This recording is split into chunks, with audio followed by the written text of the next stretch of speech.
The moment this young man opened his eyes, the scene had completely changed. All around him, screams echoed endlessly. Looking at the panicking crowd and the all-too-familiar gloomy landscape, Hansu cracked a smile. He had truly returned to the past. Everything was now in the palm of his hand. Kang Hansu watched as the scene grew more and more chaotic, thinking to himself that their panic was justified.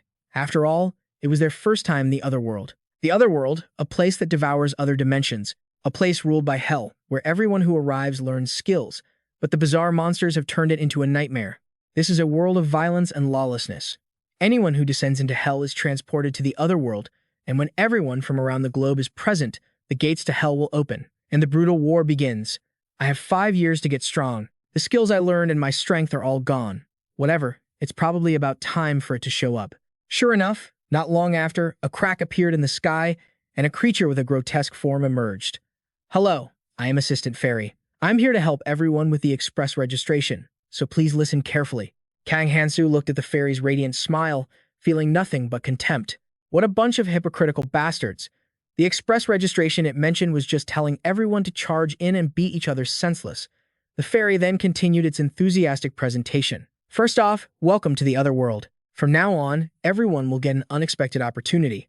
A hot-headed man cut in. Wait a minute. What the hell is the Otherworld? Stop spouting nonsense and send me home. Listen to my explanation.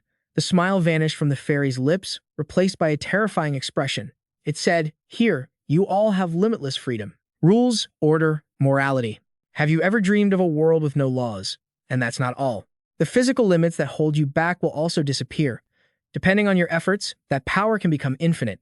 Just like the heroes in movies. This is your chance to do everything you've ever imagined. Isn't that awesome? Let me give you an example. Like this."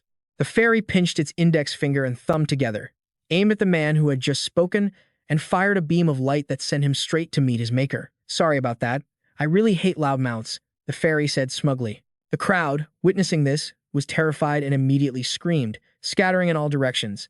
Seeing this, the fairy aimed at the fleeing crowd, fired a few more beams, and roared in anger. I told you I hate noise. Seeing that many had already fallen, the crowd finally understood the situation. They immediately stood frozen in place.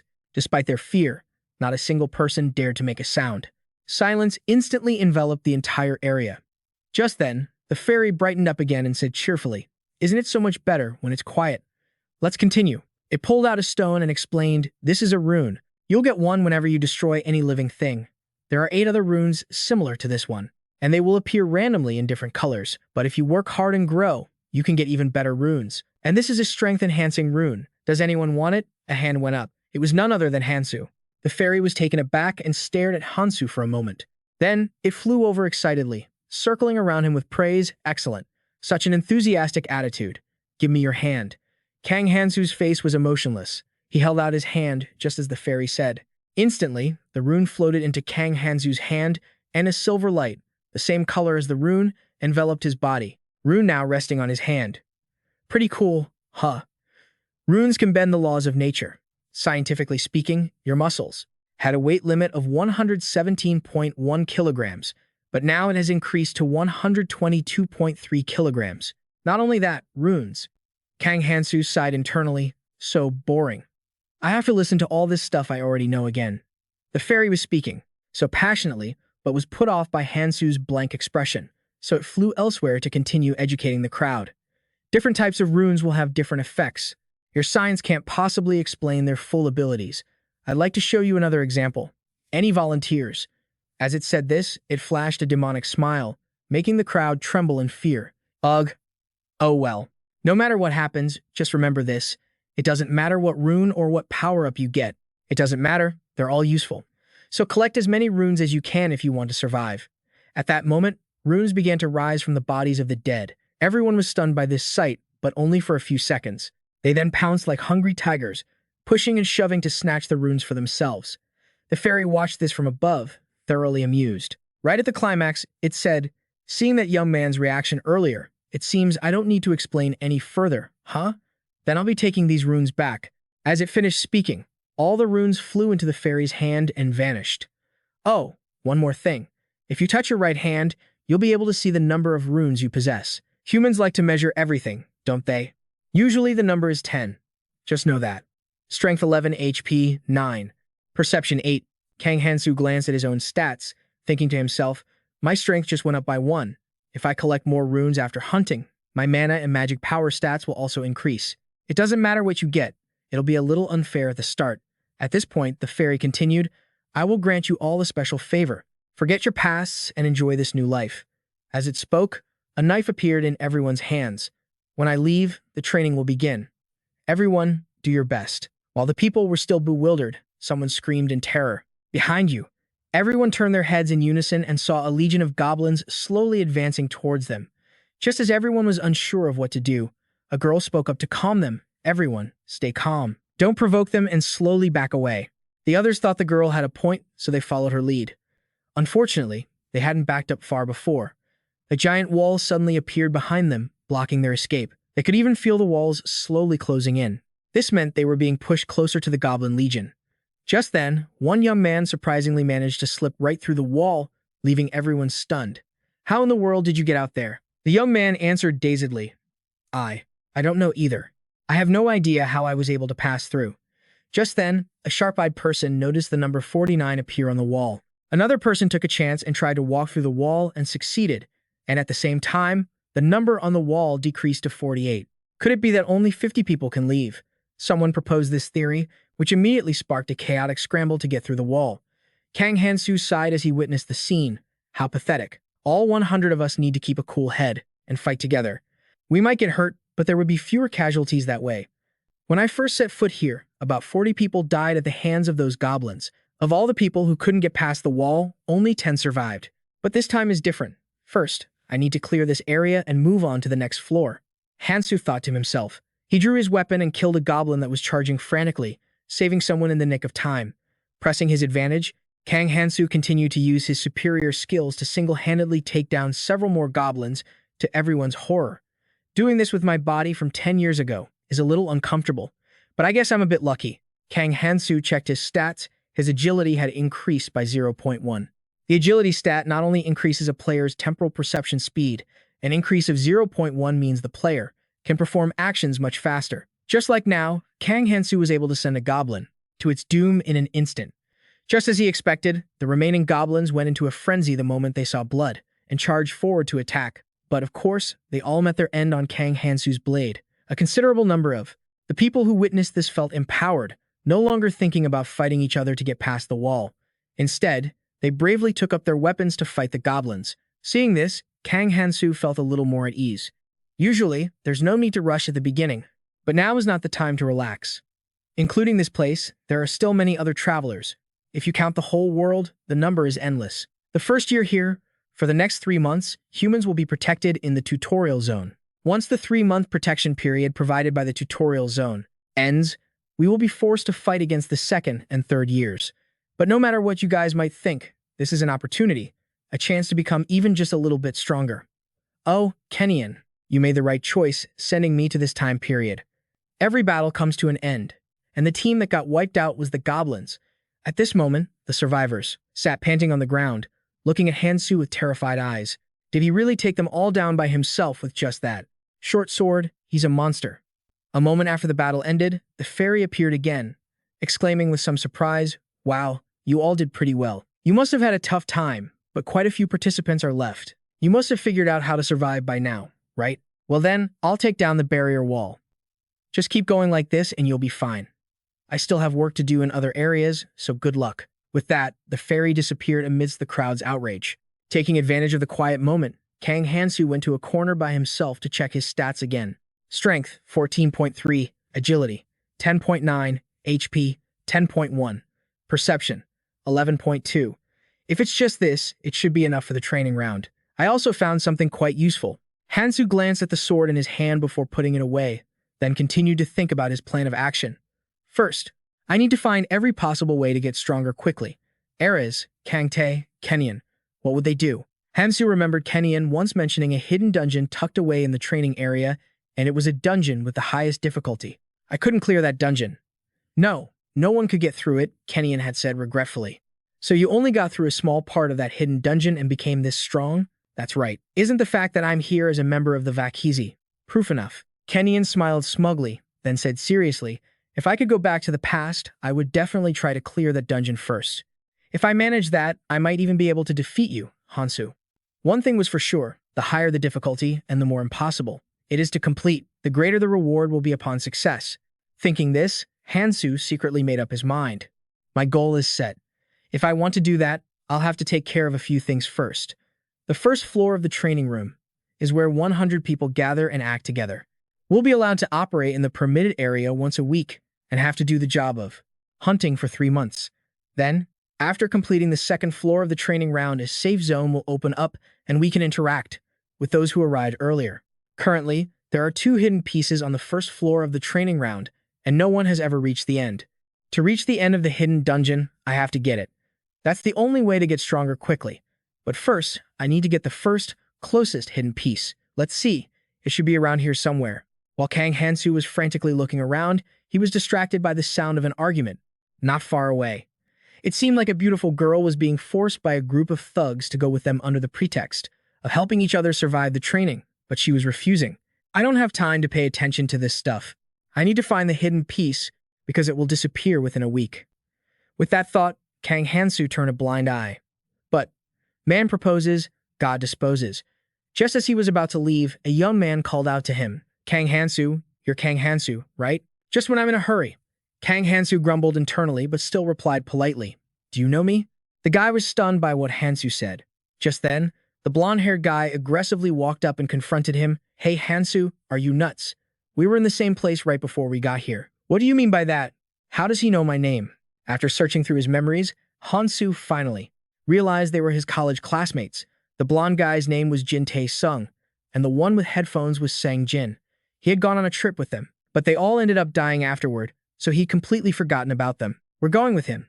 Jumi Hee, the beautiful girl from before, saw Hansu and took the chance to shrug off the thug's hand, speaking decisively as she walked straight over to Hansu. Hansu silently looked at Jumi Hee. With looks like that, she was bound to attract trouble. The thug, furious at being rejected by Jumi Hee, was about to teach Hansu a lesson, but as soon as he realized who Hansu was, he hesitated. That bastard is the one who wiped out all those goblins by himself earlier. But what if we attack him while he's exhausted? Right now? At this thought, the thug instinctively glanced at his underlings. They immediately understood and shared his sinister smile. Now, the thug walked up to Hansu's group without hesitation to provoke them. Hey, you guys should at least listen until someone's finished talking. I don't know who that guy is. He looks pretty banged up. Think he can actually do anything looking like that? Come on over here while I'm still talking nicely. The sooner the better. You guys better come over here before I have to go over there. Kang Hansu replied without a shred of fear. You see these types everywhere. They get all hyped up after their first fight, without knowing who their opponent is, deluding themselves into thinking they can win. As Kang Hansu spoke, he slowly approached the thug, his face radiating killing intent as he asked, You get what I'm saying? He then shouldered the thug aside and arrogantly walked past him, this bastard. The thug gritted his teeth in anger. Got something else to say? Kang Hansu asked, drawing his blade, ready to show the thug a real party, when his leader appeared, offering to make peace and extending an invitation. We're not bad people. Why don't you join us? Looking at the current situation, there's a lot we'll have to do. Wouldn't it be better to work together? Kang Hansu stared at the leader, sizing him up. Those eyes, he's already completely adapted to this place. There's no reason to hide his true nature anymore, running wild like a hyena in the wilderness. In the end, he's just a lawless brute. Should I just deal with him now? Eris's words echoed in Hansu's mind once again. Eris had said there was no need for unnecessary killing, but don't show any pity for the cockroaches that will negatively affect this great war. Immediately after, more of Eris's words surfaced. Don't distance yourself too much from others, and do your best to protect and care for them. Ares, you saved so many lives. It's not that I don't have time to deal with these guys right now, but they'll just destroy themselves if they're left alone here anyway. With that thought, Kang Hansu left them with one sentence. Whatever. Get lost, and turned to leave without another word. You son of a bitch. The thug wanted to act tough again, but was stopped by his leader. Hey, Sung-ho, that brat doesn't matter. Our goal is to establish order here, in this bizarre place, with these bizarre monsters, and above all, that damn fairy. But there's still something I like about it, the leader thought to himself, then said cheerfully, Here, the strong make the rules. Shouldn't we seize this opportunity? Let's go, Sung-ho. This time, Sung-ho said nothing more and obediently followed his leader, and left. How can humans be even scarier than goblins? Jin Tae-sung thought, watching the thug's backs as he followed Hansu. silently sizing him up. I knew Hansu was a weirdo, but has he always been like this? He was just an orphan who always sat blankly in a corner, so I never really thought much about him. Suddenly, remembering something, Jin Taesung confronted Hansu. Hey Hansu, why did you act like you didn't know us? Hansu just made up an excuse about having amnesia. The answer earned him a look from Jin Taesung that was 30% judgmental and 70% baffled. Seriously, why does he talk like that? Is he acting like an old man? Jumi-hee couldn't help but laugh at Hansu's expression and Jin Taesung's words. Once again, Hansu silently looked at Jumi-hee. What a shame. She could have lived a comfortable life, but here, beauty is a double-edged sword. If used well, it can be a weapon. A powerful one. Well, I'm sure they'll be fine. Besides Jumi-hee, Jin, Taesung, and Sang-jin, there were a couple of other friends in the group. They all just tagged along behind Hansu. Looking at the desolate scene before them, the blonde girl couldn't help but ask, "We've been walking without saying a word this whole time. Do we even have a destination?" Hearing this, Jumi-hee also spoke up cautiously. "That's right, Hansu. Where are we going? You'll know when you see it," he said, then suddenly stopped walking. The first destination was the subway station that contained a hidden piece, Gangnam Station. Gangnam Station? But why here? I can't be bothered with explaining every little thing. If it weren't for what Aries said, I'd have gone alone. There's no other choice. To avoid having to explain much in the future, the introverted Hansu decided to go the mystical route. I have a feeling. Jumi-hee repeated in astonishment. A feeling? Kang Hansu replied, yeah. When my memories came back, I thought of this place. I have superpowers. Everyone exclaimed in unison, superpowers. Seeing the reaction, Kang Hansu muttered, we have a fairy here. Superpowers aren't that hard to come by. The blonde girl behind him quietly asked her friend, are you sure it's okay to follow him? Although the blonde girl spoke very softly, Hansu still heard her. He turned to look at her and said with a slight smile, you don't have to follow me. I much prefer to work alone. If you want to just stand there and watch, that's up to you too. Seeing Hansu's indifferent attitude, Jin Taesung felt a pang of jealousy. No matter what, just looking at him pisses me off. It's unbearable, but in this situation, I just have to put up with it for now. The group descended into the station. Jin Taesung, acting friendly, walked up and patted Hansu on the shoulder, probing, hey, are you sure we're going somewhere safe? This place looks a little creepy. Hansu replied, no. We're going to meet a few friends who were already here. Jin Taesung asked again, what? Who would live in a place like this? Is it someone you know? Just then, Kang Hansu suddenly spoke up.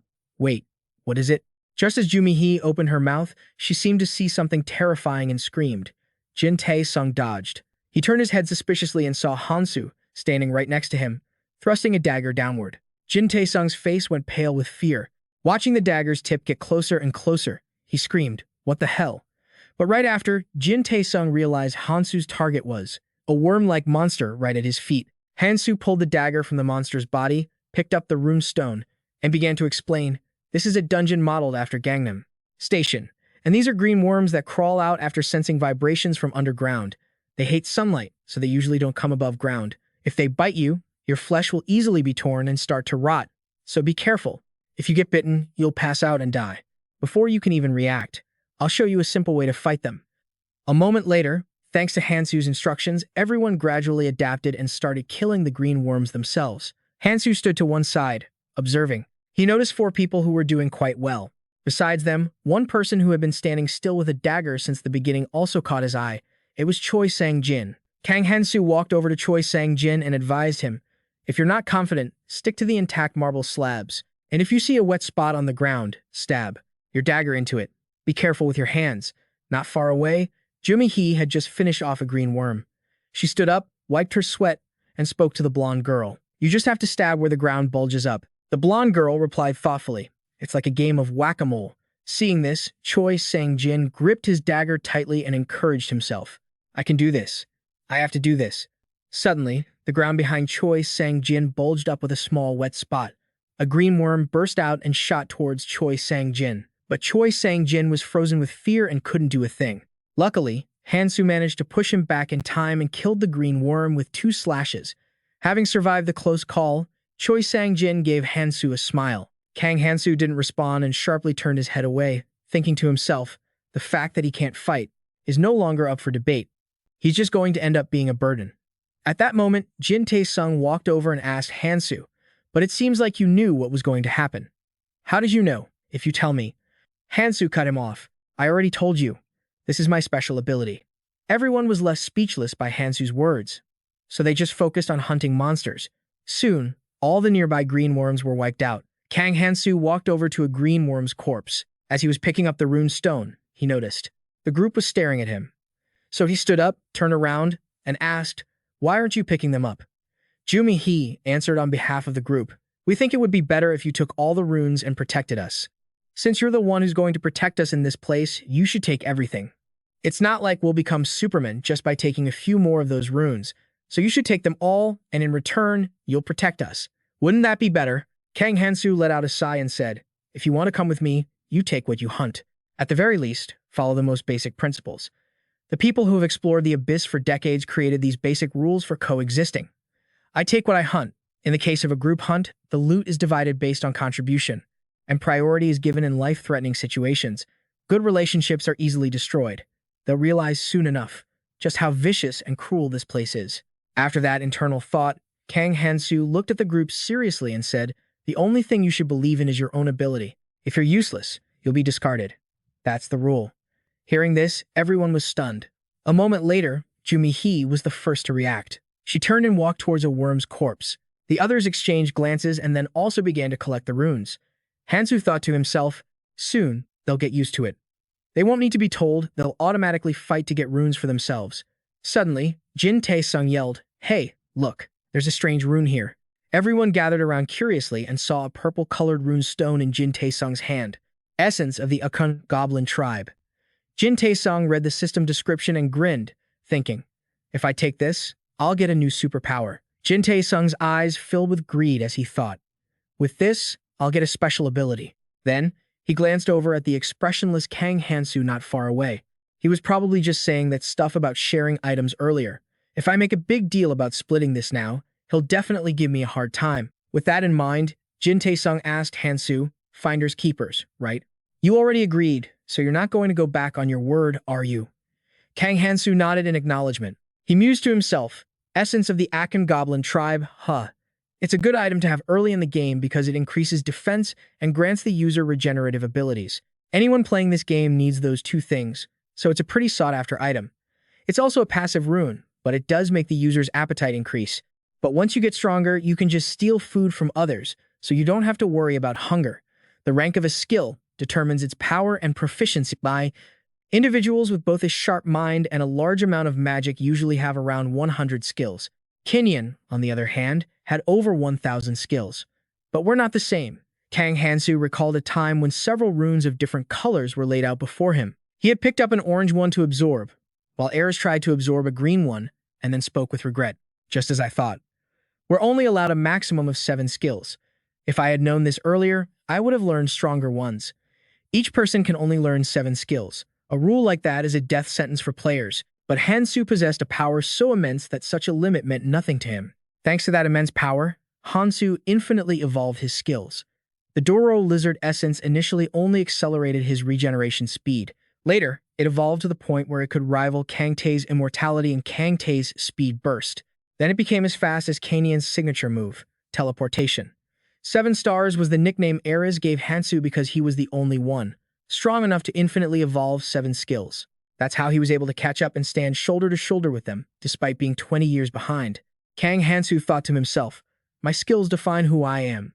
They're the reason I had to come back here in their place. So, I can't afford to make a single mistake." In the end, Ares said it, right? Choose your 7 skills carefully. If everything goes according to plan, we'll get out of the training area smoothly. At that moment, Jin Tae-sung couldn't wait any longer. He decided to use the essence of the Akun dwarf tribe. The system announced. Physical resistance stat added. Proficiency for Akun dwarf tribe essence skill, 1.0%. Jin Tae-sung touched his ear to open his personal status window. Jin Tae-sung, strength, 11.1. Accuracy, 10.1. Stamina, 12.5 plus 1.5. Perception, 10.3. Physical resistance, 10.7 plus 0.7. Looking at the screen, Jin Tae-sung was overjoyed. "I got a physical resistance stat." The other stats went up a lot too. Then, Jin Tae-sung glanced over at Kang Hansu, sneering inwardly. "You idiot. Like hell I'd give something this good to you. Just you wait, you punk. I'll catch up to you sooner or later." Kang Hansu had no idea what Jin Tae-sung was thinking, and he didn't want to know either. He waved his hand at the others and said, "Hey, let's go." Jin Tae-sung ran up and put a friendly-looking arm around Kang Hansu's shoulder. "Whoa, it's going to be dangerous from here on out, so let's stick together." "Okay. The strong ones should lead the way to protect everyone, right? Besides, you need me, don't you?" As he spoke, Jin Tae-sung turned his head and gave Jumi-hee a meaningful look. Noticing his glance, Jumi-hee felt a little annoyed. Why is he looking at me while saying that? Kang Hansu glanced over at Jin Tae-sung. "Don't tell me he sees me as a rival. Man, you're already ugly. Don't try to act cute." I'm not planning to let what just happened slide. Thinking this, Kang Hansu shrugged Jin Tae-sung's hand off his shoulder. The group headed down the stairs. Jumi-hee asked Hansu curiously, "Why are we going down instead of taking another path?" Hansu replied, "To catch the subway." Jumi-hee asked in surprise, "There are still subways running?" "You'll see." As he answered Jumi-hee, Hansu's mind drifted back to a time he was with a friend with colored hair. They were sitting and talking. The friend with colored hair spoke up. "That person's information is never wrong. So after clearing all those dungeons, right about now." A friend with black hair walked up and interjected, "I bet those dungeons were total pushovers." The friend with colored hair shot back, "Who asked you to butt in?" The black-haired friend replied, "'Cause I'm tired of hearing you brag. And you got the basic facts wrong too." Then, the black-haired friend pushed the colored hair friend aside, sat down between him and Kang Hansu, and continued, "I'll tell you guys the fastest way to get stronger. You need to get your hands on the most important thing in this area, the training area. It's down in the subway. The subway stations are in different locations and each one has a different layout, but from the third floor down, they're all exactly the same. If you go through the gate in the middle of the staircase and head straight down, there's a subway train that hasn't departed yet. If you can get on it, you're basically set. But the problem is, it's really hard to get there." Back in the present, the group had arrived in front of a large gate. Kang Hansu looked at the gate and thought to himself, "The train leaves in 1 day. The thing I have to take care of today, no matter what. Let's see what it is." Behind him, Jumi-hee was also staring at the gate. "This definitely isn't Gangnam Station. I've been to Gangnam Station so many times, but I've never seen this gate before." Suppressing her doubts, Jumi-hee asked Hansu, "Are you really planning to go in there?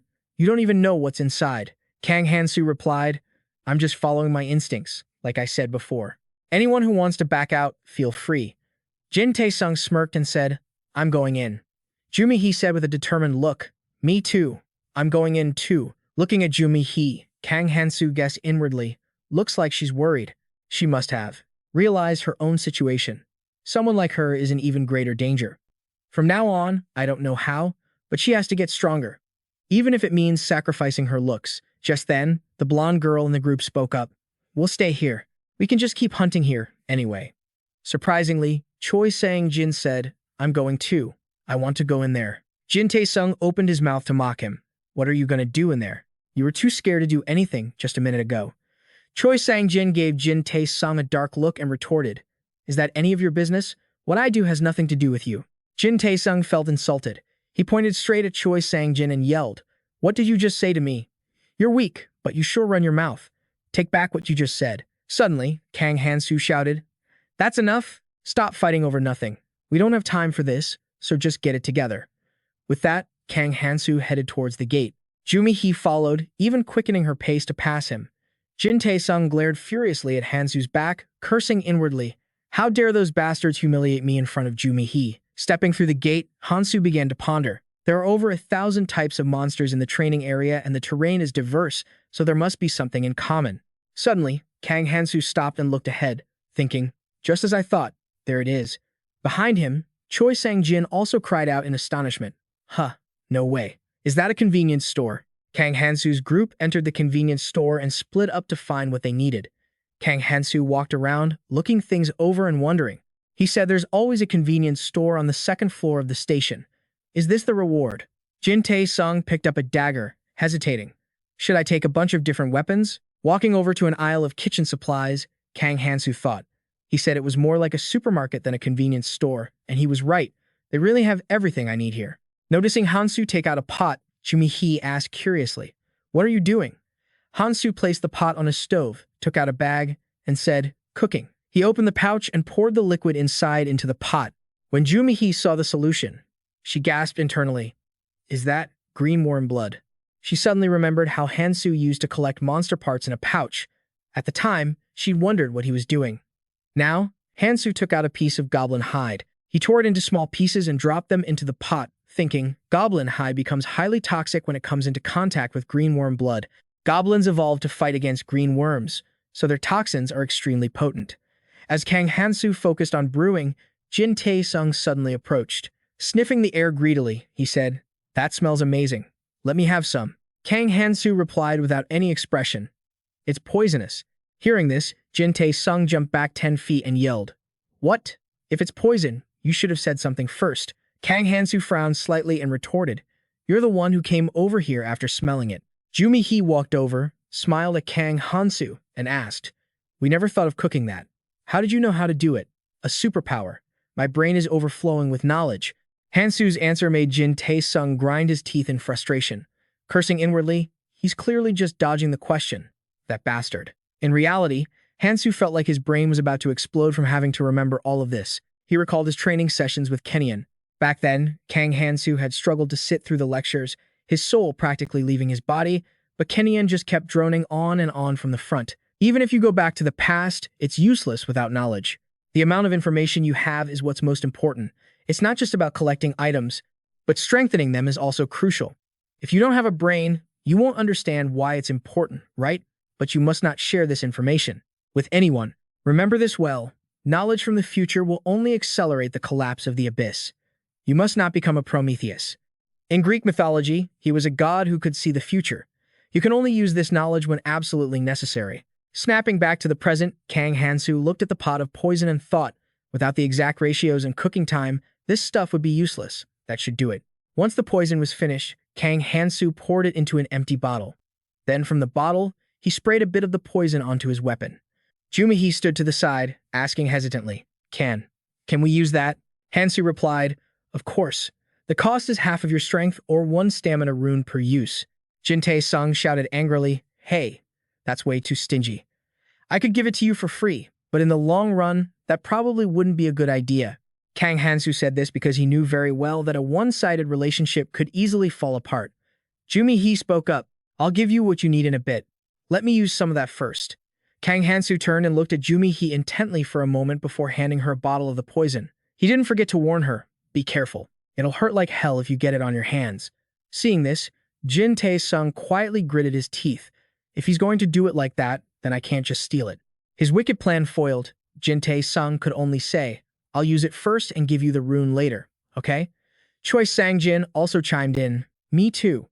Hansu didn't refuse anyone. He let them use the poison bottle on their own while he started preparing other things. Not long after, Hansu had 2 full backpacks on him. He looked somewhat satisfied and thought, this should be enough preparation. The others finished their own preparations and walked over. "We're ready." Hansu turned his head. He didn't say a word, just stared at them intently. Being watched like that, one of them finally asked, "Why are you looking at us like that?" Kang Hansu pointed at the pile of gear on their backs and said, "Carrying a bag that big? Are you trying to be bait for someone else?" Then, Hansu demonstrated by burying some of his items in the ground, saying, "If you don't want to fight while carrying all that, bury it like this. Besides, if you take everything with you, others will chase you down out of desperation to survive. Leave some things behind for them." Jumi-hee's eyes sparkled as she looked at Hansu. "At first, I just thought he was the quiet type, but he's really skilled. Could I get a superpower like that?" Jumi-hee wondered. She knelt down and copied what Hansu was doing, her heart filled with determination. Hundreds of millions of people disappeared yesterday, but no one's coming back. I have to survive here for the rest of my life. I have to survive no matter what. And to survive, I have to do my part. And if I'm with Hansu. Looking at him again, Jumi-hee didn't hesitate to run and catch up to him, walking by his side. Seeing this, Jin Tae-sung grumbled in annoyance. That bastard, acting like he's all that. He then forcefully threw his backpack at Choi Sang-jin, not caring if he agreed or not, and chased after Hansu. He asked Kang Hansu, "That superpower you mentioned, can we get one too?" Hansu replied, "It's possible." Hearing that, all 3 of them exclaimed in unison. "Really?" Hansu answered, "Yeah." Kenian had once told Hansu that among the people who came to this world, a few developed special abilities that they didn't have in reality. The exact words were, "Be wary of those who come to this world." Some of them have developed special abilities that they didn't have in reality. These abilities are incredibly diverse, and among them are some who are truly dangerous. They possess exceptionally prominent traits, and their chances of survival are higher than others. So if anyone isn't useful, just get rid of them. Eliminate them. Muttering that last phrase, Kang Hansu's eyes grew sharp. His whole demeanor turned grim, startling Jin Tae-sung, who was behind him. What's with him? But a moment later, Jin Tae-sung smiled and spoke up. By the way, you really took a loss on that deal. Are you still mad about me blowing up at you earlier? Kang Hansu paused briefly, turning back to look at Jin Tae-sung. I'm not used to it because I don't have much to talk about. With that, Hansu continued walking. He thought to himself, 5 years ago when I first came here, fighting against the creatures that just kept swarming in, hope slowly turned into despair. The despair overshadowed everything. Jin Tae-sung, following him, looked at Hansu's back and thought, did he hit his head or something during a fight? Why is he acting on his own like this? If it wasn't for that stupid superpower, I'd never have to humiliate myself by bowing to him. I'll just wait until I'm stronger, and then Jumi-hee, and I will start dating. I'll get rid of that loser, Choi Sang-jin, and make Hansu my errand boy. I'll be back on top. As Jin Tae-sung was lost in his delusions, Hansu suddenly held out a hand and shouted, Wait, Jin Tae-sung asked, What is it? Hansu didn't answer. He knelt down and scooped up some slime from the ground to examine it. Is this a slime? This type isn't a living sword slime. It doesn't have a sour smell, and I don't see any dried intestines, so it's not a zombie either. Using a sword like that can only mean one thing, a land-dwelling mermaid. These must be the tracks of the ground merfolk. They're not fast, but if their paralyzing venom gets you, it won't be hard for them to tear us limb from limb. But I have a plan, he smirked. Kang Hansu dusted off his knees and stood up. Behind him, Jin Tae-sung complained, Stop acting like you know everything and going off on your own. Trust me, you guys are going to be surprised when you see this. Come help me. With that, Hansu went back into the convenience store. The other three, Jumi-hee included, had no idea what was going on but followed him to help. Soon, a row of homemade bombs appeared before them. Even though there was no kerosene here, Hansu figured this would be enough. Jumi-hee asked, Firebombs? Don't tell me you made all this from what was in that convenience store. Jin Tae-sung picked one up and said, Is this a superpower, too? How convenient for you.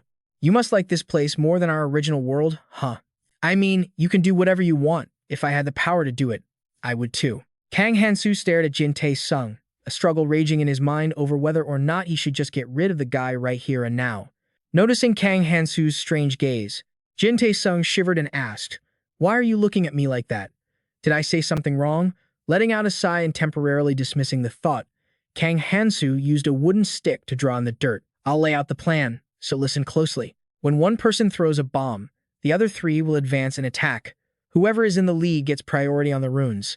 Jin Tae-sung grinned and volunteered. Then I'll go first. The skilled should be up front to protect everyone, right?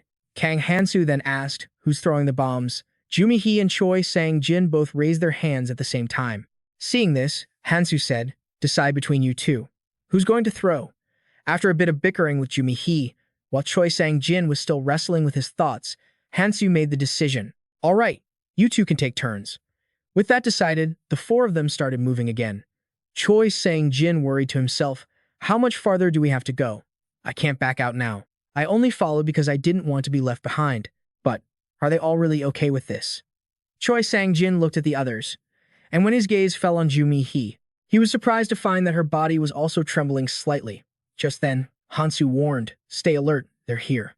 As he said that, a series of bizarre screeches began to fill the air. Hansu immediately ordered, Jumi-hee, throw a bottle where the sound is coming from. Don't be weak. That's right, I can do this. Pumping herself up, Jumi-hee pulled a homemade bomb from her bag, lit it, and threw it towards the sound. The homemade bomb flew through the air, hit a monster, and burst into flames, burning it alive. Jumi-hee cried out joyfully, I did it. The three of us will attack. Be careful not to get hit by the paralyzing venom they spit out, Kang Hansu briefly reminded Jin Tae-sung and Choi Sang-jin. Kang Hansu, weapon in hand, led the charge towards the monsters. Jealousy flared up in Jin Tae-sung's heart. That bastard is going to take all the runes for himself again. I can't keep losing to him. Suddenly, a monster lunged at Jin Tae-sung from the side, making him jump and yell, Get off of me, you maggot. Jin Tae-sung instinctively swung his weapon wildly at the monster. Crap, I almost missed. Just as Jin Tae-sung was starting to worry, he realized the monster was already collapsed on the ground. He couldn't help but look at the poisoned weapon in his hand and praise it. Aha, this thing works really well. Kang Hansu asked, The venom I gave you is worth getting some runes, isn't it? Jin Tae-sung didn't answer, his eyes filled with ambition as he stared at the weapon in his hand. He muttered to himself, With this, I can catch up to that bastard soon enough. And so, Jin Tae-sung eagerly joined Hansu in the fight. Jumi-hee and Choi Sang-jin were also doing a good job with the task Hansu had given them. Because of this, the battle had turned completely in their favor, and the number of monsters was steadily decreasing. Hansu thought to himself, just as I expected, in a fight against flammable, paralyzing venom, bringing firebombs was a smart choice. My blade is getting dull, but that's fine. After all, this is why I prepared the venom. While fighting, Jin Tae-sung became distracted by the runes lying on the ground. All these runes belong to me. Greedily, Jin Tae-sung reached out to pick up the runes, not noticing a monster spitting venom at him. As a result, one of his legs was hit by the toxin, causing him to fall to the ground. Jin Tae-sung cursed inwardly. Damn it, everyone's watching. This is so humiliating. At that moment, more monsters emerged from the darkness, crawling towards Jin Tae-sung.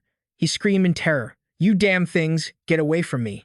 Help me. Seeing Jin Tae-sung's dangerous situation, Jumi-hee was about to grab a firebomb to help but realized her bag was empty.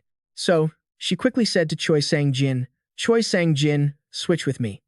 Okay, hang on. After agreeing, Choi Sang-jin tried to light the firebomb in his hand, but it seemed like there was a problem with the lighter. It just wouldn't spark. Choi Sang-jin kept flicking it, repeatedly praying under his breath, come on, light please. Finally, Choi Sang-jin managed to get a spark, but before he could light the fuse, a monster had suddenly crawled up to his feet. Choi Sang-jin was startled, and the firebomb fell from his hand and shattered. Jin Tae-sung roared in anger, you moron. I told you to throw the bomb, not break it. Luckily, Kang Hansu had already dealt with the other monsters and ran over to the rescue. Kang Hansu sliced the monster that was about to pounce on Choi Sang-jin in two, then spoke slowly. Calm down and stick to the plan. As long as you do that, there won't be any problems. Rest for a bit and go collect your runes. Safe from danger, Jin Tae-sung let out a breath and said, I thought I was dead. Looks like my skill healed my leg already. Kang Hansu looked at Jin Tae-sung and told him, if you improve your stamina and rest, you'll heal faster. Go get your runes. When he saw the pile of runes he was given, Jin Tae-sung was not happy. Is that all I get? That calculating bastard divided them so precisely. Then, Jin Tae-sung noticed Choi Sang-jin. An evil thought popped into his head. What if I take his runes, too? And so, Jin Tae-sung bared his teeth in a grin and walked over to confront Choi Sang-jin. Hey, Choi Sang-jin, is it a Choi family tradition to be so useless? Before Choi Sang-jin could finish speaking, Jin Tae-sung grabbed him by the throat with one hand. Choi Sang-jin, oh Choi Sang-jin, you idiot, you didn't even manage to throw a single firebomb. Did you forget that it was because of you that I almost died a minute ago? Choi Sang-jin struggled to speak. That was because you. Jumi-hee walked over and scolded Jin Tae-sung. What the hell do you think you're doing? Let him go, now. At this rate, he's going to die. Since Jumi-hee had spoken up, Jin Tae-sung had no choice but to throw Choi Sang-jin to the ground. He said, this is your lucky day, you son of a bitch. Jin Tae-sung crouched down in front of Choi Sang-jin, grabbed him by the hair and warned him. From now on, you better watch your step. Do whatever you can to stay out of my way. Not long ago, you were crawling on the ground with your head down. Looks like you've forgotten your place, huh?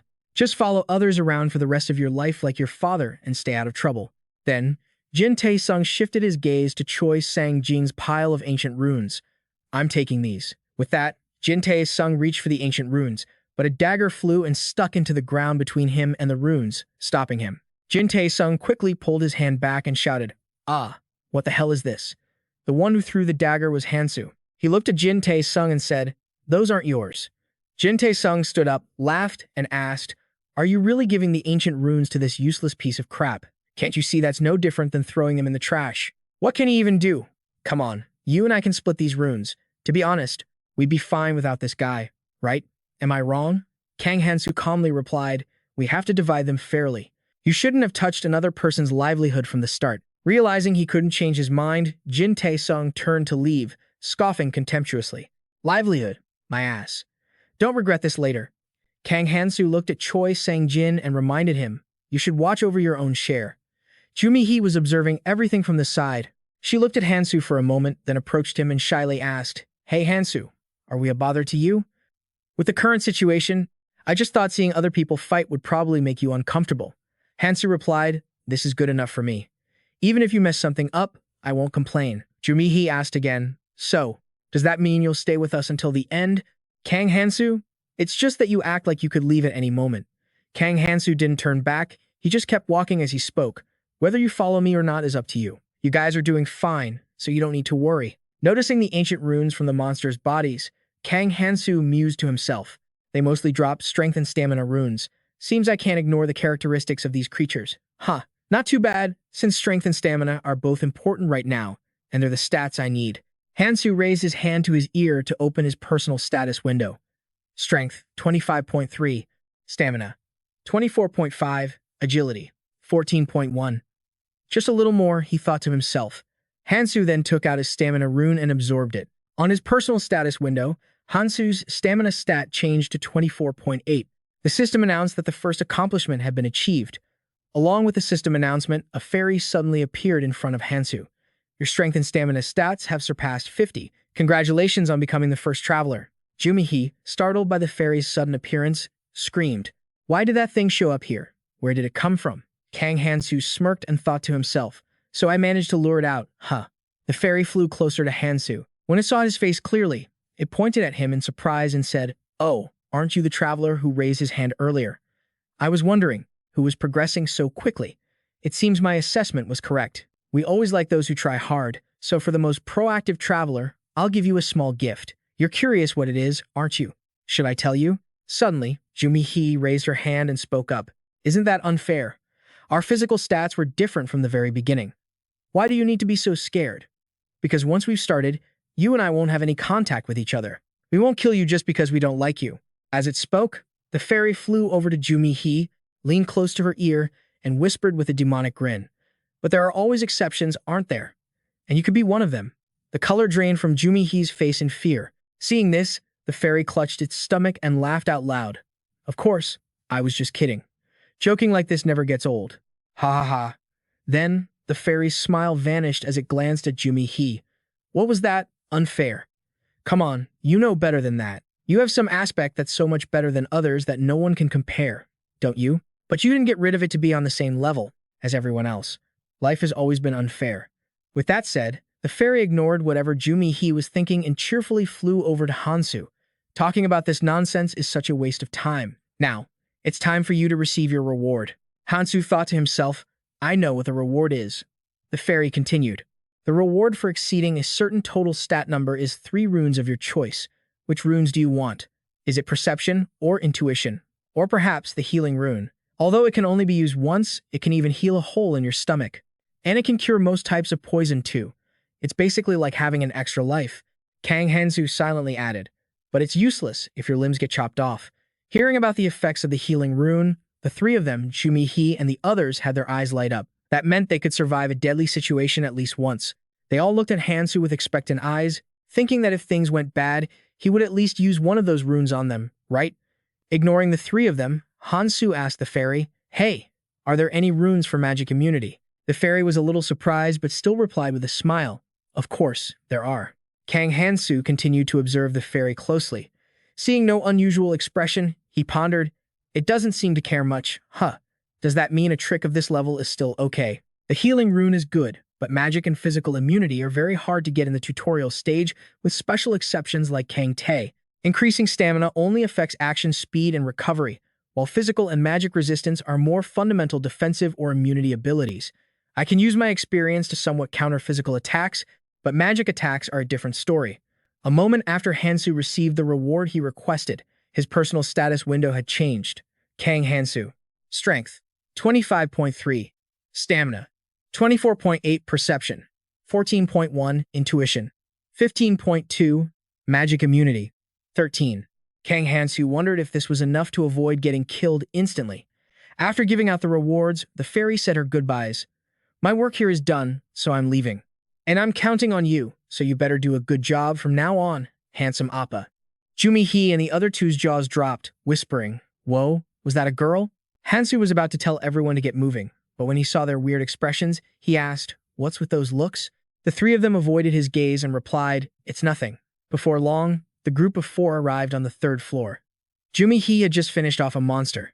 Wiping the sweat from her forehead, she thought, This is definitely easier than before.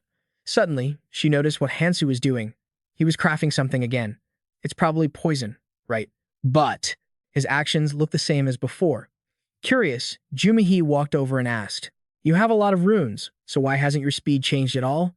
"She's sharp," Kang Hansu thought with a silent compliment, then held up his wrist and said, "It's because of this." Jumihi asked curiously, "What is that?" The other two also stopped what they were doing and looked over.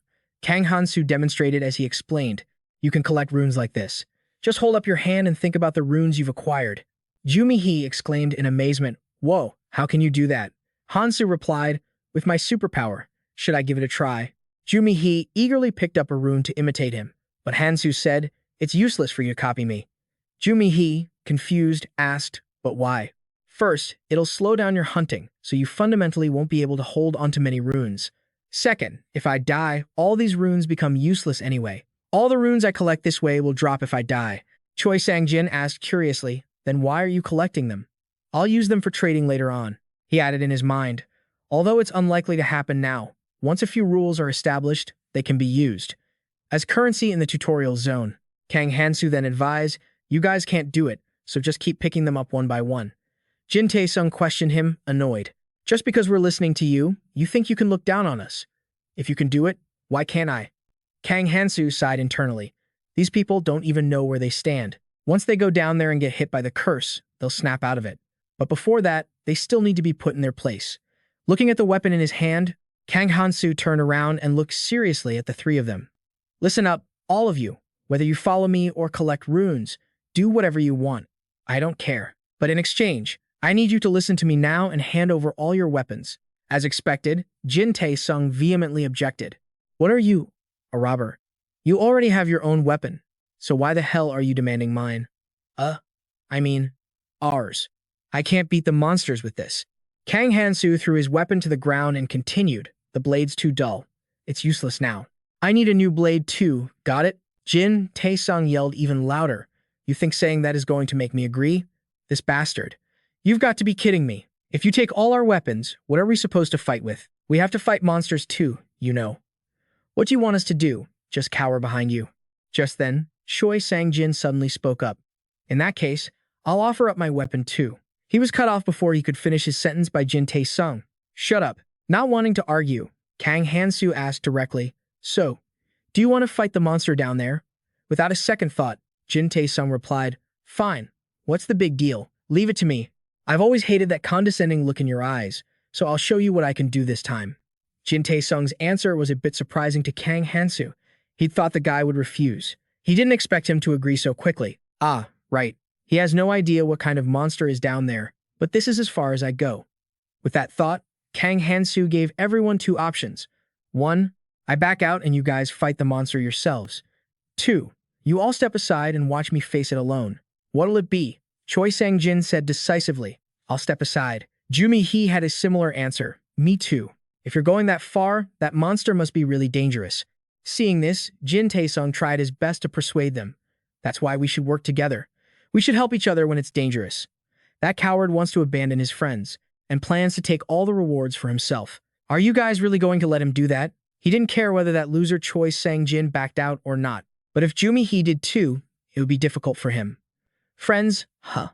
That's a nice word, even though I have some memory of being friends with you before. You should be glad Kenian didn't come back here. He's probably wandering around in the purple zone right now. I can't stay here for too long. I have to get there as soon as possible. After listening to Jin Tae-sung's nonsense for a while, Kang Hansu finally couldn't take it anymore and cut him off. "That's enough. Let's figure it out once we're down there. If I knew you guys were going to argue like this, I wouldn't have said anything. We're finally going down. You should have done that sooner instead of running your mouth." Jin Tae-sung said smugly, thinking Kang Hansu had compromised. He thought to himself, the way he was trying to go down there alone, I can tell that bastard knows there's something important down there. Only a fool would pass up an opportunity like this. What if I get lucky and find a good item? But not long after going down, he was the first one to come running back out. Jumi-hee, running right behind him, screamed in terror. I told you the monster down there would be dangerous. Whatever, just run." Jin Tae-sung screamed just as loudly. He remembered the image of the colossal monster they had just witnessed. Jin Tae-sung couldn't help but shudder. How was I supposed to know a monster from a completely different dimension was there? I can't believe he was planning to fight it alone. The guy must be insane. After Jin Tae-sung's group fled, Hansu stood alone, facing the giant serpent. As soon as he saw it slither closer and raise its head to the sky, Hansu immediately covered his ears. Right after, the monster let out a shriek, and a beam of light shot out from its mouth, heading straight for where Hansu was standing. Since he was already prepared, Hansu instantly leaped to the side, successfully dodging the giant serpent's attack. I saw that attack coming. I can withstand it a little, thanks to my magic resistance stat. The shockwave is extremely strong, which means its magic power is quite high. Its scales are so hard that no ordinary sword can pierce them. This isn't an easy opponent, but I know its weak spot. Its scales might be tough, but the areas between the scales are very weak. Knowing this weakness, Kang Hansu dodged the monster's attacks, precisely aiming for its weak spot. He threw one in. The monster shrieked in pain and then furiously attacked Hansu, taking advantage of the moment he was dazed by the shockwave's sound and the poisonous gas to whip its tail, sending Hansu flying straight into the back wall. It finally reacted to its weak spot being hit. This is its lair, so even its physical resistance stat is quite high. I'm still weak against the poison gas it spits out. Hansu now had 5 knives in his hand, and if you're wondering how he got so many, it's because aside from Jumi-hee and Choi Sang-jin, that guy Jin Tae-sung was also quick-witted enough to offer his upright before fleeing. So Hansu wasn't in a hurry. He got up from the rubble, stared intently at the monster, and thought to himself, might as well have a little fun until I achieve my goal, huh? At that same moment, Jumi-hee, who had been running, suddenly stopped. Her eyes filled with worry as she looked back towards the tunnel. He's fighting so far away, yet the sound is still echoing all the way here. Is Kang Hansu going to be okay fighting alone? Noticing Jumi-hee's unusual expression, Jin Tae-sung asked with concern, Jumi-hee, why aren't you moving? We don't have any knives, so we need to run to the convenience store and take shelter. Jumi-hee remained silent, wrestling with her thoughts for a moment. She decided to go back and help Hansu. These idiots have been ignoring what I've said from the very beginning. Although annoyed, Jin Tae-sung wanted to look good for the girl, so he still acted chivalrous and went back with Jumi-hee. Kang Hansu, are you Al Jumi? He couldn't even finish her sentence, frozen by the sight before her. Kang Hansu's left arm was clamped in the monster's jaws, and it wasn't letting go. Hansu took advantage of the python having his arm to use the poison knife in his other hand, to stab its weak spot one more time, causing it to shriek in agony. With that, Kang Hansu's arm was freed. Finally, I've stabbed it a total of 3 times. A moment ago, I let it bite my arm for a bit too long, but thanks to my clothes, it wasn't too bad. Luckily, I raised my endurance, so it should heal quickly. In the later stages, these creatures will evolve to a new level, and their attack and recovery abilities will increase significantly. At that point, using poison will no longer be effective, and their use of special powers and abilities will make them even harder to kill. That's why using poison is so effective at this stage. If it weren't for the paralyzing poison, I wouldn't have been able to make it this far. Now, this is much easier. Seeing the monster gradually succumbing to the poison and losing its ability to fight back, Hansu immediately followed up with another stab, officially finishing the monster off. Hansu, are you okay? Jumi-hee shouted as she ran towards him. Kang Hansu had been so engrossed in the fight that he hadn't noticed, and only now, hearing her call, did he realize Jumi-hee's group was there. But he showed no reaction, simply walking silently to his backpack and asking, "You guys are still here? I came back because I was worried about you. But it seems that was unnecessary. Is your arm okay? It's just a minor scratch. It's already healed, so don't worry." I can't believe that guy could fight a monster like this all by himself. Jin Tae-sung looked at the monster's corpse on the ground, then back at Kang Hansu, his eyes filled with a bit of bewilderment. I knew he was strong, but is the gap between us really this huge? How am I supposed to catch up to him? Just then, as Hansu was collecting the reward from the python's corpse, he let out a small sound. What is it, Hansu? Jumi-hee asked curiously. Hansu silently looked at the rune stone in his hand. Perhaps because this was a fairly strong monster, the reward is a great serpent's sonic wave. If I already had a magic rune stone, this thing would be much more useful. This thing needs magic to be activated, so I can't use it right now. Seeing the rune stone, Jin Tae-sung immediately ran over to Hansu to ask about it. Are you going to use it? Judging by the size of that monster, that's gotta be a top-tier item. I'm so jealous. Hansu answered honestly, no, I'm not going to use it. I can already use 7 rune stones, so keeping it is useless. Besides, I'm not a fan of shooting sonic waves from my mouth. Hearing this, Choi Sang-jin spoke up with a hopeful expression. Then, can I use it? You'd never be able to bring out its full potential. Know your place, Jin Tae-sung said, pushing Choi Sang-jin aside. Then, with a look of intense desire, he said to Hansu, if you're planning on giving it to this guy, then stop. Give it to me instead. Choi Sang-jin rubbed his chin where Jin Tae-sung's elbow had just hit it, and said resentfully, "You already have one, don't you? And you think you can make any use of this rune stone? You bastard, just a moment ago you were cowering behind my back. If I had something as strong as yours, I could be out front killing monsters just like you. No, I could do even better than you." Feeling insulted, Jin Tae-sung roared with anger. "Better than me? I guess I didn't hit you hard enough before. Huh.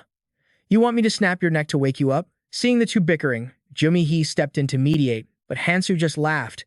"I never said I was going to give it to anyone. I want to sell it. Whoever buys it right now gets a 5% discount. Let's see who closes the deal first." With just that one sentence, Hansu instantly shut both Jin Tae-sung and Choi Sang-jin up. After a moment to compose himself, Jin Tae-sung asked hesitantly, "Can I pay in installments?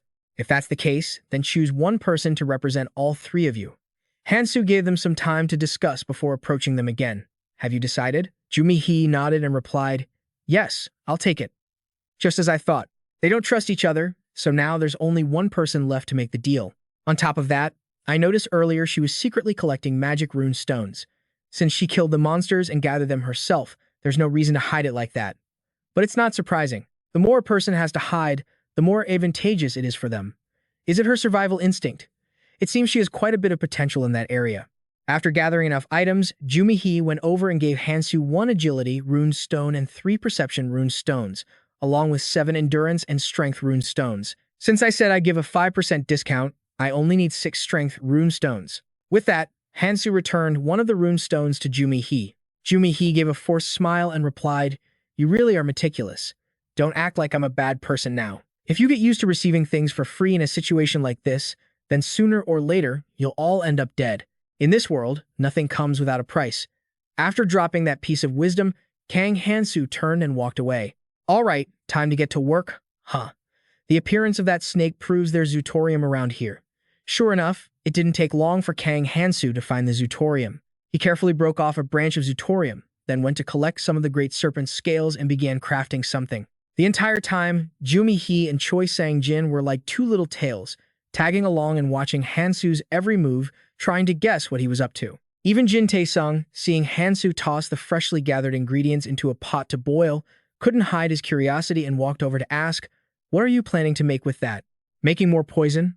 "No, this time it's something else. That snake's scales are pretty tough, but not strong enough to be used as a weapon." This time, he had to create something different, the 11th of the 134 weapons that could be crafted from monster parts and materials found in the tutorial area. Weapons 1 through 11 have a limited damage range, making it difficult to make an opponent bleed. But if you have the ability to pinpoint your enemy's weak spot, and the confidence to strike it, then this needle is the absolute perfect choice. Kang Hansu looked at his finished product with a hint of disappointment. "The tip is a little dull, huh? Well, I made it by hand, so I can't ask for much more." Kang Hansu tested the quality by striking the needle with his dagger. Seeing that it didn't chip at all gave him some peace of mind. "All right, it has to be at least this strong. Considering the time alchemists would have spent trying to create a weapon, this is the best one, that can be made from the basic materials available in the tutorial area. I need this to pierce through its scales, the scales of the monster I have to defeat." To get the second hidden piece, Hansu wrapped one end with a scale to serve as a hilt, finishing the new weapon. The Kokoliza. This monster is a little stronger than weapons 1 through 17. If I can defeat it, I can make an even better weapon. But this one isn't bad. It's the best option for now.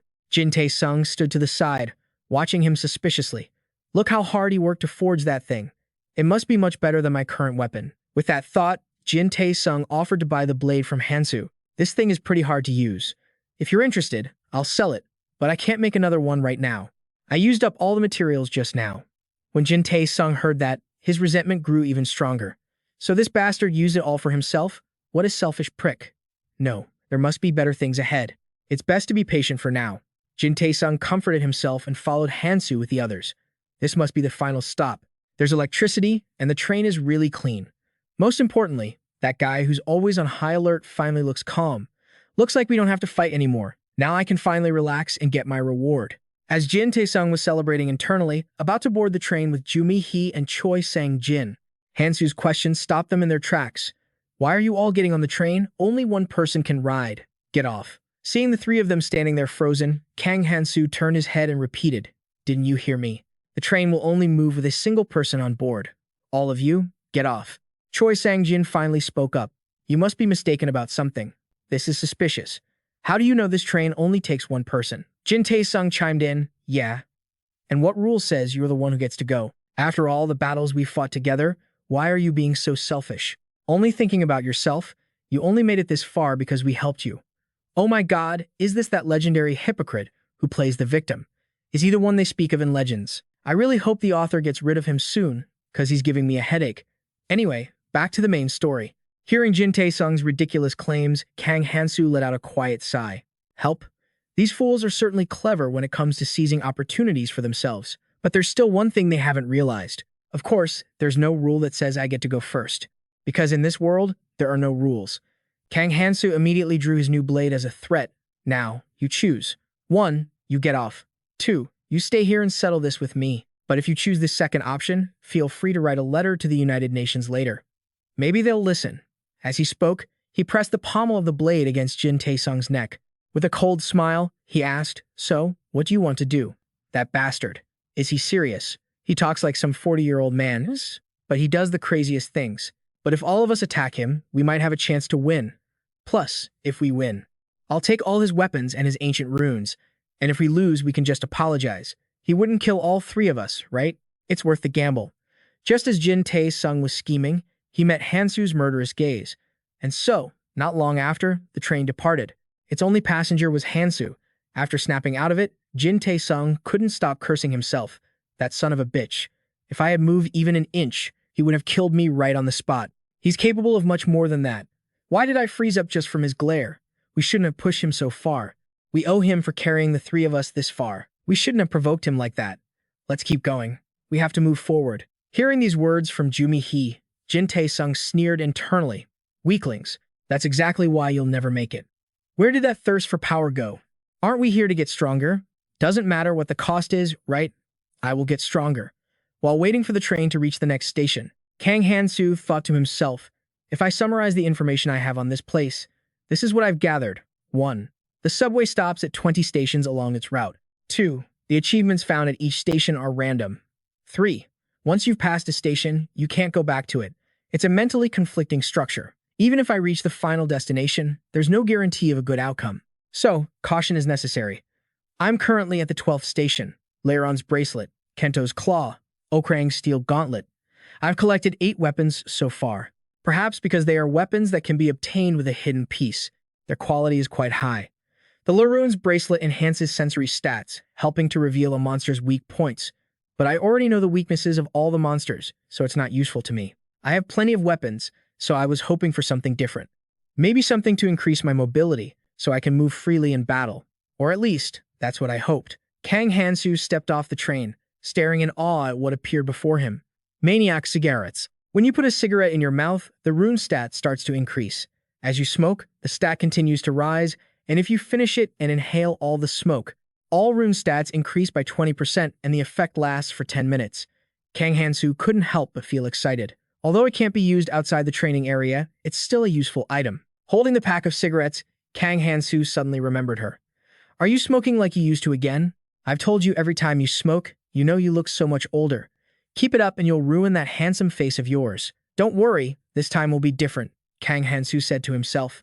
Then he returned to the starting station. When he got back, Jumi-hee's group had already left. Kang Hansu couldn't be bothered to care. He went to the convenience store alone, ready to pick up the pot he'd used to craft a weapon last time. There were still 4 days until the next hidden piece appeared. For the next 2 days, he had 2 options: focus on hunting and collecting runes, or take on the remaining missions. It was a no-brainer. Let's see. I've already completed a few missions along the way. I don't know what else I can get from them, but now I just have to focus on the missions I've assessed, as having good rewards. First off, among the remaining missions, there's one with a very promising reward and a short completion time. The Philosopher's Stone with a clumsy mage attendant. It increases my base stats by up to 10, including its own bonus stats, and it can heal potentially fatal wounds. Rewards promising relics like this are pretty rare, and not just in training, but also in the red danger zones later on. But who in their right mind would ever trigger that stupid mission? Ah, that was her. Erin, a member of the Death Squad. She was dragged into the abyss while volunteering in a prison. I heard the people she trusted most were there, but when the training started, they all betrayed her. And that rage awakened her power. Within 7 weeks, she tore apart and annihilated everyone there, then ripped out their hearts. After that, she tried to end her own life, and this mission appeared. Thinking about it, Hansu decided to skip this mission. It didn't suit him. And it also contradicted his goal of saving as many people as possible. It must be nighttime now, so some time-limited missions should be appearing. Wait, nighttime? Hansu suddenly remembered something. The stingy tycoon's food pouch. First, I'll use this. Anyway, I need to make sure I have enough stamina. I'll use its protection under the moonlight, but first, I need to eat. Kang Hansu looked at the now empty convenience store. Even the food he had buried underground had been dug up and taken. All that was left were empty wrappers. Drinks were scattered all over the floor. These scumbags. The moon will be up soon, and they still dare to pull a stupid stunt like this? Let's see just how brave they are. Meanwhile, the thugs who had cleaned out the convenience store were hauling everything outside the station. Jumihee's group had regrouped with the blonde girl and her friend. They just stood to one side, watching the thugs carry the food away. After a moment, the blonde girl complained, "How can they steal everything? Shouldn't we stop them now? We had to run in such a hurry when we heard them coming that I couldn't even save anything.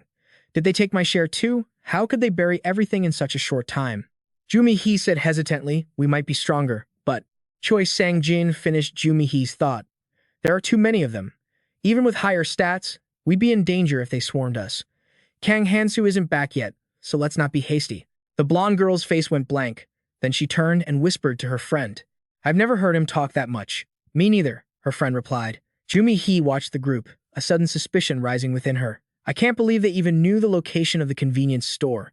I thought we had more time. This is too fast. Let's go. Hurry up." Sung-ho ordered his underlings. When he noticed Jumihee's group, he grinned and waved at them. This startled the whole group. Did he just wave at us? They're trying to provoke us, showing off that they took everything. No need to respond to him. "Let's go." Jin Tae-sung said guiltily and turned to leave. Inwardly, he cursed. That idiot. Why did he wave at me? Anyway, I'm still doing pretty well. Why did Sung-ho wave at Jin Tae-sung? Simply because not long before, it was Jin Tae-sung himself who had approached the thugs. He then personally led them to the convenience store. And the reason he did it? Simply because he underestimated Hansu, thinking he would have to fight these guys to get the food. And since he couldn't easily beat so many people, he'd have to ask for his help. Recalling that moment, after hearing Jin Tae-sung's offer of help, Sung-ho had laughed in his face and said, "Why should we trust you? It sounds like you're setting us up to fight that Kang Hansu guy." Relying on his rune, essence of the Akun troll tribe, Jin Tae-sung acted arrogantly, fearlessly grabbing Sung-ho by the collar and lecturing him. "Don't you understand the situation you're in? Just follow me." "What did you say, you bastard? Do you realize our boss is helping you?" Sung-ho hadn't even finished his sentence before Jin Tae-sung hit him, sending him sprawling to the ground. Jin Tae-sung then looked down on him, speaking with an air of superiority. "All three of you aren't even on my level, you scumbags. Why would I need to set a trap for weaklings like you? Think carefully. I'm giving you a chance." Back in the present, after the thugs left, Jumihee's group decided to wait for Hansu in a shop near the station. As soon as she saw Hansu's silhouette through the glass window, Jumihee joyfully called out to him. All the anxiety in her heart seemed to vanish instantly. But Jin Tae-sung, upon seeing Kang Hansu, just smirked sinisterly. "No need to worry. Besides, no one knows I set that trap, so even if I get caught, I'll have an excuse to get off the hook." Just as Hansu stepped into the store, Jumihee immediately told him the current situation. "We're in trouble. While we were bringing Ji-sun and Yang-yu, they were taking everything from the convenience store." Kang Hansu calmly replied, "I know. I saw on my way here. How much food do we have left?" Jin Tae-sung replied with a smirk, "Not much. We tried to gather as much as we could, but, you know, things happened. Now that you're here, we just need to take it back from those guys, right? Of course, it'll be hard for you to handle all of them alone, but I can help if you want." Kang Hansu saw right through his little game, but he didn't bother to call him out, just sneered contemptuously and quietly sat down at the table to eat. Seeing Hansu's smile, Jin Tae-sung was furious. He immediately went over to Hansu and started making demands. "Wait a minute, that's not right. Have you no shame? We risked our lives to protect this food. Shouldn't you offer something in return? Give me something. If you give me something good, I'll reconsider." Jumihee, hearing this, was shocked. Jin Tae-sung, "What's wrong? We brought this for everyone." Jin Tae-sung retorted, "So we should just give it to him for nothing? We bet our lives on this food. You should too. Even among friends, things should be fair. Hansu didn't lift a finger while we were struggling to gather food. Didn't anyone ever tell you not to expect a free ride?" Yang-yu and Ji-sun nodded in agreement. Seeing everything going according to his plan, Jin Tae-sung grew even more excited. "This is my chance. If I can get everyone on my side, this guy won't be a problem anymore. Let's see how long he can keep up that annoying attitude. With that thought, Jin Tae-sung smugly turned to Hansu, anticipating the moment he would give in. How embarrassing. I have nothing to give you in exchange for food. What should I do now? Just waiting for this, Jin Tae-sung immediately stated his demand. Come on, you have plenty, don't you? Share what you got in there. Hearing this, Ji-sun asked curiously, what's he talking about? What did you get in there? He just went into some secret place. You see. He must have found something good. He should share it with us, right? Jin Tae-sung turned to explain, then held out his hand to Hansu again. He offered an energy bar, smiling brightly as he said, so come on, share it. After all, you're going to be traveling with us anyway. Why are you being like this? Let's not do this. Kang Hansu glanced at Jin Tae-sung and sighed. You've learned well. What do you mean? Stop changing this subject and answer me. Kang Hansu didn't even bother to reply and just grabbed his backpack and left the store. It's not like I brought them along because I needed them. I don't need their ancient language anyway. Erez, I came all this way because of what you said. I did what I could. If this was the original Kang Hansu, then Jin Tae-sung would have been gone by chapter 3. He wouldn't have lasted until now. Anyway, whatever. Stay safe. And be strong in the future. With that, Kang Hansu decisively pushed the door open and walked out. The atmosphere suddenly became tense. Ji-sun quickly stepped in to mediate. Come on, everyone. Let's not fight. We made it this far without any trouble. So why stir things up now? We'll bring him back. Just go, Jumi-hee. Let him go if he wants to. There's no need to stop him. Jin Tae-sung said confidently while cursing in his head. Whatever, just get lost. Acting all high and mighty until the very end. Damn it. He acts like that, but if we just gave him stuff for free, he'd ditch us anyway. Who the hell needs him? We can handle things just fine on our own. As Jin Tae-sung was rambling, he was startled to see Jumi-hee suddenly stride towards the door. Jumi-hee, what are you doing? Are you leaving us to follow that guy? Jumi-hee hesitated for a moment, but just for a second. Then, she resolutely grabbed Hansu's sleeve and said, I'm going too, Hansu. Can I follow you? Without even turning his head, Hansu said, I can't take you with me. Right, of course. Just as a disappointed Jumi-hee let go of his arm, Hansu spoke again. But didn't I tell you before? It's up to you if you want to follow. Jumi-hee's face immediately lit up with a radiant smile. No, you can't go. Jin Tae-sung yelled, you haven't gotten your ancient language yet. I can give you mine, but Choi Sang-jin hasn't, right? Inside, he was getting nervous. You think I'm just going to let you go? I can let the others go, but not you. It's all right, because I'm going with them too. Choi Sang-jin spoke up unexpectedly and slowly walked towards Hansu, but as he passed Jin Tae-sung, he was blocked. Do you have any idea what you're saying? You can't act like this. Do you really think my father would just let your father off the hook? I raised a stray dog, and now you have the nerve to crawl back? You psycho. Don't you know who your master is? I should. Before Jin Tae-sung could finish, Choi Sang-jin knocked his hand away and retorted, do what? We can't even get outside right now. The others don't even know we're still alive. So how exactly are you going to tell my father? At this point, none of that matters anymore. I have no reason to listen to you like I used to. Got it? Jin Tae-sung blinked as he watched Choi Sang-jin and Jumi-hee leave, then roared like a madman. Whatever. Get lost. All of you. We'll have all the food anyway. You think things will be any different out there? You'll all come crawling back here eventually. So let's just see about that.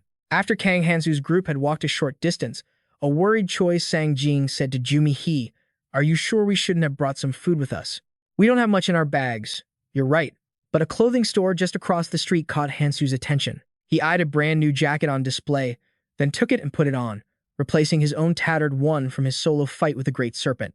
At the same time, he said to the two behind him, it doesn't matter. It'll be meaningless soon anyway. We have work to do, so let's go. Seeing the doubtful expressions on Jumi-hee and Choi Sang-jin's faces, Hansu was kind enough to explain further. Because it's almost midnight. Midnight. Jumi-hee repeated. Then, stunned, she pointed to the sky. There's something weird about that moon. They all looked up at the moon. An eye suddenly appeared on the normal-looking moon, and then, while Jumi-hee was still in shock, that eye slowly began to open when he heard Choi Sang-jin scream. What the hell is going on? The food. It's turned into sand. This can't be happening. All the food we bought. Me. He frantically tore open her backpack to check, and sure enough, the spot once filled with food was now just full of sand. What is that? It's glowing. Me. He followed Choi Sang-jin's gaze and was even more shocked. Are those people? They're glowing. Their locations are being revealed. Mi-hee instinctively looked down at her own hands. Are we glowing too? Choi Sang-jin looked at himself, then back at Mi-hee, and offered a theory. I don't think we can see it on people right next to us, but everyone over there is definitely glowing, even through walls. A terrifying thought struck Mi-hee. So everyone can see each other now. This is meant to make us fight one another. Choi Sang-jin remembered what Hansu had said earlier and asked suspiciously, Hansu, did you know this was going to happen? Hansu just chuckled and replied, oh, come on now. Just because I have a superpower doesn't mean I can predict the future. But you seem so damn calm about this, Choi Sang-jin thought. Right then, arguments started breaking out all around them. Damn it, which one of you pulled this dirty trick? Who took all the food? You ate it all, didn't you? I'll kill you. Hand over the food. We don't have any either. Hearing all this, Kang Hansu muttered to himself, what a trash world this is. This is exactly why I said not to take it all. Because once that moon, the one that only exists in this world, appears, all the food you have just vanishes. Meanwhile, Jin Tae-sung's group had just discovered that their stockpiled food had vanished into thin air. What do we do now? Should we go look for more food? Everyone's probably looted the convenience stores by now. As Jin Tae-sung listened to Ji-sun and Yang Yu, his hands clenched into tight fists. He knew, did he just screw me over? That bastard with the superpower.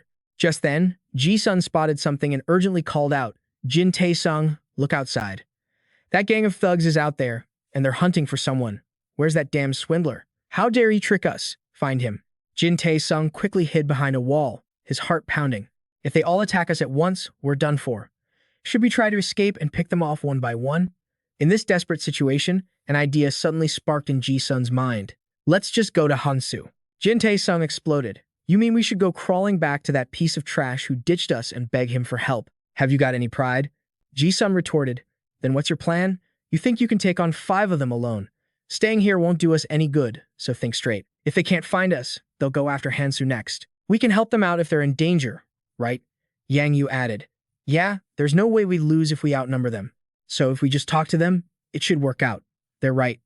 A temporary alliance isn't the worst idea. Still, I hate it. But this could also be a good opportunity to use that guy. With that thought, Jin Tae-sung agreed to Ji-sun's plan. But the moment he stepped outside, something caught his leg.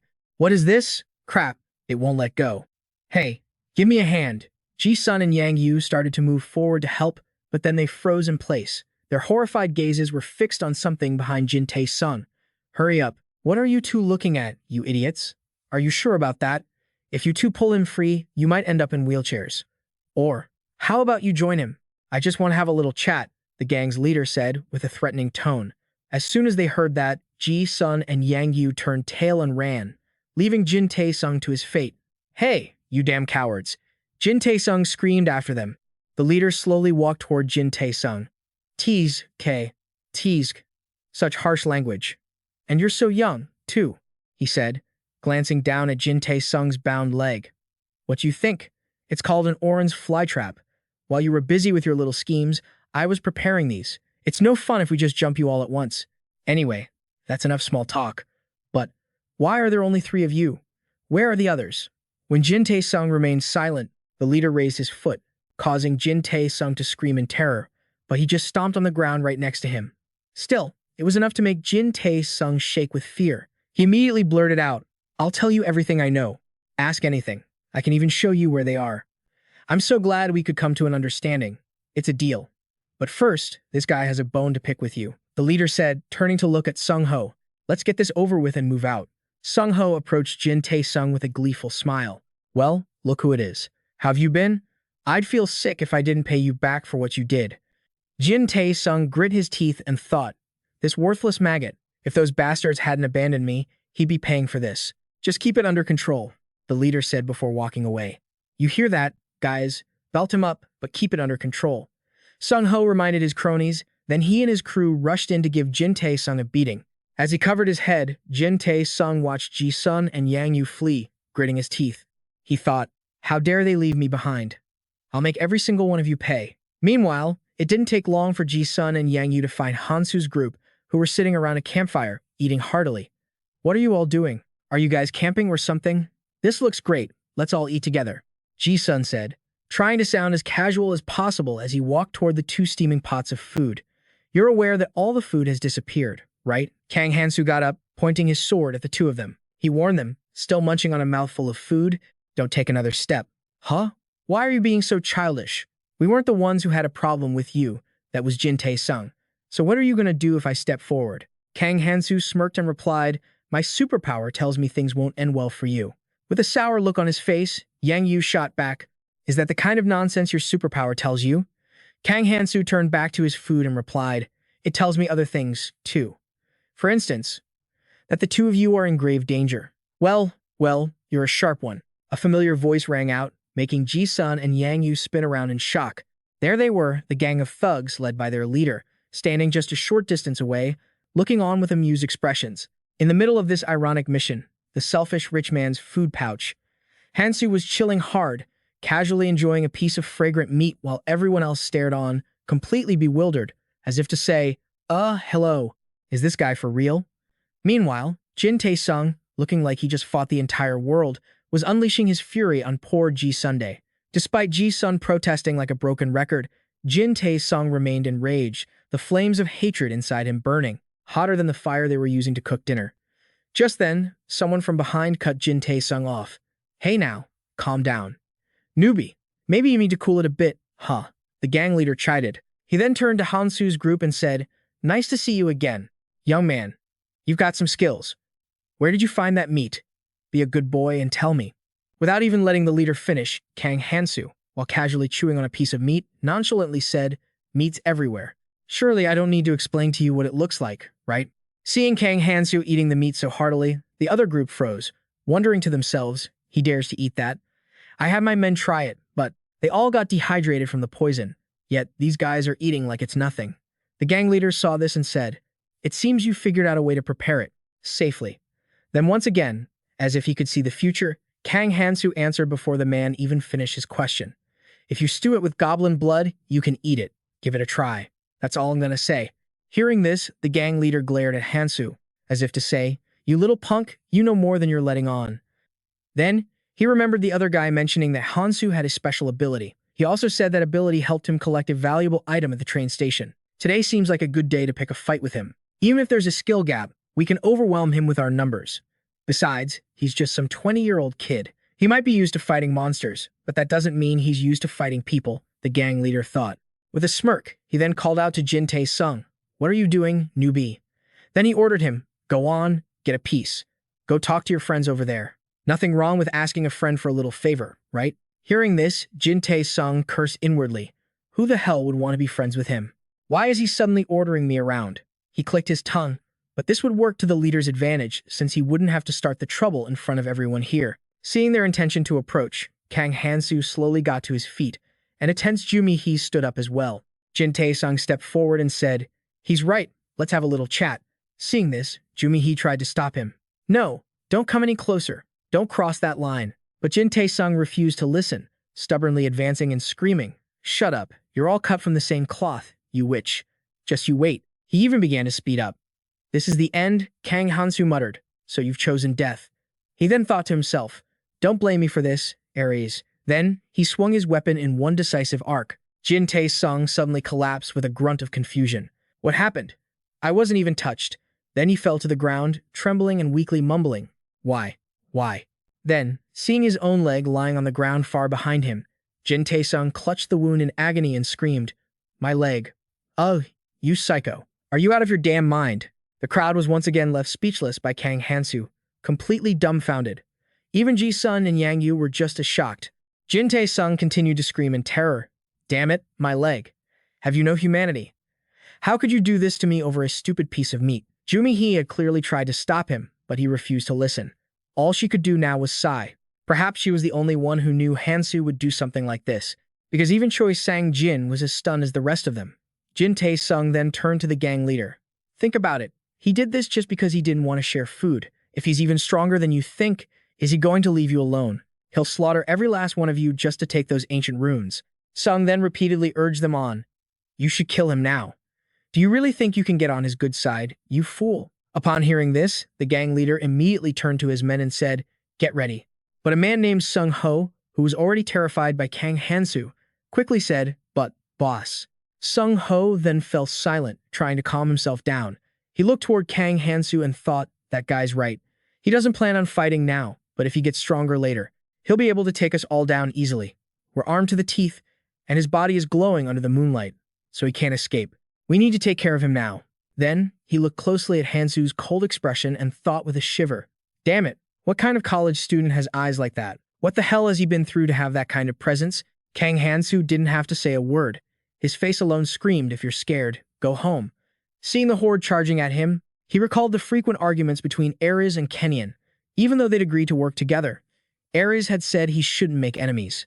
But Kenian said that if an enemy is right in front of you, you must completely crush them, or one day they'll be the one to take you down. Both Ares and I agreed on that, Kang Hansu thought, and the corners of his mouth curled into a slight smile.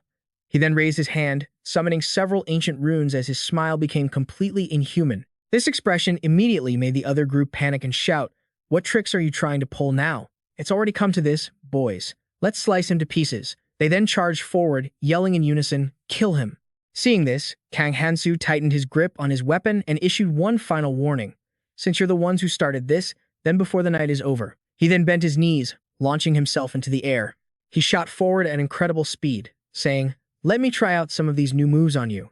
It was only then that Sung Ho realized he picked a fight with the Grim Reaper himself. His will shattered as he thought in shock. How can he move like that? By the time he finished that thought, Hansu had already torn through half of them. At that moment, the best strategy was to run. Not running meant death.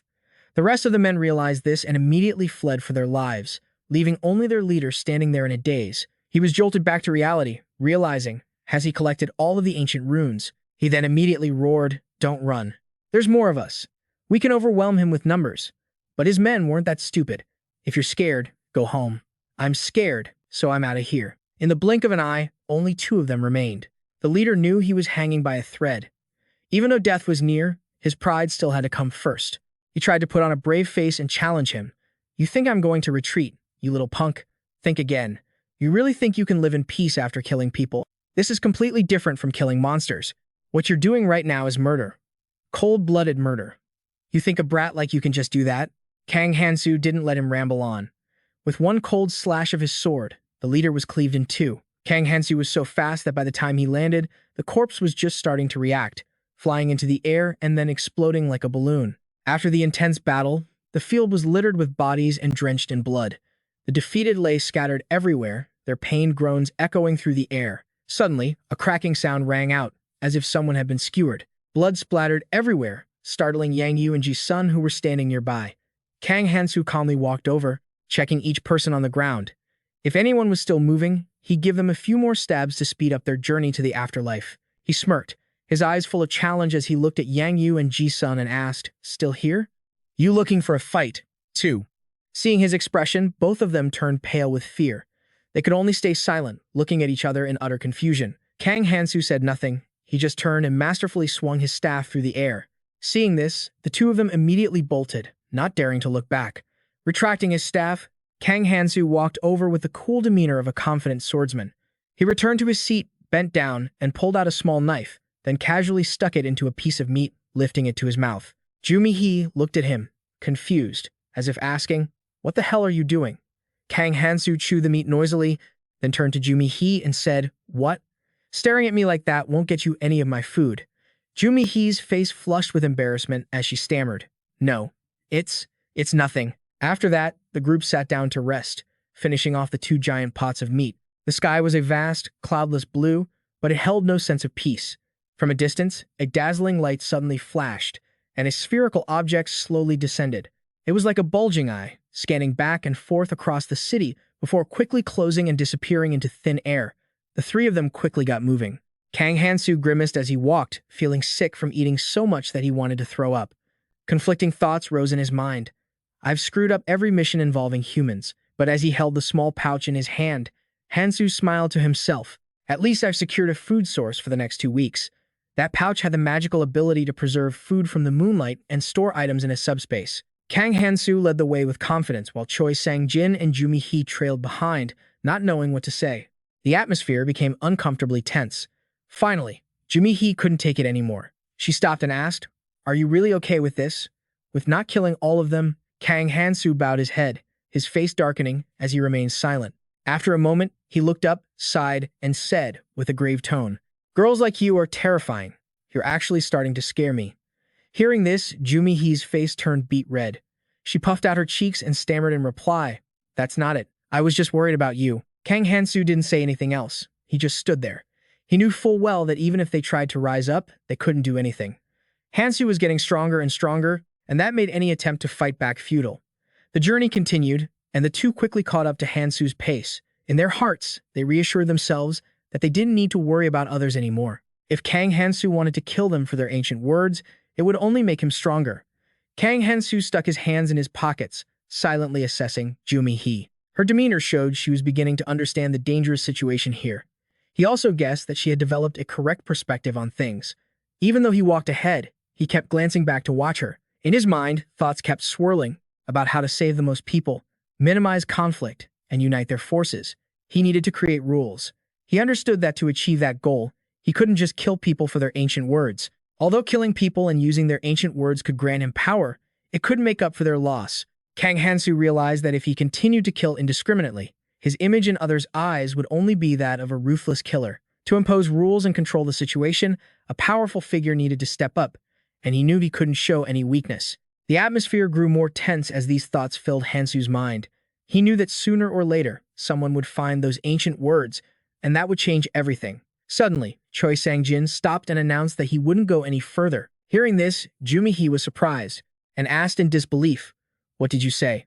Choi Sang-jin answered bluntly, without any fear or hesitation, "I don't think I'll be going with you guys anymore." Jumihee was shocked, unable to understand why he would make such a decision. Kang Hansu, however, showed no surprise, just said calmly, "Do what you want." The words were simple but carried a sense of respect for Choi Sang-jin's decision. Hearing this, Choi Sang-jin turned and quickly left, running far away from the group, as if trying to escape all the terrible things that were to come. After Choi Sang-jin left, Kang Hansu quietly asked Jumihee, "Why don't you do what you want?"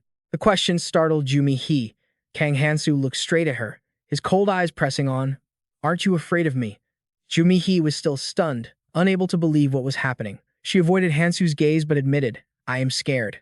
But seeing Hansu standing there, in the middle of a battlefield littered with corpses, she thought that as long as she didn't cross the line, everything would be fine. Jumihee lowered her head and sadly walked closer to Hansu, and said that if she left now, she wouldn't be able to come back later even if she wanted to. Therefore, she had decided to follow him to the end, as far as she could go. Hansu looked at her, his eyes those of someone who had been through too much, yet they still held a hint of affection. After Jumihee finished speaking, her mood became complicated, and her brows furrowed. Despite this, Hansu just laughed loudly, turned his head, and started walking. "If that's the case, let's go." And so, the two continued their journey. Meanwhile, the thugs Hansu had just knocked out began to come to. Jin Tae-sung shakily crawled to his feet, cursing loudly, "That useless piece of crap is all talk. If that damn dog hadn't hit me, I would have killed all of you." Hansu had crippled one of his legs, and he could only drag himself across the ground. He swore that once his wounds healed, he would kill those bastards, and then Hansu would be next. His body was battered and exhausted. Jin Tae-sung dragged himself across the ground, filled with hatred. "Damn it, I won't let you get away with this." His face was bruised, but he was still running his mouth, cursing until he suddenly stopped cold. A figure had appeared in front of him, and it was none other than Choi Sang-jin. Why is this moron only showing up now? He thought with a flash of joy. This was his chance. "Choi Sang-jin, help me up," he yelled. But Choi Sang-jin just stood there, motionless. "Hurry up. You can't just leave me here. We have to work together." He tried to pressure him, to play on Choi Sang-jin's psyche. "This is your chance to get stronger." From a distance, the leader of the thugs also regained consciousness. "Damn it." Seeing this, Jin Tae-sung turned his head and taunted him. "Who are you cursing, you half-dead piece of trash?" He tossed a knife to Choi Sang-jin and ordered, "Kill him. You're doing great, you idiot. I'll give you half of the runes." Choi Sang-jin picked up the knife, his eyes filled with killing intent. Jin Tae-sung continued to direct him. "You kill that guy, I'll split them with you." But as Choi Sang-jin approached him, he began to tremble, a look of fear on his face. "What are you?" Choi Sang-jin grabbed him by the collar and hauled him up. He screamed, snot and tears streaming down his face. "What the hell are you doing? Let me go." Choi Sang-jin's face darkened, and his voice was a low growl.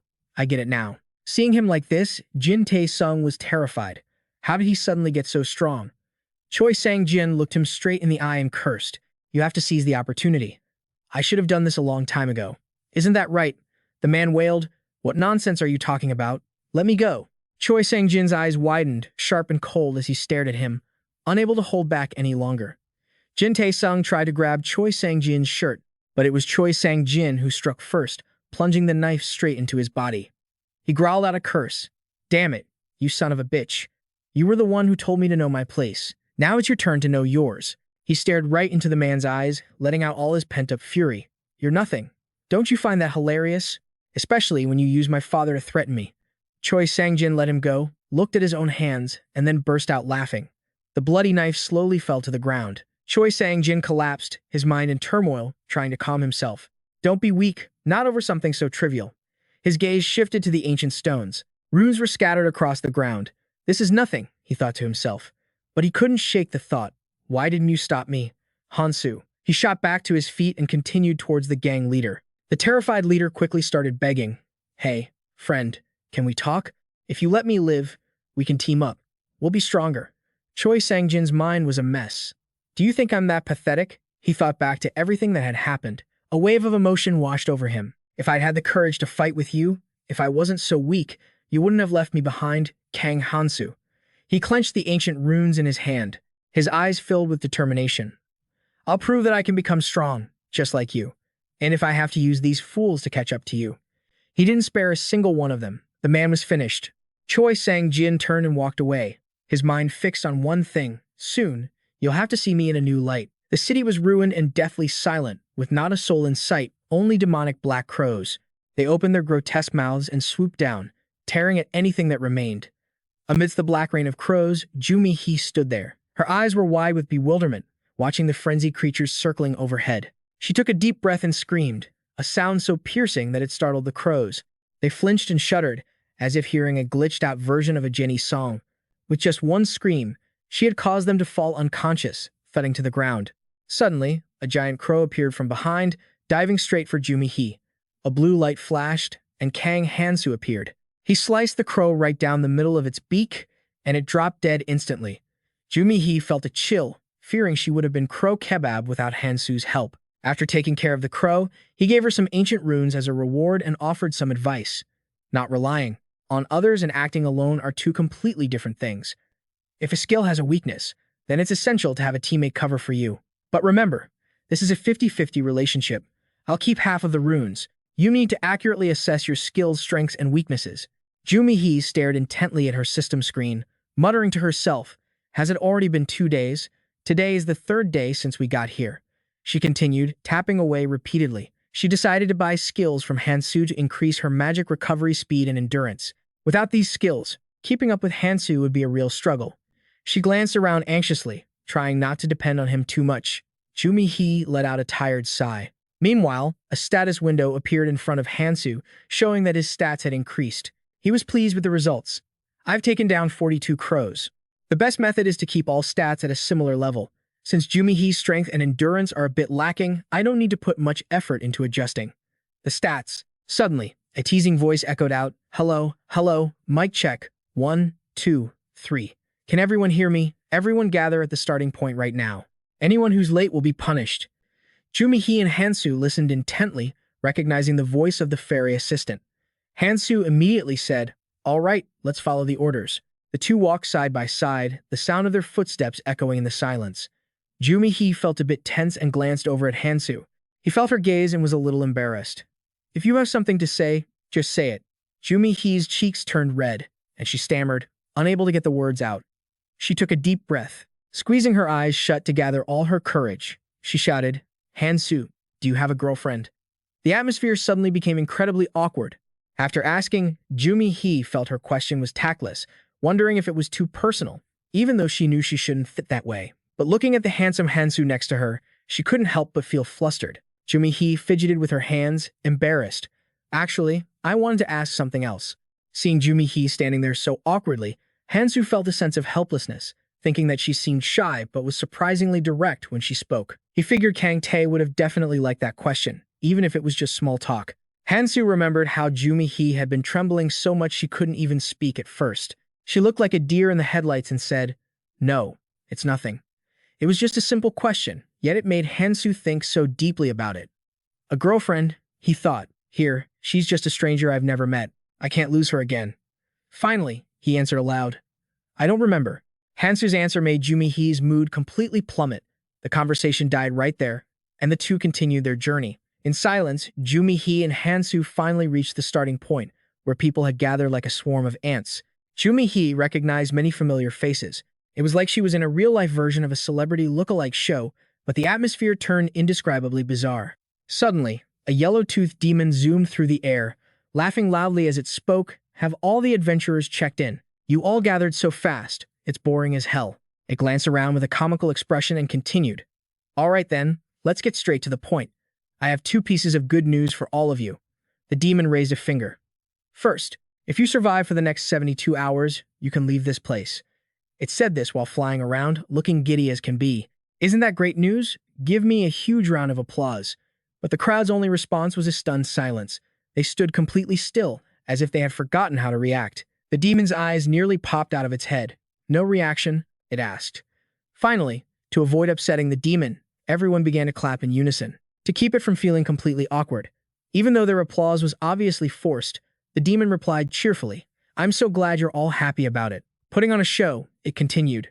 And now, let's introduce the star of our event. Suddenly, the palace began to shake violently, as if caught in a hurricane, scaring everyone witless. This palace you're in is undergoing a critical transformation. It's the most important venue for our event, the demon explained while everyone screamed, What the hell is that? In the distance, a huge structure emerged, a magic altar. Jumihee stared in astonishment at the enormous thing before her. An altar, she thought to herself. Inside it, a massive claw became visible, along with a gigantic set of teeth. The demon went on. There's a very cute little pet waiting for you all. See, so tiny and adorable from here. The demon flew forward and asked, Can you see it? It added, This little fella is a flesh-eating monster. A chill ran down everyone's spine. Their faces turned pale, and their jaws hung open in terror. The yellow-toothed demon continued, And just for you, I've starved it all day long. The heavy thud of footsteps began to echo from inside the altar, a clear sign that the monster was eager to break free. The fairy tapped on the altar and giggled. This altar might look impressive, but it's actually flimsy as heck. It could crumble at any moment, see the rock fragments falling off already. The monster inside roared relentlessly. The fairy added, If this little guy manages to escape, I wonder how many people will be left standing. The crowd below stared at the ravenous beast before them, paralyzed with fear. If the altar breaks, does that mean we have to fight it? The yellow-toothed fairy grinned wide and said, And now for the second piece of good news. It playfully pulled out a pillow, leaned back, and pretended to doze off. Fortunately, there is a way to put it to sleep. If it's sleeping, the altar will remain intact, and it won't be able to escape, right? The fairy blew 1,000 kisses to the crowd below and continued, Now, I wonder what that method is. Any guesses? If you guess correctly, I'll grant you a blessing. The people below felt a chill that was even more terrifying than the monster in the altar. We don't need it, someone yelled. Hearing that, the fairy's excitement completely deflated. What a dull cast. Fine, I'll just tell you. A sly grin spread across its face as it chuckled. The method is quite simple. 5 people a day. You just have to feed it 5 people every single day. So helpful and effective, isn't it? Everyone panicked at this revelation. You need to survive for 72 hours, which means you'll have to feed it 3 times, right?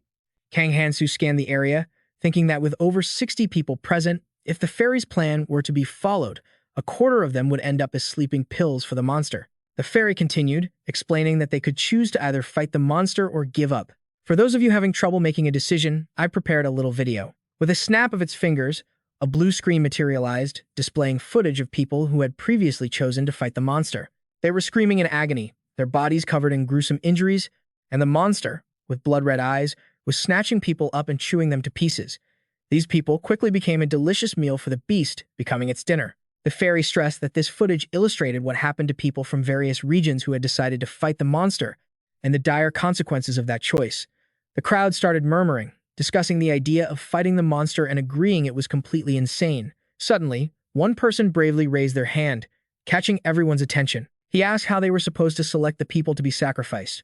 The question left everyone feeling bewildered and uncomfortable. The fairy answered lazily that methods like coercion or drawing lots were entirely up to them. The fairy stressed that the only rule was that the sacrifices had to be alive. Then, it announced they had 1 hour to figure it out and set a timer for them. Within the following 24 hours, they would have to select more sacrifices. As the timer activated and the countdown began, the fairy vanished, leaving everyone behind in utter frustration. A frightened Jumi, he turned to Hansu and asked, "What do we do now?" Calm and unflinching, Kang Hansu replied that the outcome was already set in stone. The same person who had asked the earlier question now suggested a fair method. Let's choose 5 people for the first day and 5 for the second day. Hearing this suggestion, Kang Hansu let out a laugh and asked, "And why should we do that?" The others fell dead silent, and Jumi He stood at the back, horrified.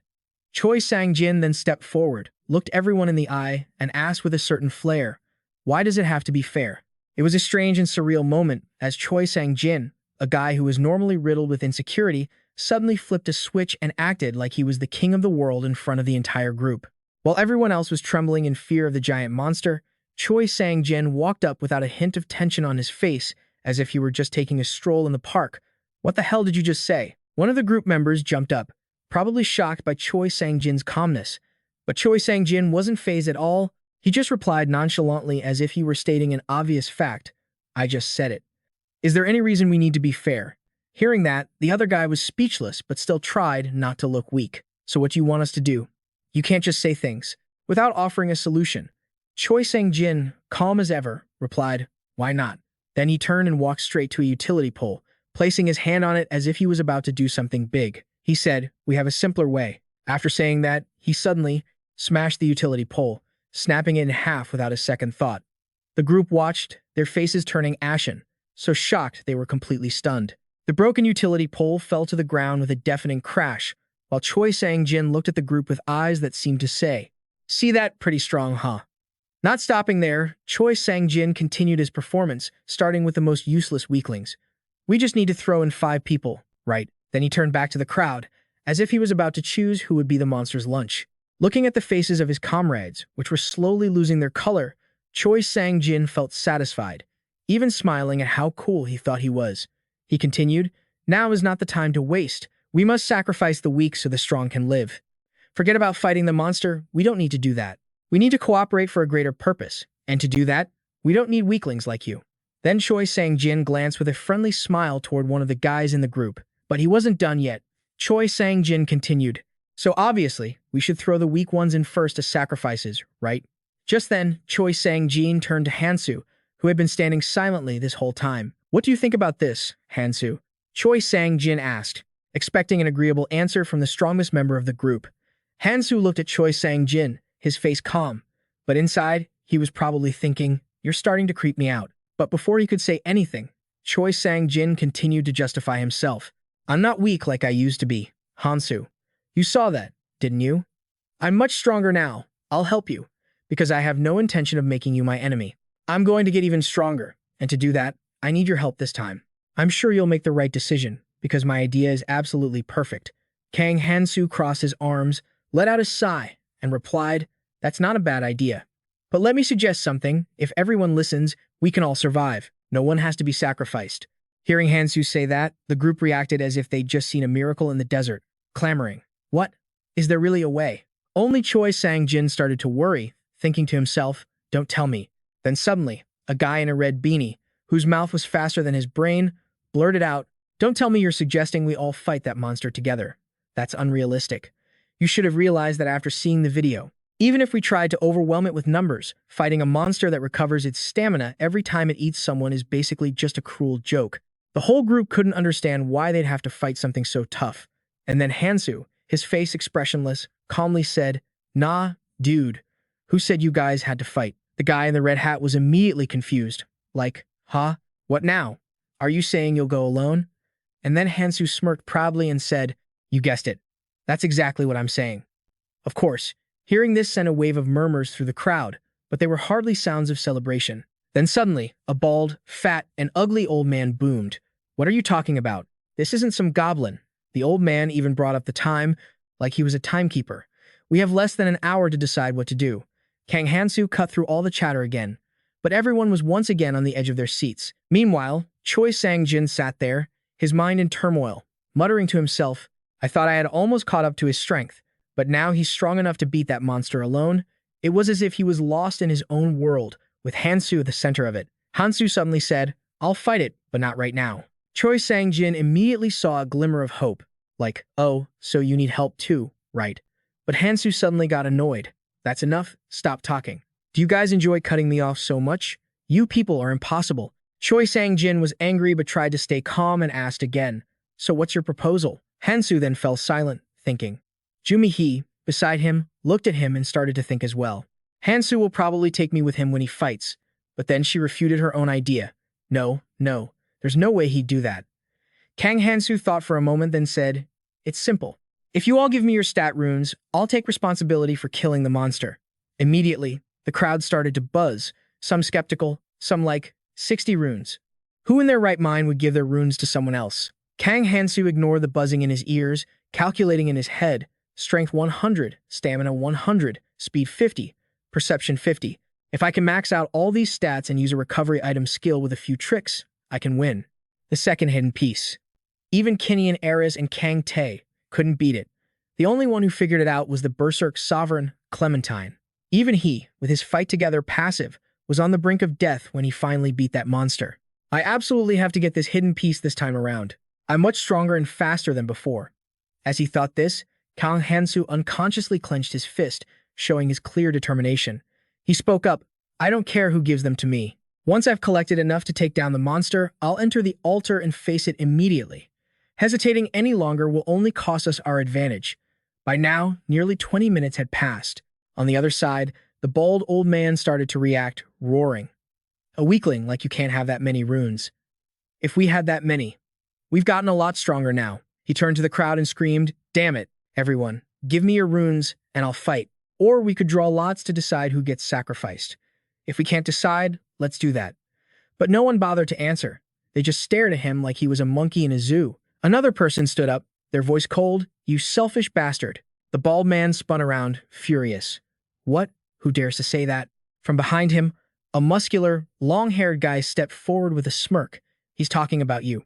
You'll be the first one thrown in there. If we're starting with the weak ones, why should we give our runes to someone as weak as you? The gap between the strongest and the weakest is like heaven and earth. Or is it because you only have a few runes that you're not willing to give them up? The long-haired guy moved closer, his eyes threatening. It's obvious a weakling like you is just planning to hide. You're useless here. The bald man trembled, trying to stay calm. How dare you say that, you son of a bitch?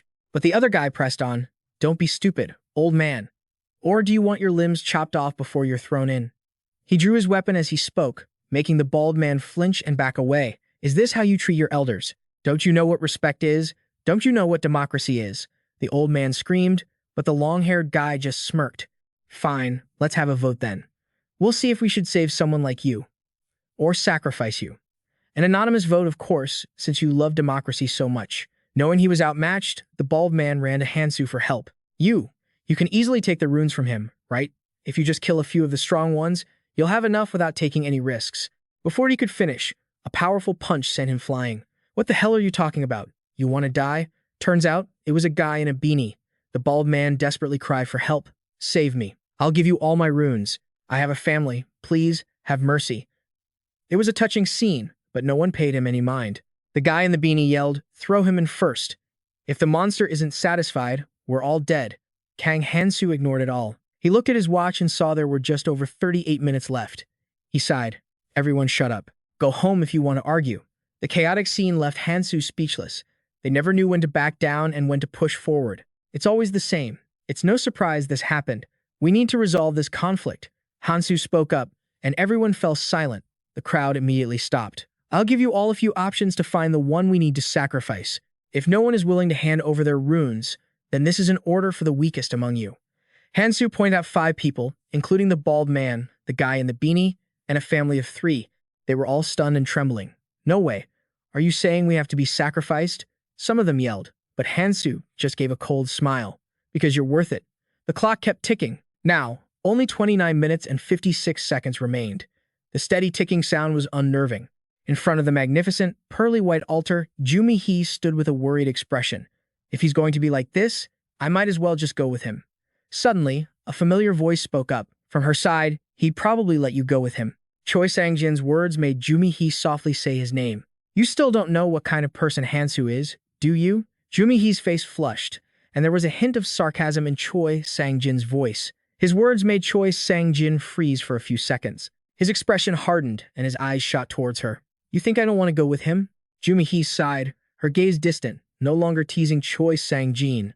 But we can't just follow him forever, right? Her voice lowered, her expression turning serious. Choi Sang-jin fell silent, a fear of being left behind creeping into his heart. Choi Sang-jin asked Jumi-hee, "So what are you going to do now? Just sit around and wait for him?" "No way," Jumi-hee answered in a flash and turned to leave. "If I did that, Hansu would chew me out." She glanced back and smiled. "Then I'd be no different from those other people." There was a bit of bitterness in her voice. Elsewhere, Kang Hansu stood before a crowd of people who were trembling like leaves, and he asked coldly, "While everyone else was busy, what were you all doing?" Hansu didn't care if they were exhausted. He said, "You made your choice, now you have to take responsibility." Hansu's gaze on the trembling crowd was stern and cold. "It's not because you were weak that they left you behind. Your own weakness is the reason you couldn't keep up with them." Kang Hansu crossed his arms, his voice firm as he continued, "You've made it this far, and you still want a free ride." Kang Hansu glanced at the people, avoiding his gaze. His voice was light but filled with power. "If you want a chance to survive, each of you will take out 2 runes. All 15 of you." Kang Hansu looked at Jumi-hee, his tone cool. "This is as far as I can help. Your job is to go hunt and pay back what you've borrowed within the next 72 hours. If any of you tries to run off without paying, just let me know." He smirked and added casually, "I'll cover for you guys. But if you've got the guts, go ahead and try me." Hearing this, Jumi-hee turned to leave, but before she went, she made sure to tell Choi Sang-jin Kang Hansu always keeps up his word, so he'll definitely handle this himself, which also means I have to pick up the pace. Her eyes sharpened, showing her determination to catch up to Krat. Choi Sang-jin replied with a straight face, "You could just come with us, you know. The others would like to have you along, too." His words made Jumi-hee stop in her tracks. She turned back with a wry smile. "Thanks, but not yet. I'll give you an answer later." Right after, she continued on her way, with Choi Sang-jin watching her back as she left. His mind was filled with thoughts. He didn't even need to see her fight to know that since the last time they met, she had become incredibly powerful. He silently clenched his fists, telling himself, "I have to show them, too. This isn't enough. I have to get even stronger." Choi Sang-jin was lost in thought when a voice suddenly broke his train of thought. A cool-looking guy with his long hair tied back spoke up, followed by a group of people radiating killing intent. Faced with their fierce stares, Choi Sang-jin just gave a simple reply. But inside, his mind was racing, trying to figure out this group's motive. Before he could fully process the situation, a man dressed neatly in a button-up shirt, looking like a pop idol, stepped up from behind, gently patting the long-haired guy's shoulder and saying with a smile, "Relax, bro. No need to be so tense." This man confidently introduced himself as Park Soo-yeon, and then asked Choi Sang-jin if he was the leader of the other group. A bewildered Choi Sang-jin said that they were just friends, but Park Soo-yeon insisted he was the leader since everyone seemed to listen to him. He then started showering Choi Sang-jin with praise, and suggested they chat about Hansu, someone he had seen before in another place. Hansu was chilling on the wall of the magic altar, next to a door leading to another dimension. He checked his gear on the ground, telling himself that goblin poison was useless and he needed a paralysis potion. He picked up a small bottle and a staff, thinking that should be enough. Then Kang Hansu looked at a string of beads, a minor stamina recovery item that he had acquired while hunting, and decided to consume it. He gently stepped down the stairs. Right now, Hansu's stats were unbalanced, but he had no other choice. To fight the terrifying monster before him, he knew his current condition wasn't going to cut it. The monster had a bizarre shape, with the head of a buffalo and the face of a horse, but its body and legs resembled a dragon's, creating the ugliest form imaginable. Hansu couldn't care less, just pulling a pack of cigarettes from his pocket. He knew he would have to spam these, and quickly put a cigarette in his mouth. It had been a while since Hansu had felt this way, and he thought to himself that it was understandable. Seeing the wind blow upwards from below, Hansu knelt on one knee, placing a hand on the ground. A suitable rune had already formed in his mind. When the rune stats exceeded the limit of 100, the colors would mix together to create a unique rune, starting from colorless and gradually changing to red, orange, and yellow. Currently, Hansu's stat board showed colorless strength at 0.01%, colorless stamina at 0.01%, agility at 50.5%, perception at 50.6%, magic at 26.4%, and magic resistance at 15.6%. All these stats were affected by the maniac's cigarettes, fluctuating up and down by 20% depending on the situation. Kang Hansu realized that although a normal rune with a stat of 99.9% was no different from a colorless rune with a stat of 0.01%. At higher levels, The difference between them became enormous. He eyed the monster in front of him and thought that even though it hadn't appeared in the first training round, the colorless rune was more than enough to handle it. Kang Hansu told himself that if he had some high-quality dwarf essence, dealing with this monster would be much easier. He muttered a curse at the rage monarch as he stepped forward, picking up his weapon. As he got closer, Kang Hansu told himself that as the only one to complete the hidden quest, he could be sure of one thing: the harder the challenge, the greater the reward. He looked at the monster, which had noticed his presence, and steeled himself to charge. He raised his weapon high, preparing to unleash his skill. From the mysterious door connecting to the other dimension, a few people were stepping through. Park Soo-yeon reminded everyone to be quiet as they entered and cheerfully greeted Choi Sang-jin. He asked if Choi Sang-jin was upset about not bringing a friend along. Although the others around them seemed unhappy, Choi Sang-jin just replied softly and quickly asked for directions to help Hansu. The racial skill of the carnivorous beast was not only an innate trait, but also one they used with great proficiency. The hideous monster facing Kang Hansu slammed its fist into the ground, sending dirt and dust flying everywhere. Quick as a flash, Hansu leaped up to dodge the blow. The monster was no pushover. It had quickly caught on to Hansu's presence. The three bulging eyes on its face glowed brightly, staring straight at Hansu, stunning him and freezing him for 5 seconds. Seizing the opportunity, the monster used its giant hand to snatch at Hansu with terrifying speed, creating a powerful gust of wind strong enough to blow away everything in the vicinity. But Hansu was no amateur either. He quickly dodged to the side and landed softly on the ground. He had figured out the monster's fighting style. It paralyzes its prey with fear, and then by devouring it alive, its carnivorous skill would heal it. Looking at the monster before him, its loud roar made him a little nervous. After spewing blood, the monster also used his skill to drain life from living creatures. He wouldn't be able to defeat it. Kang Hansu realized that minor wounds wouldn't do anything to the monster, so he decided to focus on restricting its movements. He observed the blood vessels on the monster's body, knowing that inflicting pain on its major nerves would be effective. Again, the monster reached out to grab Hansu. He skillfully dodged, not attacking immediately, but focusing on waiting for the right moment to jab his staff into the vital points that would paralyze it and achieve a greater effect. Finally, Hansu saw the perfect moment. As if he just struck gold, he made his move and stabbed his staff directly into the second pressure point between the joints on the monster's body. Instantly, the ugly monster screamed like a stuck pig as pain shot through its body. "This should be enough," Hansu said with overwhelming confidence. "Now I just have to wait for it to freeze up again." The countdown timer showed only 12 minutes and 1 second. In Hansu's arena, another loud noise echoed, and Hansu, maintaining his composure, continued to take the hits. The giant monster continued its frenzied attack, forcing Hansu back, parrying and dodging like a ninja. Hansu braked gently to keep from being thrown further away. The monster seemed a bit stunned, even though it seemed to have run out of mana. Its 3 eyes widened again, causing the surrounding rocks and dirt to levitate. Kang Hansu immediately recognized its overpowered skill: fear. The monster let out another long roar, but Kang Hansu stood perfectly still. He thought to himself that the skill's effect depended on the target's mental fortitude, and magic resistance also reduced the damage. Compared to the monsters he had fought in his past life, this thing was just child's play. He smirked, confident in his abilities. He felt there was nothing to worry about. After facing so many ferocious monsters, he had learned to heighten his senses and read his opponent's movements. Kang Hansu recalled Kang Tae's words, that fighting was just about predicting the enemy's actions. He laughed, pulled out a cigarette and lit it, continuing to praise himself in his head. "Now I finally understand what he meant," he thought, observing the monster and predicting where it would strike next. When the monster attacked, Kang Hansu simply sidestepped. The tension mounted, and Kang Hansu realized that even though he had anticipated some of it, facing the monster was no easy task. He worried that if he hadn't increased his strength and stamina stats from the beginning, he wouldn't be able to continue, attack or dodge, just like before. This temple battle is still a real pain, he thought to himself while glancing at his remaining cigarettes and the time left, feeling the need to act fast. Meanwhile, from up high, Park Soo-yeon stood with his group, observing.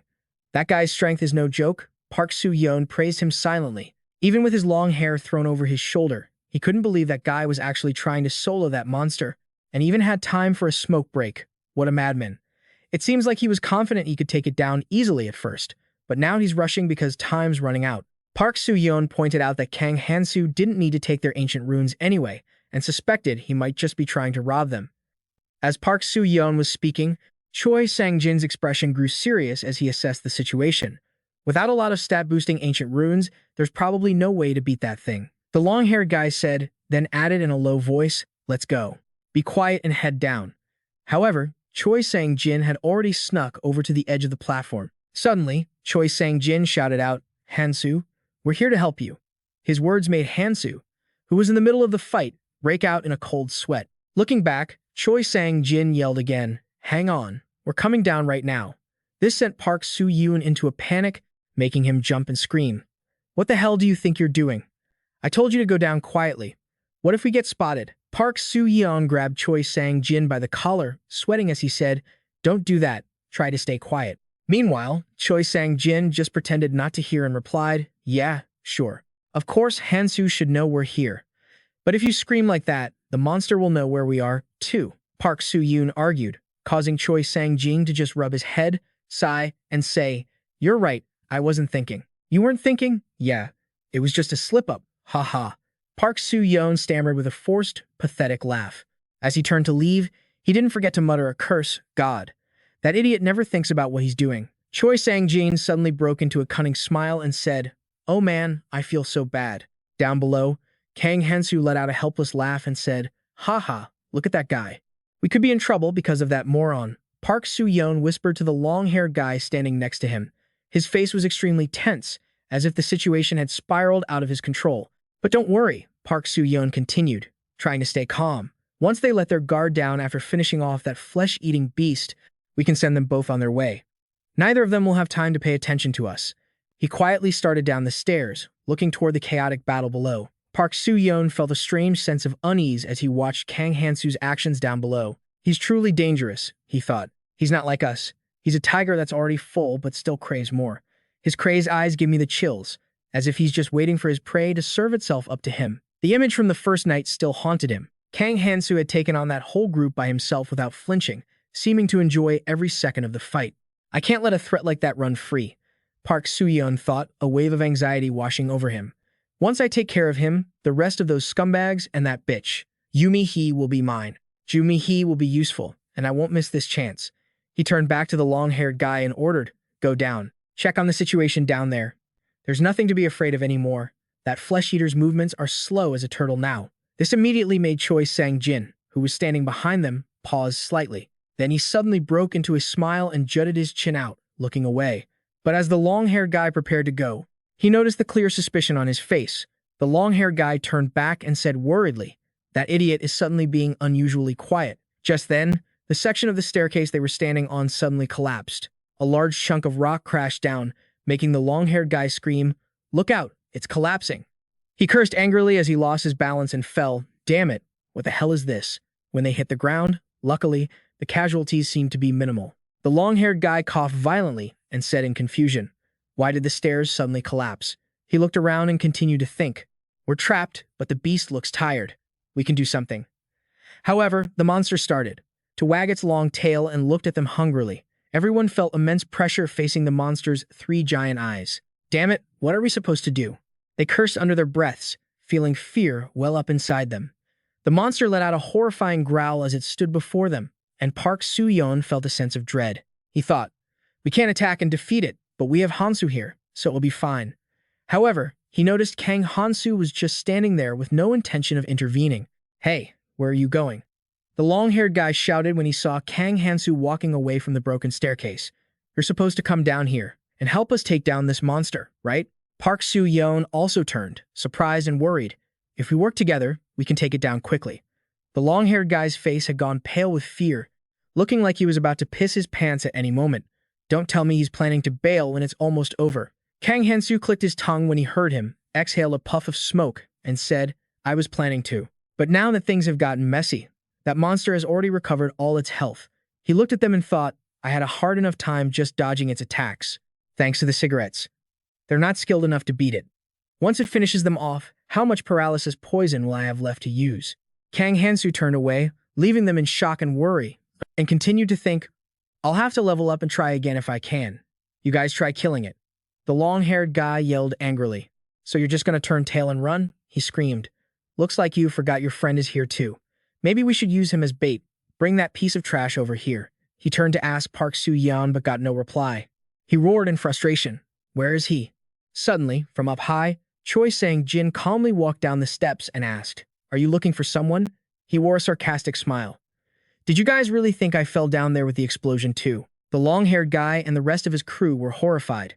You son of a bitch. No wonder he was so quiet, the long-haired guy thought. Did he destroy the stairs because he was wary of us? I'm going to kill you, Choi Sang-jin. Choi Sang-jin replied nonchalantly, if you've got the guts, come on up. Then he glanced at the monster waiting behind them. Not that you have time for that. That monster over there is waiting for you. All that's left is for you to tremble in fear. Got it? The monster continued to growl, its eyes filled with amusement and excitement as it looked at them. Park Soo-yeon shouted anxiously, if it recovers its strength, you'll be the only one at a disadvantage. If you abandon us like this, things will get worse. Park Soo-yeon screamed her lungs out. We have to work together. That's the only way we'll have a chance to survive. Kang Hansu replied calmly, you don't need to worry about the stairs breaking because of the monster. Weren't you all willingly crawling in here to be sacrificed? Huh, Park Soo-yeon asked, not understanding as their shoulders trembled uncontrollably. As he looked at the monster, the fairy's voice suddenly rang out as its figure appeared. This method is very simple. It said it just needs to be fed 5 people a day. 5 people a day is fine. The monster opened its mouth wide towards them, and Park Soo-yeon and the others could only tremble in fear. And they let out a desperate cry. Finally, a loud, hopeless scream echoed out when they realized the situation was beyond saving. I'm very grateful for everyone's spirit of sacrifice, Kang Hansu said with a cunning look while maintaining a polite attitude. He gently stepped onto the high wall and approached Choi Sang-jin, asking, why did you do that? I know you had a reason for bringing those people here, he continued, but from now on, watch your mouth. My own, that is. He looked at Choi Sang-jin with a thoughtful gaze. I finally get it, Choi Sang-jin suddenly said, a mysterious smile on his face. A way for me to be useful, he said softly. Now, use me as a tool. Choi Sang-jin looked at Kang Hansu seriously, but he didn't reply right away, only giving him a calculating glance. It was as if he was considering his next move in this dangerous game. Choi Sang-jin didn't take his eyes off Kang Hansu, his resolute gaze seeming to say, I'm not kidding. Meanwhile, Kang Hansu was just as intense, looking straight at him with a serious expression. Kang Hansu propped himself up on his hands and asked challengingly, you want me to see you as a tool to be used? Why should I do that? Choi Sang-jin didn't need long to think, answering immediately, because I know your goal isn't the same as everyone else's. Kang Hansu took a drag from his cigarette, remaining silent while his ears were still listening to Choi Sang-jin's words. His friend continued, you always have a long-term vision and you never stop taking action. Choi Sang-jin didn't forget to add a private thought of his own that even though he had fought with Jin Tae-sung and those thugs, he still didn't kill any of them, which surprised him, noting to himself that even though it might come back to bite him, in the future, Choi Sang-jin continued, others might harm you later, even when the altar appears. You could have easily used force to eliminate them, but you didn't. I don't understand why you didn't just take care of them. I guess that's not your true nature, right? Kang Hansu remained silent, not answering immediately. Choi Sang-jin's voice was filled with determination and a hint of risk. He pressed on. So, use me. I'll do the dirty work for you. He held out his 2 hands in front of Hansu, his voice almost turning into a plea. In return, take me with you, or just let me follow you. That's enough, Choi Sang-jin asserted. This time, Kang Hansu couldn't help but laugh, which shocked Choi Sang-jin. I don't know about that, Hansu said, calmly brushing past Choi Sang-jin. After the mess you just caused, Choi Sang-jin was forced to explain. This time, it was because there was no other way to resolve the situation. So you got caught up in it, too. But next time, I won't let anything happen to you. He turned to look at Hansu with certainty. Next time will be different, I guarantee it.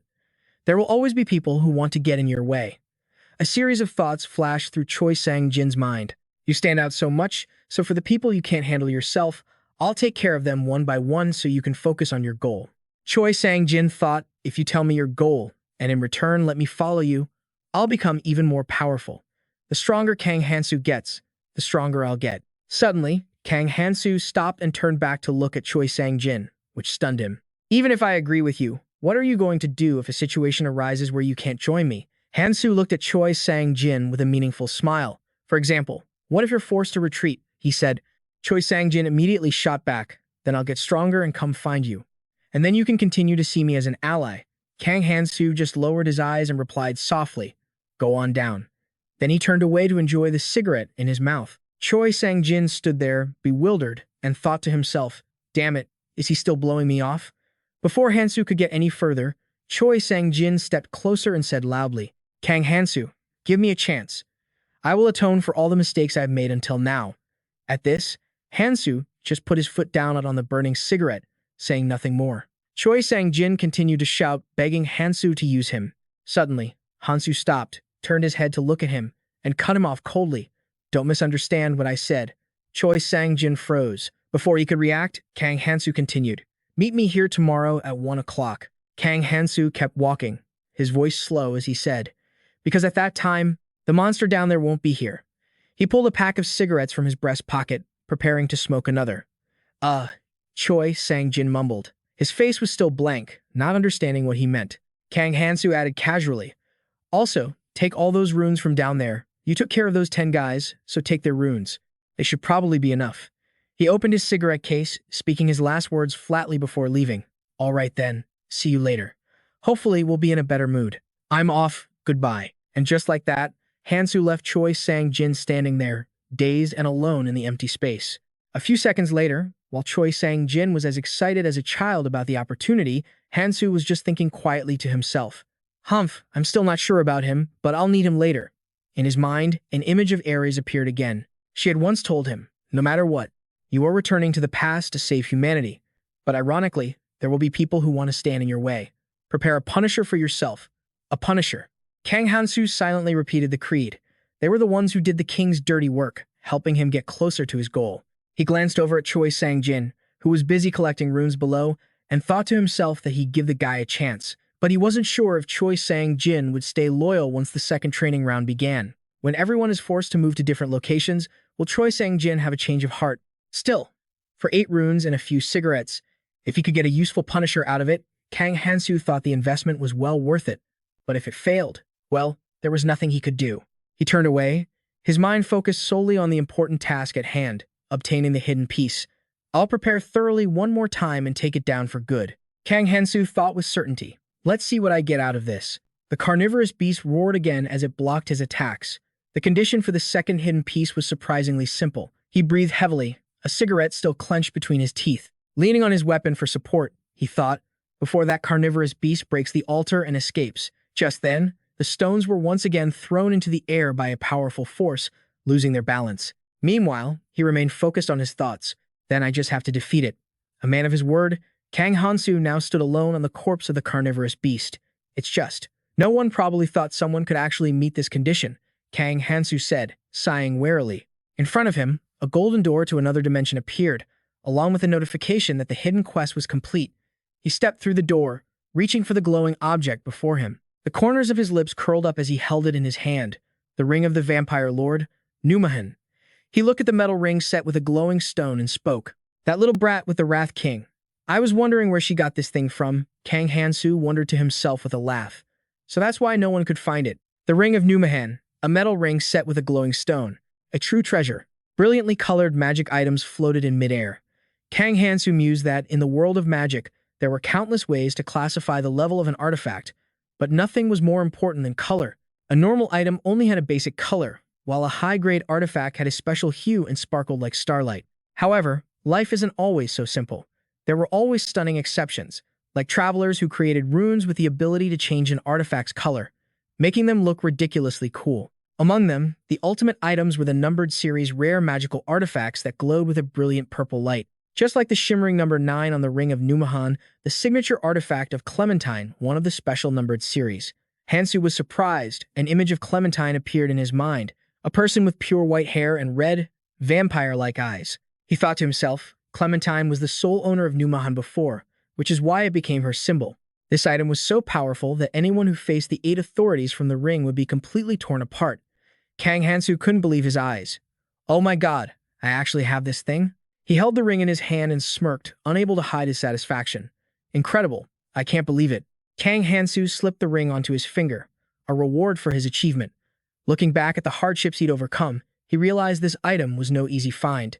The ring was now his, and a somewhat sinister smile spread across his face. He said sarcastically.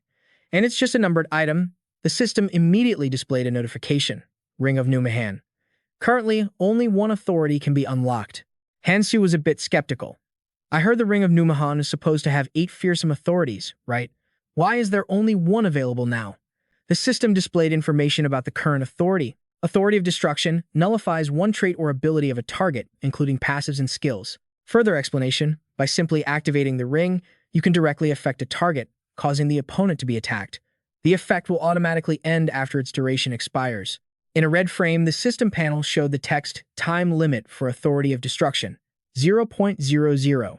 Hearing this, his heart blossomed with joy at the fact that he could nullify an opponent's skills. This is a huge advantage. I have to make the most of it. Hansu predicted that to use this ring, at least one of his stats had to be compatible with the colorless rune. He checked his stats, and the system window popped up. Kang Hansu. Strength, 84.3. Agility, 85.8. Stamina, 42.1. Perception, 42.2. Magic, 22. Magic resistance, 13. For a while now, his strength and defense stats have been shooting up. Hard work really does pay off. A faint purple aura of power radiated from Hansu. He stroked his chin, a mysterious look on his face. So now I need a lot of magic runes to use all 8 authorities. I'll focus on balancing my stats later. From a purple magic portal, a familiar foot stepped out. It was none other than Hansu himself. He had returned from the barrier, and the real world was in ruins, as if hit by a violent storm. Seeing him return, Jumihi quickly ran towards him, calling out, "Hansu." She was overjoyed. "You must have won. I heard from Choi Sang-jin. You defeated that monster, right?" Suddenly, an earthquake shook the entire city, and everyone, including Jumihi, panicked. Meanwhile, Kang Hansu remained calm, his eyes fixed on a certain point as if nothing was happening. Everyone's jaws dropped. Their eyes widened in astonishment at the sight before them. Someone shouted, "The altar." It turned out the altar was the one shaking. A system notification appeared. Time remaining, 0.00. Jumihi saw that the altar had vanished and said in shock, "It's gone." Only then did Kang Hansu speak up calmly, "I told you so." Jumihi seemed a bit stunned, but Kang Hansu flashed a brilliant smile. "If I had been there, I probably would have needed sunscreen to keep from getting burned. I said I'd take responsibility for taking it down, right?" Oh, Jumihi's poor heart couldn't take it. Her face flushed red, and she turned away, elegantly tucking her hair behind her ear. Her heart fluttering, she replied softly, "Yeah." Meanwhile, Choi Sang-jin stood nearby, celebrating inwardly. He felt so lucky to have chosen the right person. He succeeded. I was right to trust him. Hansu turned to Jumihi and said, "There's still some time before the next training session." With that, Kang Hansu turned and hurried off, determined to get some work done in his spare time. Time to hunt. Jumihi's face darkened, and she called out after him, "I want to split from the group." Kang Hansu stopped in his tracks and looked back at her. She looked pensive and worried. "I'm not qualified to stand by your side. When I'm near you, I become too dependent on you." Jumihi forced a smile and continued her justification. "Besides, Choi Sang-jin said he'd come with me, and I know plenty of other people here." Choi Sang-jin was startled when he heard that. "Huh? Is that true? Did I really say that? I don't remember." However, Choi Sang-jin still had to play along with Jumihi's act. He glanced at the others and said, "She's very welcome. Everyone really likes her." Jumihi tried to comfort herself. It was a little embarrassing, but she thought that splitting up with Hansu was the best choice right now. It's better if I can handle things on my own anyway. It was as if Hansu could read her mind. He thought to himself, "We'll be splitting up when the second training begins anyway. So she's already thinking about being independent. That's a good decision." He praised her inwardly. Hansu turned again and continued walking. Jumihi felt a sense of emptiness, but since it was her own decision, she couldn't say anything more. Just then, she shouted again, "Wait." Hansu stopped nonchalantly. He turned back. "Jumihi promised, the next time we meet, I won't give up so easily." She smiled brightly, her hair fluttering in the wind. Her eyes shone with determination. "See you again, and take care." Hearing this, Kang Hansu gave a slight smile. It seemed he was also looking forward to their next meeting. "I wonder what kind of surprise she'll have for me." He turned away, leaving Jumihi and Choi Sang-jin standing there. Then he continued, "Oh, Choi Sang-jin." Startled to hear his name, the young man yelped, "Ha! You said you wanted me to use you. If you're serious about that, just let me know. The decision is yours." Hansu's words made Choi Sang-jin overjoyed. His eyes looked like they were about to cry, but a huge grin spread across his face. Awesome. A week later, at the gathering place, a fairy hovered in the air. It spoke in an arrogant tone. "Have you all been waiting long? Well then, let the second training session begin." The damn fairy growled, "Ahem." It seemed a little surprised. Seeing that the number of people was larger than expected, its expression remained cold. "There are more of you this round than I thought, but who cares? The fairy gave a grotesque smile, revealing pale yellow teeth that looked as if they hadn't been brushed in decades. It continued, I predicted this. Hansu's sharp, cold eyes were fixed on the fairy, as if he wanted to pierce it with his deathly gaze. The fairy gave a sinister smile back and snapped its fingers to give the command. All right, time for a change of scenery. The fairy laughed as it spread its hands, and immediately, a blue light erupted from the ground throughout the city. Everyone panicked. What is this? Jumi-hee shouted frantically. There's a light under our feet. A young girl next to her clutched her father's arm tightly. She screamed in fear, Daddy. Kang Hansu stood still, his thoughtful expression showing he had anticipated this. It's finally starting. The blue light teleported them, and Kang Hansu landed safely. Damn it. It brought everyone to a completely unfamiliar space. Someone asked, Where are we? In the room, a strange voice echoed, Is everyone here now? The little girl who had called for her father was now on the verge of tears. The voice continued its instructions. Before we begin the second training, let's do a head count. The people present were skeptical upon hearing this.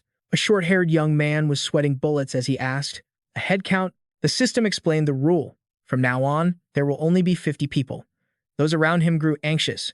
Remembering the brutality of the first training session, they thought, We're all screwed. Make sure there are no more than 7 people in a room. That's the rule. If you're scared, you can go home. In the cramped, dimly lit room with 4 solid walls, the system issued another command. There absolutely cannot be more than 7 people in a room. We will proceed after the check. The brown-haired man with glasses frowned slightly, his eyes scanning everyone in the room. His lips curled as he uttered in annoyance. Damn it, there are 8 of us in here. The voice, sharp as a blade, rang out again. I don't mind reducing the numbers even further. Each room may have a different situation, but the start is the same. Don't you all agree? Discuss it amongst yourselves. The short-haired young man, who had been silent until now, suddenly thought, that makes sense. Things were going way too smoothly. What do we do now? He crossed his arms, his gaze shifting to Hansu, who was standing quietly in the corner with a strange, needle-shaped weapon. I've never seen a weapon like that before. A girl with long, shiny black hair, wearing a purple coat, quietly observed Hansu from a distance. So that's Hansu? He doesn't look like anything special. But those eyes. He's no pushover. Of course. It takes a beauty like me with a keen eye to notice something like that. She spoke in a soft yet calculating voice. In any case, those who remain will be fighting together. So that means someone has to leave, right? We can't just ignore such an important matter. Her voice was sweet, but each word was like an arrow aimed at everyone in the room. Why don't we all introduce ourselves and try to persuade everyone? She spread her arms, her face a mask of feigned innocence full of hidden meaning. The entire room fell silent as all eyes turned to her, scrutinizing and waiting. Suddenly, someone boldly stepped forward, his voice full of self-satisfaction. I'll go first. The one who stepped out was a tall, menacing-looking guy, holding a great sword covered in flames. It radiated a terrifying power. He raised the blade high, his eyes full of arrogance. This is the first time you all have seen something like this, isn't it? I am Dae-kun. Don't think for a second that any skill here can defeat me. I'm not your average Joe. From the corner of the room, Hansu stared intently at Dae-kun, his gaze calm yet profound. What an idiot. Key art? He's using key art. In Hansu's mind, thoughts flashed like a raging fire. What is this key art? It's an ancient skill that uses magic to enhance all stats. He can also reinforce his weapon by enveloping it in magic. But can he even use it properly, or is he just a pretentious show-off? Everyone in the room looked at him apprehensively. They thought he was incredibly strong. But as Hansu observed the weapon in his hand more closely, he made a cold assessment. That toy looks powerful, but its efficiency is probably terrible. Still, it's better than nothing. The brown-haired man with glasses suddenly had an idea, a glint of arrogance in his eye. He stepped forward, his voice full of confidence. If we're considering the importance of skills, then I have the advantage. I'm Kang Min, and I have a healing skill. Seeing that Kang Min had already introduced someone else, a guy in a white shirt and black hair stepped up, clearly not wanting to be outdone. I'm Hanshin. I have combat skills. Well, anyone can fight. It's just a matter of being strong or weak. Isn't that obvious? In the corner of the room, a family of 3 began to worry. The father immediately asked, his voice full of fear. What does everyone mean when they say someone has to die? We're a family. Can't we be an exception? His wife and daughter trembled as they clung to each other, their eyes pleading. An exception. Or an exclusion. It was unclear who would decide their fate. The 3 men in the room exchanged intense stares. No one said a word, but each was running their own calculations in their head. Suddenly, Dae-kun turned his gaze to the black-haired girl, his voice dripping with provocation. Hey, girl.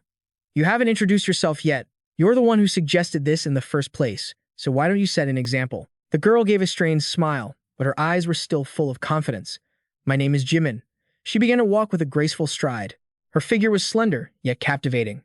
This was no ordinary woman. Everyone watched her every move, sensing the danger radiating from her. As Jimin walked, she spoke, her voice soft but laced with hidden meaning. As for my ability, I'll show you, all right now. Her steps brought her closer and closer to Dae-kun. This made him instinctively back away, shouting in alarm. Why are you getting so close? A vicious look started to appear in Jimin's eyes.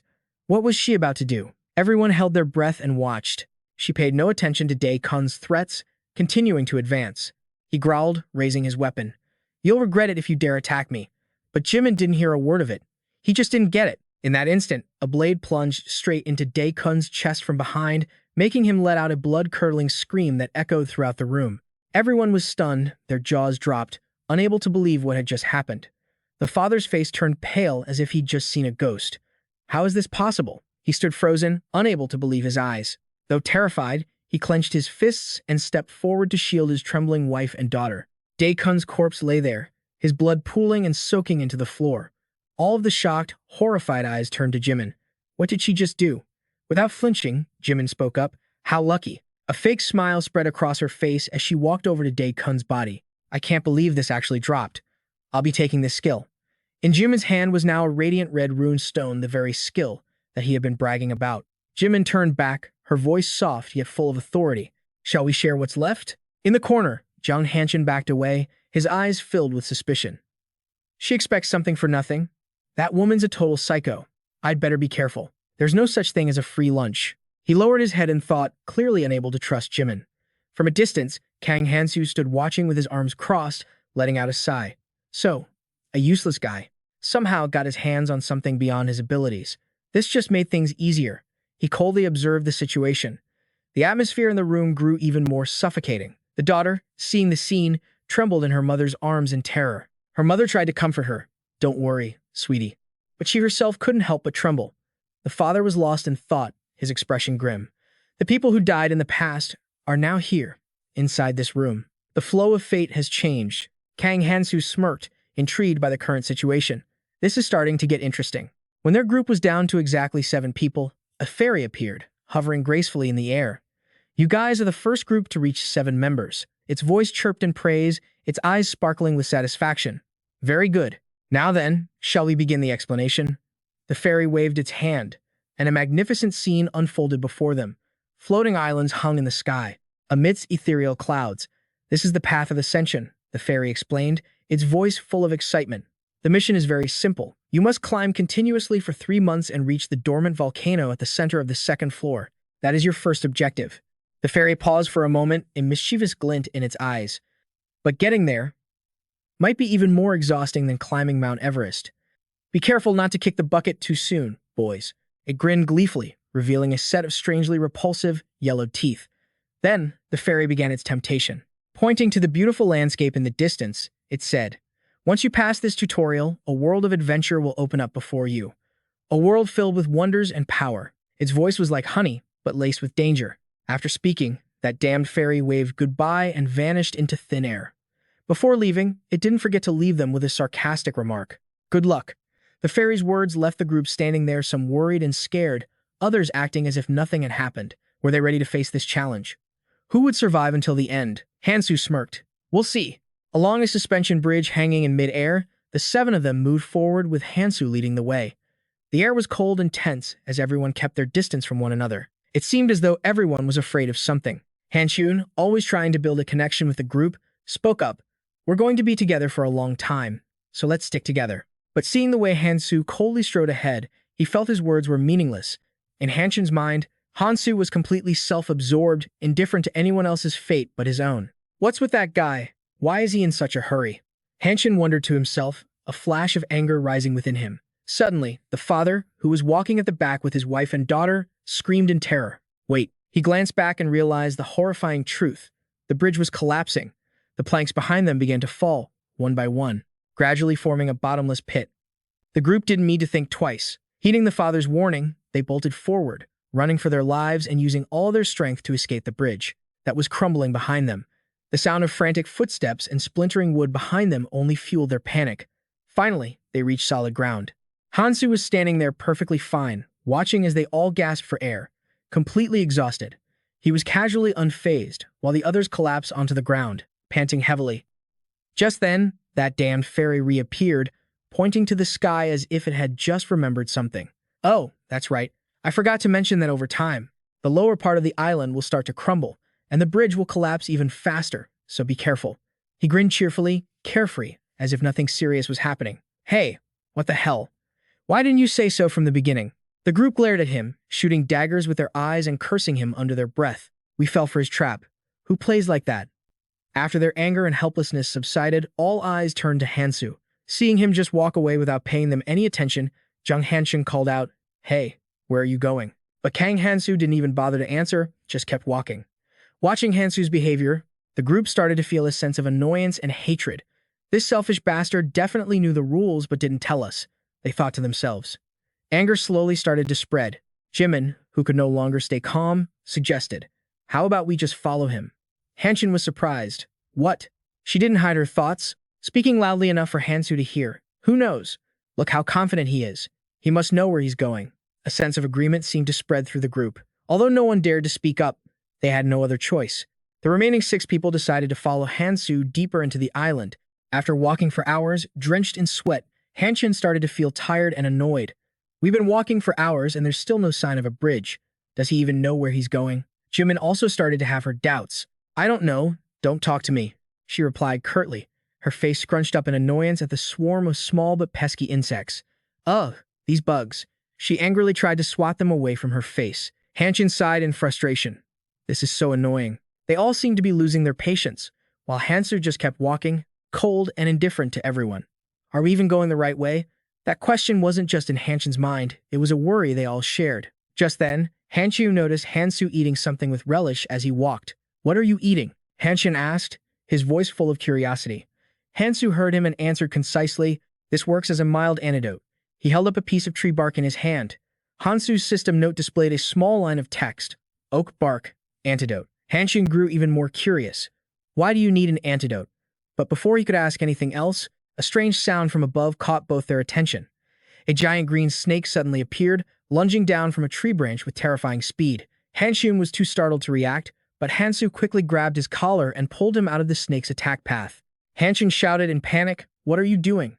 Hansu didn't answer, just stared intently at the snake. It's like Hansu predicted this, Hanshin thought, collapsing onto the ground, his heart pounding with fear. Meanwhile, Kang Hansu stood there as if nothing had happened. A strange glint appeared in his eyes. Found it, he whispered, as if talking to himself. Kang Hansu had seemed like a god just now, pulling Hanshin by the collar just in time to avoid the serpent's deadly attack. After things calmed down, Hanshin looked at Hansu with a questioning gaze. Hey, how did you know a monster was about to attack us? Hansu didn't seem bothered, calmly chewing on the piece of wood before replying, superpowers. You believe me? Superpowers? Hanshin asked, bewildered. The fight grew more intense, and it wasn't long before the serpent slithered with lightning speed and bit hard into Hanshin's right arm. He let out a pained scream, damn it, but not letting the pain overwhelm him. Hanshin forcefully flung his arm, sending the serpent flying. This stubborn brat, he muttered in annoyance, his eyes fixed on the serpent writhing on the ground, convulsing nonstop after taking a full dagger from him. It was an adult rune snake, and as Hanshin knew, its temperament would change erratically depending on the arrangement of the rune lines on its head. The randomly changing runes made the monster extremely unpredictable. Staring at the deep gash on his arm from the serpent's sharp fangs, Hanshin panted, trying to speak. Damn it. They just keep attacking like this, not giving us a chance to heal. Hanshin muttered further. That guy Hansu showed us how to trap them, but now that I'm injured like this, I don't have the strength to catch them anymore. His anger rising, he yelled at a small family of 3 cowering behind him. Why aren't you people fighting with us? Stop just standing there and get out here and fight. The father of the family stepped forward, his voice so polite it left Hanshin speechless. I'm sorry, please understand. I have to protect my family. I can't risk my life to help you. Hanshin stood there, his face dark with rage, a faint killing intent radiating from him. Damn it, he thought. So what if you have a family? We're the ones fighting on the front lines, trying to keep everyone from dying here. After failing to persuade that family, Hanshin turned to Kang Min, who was leaning against a small nearby tree, as calm as if he were meditating. What about you? You don't have a family to protect, do you? Hanshin demanded angrily. Kang Min pushed up his glasses, a cunning smile quickly forming on his lips. He replied sarcastically, well, you can't guarantee I won't get hurt while fighting, can you? Who's going to heal everyone if I'm not around? Hearing this, Hanshan grew even more furious, grinding his teeth as he thought, this bastard. Is his sword just for show? He turned his head away, his tone strained. Right, because you're the healer. Huh. But before he could finish, the so-called healer continued, and just so you know, if you want me to treat you for about 3 strong runes, you'll have to pay me that much. If not, 1.5 agility points or a bit of mana will do. Hanshin whipped his head around to glare at him angrily. His eyes looked like they were about to shoot fire, thinking, this goddamned bastard. Unable to take it anymore, Hanshan turned to Jimin and cried out, are you just going to let them walk all over us like this?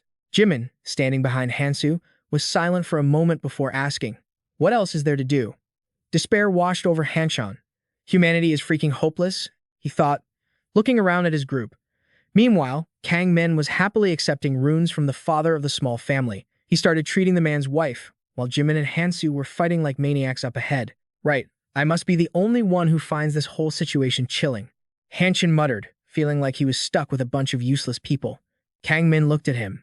With a helpful wave, he called out, what are you just standing there for? Go fight. Hanshin's face darkened with anger. This bastard is only acting high and mighty because he's a healer. My luck is rotten.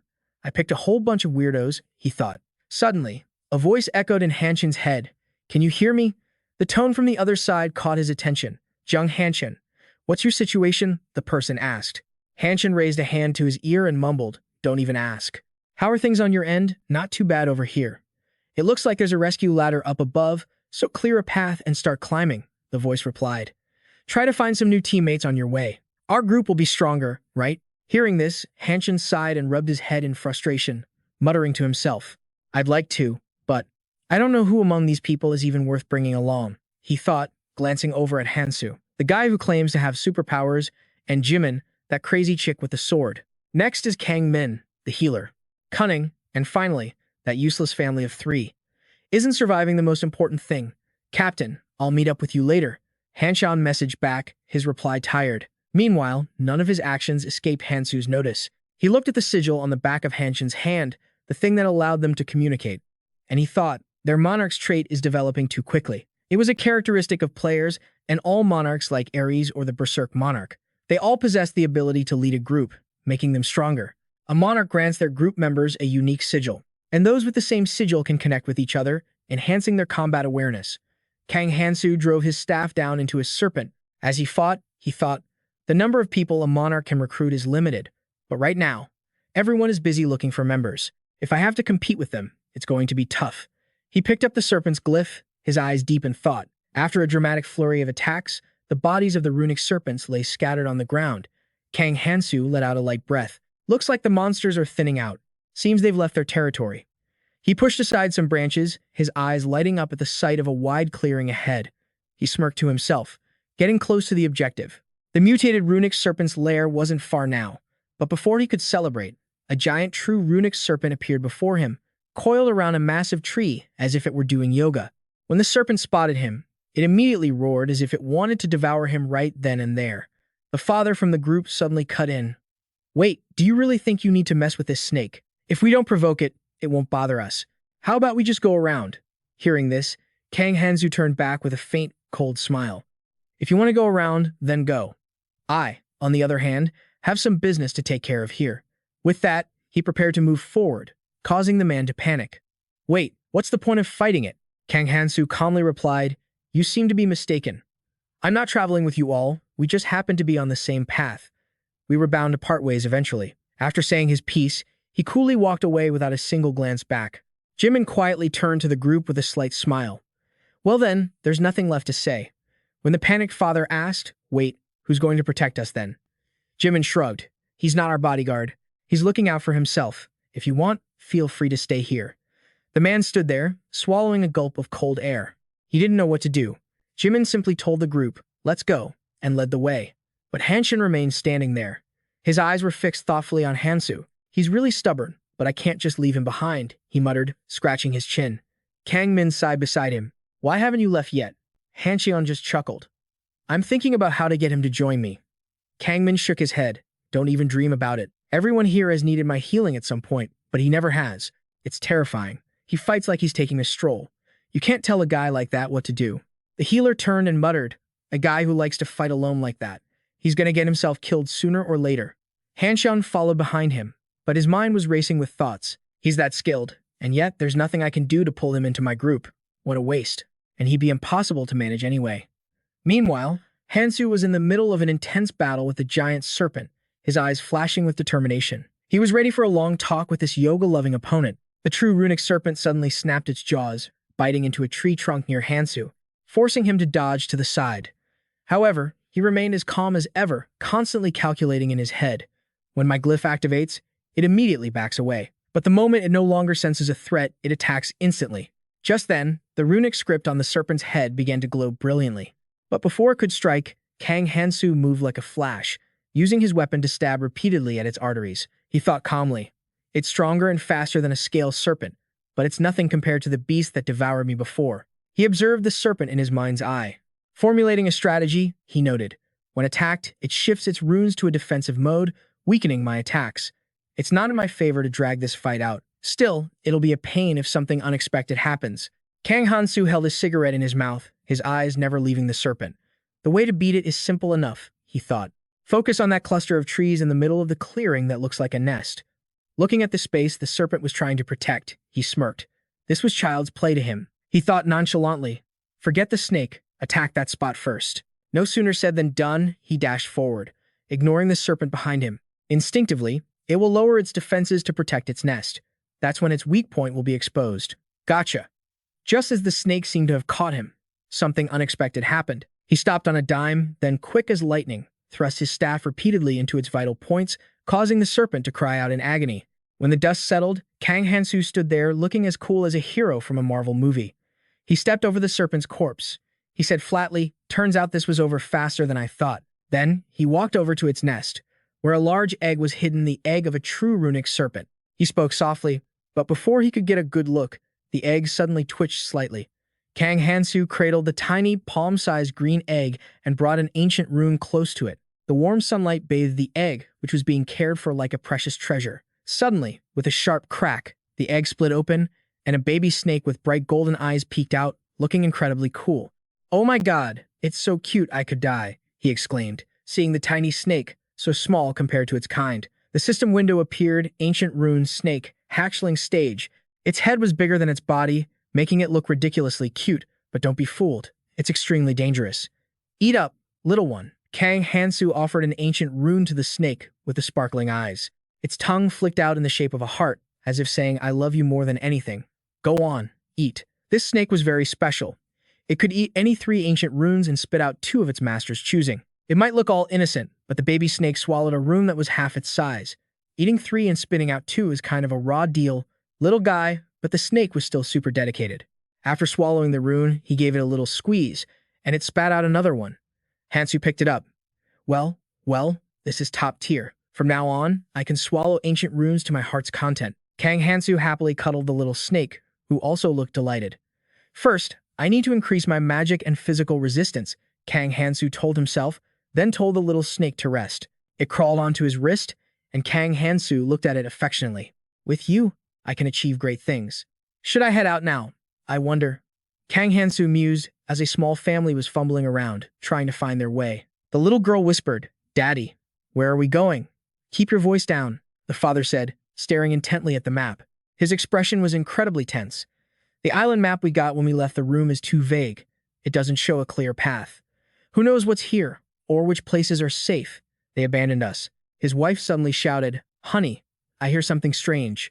Her husband froze for a few seconds, breaking out in a cold sweat. A monster. We're done for either way. He spread his arms to shield his wife and child, who were cowering behind him. Suddenly, from the bushes, Kang Hansu emerged. You're back? The man was overjoyed. Kang Hansu looked at him. Why are you guys here? The man gave a sarcastic, mocking smile. What? Did you get too scared of the monster and run away? I already killed it, Kang Hansu said nonchalantly. His face was ice cold as he brushed a leaf from his hair. The other man's jaw was on the floor. He killed it. Kang Hansu had only been gone for a moment and came back with just a few minor scratches. Where are the others? Kang Hansu asked. The man fell silent. His wife eyed him suspiciously, and his daughter avoided his gaze fearfully. Backtrack to a little while earlier. What are you people saying? What do you mean, get lost? The man shouted at the group while his wife held their daughter, her face filled with worry. It's dangerous to go alone. Please don't leave us. We don't need to fight like this, the man said with a pleading look. Han-chan sneered. So, you're just going to wait for a free ride, tagging along behind us forever? Jimin's gaze was ice cold. He's right. That super cool guy already went off on his own. It'd be a pain to have more deadweight following us. Kang Min looked at the man with contempt. Of course, everyone wants ancient runes, but I'd rather team up with someone stronger. After saying that, the group went in a different direction, blocking the man from following. He was utterly devastated. He cursed under his breath, these damn punks, daring to look down on people. Back in the present, as Kang Hansu was about to leave, the man panicked. Wait, where are you going? You should listen when an adult is talking. His wife and child could only stay silent. Kang Hansu turned away coldly. I'm leaving. This is a waste of time. The wife gestured, and her husband understood, nodding. As Kang Hansu walked away, the family tailed him relentlessly. Kang Hansu turned back and asked, What are you all doing? The man's hand froze. Didn't you say you wouldn't travel with us? You just go on ahead, we'll take care of ourselves. The man said, and his wife nodded eagerly. Kang Hansu thought to himself, wow, they changed their tune fast. Then he replied, suit yourselves. I'm used to going solo anyway. It's a bit tough, but my stats are through the roof. With that, Kang Hansu went back to fighting, his sword swinging as he unleashed skills, taking down wolves one after another. The little snake crawled out from his collar, silently slithering towards the ancient runes. Kang Hansu was secretly pleased. Boosting my resistance first was definitely the right move. The little snake was happily swallowing the ancient runes as the system's stat panel appeared. Kang Hansu. Strength, 0.13%. Durability, 88.8. Magic, 58.4. Agility, 84. Senses, 85.1. Physical resistance, 32. Magic resistance, 32. Kang Hansu lovingly held the ancient rune. Now getting hit will feel like a feather. The family could only stand and watch as Kang Hansu took out his small knife and started cooking. The daughter's jaw dropped. He's getting stronger and stronger. He's absolutely top tier. The mother let out a sigh of relief. Thank goodness he's not paying any attention to us. The daughter asked her father, should we be fighting monsters, Dad? The father comforted her. Calm down. Just being together is a blessing from heaven. Staying safe is all that matters. The daughter obediently replied, yes, Dad. The father signaled, and the family once again started tailing Kang Hansu. When they saw Hansu enter a dark cave, they were surprised. Where is he going? A tunnel? They watched as Hansu entered the cave with a blank expression, sunlight streaming in through the entrance. The family trudged along behind him. The father tried to peer ahead while the mother and daughter looked around nervously. Have we arrived? The father exclaimed when he saw Hansu's destination, a place packed with people. They stared at the newcomers. Their faces lit up. We're safe. We're alive. Xion, thank heavens. Han-cheon was in complete shock to see that the people they had abandoned were still alive. Looking at Hansu, he thought, for this guy to come back completely unharmed, the rumor that he soloed the beast must be true. A fairy appeared, its voice shrill. You're already late? What's with all the noise? The fairy was clearly annoyed. The man was startled by the fairy's sudden appearance. You people are the last ones. Closing the gate, the fairy said. The stone door slammed shut with a thunderous boom. Everyone was stunned. The fairy smiled sinisterly, and with a snap of its fingers, it said, let the main show begin. It flew up high, its voice booming. Welcome, all of you, to the first floor docks. There are 75 people left. Not bad, very few casualties. This special event is a battle for tickets. Electronic tickets materialized in front of everyone. The little demon continued. You will use these tickets to travel from the collapsing first floor island to another island. There are islands full of monsters, completely surrounded by lava. But if you're lucky, you might get to the central or southern islands, which are full of treasure. But that's too boring, so I've got a few rules for the game. The fairy spread its arms and explained the mind-bending rules. Each boat of 3 people needs at least 3 tickets. If 3 people use 2 tickets, they'll be scattered across the islands. It's all up to luck. If 2 people use 3 tickets, they can travel together but can't choose their destination. If 1 person uses 3 tickets, they can go wherever they please. Everyone broke out in a cold sweat. The man and his family were pale with fear. Only Kang Hansu remained perfectly calm as the islands began to collapse from the outside in. The difficulty of each island varies. Everyone wants the good spots, right? The annoying fairy pulled out an explorer's outfit and a pair of binoculars, looking ridiculous. In 30 minutes, max, the entire first-floor island will collapse. There are 25 boats around the crater. Get moving. You know what you have to do. Survive, no matter what it takes. The fairy laughed maniacally. Now this is what I call fun. Everyone began to scramble for tickets, killing and betraying one another for a chance to live. Give me the ticket. You dare betray me, you're dead. Don't leave me. Kang Hansu watched the chaos unfold, knowing it was about to get a whole lot crazier. A voice called out, Kang Hansu. Hansu glanced over. I'm begging you, just this once. Help me. No, please, help my family. The man dropped to his knees, begging pitifully. Kang Hansu stared down at the man groveling before him. With his head bowed, the man spoke to Hansu. We need more tickets to reach the safe zone. For someone as powerful as you, getting them should be a piece of cake. The man's sleazy grin made Hansu want to punch him right then and there. The whole kneeling act was just a cheap trick to mask his shamelessness. The man looked up and continued to plead. You just have to swipe a few tickets from someone else and pass them to us. That's all. The man pleaded, certain that if Hansu just nodded, everything would be fine. You'd be saving innocent lives. Please, I'm begging you. The man continued to beg desperately. However, Hansu just stared at him with an emotionless expression and replied coldly, You're responsible for yourself. Look after your own affairs. Even as the man kept clinging to him, trying to persuade him, Hansu's mind remained unchanged. The man clung to him like a leech, refusing to give up. What's so hard about it? You're so cold-hearted. Suddenly, a badass voice cut through the noise. Shut your trap, you dog. Hanshin appeared, sending the man flying with a swift kick. He grabbed the man by the collar, glanced at Hansu, and said, This old fart talks too much. It's really getting on my nerves. Are you just going to stand there and listen to this? All you had to do was get the tickets and this would be over. Hanshun sneered, Kang Hansu, join our team. I'll give you a ticket if you need one, he said, gesturing contemptuously at the man's family. Even though they're my teammates, I can't stand them. Hanshun pressed on. You see it too, don't you? I know you're OP as hell, so why not join people who are on your level? Hanshin held out the insignia on his hand. This is a power my teammates have awakened. It's on a whole different level than mere skills. If our leader agrees, you can get it too. He extended a hand toward Hansu. I've already told the leader about you. I'm sure he'll approve. It's lonely out there by yourself. Hansu looked at the outstretched hand, his expression unchanging. He shook his head and refused. No, I decline. Hansu was stunned, unable to believe Hansu's reaction. He froze on the spot as if he'd been hit by a stun spell, but he didn't give up and pressed on. Wait, we're different from those nobodies. Maybe you just don't understand the value of a guild. Kang Hansu thought back to his past, remembering a time when such bonds meant everything to him. His gaze was firm. This time, he would not serve under another king. It could lead him off his path. Hanshun's voice dropped. You won't even hear me out? Damn it. Fine. He tossed a ticket to Hansu. Here, take it. I stole it from that pathetic guy over there. The man screamed, my ticket. Hanshun said to Hansu, It's a shame you refused my offer, but I don't have time to stand here and argue with you. Hanshun smirked. I'm off to meet the others on the central island. Just consider this a gift for the future. We'll definitely meet again, and I'll ask you then. Kang Hansu thought to himself, whatever game he's playing, it's pointless. At least, for now. The crowd erupted into a frenzy as the ticket landed at Hansu's feet. They surged forward, desperate to snatch it. They were like a pack of starved tigers. One person managed to snatch the ticket and screamed, It's mine. The man from before latched onto the leg of the one who took it. No, that ticket is mine. Give it back. But the other man refused to let go, his face contorted with rage. Are you looking for a death wish? Kang Hansu glanced at them with complete indifference. Just as he was about to stab the man, his daughter ran in between them, screaming, Dad. The attacker grabbed the little girl by the throat. Is this your daughter? Well then, let me give you the gift of dying together.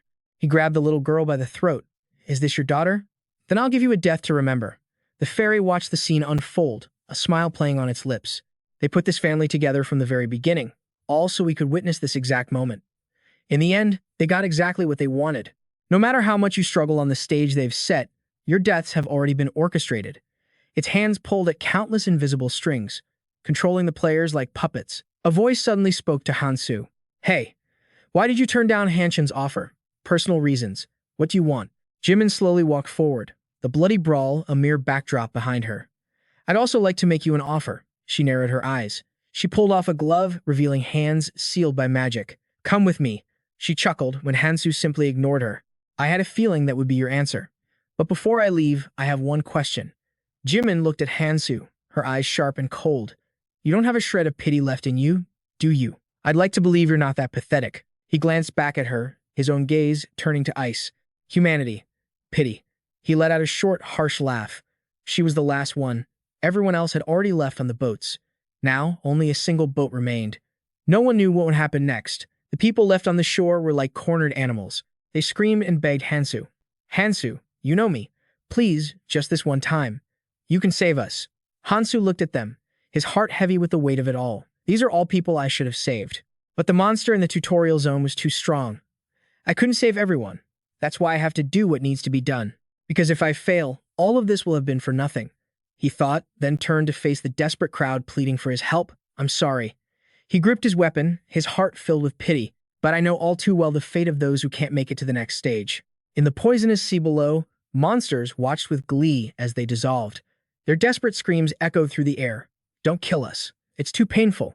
Kang Hansu's face darkened. You can all resent me as much as you want. That's why. Instead of letting you suffer at their hands, exploited until death, his eyes were ice cold. This is my own way of showing mercy. On the boat, Kang Hansu let the sea breeze wash over him, his whole body facing the deep blue sky. He fed the ancient runes to his pet, one by one. You're really something else. Fairy spoke, her tone laced with a bit of surprise. I didn't expect you to say something like that. Though it's a real shame, everything ended so easily, Fairy said mockingly. Just as expected from a rising star. Don't worry, I won't tell anyone about this. But his expression changed as he squinted at Hansu. Well then, I'll be waiting for you up ahead. Hansu's face remained calm. I won't have any regrets. I didn't come back to save everyone, but to win. He clenched his fists. My determination is boiling over. I can't waver here. I have to keep moving forward. The lone boat carried Hansu to the central island, where a magnificent clock tower came into view. As if issuing a challenge, the system notification echoed. Congratulations. 1,921 travelers have made it here. Welcome to the land of opportunity, the central island. A magnificent castle appeared. There's an unwritten rule here that everyone must know. First, protect the castle that holds the crystal. Second, conquer dungeons to increase your strength. And, as for the third, the author doesn't say. Outside, monsters were preparing to break down the fortress. Hordes of monsters beneath layers of dry skeletons. They were just waiting for a chance to fly towards the crowd of people. The players yelled, urging each other on. Stop the monsters. We're too short-handed. One by one, people fell. But the monsters were still overwhelmingly numerous. They climbed the walls to get deeper inside the fortress. Everyone charged forward to block the powerful attacks from the horde, giving their all to protect the stronghold. The team members cheered each other on, determined to overcome the challenge. If we can just hold out, we'll be safe for a while. Come on, don't give up. But some people couldn't take it anymore. I can't take it anymore. I've been fighting for a whole month. I have no strength left. Help. They screamed to each other, hold the defensive line. Elsewhere, a hand slammed down on a table. A serious voice spoke. We need to establish some rules right now. We can't let this situation continue. A man stood in the middle of the room, proposing a change in strategy to the others. Our defenses were nearly broken in a single day. The damage is too severe. How long are you all going to stand there and watch? If this keeps up, we won't just fail to protect the crystal. We'll all be slaughtered by those monsters. This man was Park Jung-kook, master of the Min Guild. Anjo Hyun, master of the Waijong Guild, asked, should we wait for the other guild masters to arrive? Hong Xia, master of the Noah Guild, quickly replied, all the powerful people are already here. If we wait any longer, we're all dead for sure. Lee Goktae, master of the Smog Guild, added, so what do you want us to do?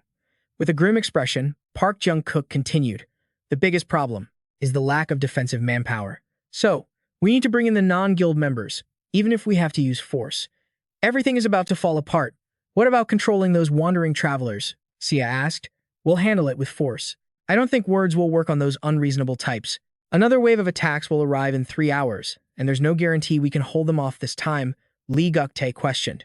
What if our guild alliance recruits and combines forces with them? Do you think we can do it? Park Jung-kook laid out the difficulties they needed to address. The increasing number of people going to the dungeons is a serious problem. They're now on par with the members of the Guild Alliance. Those people have formed an absurd group. They call it the Dungeon Alliance. From the moment they started acting, they've been beyond our control. My question is whether the Alliance, which focuses only on defense, can handle them. We can't let ourselves sink to the bottom of the food chain like this. Jungkook turned to the other clan heads and said, so why don't we send the frontline guilds to the dungeons first? An Ju-hyun immediately jumped and retorted. Then who will protect the castle? If that's the plan, the smaller guilds should go first to minimize our losses, Sia thought to herself. This whole bunch is only focused on their own interests. It's so damn noisy. If only the 1,900 people had just focused on defense from the start.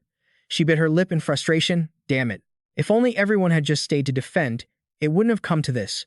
The strong people got what they wanted and then started to leave. They left the weak ones behind, struggling to defend. In the beginning, everyone participated in the defense because their survival depended on it. But when some people returned from the dungeons with high-tier gear, they started to pull out, one by one.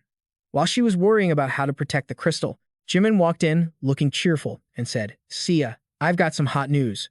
Sia quickly tried to brush him off. Cut it out. Jimin, my head is already killing me. Jimin quickly clarified. I didn't come here to bother you. I've received some important news, a report that someone is fighting the Dungeon Alliance. Sia was startled. What? Then, from somewhere, a scream echoed. Help me. I told you I'm not going. The clan heads instantly panicked when they heard the scream. Everyone's attention turned towards one person. A man pleaded desperately.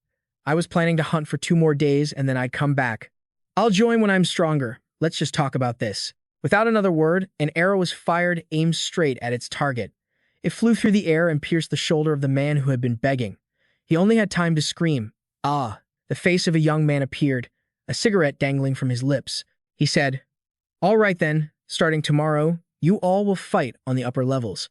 If you're lazy today, you'll have to work harder tomorrow to make up for it.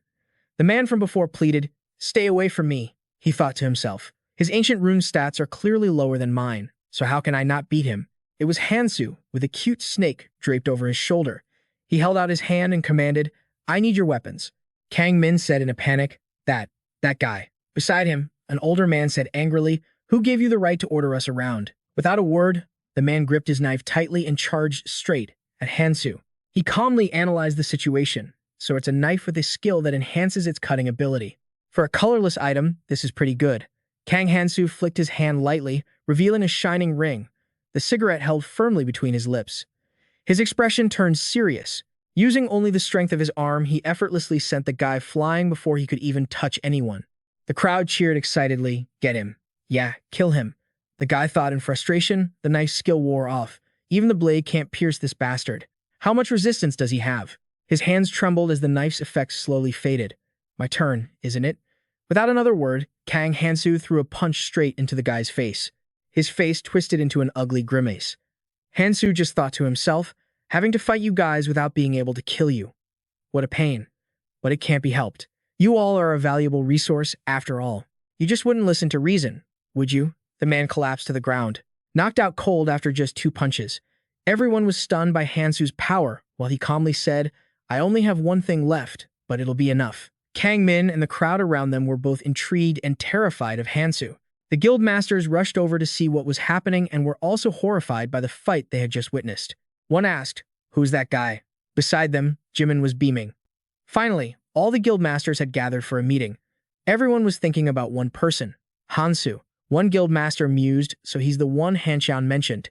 Hansu was the first to speak. Starting tomorrow, the Basement Alliance and the Guild Alliance will join forces, alternating between hunting and defense. If anyone has any objections, speak now. Although his cold and imposing demeanor was intimidating, the cute snake on his shoulder lessened the effect somewhat. He continued, In any case, it's hard to command them without someone strong. So bring as many useful people as you can and have them participate in our guild. I'll guarantee the outsiders will follow your orders, so there won't be any problems. He discussed the matter seriously with the guild masters. Sia thought to herself, This benefits us, but what does he really want?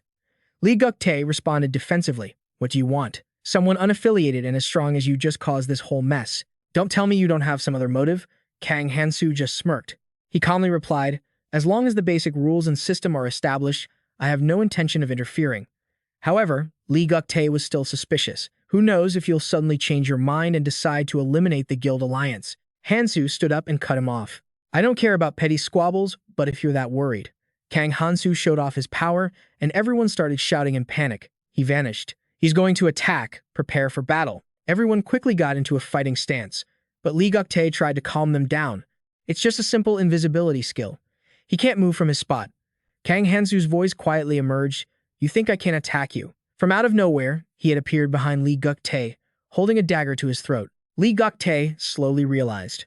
This wasn't just some simple trick, but a dragon that disrupts the senses. I can't believe he caught me so easily. Kang Hansu slowly said to everyone, I have a new item. You have to be prepared before coming here, right? On the other side, people yelled in panic, Guild Master. He sheathed his dagger and reassured them, calm down.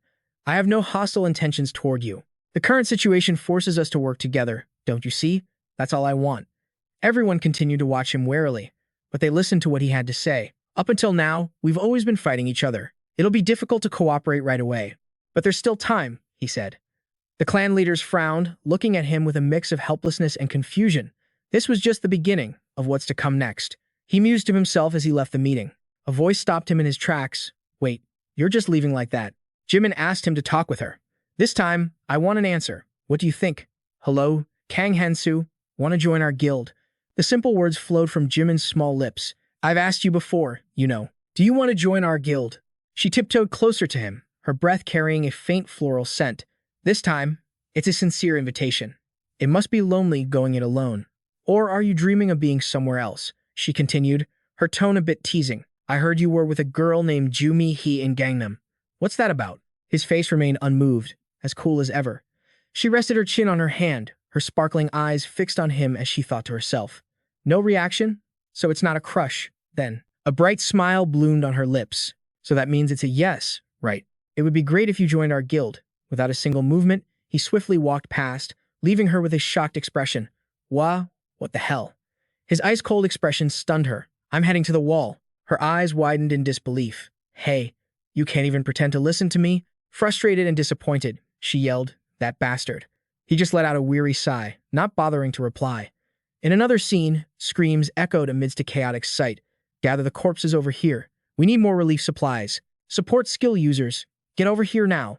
The gray-haired guy quickly asked the man in front of him. Sergeant, the southern wall has been partially reinforced. Jung Hanshan replied to his subordinate. Good. The injured should head down. The rest of you, get some rest. He then asked, how is our guild holding up? The gray-haired guy jumped in to answer his question. We're holding up much better than last time. He thought back to the deadly scene and said, we've deployed people to all positions without any shortages. The ones who joined from the Basement Alliance weren't cooperative at first, but they did pretty well. Thanks to them, our losses weren't too heavy. Hearing this, Hanshan just stood there, jaw dropped and sweating. In a situation like this, they couldn't afford to slack off with monsters guarding the defense line. What choice do they have? Hanshan thought about Hansu. A scene filled with corpses appeared in his mind. Hanshan said softly, he took care of a whole horde of monsters all by himself. An image came to mind of Hansu plunging his iron sword into the ground, lightly wiping a bead of sweat from his face. It's shocking to see him handle that many monsters on his own. The view shifts to Jung Hanshan's frustrated and dumbfounded face. If only he had some manners, I could have. Recruiting him into the guild, then images of Kang Hansu popped into his head. Guess you can't have it all? Huh, he thought to himself. Even so, at this rate, we can hold out. Suddenly, his subordinate shouted, Wait, Sergeant, there's a crack in the sky. Suddenly, a bizarre face appeared. Oh, holy crap, it's that damn fairy. He gracefully spread his arms and floated down, flashing a cheesy, cute smile. Hey everyone, you've been waiting a long time, haven't you? Weren't the past 2 days enough for you? Hanshan's expression shifted from surprise to panic as he thought, oh, for God's sake. Whenever this demon shows up, it always means trouble. Fairy clapped his hands, his voice filled with excitement. Get ready, everyone. There's an intense new mission coming your way. Starting today, demons will appear in the defense battles. And let me tell you, demons are some seriously overpowered creatures. But don't worry, the undead you've been fighting until now are nothing. But hey, listen up. Defeating 4 demons will drop small crystals. This is a once-in-a-lifetime opportunity for all of you. Everyone immediately opened the system to see the exchangeable items. Even Kang Hansu was staring intently at the shop. He continued his sales pitch. You can exchange these crystals for some top-tier artifacts at an exclusive shop here. And it's not just artifacts, you know. You can also use the crystals to buy a ticket out of here. Doesn't everyone want to get the hell out of this godforsaken place as fast as possible? A voice called out from behind Hansu. Hey, did you hear that? We can get out of here. Hansu turned around. He saw a middle-aged man with a hopeful expression. The man said, for real? Yeah, for real. Fairy just said, we can buy a ticket with the crystals. The people around them started buzzing with excitement. Hansu looked at the system shop and saw a new item, Tower Escape Ticket. 600 crystals. 600 crystals, Hansu muttered. That's a ridiculously steep price. All right then, time to gear up and start the demon hunt. A massive, blood-red void suddenly ripped open the sky in front of the castle. From that abyss, a long, spindly arm with countless razor-sharp claws slowly emerged. The air grew thick with fear. The monster's hideous face gradually came into view, its mouth bearing blood-red fangs. Ha ha ha ha. Its barbaric laughter echoed through the area, making everyone's limbs go weak. Damn it, here it comes. The monster advanced toward them, step by step. People began to panic and scream their heads off. Someone, please, be the vanguard. We don't know how strong the demon is. I want those items too. But amidst the chaos, a calm voice rang out, everyone, fall back. Kang Hansu leaped up, holding a sword more than half his size, leaving everyone slack-jawed as he dove straight for the massive monster. With lightning speed, he swung his sword, slashing right at it.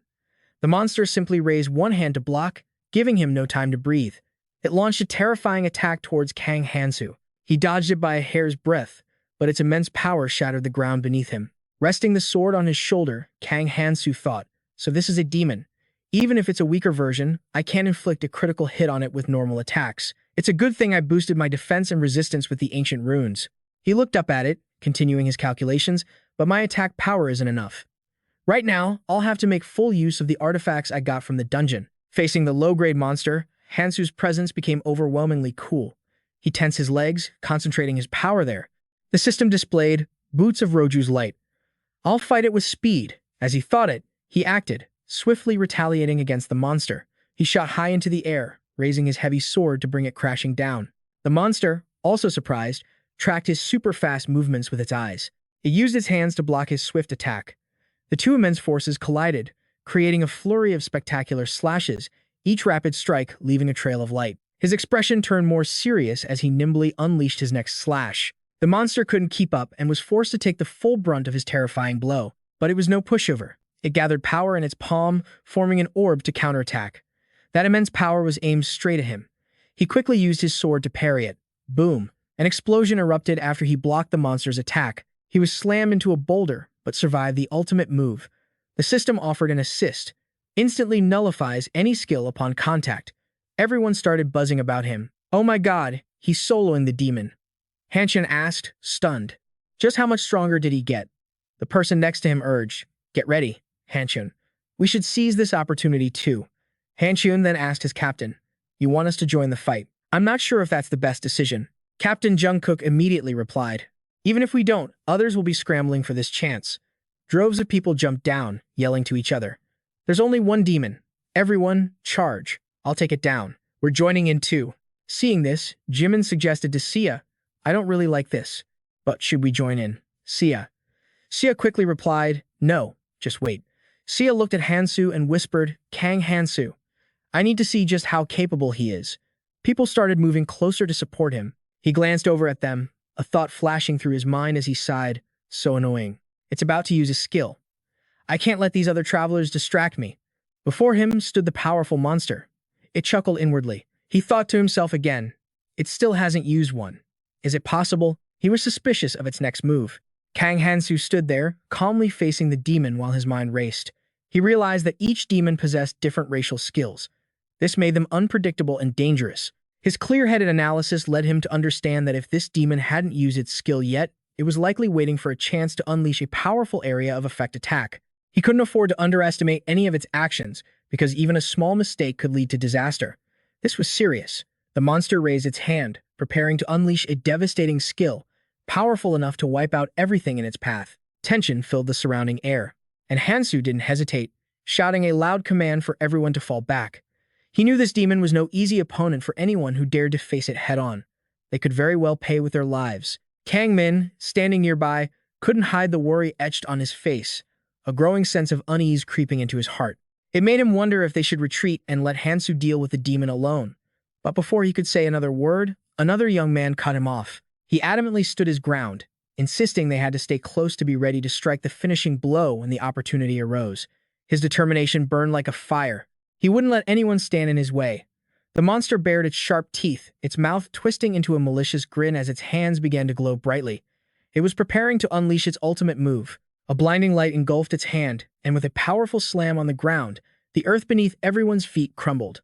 Fierce flames erupted, the ground cracking open as if swallowed by a blazing sea of fire. The intense heat from the flames billowed upwards, making the air suffocating and difficult to breathe. In that moment of chaos, a brave warrior stood up, using his steel shield to try and protect the people around him. He told himself he could easily extinguish these small flames with his newly acquired artifact. But deep down, selfishness and greed had taken hold as he thought of the reward that would be his if he was the one to land the finishing blow on the monster. Even so, fear still crept into his mind, causing his body to tremble before the terrifying power of the enemy. Screams echoed everywhere as people panicked, trying to escape the sea of fire that was devouring everything. Some were scorched by the blistering flames, and the chaotic scene worsened when someone screamed in terror, "The monster's coming this way." While the others fled, Kang Hansu stood his ground, his heavy sword resting on his shoulder, showing no sign of fear. He was the only one standing firm in this fiery hell, completely unfazed by the situation. The ring on Hansu's finger began to emit a brilliant blue light. As if responding to the power of the surrounding flames, he understood that he had to pour all of his strength into the ring now. There was no other choice. With steely determination, Hansu raised his sword high, channeling all his power into the blade. The blue light from the ring merged with his strength, creating a formidable force. He was preparing for the decisive confrontation. Kang Hansu focused all his power into the blade, unleashing a swing so powerful the ground itself trembled. His blade was sharp and strong enough to slice right through the oncoming flames, creating another tremor that split the earth in two. The crimson flames were parted to either side, revealing a straight path before Hansu. He stood there, his face calm and imposing, looking like a true hero. Despite having just executed such a powerful slash, Hansu knew the monster was no pushover. The ground had split open from his attack, but that was only the beginning. His hands began to tremble from the terrifying power he had just unleashed, but he refused to let himself falter. The monster slowly drew closer. Meanwhile, Kang Hansu thought about his mission. He was the only one who could face this creature. Wielding the power of a fiery hell, the monster let out a wicked grin.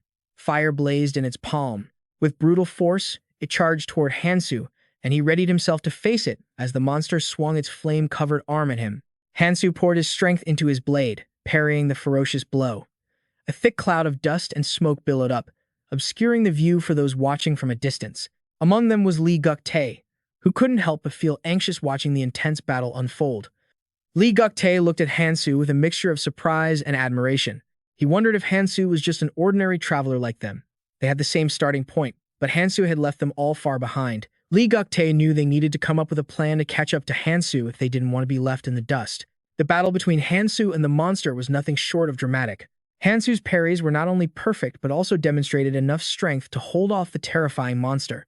Bursts of light collided with each beat, reflecting Hansu's unyielding determination. The fight's pace continued to accelerate, making the air thick with suffocating pressure. The onlookers watching the duel were all on edge. Some were astonished by Hansu's power, while others were terrified by the worst-case scenario. And then there were those who sneered, thinking this outcome was obvious. The monster prepared to launch its next attack, lunging at Hansu like a cat pouncing on its prey. A sinister smile was clear on its face, and the evil glint in its eyes signaled that a difficult-to-counter skill was about to be used. Kang Hansu had to act fast, as the situation was becoming more dangerous than ever. Just as the tension peaked, the scene shifted, and the guild members quickly regrouped. They were preparing for the next wave of attacks. Shouts echoed all around, calling for everyone to change positions, ready to deal with any situation. The air was bustling with urgency, but amid the stirring crowd, Jimin stood silently in a corner with her arms crossed, seemingly waiting for someone.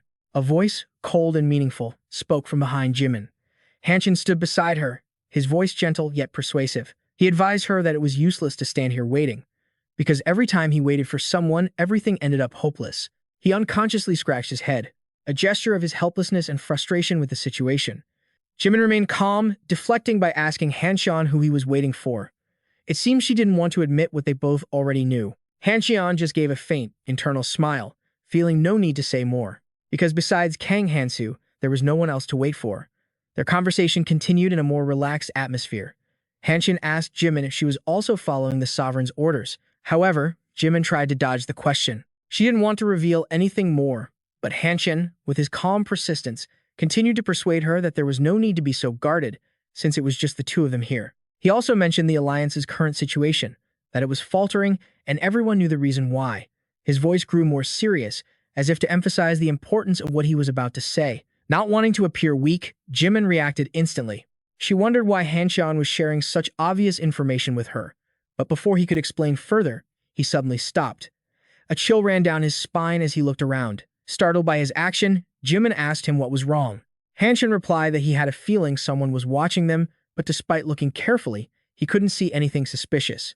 On the quiet street, atop a nearby tall building, Lee Guk-tae silently observed the whole scene. He looked down at the two people below, mulling over the current situation. It had been a while since Kang Hansu started monopolizing the demons, and the Alliance hadn't received a single report. This situation made Lee Guk-tae all the more suspicious. Guk-tae turned to his close associate, his eyes full of calculation. The subordinate, who was fully aware of the situation, reported that they had been closely monitoring Kang Hansu's every move, but aside from defending, hunting demons, and occasionally exploring underground dungeons, Kang Hansu hardly ever rested. This made defending easier but also gave rise to another problem. Those who hadn't joined a guild continued to cause trouble, attacking members and creating potential threats. Lee Guk-tae, with his sharp gaze, listened to the report with a contemptuous look. He had anticipated this. The presence of Hansu, who didn't belong to any guild, allowed troublemakers to run free. It was understandable, considering even the Alliance had to obey Kang Hansu's word. As Lee Guk-tae was pondering the situation, a group of people slowly approached the room where he was standing. He greeted them with a calm smile and confident words, saying that he had prepared everything just in time for their arrival. Lee Guk-tae opened his arms wide, welcoming everyone to the important meeting. He emphasized that if their authority was shaken, control would become more difficult than ever. For the sake of their future plans, they couldn't let this situation continue. While the tense meeting was underway, elsewhere on the battlefield, a magnificent scene unfolded. Kang Hansu stood tall amidst the battlefield, having just defeated a terrible monster. The sword in his hand glittered in the dawn light, the monster's purple blood pooling on the ground, creating a scene that was both horrifying and grand. Kang Hansu looked down at the sword in his hand, keenly feeling that its power was nearly depleted. The sword was now chipped, no longer retaining its original perfect form. He let the sword fall to the ground, realizing it was now useless after this battle. Kang Hansu let out a sigh, beads of sweat forming on his forehead. His hand gently cradled the small snake that was slowly crawling out of his shirt, and he smiled with satisfaction, seeing that he had reached level 60. Thank God, I finally made it, he thought to himself. Filled with a sense of achievement and satisfaction, he opened the crystal shop, which displayed high-grade artifacts. Each item in the shop was specially designed for guilds, possessing powerful effects. Kang Hansu considered the fierce competition that would arise if these crystal items fell into the hands of other guilds. He knew that to protect his own interests and those of his comrades, it was necessary to prevent this competition from the very beginning. He scratched his head, carefully examining each artifact, thoughtfully considering how to protect and manage them. The small snake had now crawled back into his shirt, no longer a bother. Kang Hansu continued to browse the shop and added, but there's also something very useful here. As the system announced the successful exchange of 60 crystals and deducted the corresponding amount, Hansu smiled proudly. I can use most weapons, but it's best to stick with what I'm used to, he said as a chain slowly materialized in his hand. This was the weapon he was proficient with, Dekrytos' judgment. He felt a sense of familiarity and confidence as he held the weapon. Fighting would be much easier now. With a serious and slightly confident expression, Hansu prepared to test his new weapon. Time to test this out right away, he declared, swinging the chain and preparing for the next battle. On the ground, a pile of slime began to form as new monsters started to resurrect, and Hansu twirled the chain continuously, ready to face the skeletons that were slowly regenerating. The surrounding scenery began to shift from the clear light of dawn to the red hue of the battlefield. He smirked, his eyes filled with anticipation and determination. There were about 10 days left before the end of the defense battle, and Kang Hansu knew he had to be well prepared. Meanwhile, Lee Guk-tae, a cunning smile on his face, had completed all preparations for the upcoming battle. A red symbol was imprinted on his arm, signifying his thorough preparation and strong resolve. The people Guk-tae had invited were also ready, fully equipped and prepared with tactics for the impending war. All was ready for a decisive battle where everything would be on the line. 10 days later, the fairy was smiling mischievously, her eyes gleaming as she thought of the interesting things to come. This batch of travelers is certainly making things interesting. For those who had survived the longest, they had prepared an event that was nothing short of the plot twist of the year. A piercing scream rang out, startling everyone. Someone asked in a panic, "What's going on?" It's not time for the monsters to appear yet. People began to murmur, and confusion spread. Monster corpses were scattered everywhere, looking like trash that had been swept aside. Then, suddenly, a skull moved, its purple eyes with slit pupils glowing menacingly. Everyone around screamed in panic, not knowing what was happening. The corrupting demons had gathered in the fortress, and the monster corpses were being sucked into one side. Gradually, they clumped together, and like some grotesque amalgamation, they began to form a new shape. A monster of ultimate power was being reborn. Everyone could feel that something terrifying was about to happen. It was as if a single thought crossed all their minds. It's starting. The resurrection process continued as a great evil slowly returned, preparing for a battle no one could have anticipated. This was some premium content for anyone watching. The villainess appeared with long white hair, full lips, and a pair of enormous horns that were more than half the size of her head. The hidden quest on the central island was the Demon King's enslavement battle, and I am the Demon King, preparing for the great battle to come. Ah, her wide-open eyes had no pupils, only a brilliant crimson red that made her face terrifying. A wicked smile revealed her jagged teeth. She let out a vile grin. Laughter echoed everywhere. Her power was unique, levitating the mangled corpses into the air. Her massive black wings spread wide once more. A red barrier was erected, blocking any attempt to escape. The blue sky instantly turned a deep crimson. The evil fairy laughed as she told the foolish players, "If I were you, I wouldn't go near the fortress walls. It's not like you can escape that way anyway. You all have only two choices."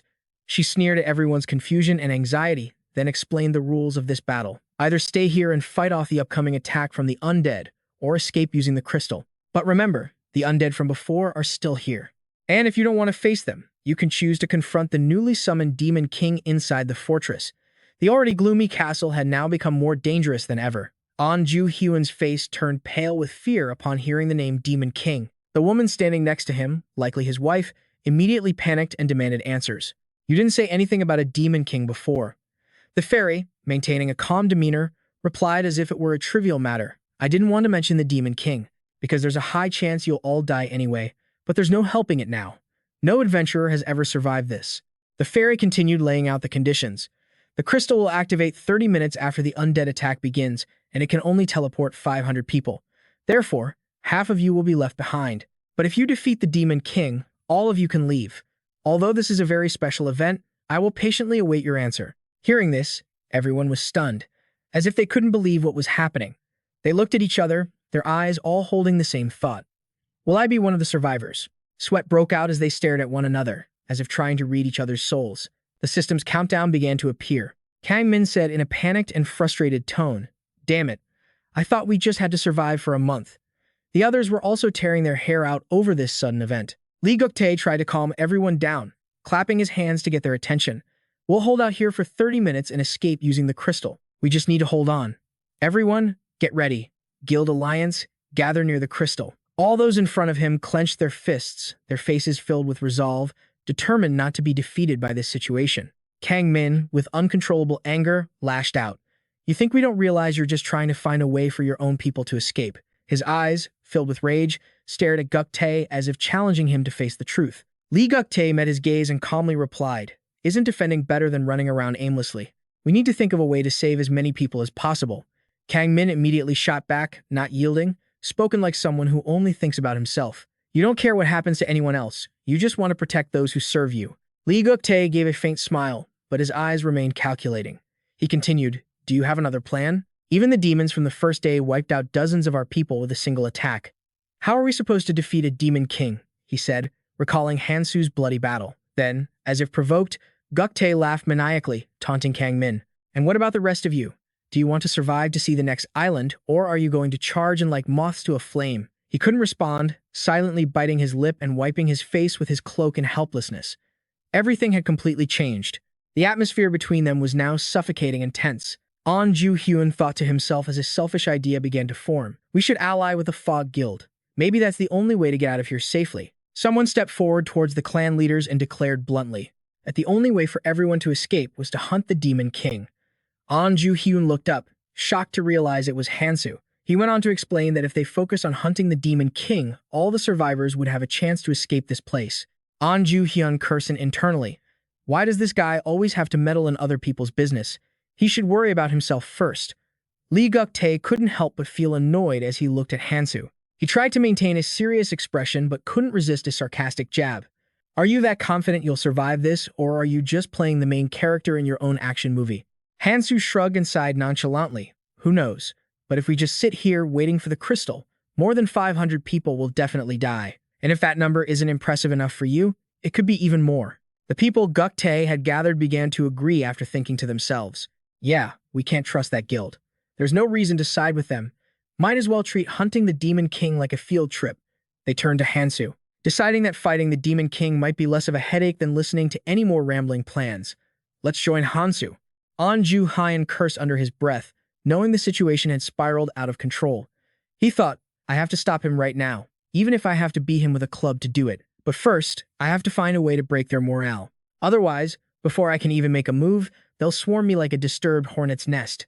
Anju Hyun activated the power imprinted on his arm, sweat pouring down his body as he looked towards Hansu and his fired-up allies. Anju Hyun couldn't help but think, great, another thing to worry about just to stay alive. At this rate, I'll turn into a demon myself sooner or later.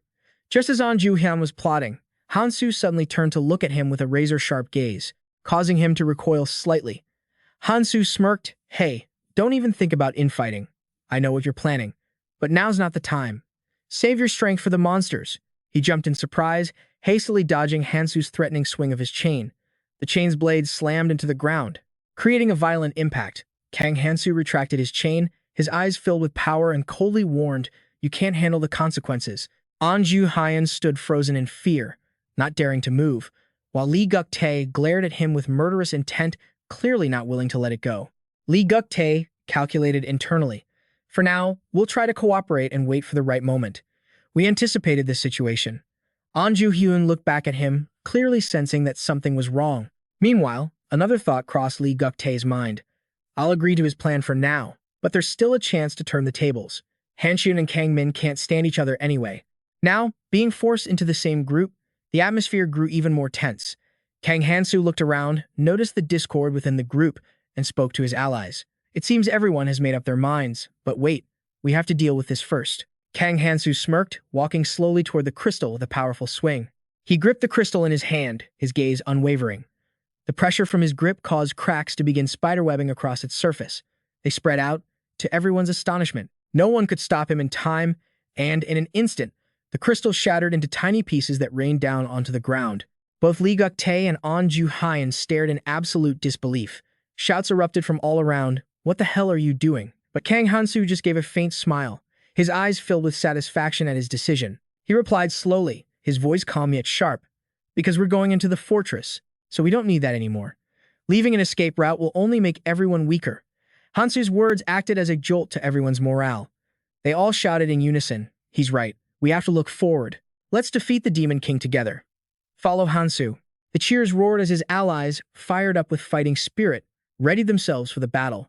But Hansu suddenly raised his hand, signaling for everyone to be quiet. He told them, his voice full of determination, don't follow me, then slowly drew his chains back towards himself, as if preparing for a monumental battle. The air around them seemed to still. Time itself felt like it had stopped, leaving only burning tension and resolve. The battle had truly begun. The heavy doors slowly creaked open, revealing the entrance to the ancient, mysterious fortress. The space inside was dark and gloomy. It was completely different from what Hansu's group had seen from the outside. They entered, their footsteps silent but unable to hide their anxiety. Hanshun glanced around, surprise evident in his eyes as he realized this place wasn't like the fortress they had seen before. Inside, the light from the candles gradually turned an eerie purple, and the atmosphere became bizarre and threatening. Everyone continued to move forward, their feet dragged, weighed down by the overwhelming tension. They ventured deeper into the citadel, where the darkness seemed to swallow everything around them. Flickering flames appeared in the distance. Gleaming in the ink-black space, they created a suffocating atmosphere. The long corridor stretched on, deep and seemingly endless, with no end in sight. Their footsteps echoed in the empty hall, and every small sound felt amplified, heightening the suspense in each person's heart. Suddenly, the group stopped, realizing the space around them had become even stranger and more frightening. The darkness seemed to thicken, and the air grew heavier. Ahead of them was a curtain of black, with faint purple lights twinkling in the distance. Not long after, a cold laugh echoed from afar, shattering the tense silence. The sound wasn't like the laugh of anyone in the group. Instead, it carried a chilling, terrifying quality. The Demon Lord appeared, her figure standing out against the darkness, her eyes glowing brightly and her sinister smile mocking them. It's been a while, she said. Her voice resounded through the space, tearing through the silence. Did you all come this far just to play with me? Well then, I won't let you leave so easily. Instantly, the door behind them slammed shut, the sound of it seeming to shake the very space around them. Panic erupted within the group, as they realized they were trapped inside this fortress. The situation became even more serious when the system announced that the fortress had been sealed.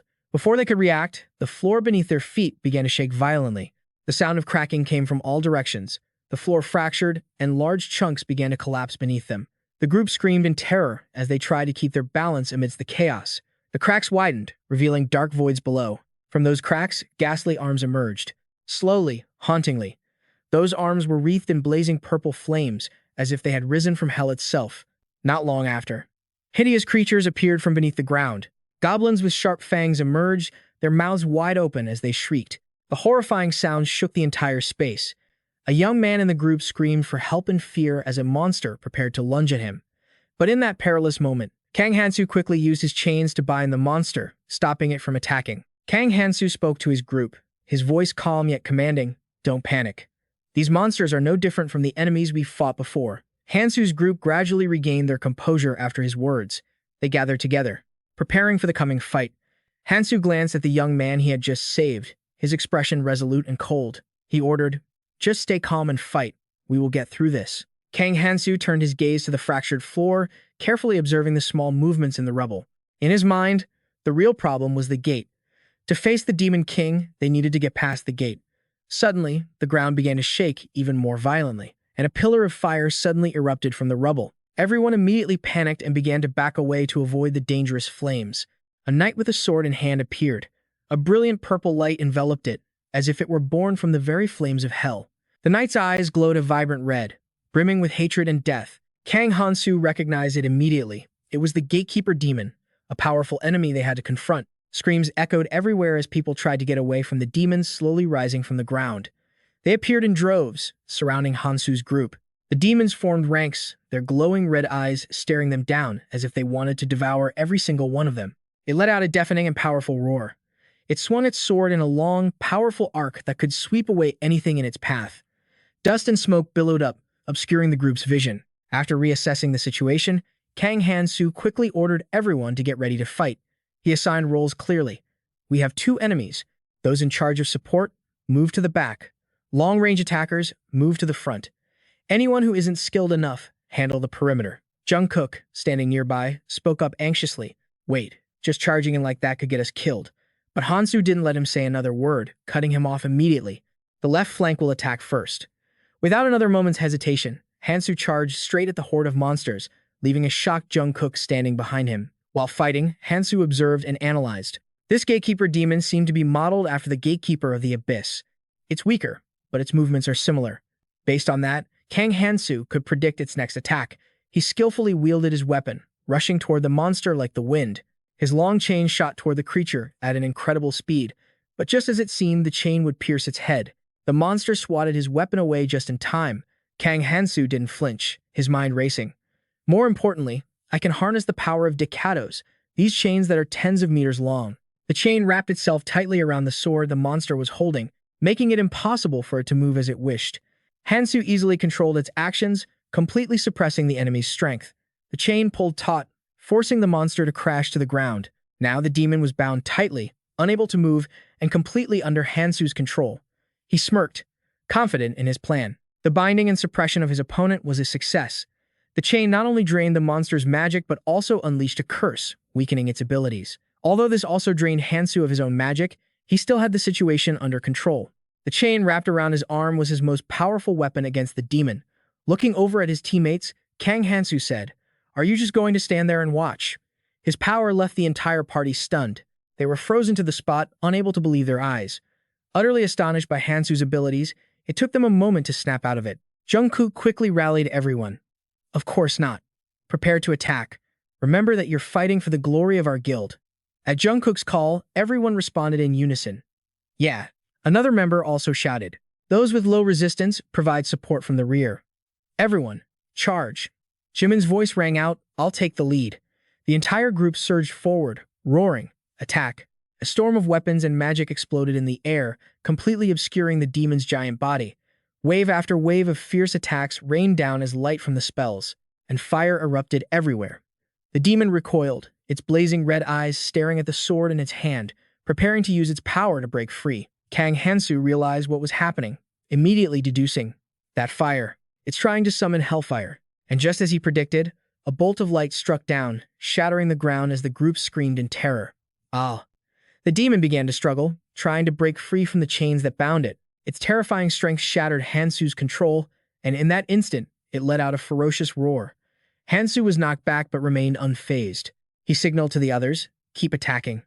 Although the chain was still wrapped around the demon's chest, Hansu knew that if it managed to hit him, blocking the blow would be nearly impossible, but he was determined not to give up. Tracking the demon with intense focus, he aimed directly for the monster's chest, where he had spotted a weak point during the battle. With a powerful leap, Hansu shot straight toward the monster's chest. A fatal blow pierced its body, but the hellfire continued to rage as if nothing had happened. Jimin shouted in a panic, "That hellfire, it's making our attacks useless." However, Kang Hansu paid no attention to the warning. He kept driving his weapon into the demon's chest, despite the intense flames scorching his own flesh. Searing pain shot through every cell in his body, but Hansu endured it. "I need to remove the firestone," he thought to himself as he reached for the location where the hellfire was being summoned. In a decisive moment, Hansu used all his strength to yank the object out of the demon's body. His hand was seared by the flames, but he didn't care. With a firm grip, Kang Hansu crushed it, causing it to vanish into thin air. Below, the onlookers were completely bewildered. They whispered amongst themselves, "What just happened? The fire around the demon is gone." Kang Hansu retracted his chain and ordered, "Continue the attack." He turned to look at them, his eyes filled with a cold strength, as if telling them they no longer needed to worry about the flames. "Just keep hitting it. It can't use fire anymore." Suddenly, someone in the group screamed, "Kang Hansu, look out!" He heard the shout and immediately glanced over. In a split second, Hansu perfectly dodged an attack from another demon, the one that the non-guild members had been fighting. Jungkook cried out, his gaze fixed on the people who had just been taken down. "Look!" The group began to panic when they saw that some of their allies had fallen. They cried out to each other for aid. "Help us!" At the monster's feet lay the bodies of the defeated, and it stood arrogantly, looking down with contempt. The crowd murmured in fear. Shouldn't Kang Hansu be dealing with that demon too? What are we supposed to do? They were terrified and panicking. Meanwhile, Lee Guk-tae watched from a distance, just smiling. He muttered to himself, "They're starting to waver. Now things will be much easier." Guk-tae walked slowly toward Hansu, a sarcastic smile plastered on his face. He stopped in front of him, his eyes full of provocation, and began to pin all the blame on Hansu. With a look of contempt, he mocked Kang Hansu. "You push everyone to their deaths, and now you're going to pretend you know nothing about it?" He didn't hesitate to point a finger right in Hansu's face, blaming him for everything they were up against. "This is all your fault. You're the one who got us into this mess, so take responsibility for it." Meanwhile, Hanshin, despite being busy fighting off monsters, couldn't stay silent at Lee Guk-tae's criticism. He shouted while fending off an attack. "Shut your mouth and come lend a hand."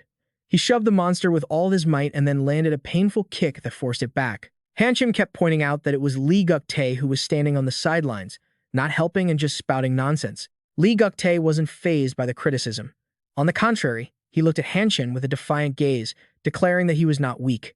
"You think I'm not fighting because I'm weak? Let me show you how different I am from an empty-headed loudmouth like you." Lee Guk-tae threw his cloak back and shouted for his special forces to advance. His followers immediately charged into battle, attacking the monster before them. Swords slashed violently at its legs while arrows flew straight into its chest. Finally, the monster collapsed in agony. One of the group members couldn't help but exclaim, "Awesome!" Kang Hansu stood still, observing. Then he signaled for everyone to join the fight. He casually slung the chain blade over his shoulder and advanced to face the demon, which was preparing to swing its sword down. As its blade slammed into the ground, dirt and debris flew everywhere, but Hansu quickly dodged and leaped high into the air. The monster's eyes gleamed with fury, but Hansu remained calm. He spun in midair, unleashing his chain in a series of precise slashes from the monster's shoulder all the way down to its hip. After finishing the attack, Hansu landed safely without the slightest waver. An Ju-hyun watched from a distance, too stunned to speak. He couldn't believe that the monster it had taken a dozen of them to defeat was now single-handedly taken down by Hansu. How did he do that? An Ju-hyun mumbled in amazement as everyone continued to follow Hansu's instructions. He maintained a calm, unwavering demeanor, even as Lee Guk-tae tried to show off his own strength and his special forces. But that didn't distract Hansu. He swung his chain again, binding the monster tightly and pulling it to the ground. The entire group immediately rushed in to attack, causing the monster to roar in pain. Seeing his chance, Kang Hansu coolly advanced, delivering a powerful slash that ended the monster's life by severing its head. Its head rolled onto the ground, and the chain slowly lowered. The air around them became eerily silent. Kang Hansu stood there.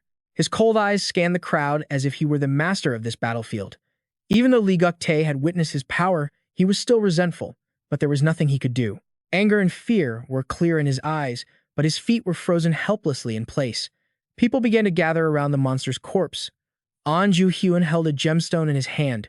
He held it up and suggested using it to trade for items in the shop. He explained awkwardly that their special forces were built with the help of the guilds, and investing in this force was crucial. Meanwhile, Lee Guk-tae smirked, replying that this gemstone would be used by the small guild first, because the special forces belonged to the Alliance.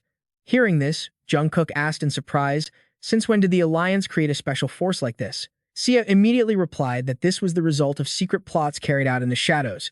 She narrowed her eyes, looking towards Hansu and thinking about how the Alliance had successfully gained control over their lord. However, Hansu seemed completely uninterested in what was happening around him. He just quietly walked over, opened the shop, and continued his work, as if none of it had anything to do with him. Sia and Jungkook approached Hansu, worried that the Alliance might be secretly plotting against him. However, Kang Hansu just smiled and reassured them that he already knew everything and there was nothing to worry about. Sia was still skeptical. What could you possibly know? Kang Hansu replied in a calm voice, unless they have a real plan, we'll just wait and see what they do. After speaking, he went back to his work, paying no mind to the worries around him. Beside him, the small snake remained obediently close, like a silent companion. Kang Hansu knew he had already made preparations, and nothing could take him by surprise. At the same time, Hanchan and Jimin also came closer to discuss things. Regarding the Alliance members moving to the front lines, Hanchan was optimistic, thinking the situation would be easier now that they weren't just standing by in the rear. However, Jimin was still frustrated, doubting whether the Alliance's unity was even real. Jungkook stressed that if they wanted to get out of here, they had to join forces to kill the Demon King first. The group agreed that the task ahead was a difficult challenge, but no one could give up now. In that tense atmosphere, a strong voice suddenly rang out. A girl approached Hansu's group, introducing herself as Sel Zion. She walked over with a confident air, reassuring everyone that the only way to escape was to destroy the Demon King. However, when she placed her hand on Hansu's chest, many in the group were surprised and uncomfortable. Jimin couldn't hide her jealousy, while Sia and Hanchan could only watch helplessly. Hansu, with his typically cool and commanding personality, immediately knocked Zion's hand away. He didn't care for this sudden intimacy and motioned for everyone to keep moving. He paid no attention to Hanchan's complaints and quickly led the group forward. As the group advanced, they were suddenly stopped by a large barrier while they were still discussing how to overcome this obstacle. A laugh echoed through the space. Fairy appeared with a contemptuous and mocking smile. It announced that they didn't need to defeat the Demon King to open the gate to the island. Next, they just needed to hold out for another 30 minutes. This information stunned the group, but Fairy wasn't done. It continued to explain that if they could hold out, the crystal on the throne would activate, opening a gate to any island they wished. Or, they could use the crystal to buy their way out, but that wasn't the official path. Hansu stood silently, thinking. He realized that Fairy's game hadn't changed. It was just another trap to test them. After a sly goodbye, Fairy vanished, leaving the group to prepare for the upcoming battle at the Demon King's throne.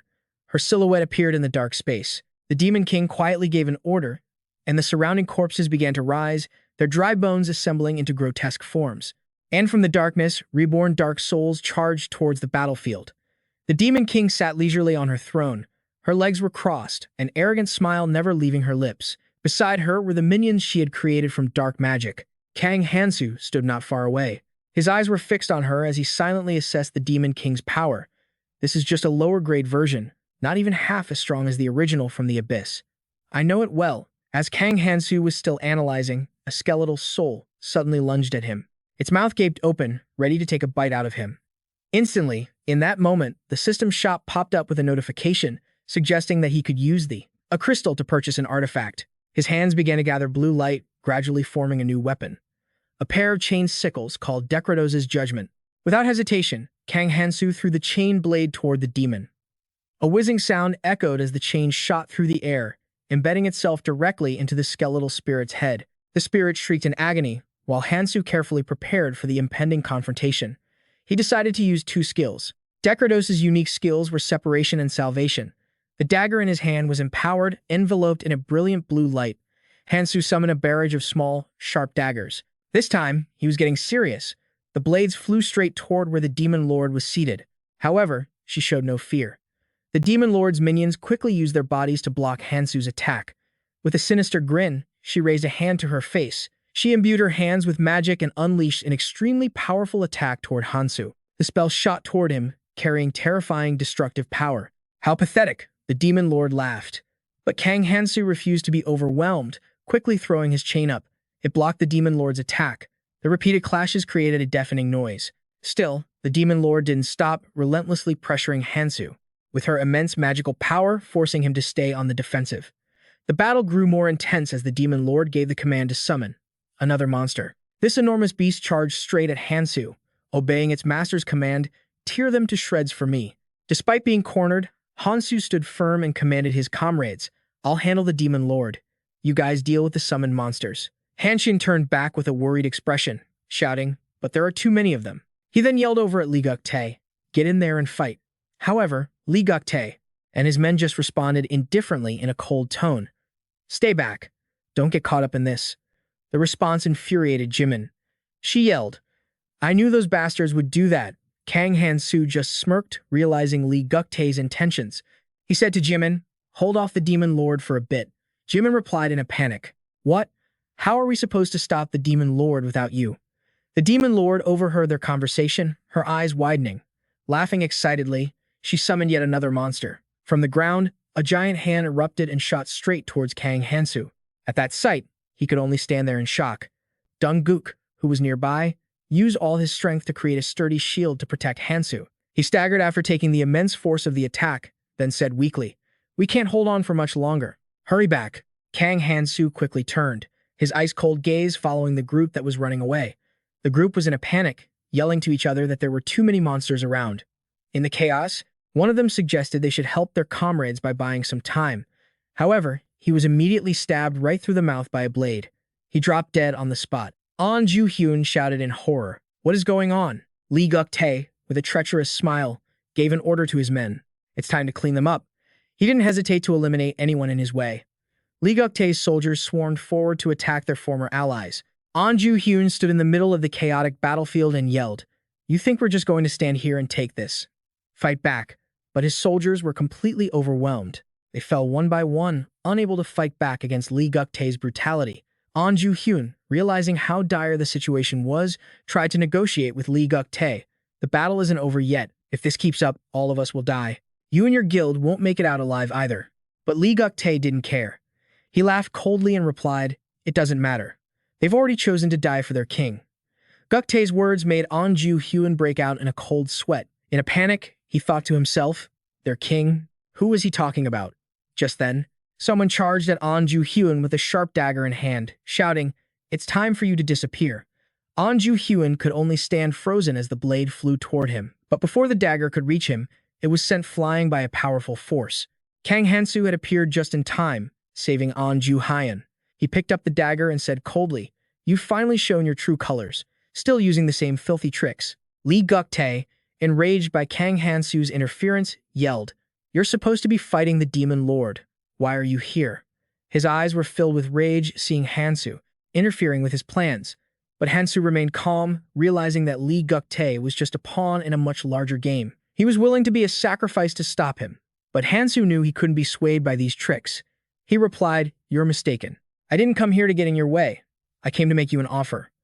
Lee Guk-tae was suspicious, but before he could react, Hansu had already turned back to the battlefield. On the other side, his comrades were still struggling against the Demon Lord. Hanshin was in a critical situation, trying to hold on. But he knew time was running out. In a decisive moment, Hansu charged into the fight, using his chains to seize the beast and tear it to pieces. Sia saw Hansu return and asked, "Where have you been?" Hansu just dusted off his shoulder and replied curtly, "I was preparing for the next step." Sia asked in alarm, "Next step? What now?" But Hansu didn't answer. He had spotted Hanshin in the distance, helping Dong-guk to his feet, while Jimin had been knocked to the ground. "Jimin!"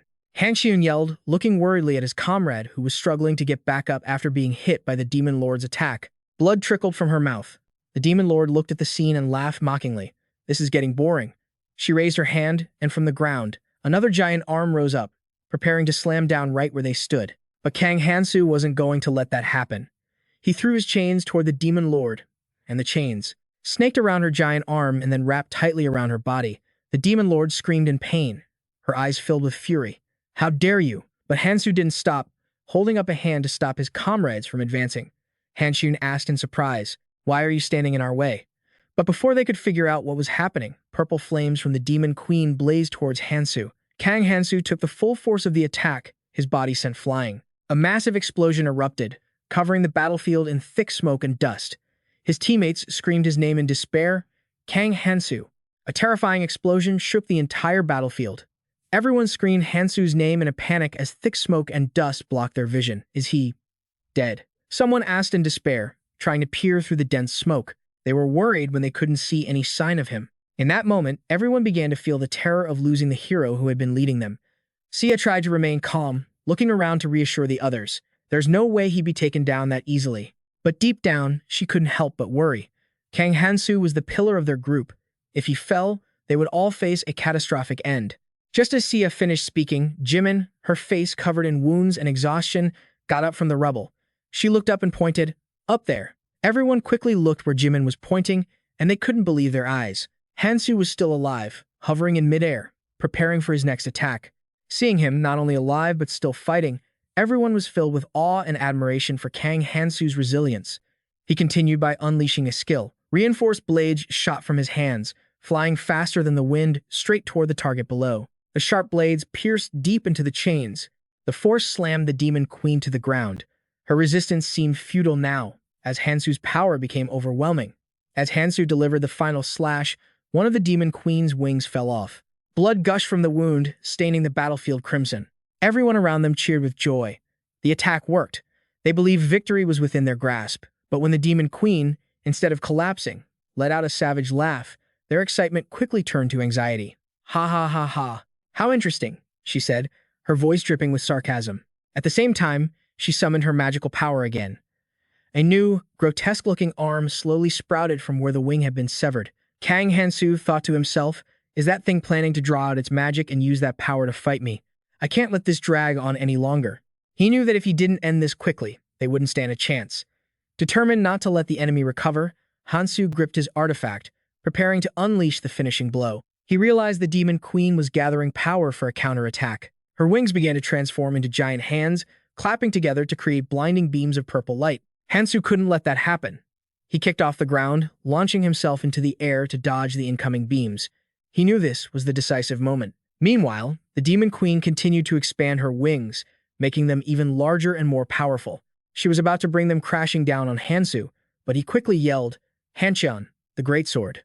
Now, in that split second, Hancheon immediately tossed the sword to Hansu. He caught it, remaining calm as he handled the situation. The demon queen's giant wings slammed down hard on the floor, creating deep fissures. Sia, Jimin, and Hanshin stood stunned at the sight, worried about what had happened to Hansu. The area fell silent, with only dust rising from the rubble. But just when everyone thought it was over, Hansu's figure appeared through the dust. He was still there, not destroyed. Hansu powerfully swung the sword. He sliced the demon queen's enormous wings in two. The demon queen couldn't believe her eyes, her gaze filled with terror. "How could you?" she shrieked. Rage filled her face, but Hansu gave her no opportunity to counter. He dashed forward, closing in on the demon queen with terrifying speed. And with a scowl, he brought his sword down. The demon queen tried to breathe fire to stop him, but Kang Hansu didn't hesitate. He lunged forward, pressing his sword against her neck as blood gushed out.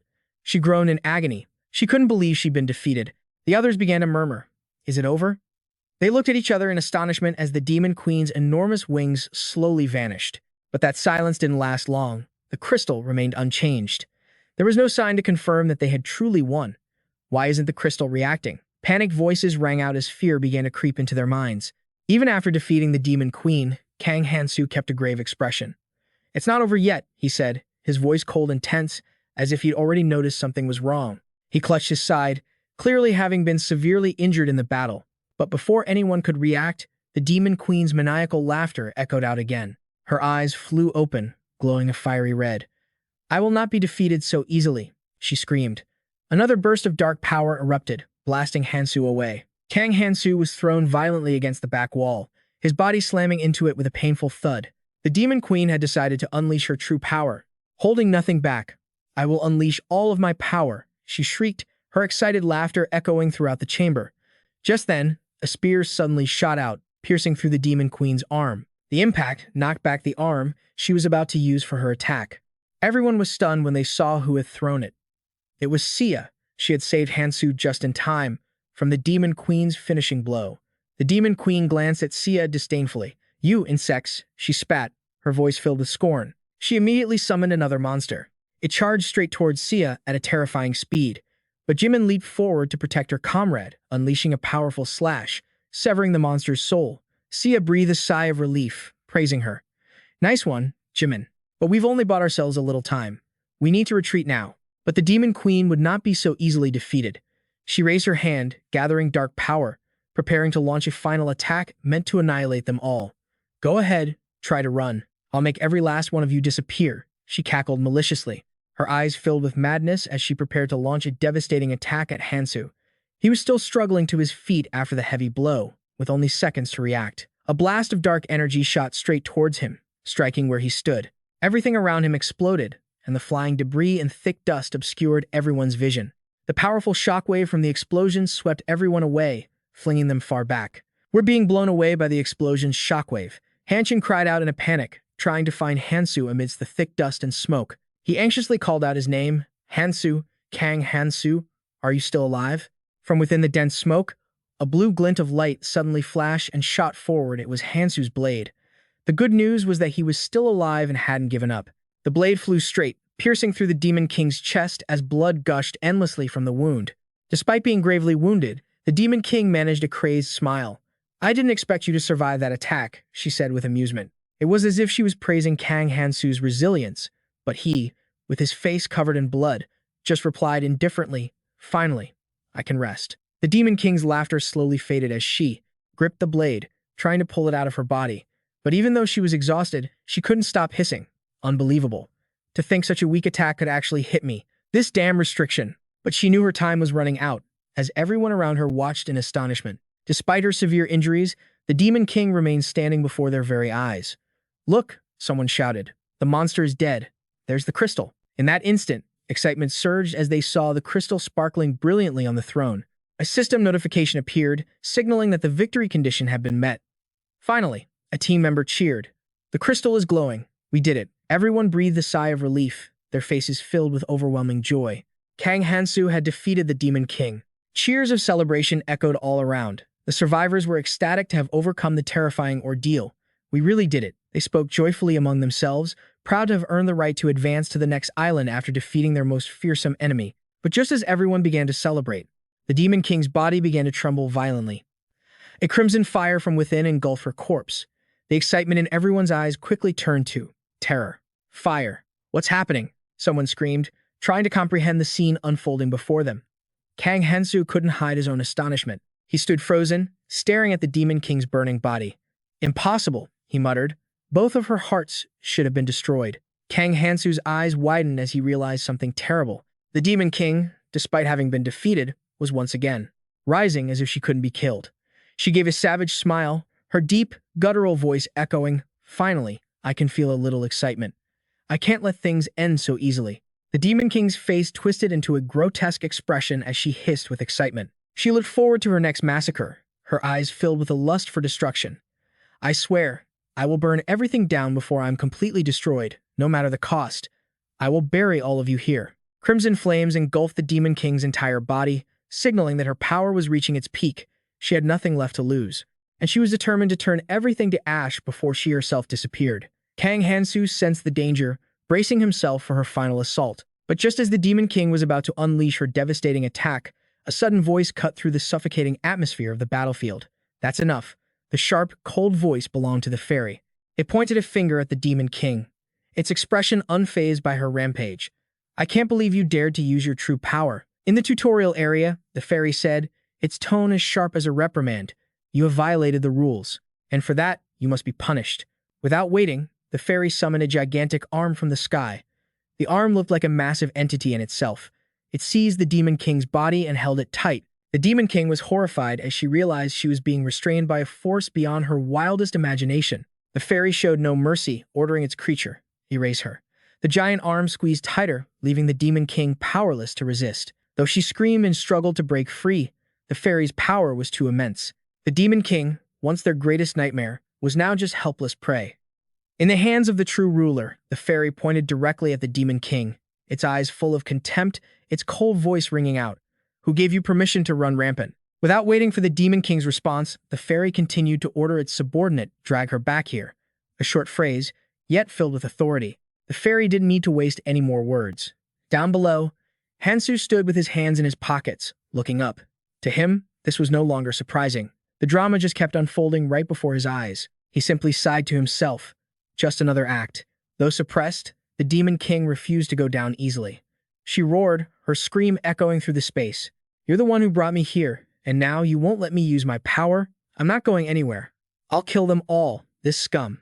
In the Demon King's voice was a mix of anger and desperation, as if she couldn't accept being captured without a fight. The fairy was no longer smiling. Its face darkened, its eyes as cold as ice. "This is why I hate half-breeds like you." That sentence was like a death knell for the Demon King. After the fairy's warning, the Demon King had no choice but to accept her fate of being recalled. The fairy's subordinate acted immediately, without a hint of pity. Everyone standing around witnessed the terrifying scene, saying nothing. They just watched in silence as the fairy coldly crushed the Demon King's body. Blood and flesh splattered everywhere, creating a horrific spectacle, one that no one dared to look at directly. Even the bravest warriors had to turn away, hoping to avoid any unwanted trauma. The fairy then turned back as if nothing had happened. It chuckled with a cheerful tone, as if it had just finished a performance. "Sorry, everyone, that was a bit chaotic. But don't worry, it's all over now. Now then, it's time for the reward." The fairy flew over, a bright smile returning to its face. It congratulated Hansu's group. "Congratulations on defeating the Demon King.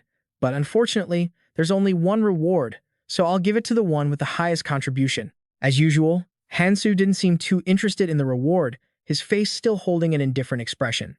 "Just one more thing to think about," he thought to himself as he took the gem from the fairy. The gem glowed in Hansu's hand, its light reflecting in his eyes.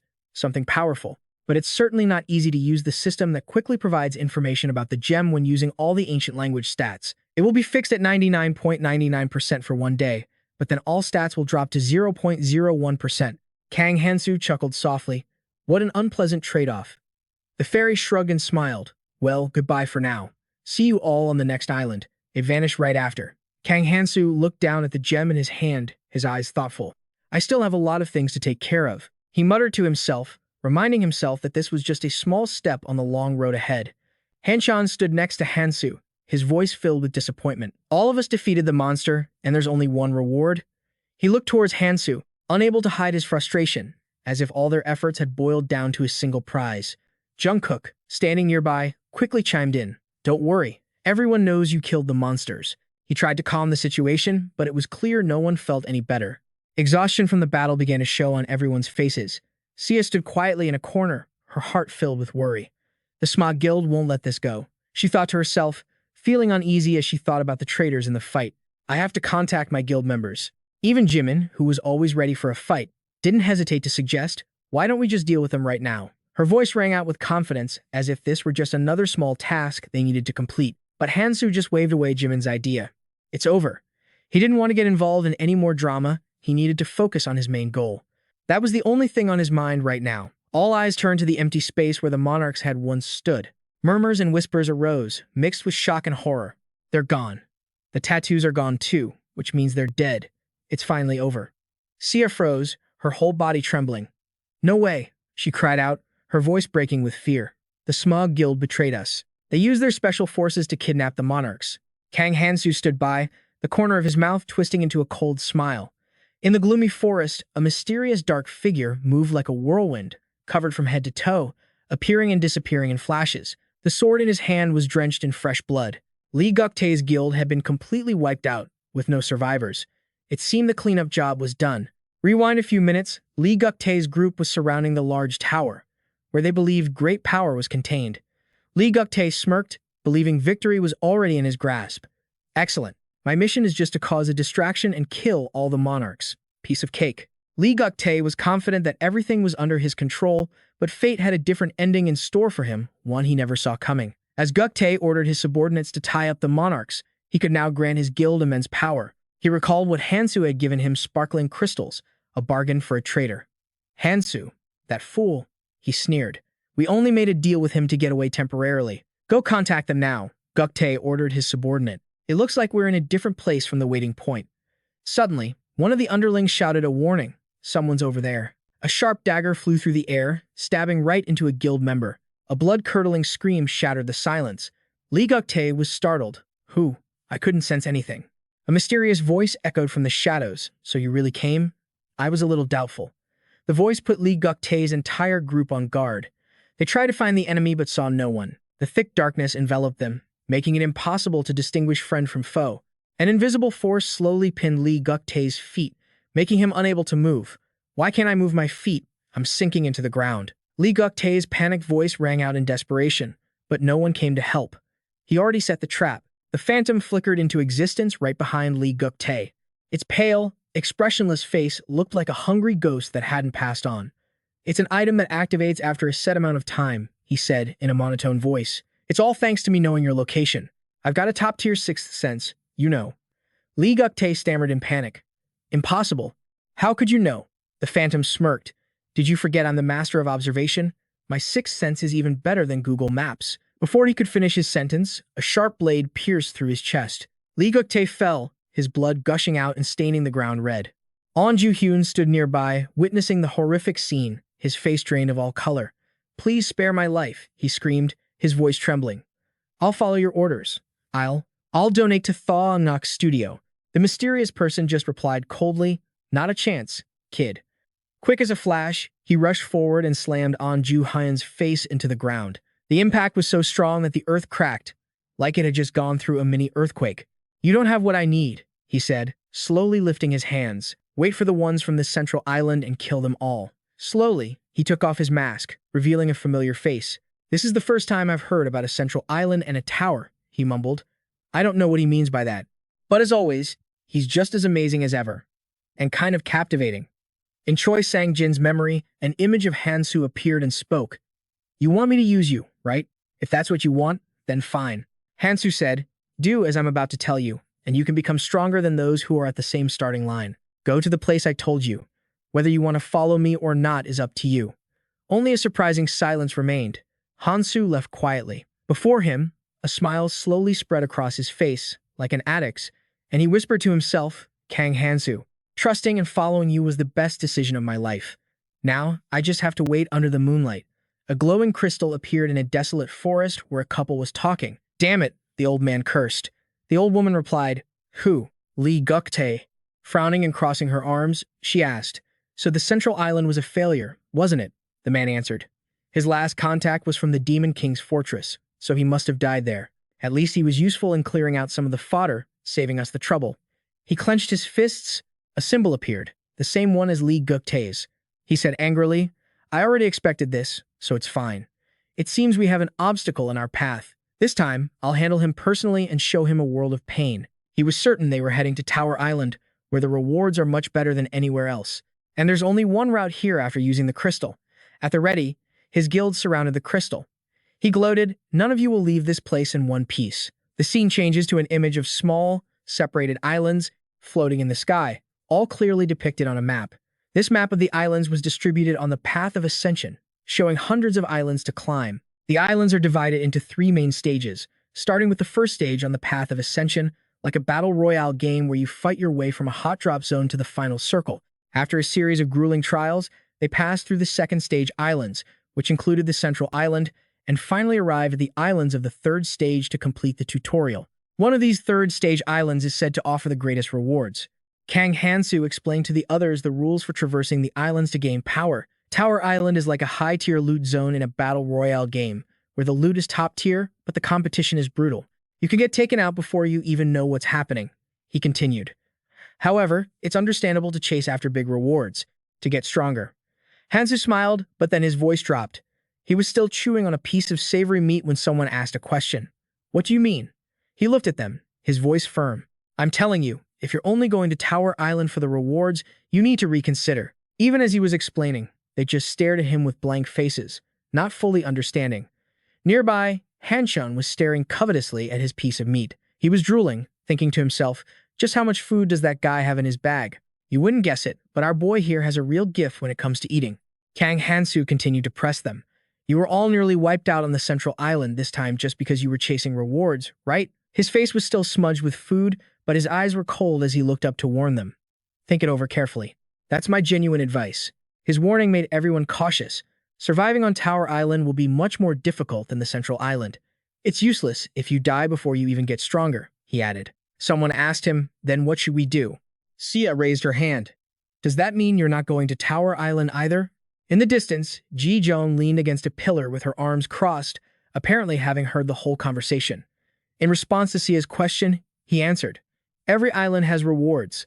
I'm just giving a warning. You're responsible for yourselves. Hearing this, the girl in the distance gripped her sword and spun around to leave. After hearing his warning, Sia stroked her chin thoughtfully. I thought he was the type to risk it all. Was I wrong about him? Jungkook, agreeing with Hansu, spoke up. He makes a good point. He then told the others that their guild had convinced the other adventurers to join them. The sovereigns are gone, and everyone's exhausted and needs to rest, so it's best we head somewhere safe. He concluded, Man, our leader's words hit just as hard as his punches. Kang Hansu looked up and saw Jungkook holding out his hand, saying, Since we're leaving now. He continued gratefully, I want to thank you for everything. We wouldn't have survived without you. But Kang Hansu didn't shake his hand, simply turning away and saying, See you around, if you manage to stay alive. Even after being snubbed, Jungkook remained unfazed and replied, Yeah, you too. He then turned to Hanshan and told him it was time to go. Okay, Hanshan replied from the side. Seeing them depart, Jimin asked Sia for her thoughts. Should we get ready to leave, too? Following his advice, Sia answered. He said not to go to Tower Island. I figure it can't hurt to listen. Suddenly, a barrier gate appeared inside the tower, emitting a brilliant yellow light. Since the commander had made her decision, some people below her started whispering. So we're going somewhere else? I'm so sick of places like this. Going somewhere that even Hansu would avoid is too risky. Hansu then said to everyone, You guys go on. I have something I need to do. Jungkook replied, Okay, we'll go first then. Commander Jungkook, along with Hanshan and their comrades, walked towards the golden magic gate. He turned his head back one last time. You do your best to survive too. See you again. Sia simply said, Uh-huh. Jimin, noticing she was dawdling, moved forward. She let out a hemph and said, I'll go on ahead. The short-haired girl said nonchalantly, Do what you want. Kang Hansu simply watched without saying anything. Sia also started walking towards the portal before she left. She looked back at him to say her farewell. I'm not sure about goodbyes, but I'll see you again. Everyone had entered the barrier gate, and it started to fade away. Only Hansu was left, watching them leave. He knew there was still one other person there. He glanced back and asked her suspiciously, Why haven't you gone yet? Ji-Jun, with her characteristic freckles, retorted, Why don't you go first? I need to check on something, she teased. Are you always this good at giving people the cold shoulder? It's really irritating. Hearing this, Kang Hansu spun around and retorted, If that's what you want, fine. He then began to walk into the new portal. When he was halfway through, he glanced back to say his farewell. See you on the next island. After giving her the cold shoulder, he suddenly said something so hopeful. His parting words left her confused, and she exclaimed, What? But by then, he had already left. She began to link a device to someone and whispered, They're gone, but some are definitely heading that way. Through the barrier gate, a man with long orange hair appeared. He sighed. The message got here a while ago. Seeing the gate glowing brightly, he looked over in that direction with suspicion. Did they just get here? His hand gripped the sword he already had ready. All around him, a slew of assassins were hiding, their faces concealed. He gave them the order, Get ready. With the sword in his hand, he let out a loud laugh and dashed toward the gate. He roared, I'll kill the first one to come through. The barrier gate opened, and a brilliant light flooded out from within. He saw someone step out. Squinting his eyes to prepare for a fight, he yelled, Get down. But the person who stepped out of the gate was the girl with freckles. A moment ago, she had exclaimed in surprise, Huh. A sword slash flew toward her, making her panic, but luckily she managed to duck in time. Her face went pale as she scrambled away. Her eyes were wide with confusion. Having just escaped his attack, she finally caught her breath. That was a pretty warm welcome. This kind of warmth is a little hard on the heart. If someone like me with a heart condition met you, I'd be dead, she muttered. Seeing that she was the one who came out, and that she was alone, he asked suspiciously, Why did you come alone? Where are the others? In response to his question, she said, I intentionally waited for them to leave first before I came. No one else is coming? His face soured. There's no way you wouldn't have stuck around to the very end to confirm, she stated firmly. I'm certain I saw them leave. I'm sure of it. Unbelievable. They were all fooled by that chain user's trick. Such a pretty face, but so airheaded. He muttered before shouting in anger. It's that guy again. Both of those damn monarchs ran away because of what that kid said. The veins on his hand bulged as he gripped a large tree trunk. He was so furious that he used his internal energy to make the tree explode. His face was black with rage as he growled, "He's really starting to piss me off." The tree trunk he had squeezed shattered into tiny fragments, scattering across the ground. He was helpless. We can't kill them. Trying to pinpoint the gate by using my men is meaningless. A middle-aged woman with a bob cut now appeared beside him. He turned and asked Selzione, "Do you have any idea why he's doing this?" She waved her hand dismissively and replied, "Who knows? But from the way he fights on the front lines, it seems like he wants to protect everyone. He's never actually killed anyone, either. It's just like they say, don't judge a book by its cover. He looks all mysterious and dangerous, but he's actually a good person. How stylish." The old monarch radiated a murderous aura. "He will be an obstacle to our plans." Then he gave an order to the middle-aged woman. "Tell the guild members on the other islands that if they see Kang Hansu, they are to kill him on sight." The woman protested. "But Kang Hansu is as strong as a monarch." He smirked and said, "No, didn't you say he doesn't kill people? If they attack, tell them they have nothing to fear." He approached the woman, grabbing her scarf and saying in a stern voice, "Don't forget our goal. You haven't forgotten what the monarchs did, have you?" Hearing this, the woman grew a little anxious. His voice was like steel. "Eliminate all obstacles, at any cost." The woman placed a hand over her chest. A small fear for those she had lost crept into her heart. As the two of them turned to leave, he spoke up. "Jiron, report the appearance of Kang Hansu and the weapon he uses. Now, let's head to the tower." Seeing him leave, Selzione quickly asked, "My lord, you're not going to wait?" He answered curtly, "I don't like waiting." After speaking, he commanded the assassins, "Everyone, fall back. Over here." The yellow barrier gate opened once again. From within the gate, a familiar figure stepped out. It was Kang Hansu, the very person the other man had been waiting for so eagerly. He knew her objective full well, so he had lingered for a bit to arrive later. Seeing no one else was there, he said confidently, "Looks like they're gone. I knew he'd give up. He's the same as always. Now I can finally go." Hidden in the forest was a person completely covered up. Kang Hansu walked past and was clearly aware of the other person's presence.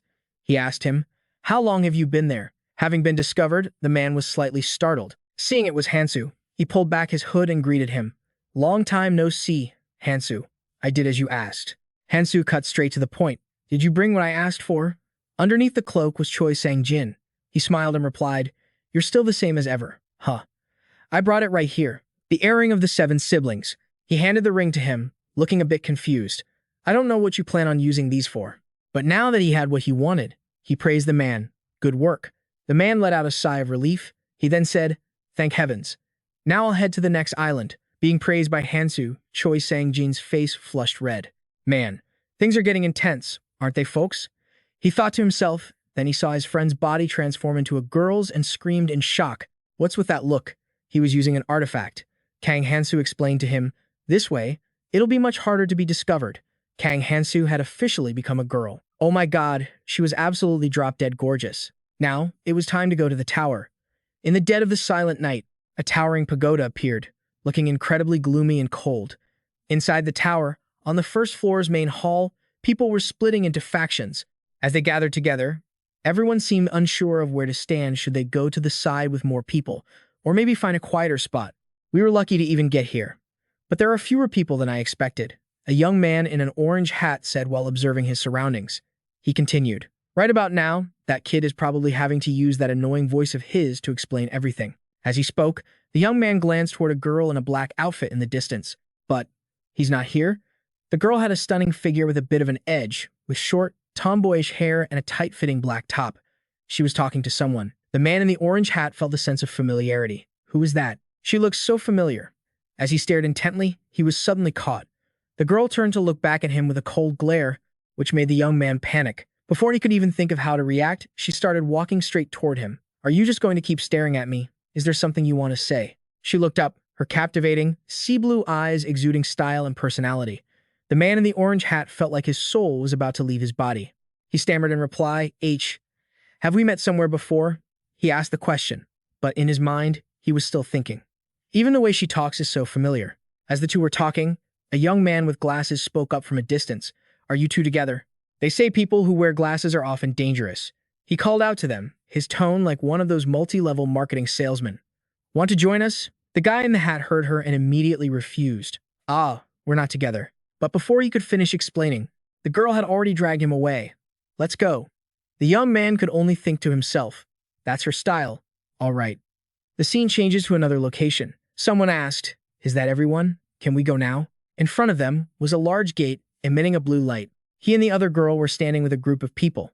The young man with glasses spoke up, his tone forced. Everyone used to have their own guilds, so it was a bit hard to find people to join, but luckily, we found some now. Ha ha. It seems the higher we go in the tower, the bigger the rewards. A hot-tempered young man with blue-purple hair shouted, why are you talking so much? Can't we just go in already? He scoffed. All we have to do is go in, beat the others, and the survivor gets the reward. We're not here to make friends, so cut the chatter. How many of us do you think will survive? It's obvious who's going to die first, so let's not waste any more time. Hansu gave him a scrutinizing look. The scene changed. They were surrounded by giant ants, a sight that alone was enough to make you break out in a sweat. People shouted signals to each other, attacked them one by one, separate them from the group. With two gleaming yellow eyes and a mouth flanked by sharp pincers, one large and one small, they viciously charged at everyone. They attacked relentlessly, forcing the group to brace themselves to fight back and destroy them. An ant just struck a brown-haired girl, sending her flying. Just as she was about to be overwhelmed, the guy in the orange hat and Hansu heard her scream and noticed. Kang Hansu thought to himself, wearing the earring of the Seven Sisters cuts my stats in half. I don't intend to fight head-on in this state. But a small blue knife appeared in Kang Hansu's hand. He told himself he needed to find out what his current level was. With that thought, Kang Hansu ran straight towards the brown-haired girl. You're in the way. He shoved the guy in the orange hat aside, as if to say, get out of the way and let me handle this, then charged at the ant with the knife. Stab. The knife struck the monster. He then leaped high to gain momentum and plunged it straight into the ant's back, finishing it off. He looked up, thinking to himself, normally, I could take them down with my bare hands, but now I have to strike repeatedly. The brown-haired girl, having regained her composure, spoke up to thank him. Thank you for saving me. You took down that giant ant with just a small weapon. You must have been in a lot of fights, right? She said, smiling in admiration. I'm looking for someone very strong here. I heard he helps people and uses a weapon like a chain. Do you know him? I really need to meet him. Hansu replied in the cold, dismissive tone of a heartbreaker. Stop asking such pointless questions. Hearing this, the guy in the orange hat spoke up.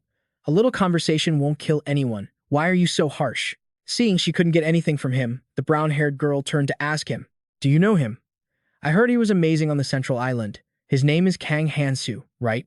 At this, the feisty girl smirked, a sinister expression on her face. The guy in the orange hat was surprised, while Hansu looked a little guilty. He scratched his head and began to explain. I know him. We started from the same place. Hearing this, the girl's eyes lit up like headlights. Really? Is he your teammate? That's great. Kang Hansu said nothing, simply turning and walking away coldly. Paying no mind, the other two continued their conversation. The guy in the orange hat asked curiously, but how do you know about Kang Hansu? The girl replied, her eyes shining with delight. I heard rumors from other adventurers about his strength. You're Kang Hansu's teammate, right? Do you know where he is now? The guy in the orange hat put on an expression that was 3 parts helpless and 7 parts regretful. I don't know. He's always busy. Only heaven knows where he is now. He said one thing, but thought another. If there are rumors about a very strong person named Kang Hansu, it's definitely him. He looked back at Hansu, thinking to himself. On second thought, at first I thought he was all talk, but if Kang Hansu hadn't been there, a lot of people would have died.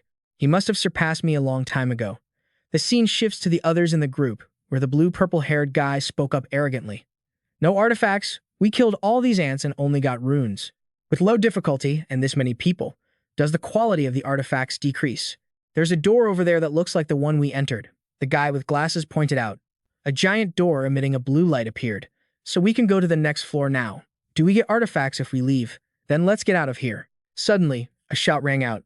I won't allow it. The purple-haired guy smirked sinisterly, his face splattered with the blood of someone he had just killed. He screamed, I'll kill all of you and take the artifacts. Let's begin. He charged in, slaughtering everyone without exception. As he slashed, he laughed. You're all dying because all you know how to do is run. You're all weaklings. He dashed straight for Hansu. He prepared to fight back, but the guy knocked the knife from his hand, sending him to the ground. He arrogantly taunted, What the hell is this? I thought you were the strongest one here. How pathetic. You're so weak. The guy in the orange hat was trembling but still tried to act tough to protect the girl. Get back. Hide behind me. When I give the signal, run as far as you can. But he didn't realize the person behind him was pulling something out. The girl calmly signaled, stay put, leaving him completely stunned. She pulled out a crossbow, raised it, and said, if you move, I might miss. An arrow flew straight into the purple-haired guy, killing him on the spot. The guy in the orange hat turned back. Overjoyed, amazing. You took advantage of the moment he let his guard down. The girl replied, it's my first time using it, so I'm not very good. Naively thinking she was on his side, he never expected her to raise the crossbow at him. She continued, I was supposed to kill both of you at the same time. A single shot hit the guy in the orange hat in the head, and he collapsed on the spot. It's true you never know who's a friend and who's an enemy until the very end. With her work done, she cheerfully picked up the artifact orbs, smirking. Took care of both of them. She raised her communication device to call and report to her monarch. There's no chain user in room 10 on the first floor. I've taken care of the rest. If I catch him, I'll bring him to you as a gift. If I find him on the next floor, I'll report back immediately. She was so engrossed in her report that she didn't notice Hansu slowly getting to his feet. The monarch on the other end replied, very well. Kang Hansu's voice cut in. What if he's right here? She whipped around, horrified to see that Kang Hansu was still alive. I thought you were dead. Before she could finish her sentence, a blue chain shot out, wrapping around her and tightening its grip. Kang Hansu approached, pressed the knife to her throat, and spoke. Are you looking for me? Peekaboo. Surprise, lady. Kang Hansu moved in close, pressing a dagger against the girl's neck. Her eyes widened in terror. It looked like she was about to pee her pants. It's obvious that you, she stammered. Kang Hansu looked her straight in the eye, his voice cold. Looks like my acting wasn't half bad. Huh. Don't even think about contacting your monarch again. Before she could say anything, Kang Hansu clapped a hand over her mouth. His sharp, cold eyes stared her down. Silence. I'll send him your regards. Immediately after, she collapsed, unconscious. Kang Hansu gently flicked the chains at his feet and muttered, it seems they only planted one person here. Your snake is holding a quartz stone. Hansu didn't expect them to give up so quickly. Hansu stared straight ahead. He affirmed, but we'll meet again soon. I've heard about this in the tutorial area in my past life, recalling Kenian's words. Hidden dungeons aren't separate entities. The tower has a specific structure. It's a vast and fortified castle. You have to clear the dungeon rooms to reach the higher floors, which means there will be dungeons beyond the third floor. Kang Hansu stood there, imposing and cold, glancing around. That is the final objective of the tutorial area. In the main hall of the second floor, Kang Hansu stood alone, lost in thought. I need to take care of a few things first. He looked down at the ring on his finger. My current artifacts aren't the right grade, except for evolving ones like Numahans. The rest are pretty bad. Suddenly, a sound came from nearby. I need to find new artifacts to replace the unsatisfactory ones. On the other side, people were chattering noisily, but Kang Hansu remained absorbed in his own thoughts. Kenian, I'll make good use of the guidance you gave me. A number appeared on the notification board, and people screamed in panic. Only 50 people made it from the first floor. Hurry up. The scene suddenly changed. It was like being in a dense forest. A fairy hovered overhead and spoke. Welcome to the second floor. I'll give you a brief explanation. You've been waiting a long time, haven't you? Well then, let's begin. A treasure hoard appeared, filled with sparkling ancient runestones. The fairy said, welcome to Treasure Island. This place has cool, green springs and dense forests. You all have a good eye for choosing this room. Of all the rooms in the tower, this one is the largest. Your mission is to defeat the treasure's guardian. The fairy materialized a golden orb and emphasized, and bring the treasure to the center of the island to exchange for an artifact. Everyone listened intently, their faces filled with worry. The fairy continued, the time limit is 2 weeks. And of course, it's no fun if things are too easy, right? Only those who convert the treasure into artifacts and possess them will be able to leave. In other words, if you don't have an artifact, you'll all die. A blue notification board appeared with different numbers. There's only one treasure, so you can choose to take several artifacts and save everyone, or you can choose fewer and let only a few people survive. The fairy gave a cunning smile. The fewer the artifacts, the higher their quality. I hope you'll all make a wise choice. A different number appeared in front of each person. There are a total of 128 guardians. The fairy said she would mark them on the map. Kang Hansu couldn't believe what he was hearing. 128 guardians in 2 weeks? He glanced at the others to see how they would decide. This is going to be tough. Let's see what you all do. Suddenly, a person stepped forward boldly and said loudly, I have a plan. The green-haired girl grinned and explained her plan. We'll split into 5 teams of 10. Each team will hunt and eliminate 2 guardians per day. She looked around and asked, "You can all do that, right?" Hearing this, people began to murmur amongst themselves. You want the guilds to cooperate, and with only 10 people per team, those who aren't in a guild will be at a disadvantage. Hearing this, Kang Hansu commented, "Not a bad plan." Suddenly, in the crowd, a blonde girl nudged the person next to her. He immediately understood and said, "We agree as well. 2 guardians per group per day sounds reasonable. If you fail, you'll have to take responsibility. Our guild is already full. Those 2 will be the decision makers." Hearing that, the others became even more agitated and confused.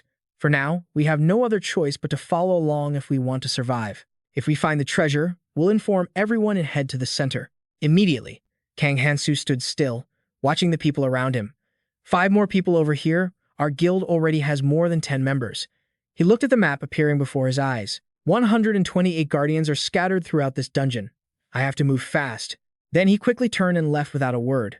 For now, I'll handle things myself. The blonde girl watched him go, confused. Where is he going? The sound of rustling footsteps echoed. There's a hidden piece here. The extraction stone and the condition is. A loud voice boomed. I bet no one but me has ever succeeded at this. Kang Hansu, I'm talking to you privately. You better listen up. Among the orbs obtained from defeating the guardians, except for one that glows, they are all of the normal type. People are just greedy for the treasure and usually throw the orbs away. Kang Hansu closed his eyes and said seriously, but I discover they aren't just ordinary orbs. Then he waved his hand, speaking loudly and mysteriously. See how smart I am? If you collect 32 orbs, you can exchange them for an artifact that simulates the extraction stone. You didn't know that, did you?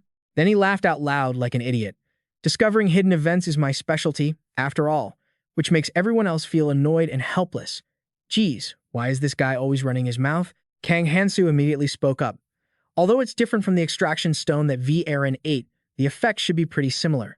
The dungeon's difficulty is steadily increasing, and the number of times I can face them each day is very limited. He gripped the hilt of the dagger in his palm. He struck a cool pose. If you want to go fast, go alone. If you want to go far, go together. I can't let anyone else find out.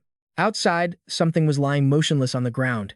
Suddenly it shot up, sending dirt and rocks flying as a giant monster appeared. Its whole body was caked in mud. It faced the sky and let out a strange sound. Hearing it, everyone immediately looked up. What's that sound? The fairy suddenly announced. The second guardian has been eliminated. Congratulations, you've killed 2 in a single day. At this rate, you'll all finish the mission in no time. Suddenly, a loud shout rang out. Focus. The girl turned her head and said, I know. A monster loomed up from behind her. It opened its mouth full of ugly teeth, ready to bite down on her, but she quickly leaned back to dodge. Then, she raised her leg high, preparing to launch a kick, and just like that, the monster was sent flying 1,000 meters away. In excruciating pain, it drooled uncontrollably. Immediately after, an arrow was shot, piercing straight through its stomach. His stance was incredibly cool. You obviously could have dodged that without looking. I guess my shot was pointless. The girl just huffed in response. You should have just handled it yourself from the beginning. The 2 bickered for a moment. We haven't even met a single guardian yet, but everyone's moving too fast. We've only managed to catch small fry. The girl shook her head. No, neither the first nor the second guardian was defeated by a group. Someone is moving alone. I have a feeling. Hearing this, the others turned to each other and asked, If you're saying that, does that mean it's Monarch Unshi? She replied. I told you not to call me that. This ability is such a pain. She looked at everyone and ordered, Let's get a move on. It seems the person up ahead has already fled. Suddenly, she realized something was wrong. Wait, something's approaching. I've been feeling this powerful aura ever since we were at the starting point. And indeed, a formidable group was approaching from ahead. Their leader said, I told you, we shouldn't be targeting the guardians. Even if we find the treasure, we won't be able to get it to the altar safely. They discussed as they walked. Looking at the other teams, there are a lot of tough opponents. True, but we can't just sit around and do nothing. The leader turned back to look at them. In a firm voice, he said, Exactly. While everyone else is busy hunting for guardians, we should use this opportunity to get some training in. He laid out all sorts of despicable plans. Even just hunting monsters will give us enough power to fight. We just need to target those who are on their way back with the treasure. No one will even notice if a few people go missing. They continued to discuss their plan, completely unaware that someone was eavesdropping. If we don't find the treasure in 2 weeks, we're all getting buried here together. The girl hiding behind the tree heard this and muttered, If everyone thought like you, it would be total chaos. But this strange feeling I have, it isn't coming from people like them. Suddenly, Kang Hansu appeared and spoke up. I agree. His words startled everyone. Kang Hansu was leaning against a nearby tree. He continued, you all should really stick to the rules. The girl stared at him without a word, but thought to herself, she's covered in bruises. Where's her team? Her face shows a bit of worry and fear. But I find her really suspicious. Calmly, Kang Hansu turned to look straight into her eyes and smirked. Their eyes met. Kang Hansu, disguised as a woman, leaned against the tree and spoke. You should all be following the rules. The brown-haired guy heard someone behind him and whipped around. Being hot-headed, he immediately aimed his bow and arrow at Kang Hansu and demanded, Hey, you brat, what are you doing sneaking around back there? Are you alone? Answer me honestly, now. Kang Hansu calmly replied, I'm here to give you all a suggestion. Hearing this, the brown-haired guy didn't lower his bow and continued to yell, Have you lost your mind? Why should we listen to you? Kang Hansu shot them a glare and said, It's right to be cautious, but you're being wary of the wrong person. Besides, I'm not here to talk to you. Turning his gaze to the blonde girl, Kang Hansu said, Monarch, I want to talk to you. Without waiting for her to reply, he continued, With your intuition, I'm sure you already know. Hearing these words, the blonde girl broke out in a cold sweat, thinking to herself, this person. She's the reason I've been feeling so uneasy for so long. It was hard to notice right away, but there's no mistaking it. She continued to think. She has an intuition just like mine, or maybe even sharper. It's not just her appearance. It's a shell hiding something far more dangerous. There's something wicked hidden within her. I have to be on guard against her, no matter what. Whoa, a woman's intuition is a scary thing. Seeing the blonde girl's tense face, Hansu reassured her. No need to be so tense. Didn't I already say I'm only here to make a proposal? The brown-haired guy standing nearby had been listening for a while but still didn't understand a thing. He kept his bow raised, ready to shoot. What kind of tricks are you trying to pull? If you keep spouting nonsense about our leader or whatever. But before he could finish his sentence, the blonde girl shouted, stopping him. Stand down. I'll talk to her. Seeing her reaction, the brown-haired guy finally paused, thinking suspiciously to himself. Our leader has never been this flustered before. The blonde girl stepped forward, looking strong enough to handle this situation on her own. Why are you making this offer to us? I need to know the reason. Even if you're strong, we won't back down easily. She said this while inching back to hide behind the brown-haired guy, as if to say, What? Who? Me? I don't know anything. Nope, not a thing. Kang Hansu heard this but wasn't fazed, and replied, Everyone has their reasons. I need someone to fight on the front lines for me. Hearing that, the blonde girl cut in. You want us to take care of the people who just passed by, don't you? Then, before Hansu could even answer, she refused. I understand why you'd want that, but we can't handle 40 people like them. Hansu nonchalantly replied, What are you talking about? You guys only need to deal with 10 of them at a time. And the others, the weaker ones, use your authority as a leader. Start with the weakest groups, make them your members, and increase the size of your team. After hearing this, the blonde girl's head suddenly started to throb. She thought to herself, Are you kidding me? Managing this many people is already a huge hassle, and now she wants me to recruit even more. Does she want me to die or something? But she only dared to think this, not say it out loud, because her intuition told her that saying it would be suicidal. The brown-haired guy beside her saw her awful expression and coughed lightly a few times. He knew she was complaining internally about having to manage so many people. The blonde girl held her forehead and replied helplessly, Seriously, I just wanted to get through this peacefully, but it looks like I don't have a choice. Fine, I'll give it a try. After saying that, she and her group turned to leave. Kang Hansu called out a warning from behind, I'll be watching. Hearing this, the blonde girl replied warily, I'm telling you now, it's not going to work. After they left, Kang Hansu said that it was the perfect time to prepare the next step of his mission. A moment later, a young man was pinned to the ground in the distance. It turned out to be the blonde girl's group, subduing them. The brown-haired guy came over to report, These guys are refusing to join the guild. The blonde girl heard him but didn't seem to care, simply replying, They're already part of the guild. So just tie them up, no need to make it complicated. Over on the other side, the guys who had just been resisting were all tightly bound. A girl from the group spoke up, questioning, You don't need to tie us up. Are you discriminating against us because we're from another guild? We haven't even done anything yet. The blonde girl scoffed, thinking to herself, You think I want to do this? In the end, I'm just doing exactly what she told me to do earlier. But aside from these people, she had accepted everyone else here as members of the guild. After thinking for a moment, she scratched her head in frustration and complained, This is so tiring. I don't really agree with this. But this damn quest. Suddenly, a notification rang out. Congratulations, you have found the treasure. Everyone froze for a solid 5 seconds. Like, huh, What the heck? The notification continued. You need to bring the treasure to me to complete the transaction. The blonde girl was shocked, asking in utter bewilderment. But if everyone is here, then who found the treasure? Just then, a voice called out from behind, "Leader," and a man approached. He was holding a sparkling, golden glowing orb and handed it to the blonde girl. "I found this under that tree." The blonde girl walked over, looked at the item, and mumbled. She said she would help us. She took the golden sphere, brought it to the fairy, and said, "This must be the real treasure, right?" The fairy took it, grinned, and announced, "That's right. I can confirm it's the perfect treasure. It's a shame no one died here, but you all did a pretty good job, even though it seems you weren't the ones who directly obtained it." The blonde girl cut in. "So there's no reward?" The fairy replied. "Don't be in such a hurry. Don't worry, I'll give you plenty of time to choose." Then, it snapped its fingers, creating a series of numbers, and asked, "Which number do you want to choose? Since you're the monarch, but that one and only golden robe is out of your reach.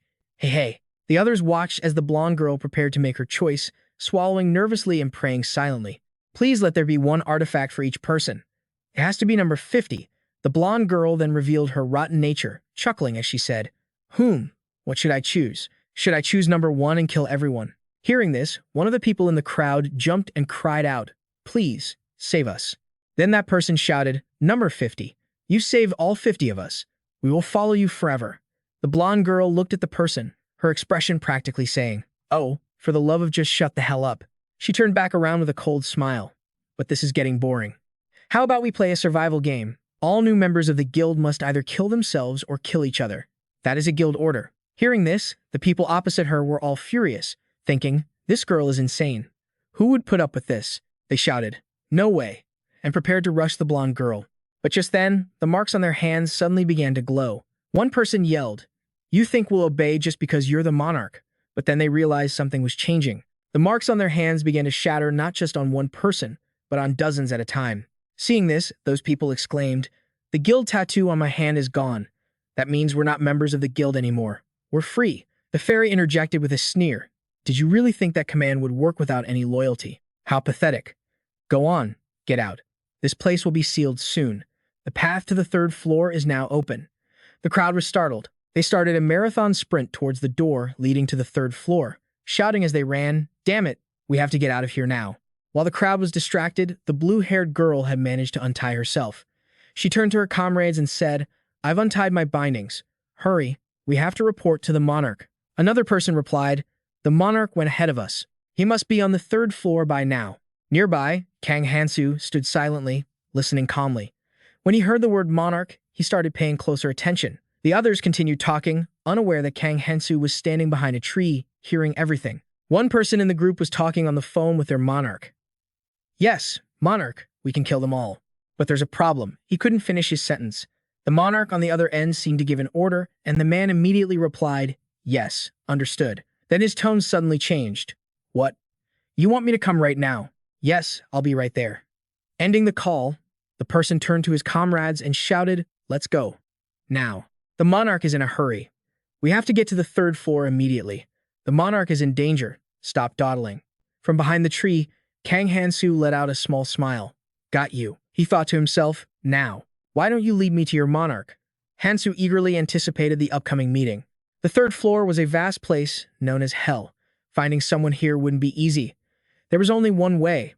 Earlier, Hansu's group had discussed their plan. One of them said, "If we don't catch the Shadow Monarch in the tutorial area and he moves to another location, all our efforts will be for nothing." As everyone was focused on the plan, Kang Hansu was thinking seriously, while the orange-haired guy was fast asleep in a corner. Just then, the intelligent-looking blonde guy with a great physique spoke up. "We have to block all the paths and lead him in one direction. How about we use the island tower for the plan?" Eris walked in from outside, agreeing. "You're right. The 1st and 2nd floors of the island tower are impossible, but the 3rd floor will work. There are hundreds of starting points on the 3rd floor.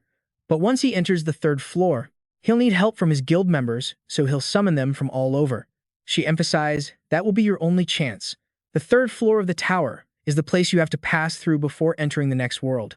Although it's a bit different from reality, the environment is identical, and the monsters here are on a whole other level." At that moment, the orange-haired guy, who had been dozing off, suddenly woke up and blurted out, "So the plan is to lure him in." He continued to state the obvious. "If he smells danger, he'll hide immediately. waiting until he feels it's safe again. It won't be too late for us to attack then. He's very cautious, so I think he'll summon all his guild members to that area. Hearing the guy ramble on, Kang Hansu made a face that said, "Are you done yet? Go play over there." The orange-haired guy continued. "He may not be as strong as me, but he's still very powerful. You know what you have to do to kill him, right?" Back in the present, Kang Hansu was holding a red gem, a replica of the extracted gem he had taken from the treasury. Everything was ready, Hansu told himself, but before that, I have to deal with the Shadow Monarch on the 3rd floor. With that thought, Hansu rushed through the gate, crossing the boundary deep into hell. As he ran, he spoke with excitement. The time has finally come for me to face him directly. After Hansu entered the 3rd floor, the blonde girl's guild, hiding behind a stone pillar, gave a sly smile. She muttered, "Let's just follow her." At that moment, amidst the endless darkness and cold gravel, a terrified scream echoed. "Quick, contact the guild members. Tell them to get to the 3rd floor now." It turned out the one shouting was none other than Lee Won-kyung. A moment later, his entire guild had gathered. However, they were surrounded by 3 giant monsters. He thought to himself, this place is full of poison, the air is harsh, and monsters are appearing endlessly. And this is only the beginning of the Otherworld. They said they wouldn't interfere, but I don't think we'll need them anymore, he thought. Just then, a monster suddenly appeared. It lunged forward, opening its mouth wide to chomp down on Lee Won-kyung. But just as it snapped its sharp teeth, he managed to use a massive blade to block the monster's throat, causing it to lose a few teeth. The monster didn't give up, continuing its ferocious attack with even more force.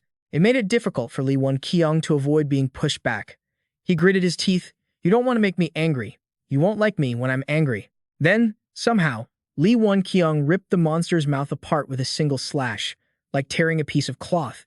At the same time, on the other side, someone screamed, "More monsters are coming." Lee Won-kyung stepped onto the corpse of the monster he just defeated and yelled, "All of you, follow me. Charge forward. Don't let these monsters defeat us." Hearing their monarch's command, all the guild members shouted in unison, "Sir." Then they all raised their swords and charged forward. Lee Won-kyung gritted his teeth and told himself, "I can't die here. I can't back down. My guild is the strongest on this floor. I had to kill so many people just to get here. I will not die." A moment later, Lee Won-kyung started to notice something. He asked in confusion, "Are those monsters from that shard?" It looks like a living creature. After a closer look, he saw they were people. Not just one, but hundreds of them.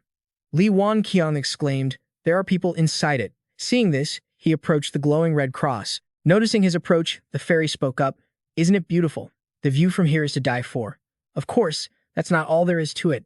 The fairy gave a knowing smile and said, "Look closely. You might recognize a few familiar faces, ones who made it past the tutorial area." After hearing that, Lee Won-kyung glanced at the fairy, then used his hands to break apart the rock fragments at the base of the cross. Just as the fairy had said, he saw a familiar figure. Looking closer, he realized it was his daughter. Seeing his daughter, Lee Won-kyung trembled with emotion. He reached out, wanting to touch her. He called out, "So wrong." He probably wanted to say, "Let's go home."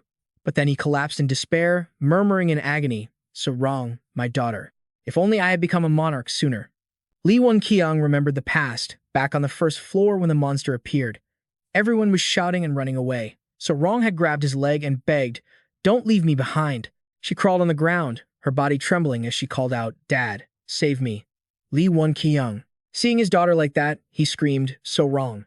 He rushed towards her, but his rotten monarch at the time held him back. That guy said, "No, you have to protect me. That's an order." Back then, Lee Won-kyung didn't have the courage to resist. He hesitated, "But my daughter." That bastard monarch continued, "Your duty is to protect me, not that useless thing. You should remember, I am your monarch. If I had known there were monsters here, I would have used that little shrimp as bait a long time ago." A moment later, when So Wrong seemed to have lost consciousness completely, Lee Won-kyung finally rushed to her and held her, begging, "So Wrong, my child, please wake up."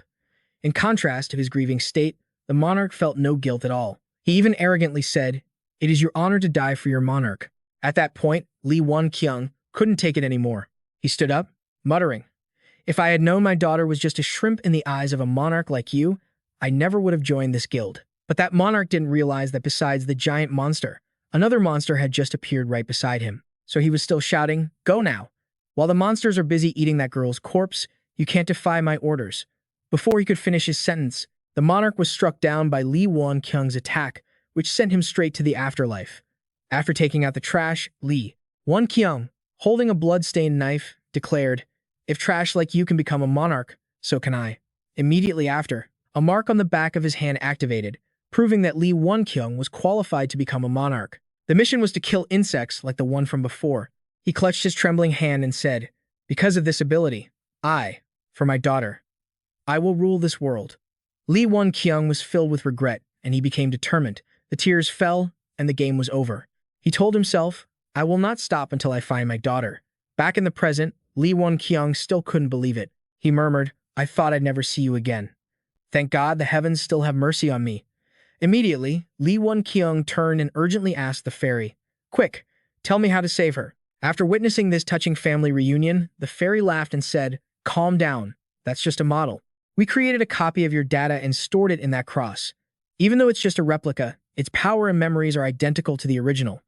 Means a lot to you, doesn't it? The rules are simple. We need raw materials to create a new item, so we stuff a living person inside." Hearing this, another member of the guild was immediately filled with hope. He asked, "So, can my son be saved just like the person who died on that cross?" On the other side, Lee Won-kyung was just as anxious. He hurriedly asked, "But how are we supposed to find someone to sacrifice?" At that moment, the smile on Lee Won-kyung's face was slowly losing its humanity. He thought to himself, "I just need to sacrifice the weakest one, and Sojong will live." It's true that in the face of his daughter, all lives are equal, but these secret thoughts of his were seemingly read like an open book by the fairy. It immediately refuted him. "No, you can't use your own guild members. That would be too easy. I want you to stuff someone else in there, so choose carefully." Oh, and it looks like 4 more people have made it to this floor. "There aren't many survivors left on this level, as you probably already know," the fairy said in a voice dripping with sarcasm. Hearing this, Lee Won-kyung grew furious, slamming his fist against the cross and growling, "Damn it. I've come such a long way. This is my only chance to see my daughter again." While he was being tormented by despair, a voice suddenly called out from behind him. "Monarch," the person reported. "Someone is climbing up here. Our people were pushed off by them." Hearing this, Lee Won-kyung smiled, a smile that seemed to say, "The moment I get there is the moment your life ends." He then gave an order, "Capture them alive for me."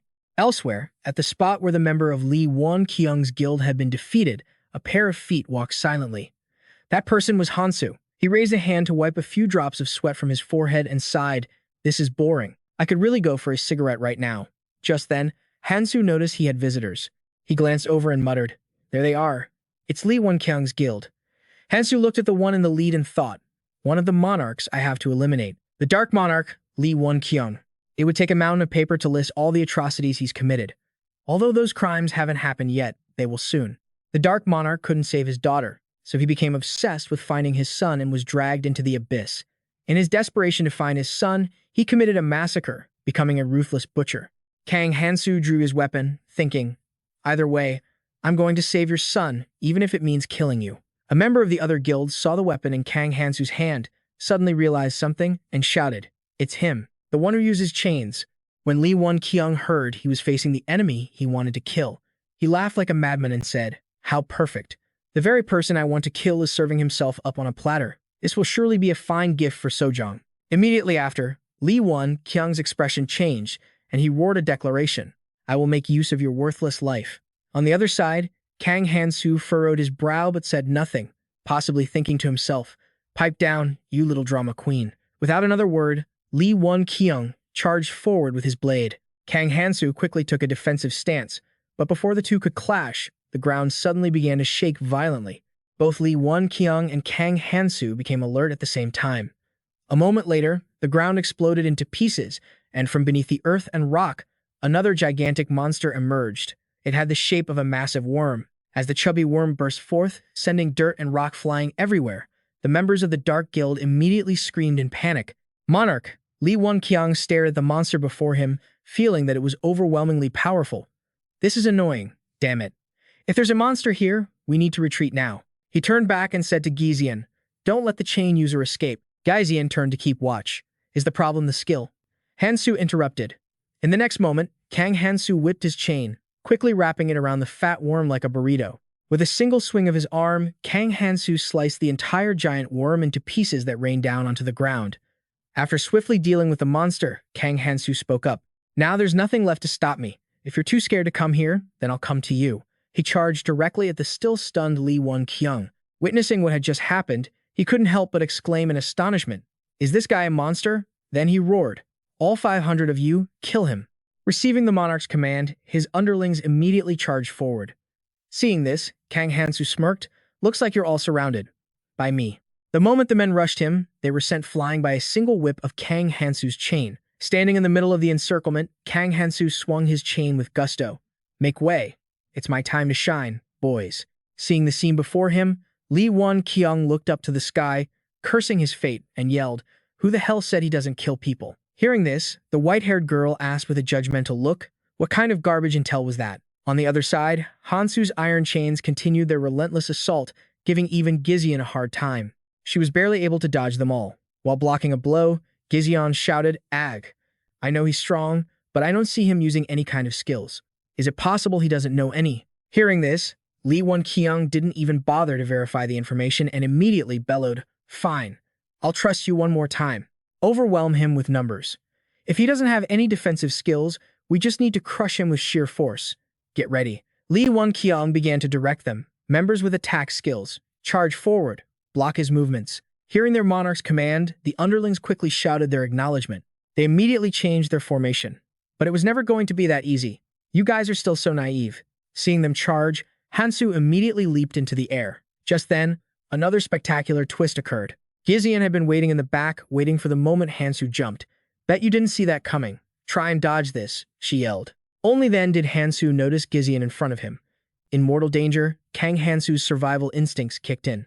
In a split second, he thought, "If I can't dodge, I'll counter." Immediately after, the Gizian facing him swung her blade down. Kang Hansu managed to block it again, but after parrying the blow, it felt like an electric current shot through his entire arm. Kang Hansu gritted his teeth, thinking, "She's pretty strong. I can't trade blows with her without getting injured." Seeing this from behind, Lee Won-kyung yelled, "It's working. Keep it up." Right after, the guild members swarmed in again. But against these small fries, Kang Hansu could fight them without even looking. During one of the hits, a member of Lee Won-kyung's guild accidentally dropped an ancient rune. The moment he saw the glowing stones, Hansu's little snake immediately shot out, opened its maw, and snatched the white runestone, then began to happily devour it. Seeing the little snake, the lackeys all looked at each other in confusion, asking, "Wait, he has a monster on him. Is it absorbing the rune?" Lee Won-kyung saw this too. He quickly urged his men, "Don't let that thing get any stronger." Meanwhile, the white-haired girl was just given the signal by her trainer to enter the fray, waving her hand to cast a spell. Instantly, several deep purple magic circles appeared beneath Hansu's feet with a sizzling sound. Right after that, tentacles shot up and wrapped tightly around Hansu's ankles. Seizing the opportunity, Jijeon leaped up and swung his sword at Hansu. But since he's the main character, he's not going to die that easily. Hansu reacted quickly, raising his chain to block the blow. Seeing this, Lee Won-kyung roared, "No! We've come too far to get revenge on those who trampled all over us. Don't back down. We must exterminate all the insects in our path for our fallen comrades, for our fallen families." But it felt like those words were meant for Hansu. After hearing this inspirational speech, he just swung his chains even more furiously. Lee Won-kyung wasn't finished. He bellowed, "My words will guide how we live and how we get our revenge." Kang Hansu watched and assessed the situation. If necessary, he'll force his clan members to fight, regardless of their condition. Even though that contradicts his claim about not treating his clan members as sacrificial pawns, he's trying to wear me down before going all out. The longer this drags on, the more I'll lose. After seeing Lee Won-kyung's vile smirk, Hansu thought to himself, "No, I have to end this now." Just then, the white-haired girl attacked again, shouting an announcement, "I'm gonna bind you." "Yeah, right. Like hell you are," Hansu retorted, then took the dagger from his iron chain and plunged it directly into the white-haired woman's magic circle. Her skill was instantly neutralized, causing a sharp pain to shoot through her wrist. Kang Hansu then carved a path for himself, clearing out the surrounding small fry and overcoming every obstacle to get to his target. Seeing Hansu charging at her, the white-haired girl's expression twisted into a distorted smile as she said, "Fall right into my trap." Immediately after, the tentacles erupted from the magic circle on the ground once more, binding both of Hansu's legs. This time, there were even more of them, and they pinned Hansu firmly to the ground. Seeing him caught in her trap, the white-haired girl gloated, "Did you really think I'd just let you charge right at me?" At that moment, seeing Kang Hansu in a vulnerable position, Lee Won-kyung spoke up arrogantly, "No matter how hard you struggle, you're all alone. You're not walking out of here alive. It's time for you to pay the price." As soon as he finished speaking, he brought his greatsword down, sinking the blade straight into Hansu's shoulder. Having finally managed to wound him, Lee Won-kyung burst into a crazed laugh, his face ecstatic as he declared, "I've won. My daughter. My daughter will live again. The first step of my plan is finally—" But he didn't get to finish. Hansu cut him off. "Are you so sure about that?" He then reached up and gripped the blade buried in his shoulder, which had already cut halfway through. Then he looked up with a smirk. "You're not getting away, kiddo." To be continued. "I've already got a coffin ready for you." Hearing this, Lee Won-kyung was furious, grinding his teeth. Hansu just chuckled at that. "The angrier you get, the more I enjoy this." But when Hansu swung his dagger, another blade blocked it. Lee Won-kyung said smugly, "You fool. Did you think I only had one weapon? I've seen through all your tricks. You're still wet behind the ears." "Is that so?" Hansu replied. "Well, same here. The chains aren't my only weapon." As he spoke, Hansu summoned another dagger. "Surprise. Bet you didn't see that coming, huh?" Kang Hansu then hurled the dagger straight at Lee Won-kyung, and since he's not the main character, he couldn't dodge it. The dagger instantly embedded itself in his chest. The white-haired girl and Jirion, who were watching from the side, screamed, "My lord, get away from our lord. I'll kill you." Hansu ignored their shouts and slowly got back to his feet. Using what little strength he had left, Lee Won-kyung propped himself up and said to Hansu, "Ah, to think you'd use your own body as bait." Then, he suddenly bellowed at his men, "This is our chance. Take him down before his wounds heal." Hearing his command, the guild members charged forward once again. But Kang Hansu didn't even deign to look at them. Instead, he just stood there calmly and preached, "If you want to kill someone, you have to be prepared to die yourself. Do you have that kind of resolve? Your subordinates are dying, just as they always do under you." A moment later, just as expected, Kang Hansu single-handedly wiped out the entire guild. At this point, Lee Won-kyung completely broke down. "I'm in so much pain, I've lost." He suddenly screamed in agitation. "Why did you get in my way? What did I ever do to you?" Because of his injuries, he was out of breath after just a few shouts, panting heavily. He then started grilling him. "Is it because of that damn rule you made up? That ridiculous rule about not killing other travelers?" Hearing this, Kang Hansu felt a sense of exasperation. The word innocent. He was so tired of hearing it. Lee Won-kyung shouted, "Is it because we broke your guild's rules?" His words sent Hansu's mind reeling back in time to his past life. Back when Lee Won-kyung was beaten by Hansu and his friends, he had said the very same thing. He had asked, "Why did you chase me all this way just to attack me? Is this for revenge?" Hearing those words back then, the orange-haired guy standing next to Hansu couldn't contain his rage and screamed, "Do you have any idea how many people you've killed? Because of you, even members of our own guild." Kang Hansu, "Move. Let me smash his skull in." But Lee Won-kyung showed no remorse for his crimes and even said calmly, "This world has always been like this. They were all going to die sooner or later anyway." Then Lee Won-kyung screamed in agitation, "But why did Sojong and Minty have to be the first to die? What did they do wrong? You say you're a savior? What right do you have? You couldn't even save my own son and daughter. It's all the fault of you moral hypocrites and you garbage monarchs. It's this damn world's fault. That's why I want to destroy it all, whether it's humans, monarchs, or the entire world itself. Why should I have to follow that rule?" Lee Won-kyung repeated the exact same words from back then. He continued to blame Hansu, yelling, "Look around you. You're the real crazed killer, you hypocrite. Do your self-made rules not apply to you?" Kang Hansu retorted, "I'm not killing you because you broke some rule. Who has time for that crap?"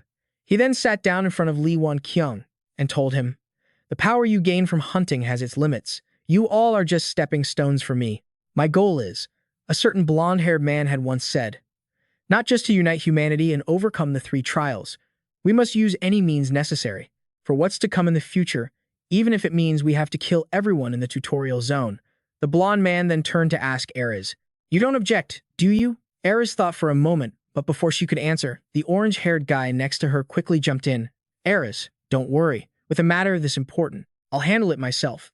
I'll kill anyone who gets in our way and take their treasure. I'll be called a hero and become a total ladies' man." Hearing this, Ares couldn't resist landing a sneak punch on the orange-haired guy.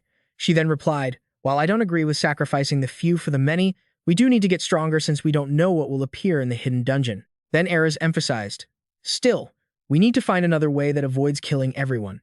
After getting clocked by Ares, the orange-haired guy ran over to the blonde man and whined, "I didn't do anything. I didn't even touch her." Then he turned and said, "Honestly, no one is more suited for this than me." Just then, a magic spell suddenly appeared in front of him. Boom! The orange-haired guy was burnt to a crisp. Turns out, it was Hansu. He asked, "What did that spell formula that just appeared say?" The orange-haired guy collapsed, out cold. Kenian answered from the side, "The tower's dungeon must be completed, but we can't clear it with just ordinary hunting. There are people we need to deal with before the tutorial ends. We need to eliminate them, so let's make use of them." The gossipy orange-haired guy, now stirring, chimed in. "That's right. If we kill all the bad guys and absorb their worms, we'll definitely be strong enough to clear the hidden dungeon. We can train our bodies and become amazing heroes." Kang Hansu heard this and simply replied, "If everyone agrees, I agree too." At that moment, a hand rested on Hansu's shoulder, and its owner said, "Kang Hansu, you don't need to overthink it. Anyone who obstructs our goal, just eliminate them." Returning to the present, Kang Hansu, recalling these words, said to Lee Won-kyung, "You wanted to kill me. You trampled over everyone to get here. Why are you making a face like you don't deserve this? Isn't it better to think of this as the reason we're facing off?" Hearing this, Lee Won-kyung laughed. "I thought you were trying to play the hero, but this is your true self, isn't it?" He finally realized, "We messed with the wrong guy. The moment I predicted has come sooner than expected." Lee Won-kyung began to say his last words. "If you find my son, please take care of him. He has red eyes like me." "Who has time for that?" Kang Hansu repeated, then reassured him. "But if my plan goes smoothly, everyone else, including your son, will survive." Hearing this, a stunned Lee Won-kyung said, "Ah, so that's how it is. I don't understand a single thing." Hansu didn't even let him finish his sentence, immediately sending him to meet his maker. After finishing off Lee Won-kyung, Hansu finally let out a sigh of relief. He stood there, looking around, feeling as if only a tense silence remained. What had just happened was part of Hansu's plan, but he couldn't deny that things were getting more and more complicated. Elsewhere, with the blonde girl, she suddenly yelled, "How much longer do we have to protect this place?" The brown-haired guy on the other side heard this and asked, "You can leave if you want." Hearing this, the blonde girl broke out in a cold sweat and said nervously, "No, no, I didn't do anything. No way. I wanted to tail her secretly, but I didn't expect to be discovered. If we have to, we'll ambush her." Speak of the devil, Kang Hansu appeared right behind them at that very moment. He spoke up, "I intentionally left you guys alone. Did you guard this place well?" The blonde girl was immediately startled when she heard Kang Hansu's voice. She put on an obedient act and replied, "Of course. We also caught the stalkers who followed us here." How awkward. So awkward. Seeing the blonde's reaction, Kang Hansu thought to himself, "She didn't see that I was planning to kill her. Even if she did, I've already taken care of it, so she won't find anything." With that thought, he turned to leave, but not before announcing, "Good work. That's it. You're all free to go." The blonde girl couldn't believe it. "What's it? We can really go now?" The brown-haired guy spoke up to the blonde. "My queen, let's go. We can turn back and find another way." But the blonde wouldn't listen. "It's like the more you forbid me, the more I'll do it." She said, "No, we're going forward. I have to find out what that person did. This girl is really interesting." A moment later, the fairy's applause echoed as it shouted, "Awesome! A new traveler has arrived. Great, great, this is so exciting. Now, let's begin." Regarding the use of the Holy Cross. Elsewhere, Kang Hansu had already stepped through the gate. He picked up a fragment, looked at it, and muttered, "This form is meaningless now." The place Hansu arrived at after passing through the gate was where the travelers, who had been separated, would gather after clearing all the rooms from the first to the third floor. And this was the fourth floor. Hansu had now removed his earlier disguise. He stood there thinking to himself, "Tower Island, here I come." He felt himself getting closer, step by step, to his final goal. But at the same time, he knew that many obstacles still lay ahead, and no one could predict what would happen. Along with old enemies, Kang Hansu had to prepare for even more brutal battles in the future. However, one thing was certain, he could no longer turn back. At the staging area for entering the red zone on the fourth floor, it seemed enough people had gathered. The place was bustling with people coming and going. In front of the waiting area was a river as red as blood, which also served as a workshop specializing in building various types of boats. To enter the red zone, a whole host of monstrously powerful figures were present. Materials would be gathered by hunting beasts and monsters around the red zone. The assistant fairy started putting on a scholarly tone. Striking a pose, it emphasized, "Nothing in this world comes easy.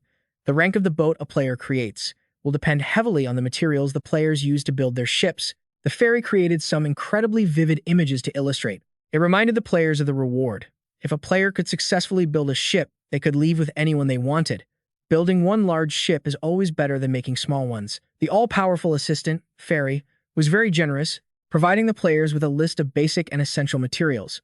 The list even included descriptive images and detailed information. After going over a bunch of rules, the Fairy announced it was almost time to enter the new world. It told everyone to get ready to leave. The players immediately stood in front of their respective gates. The brown-haired man's jaw dropped in awe as he gazed at the majestic, wild scenery outside. The brown-haired man turned back and reminded everyone to try and build a ship large enough for the entire guild to travel together. Another guild spoke up, offering to help and requesting an alliance. Kang Hansu stood in the back, completely uninterested in the alliances between guilds. Right now, his only thought was about finding that place. Choi Sang-jin approached him from behind to start a conversation. He asked if Hansu had finished what he needed to do, mentioning that his own group had arrived early to gather materials. Kang Hansu had already finished his tasks, and he wanted to confirm if Choi Sang-jin remembered what he had told him back on the first floor. He confirmed that he had prepared what Hansu told him to on the first floor. Choi Sang-jin then tentatively asked about Hansu's current appearance. Hansu frankly admitted that he no longer needed to maintain his disguise. Noticing how relaxed Choi Sang-jin seemed, he wondered why he was still here, and not out looking for materials to build a large ship. Time was running out, and materials were limited. Choi Sang-jin was very confident, saying the guild and Jumi-hee were already taking care of it. Hansu repeated the name Jumi-hee with a hint of doubt. The scene shifts somewhere else in the mission area, where a monster is screaming in pain, riddled with countless arrows. The one firing those powerful arrows was none other than Jumi-hee. A confident-looking Jumi-hee appears on screen. Choi Sang-jin recalled his reunion with her on the first floor of the Tower Island. He asserted that the Jumi-hee of today had changed a lot. As Choi Sang-jin rambled on about how happy Jumi-hee would be to see Hansu again, Hansu, completely uninterested, tossed a snake towards him. He walked away, leaving a comment that he didn't need the snake anymore, so he was leaving it for Choi Sang-jin, because he probably needed it more. The white snake looked bewildered, not understanding what was happening, while Hansu quietly left without a single glance back. Before leaving, Kang Hansu warned that the leisure time for idle chatter like this wouldn't last much longer, because the area beyond the tutorial zone was much tougher. Choi Sang-jin knew that his warnings were always serious. He knew he wouldn't be this strong without Hansu's help, and he promised they would meet again on the upper floors. Kang Hansu didn't reply, only glancing at Choi Sang-jin, without a word. After a moment of assessment, he cracked a smile and left. That smile was like an acknowledgement from him. Choi Sang-jin didn't seem to see the smile, nor did he expect much of an answer from him. A couple had just returned from a nearby portal. Their conversation caught Choi Sang-jin's attention. The blonde woman felt their group was late and had wasted too much time in the crossroads area. The brown-haired man agreed, saying that bringing Won Kyung along was a mistake. The blonde woman reminded him to be careful with his words, because others might overhear them. Choi Sang-jin heard their entire conversation. A voice called out, telling someone, "Come on out." A foot stepped out of the portal, accompanied by an apology. Won Kyung emerged, explaining his carelessness was due to his worries about his daughter. The blonde woman shot down Won Kyung's excuse, asking what he was worried about when the team had someone guarding the rear. She maliciously emphasized the fact that he couldn't remember anything. Won Kyung was completely bewildered. He only remembered taking a walk with his daughter. He didn't even know where he was. The blonde woman sighed, at a loss for words. Not knowing what else to say, she inwardly cursed that she had wanted to find a capable guide, but who would have thought that resurrection came with amnesia? The blonde woman mentioned the twins following behind and said she needed to talk to their guide Fairy. Choi Sang-jin had been watching the whole thing unfold, observing silently. The scene shifts back to Hansu. He was heading deeper into the mission area. He looked around but didn't find much of anything. The monsters were all concentrated in the center of the preparation area. As far as he knew, every floor and every room had a completely different environment. There were even spaces that looked like the real sky or underwater, but generally, everything was artificial. He touched some kind of barrier. He observed the barrier intently and confirmed that there was definitely an end to it somewhere. He'd heard this tower had 4 floors, but in reality, there were a total of 5. An image of the 5th floor appeared in his mind. The 5th floor was the dungeon where you could get the hidden piece. He gripped the hilt of his knife, knowing it would be difficult to get the piece through normal means. No sooner said than done. He gritted his teeth and began slashing relentlessly at the barrier in front of him. He attacked in a continuous barrage, combining it with the power of Numaha's ring. Aiming to destroy the wall that formed the tower, an opening appeared in the barrier. He wanted to use this opening to proceed to the next step. A massive explosion occurred, kicking up a cloud of dust. Hansu calmly climbed through the hole. He was serious about carrying out the crazy plan in his head. If he couldn't climb up from the inside, Then he would climb up from the outside. Seen from the outside, the sky-piercing tower looked both terrifying and magnificent. He glanced back at the hole he had just created in the tower wall. In the blink of an eye, the hole had vanished. Without Numaha's ring, it would have been extremely difficult for him to even attempt this insane plan. Kang Hansu stared intently at the system window in front of him. Looking at the stats on the screen, he silently cursed at how pathetic they were. His strength was at 60.8%, dexterity at 61.1%, and stamina at 66.7%. Perception is at 67.7%, and the remaining stats are at 58.7%. Kang Hansu calculated his stats while scaling the tower from the outside. He had raised all his stats to 50 using relics from his assault on the Black King, but he had only reached the bare minimum. Everything from now on would depend on how he handled it. It seems you've arrived at your destination. You slowly climbed into the tower. Just scaling the outside to the top had drained all of your strength. You panted heavily, looking inside. You had finally made it. You had reached the 5th floor, and a system notification popped up. The name of the floor you were on was the 5th floor dungeon. You grabbed the spear and sword from your back. According to Ralph Lauren, what existed in this place was still a complete mystery. A barrage of swords and blades shot down to the ground, surrounding you and forcing you to stay on high alert. You were determined to win at all costs. The 5th floor's core of light began to emit a strange energy, and a dragon appeared. The system displayed a notification at the same time. A monster had been created. Based on the intruder's memories, you stood there, unflinching, but your eyes couldn't hide your utter shock and horror. That monster brought back painful memories, a golden dragon that was destroying everything and killing everyone. Eris worriedly asked where Kiriel and Hansu were. Her entire team was fighting desperately against the dragon before them. A mage holding a staff declared that all of humanity was in turmoil. Another man swung his blade down hard. He knew they couldn't hold out for long and had to provide support so everyone could move through the crystal orb immediately. An announcement stated that command authority was being transferred to Anvi Aaron. Both Aaron and a man nearby were stunned to hear this. Hansu was also exhausted, clutching a blonde-haired girl tightly in his arms. The scene around them was one of devastation and ruin, with monsters flying everywhere. The girl appeared to be severely injured. Hansu questioned why she had tried to protect him, saying that if it weren't for him, she wouldn't be in this state. He remembered the image of her pushing him back and lunging forward. To his shock, he helplessly tried to grasp her fading form, unconsciously calling out her name, Kiriel. He was speechless with grief. Kiriel raised her hand, wanting to caress his cheek. She was so happy she couldn't stop thanking the heavens.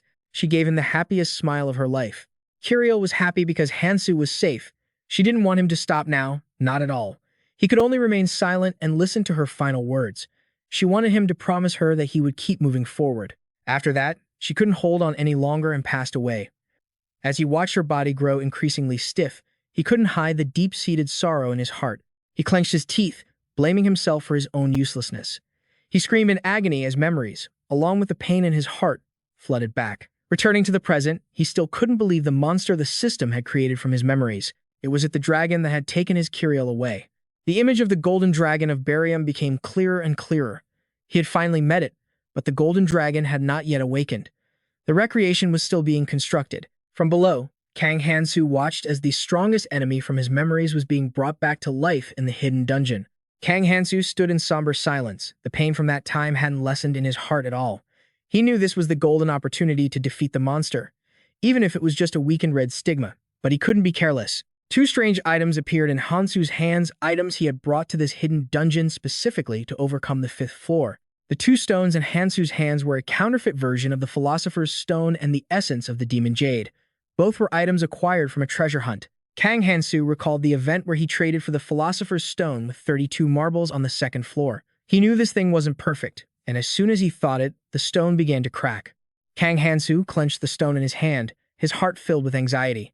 Even though the stone was imperfect, if he could use it, all of his stigmas could enter the red state.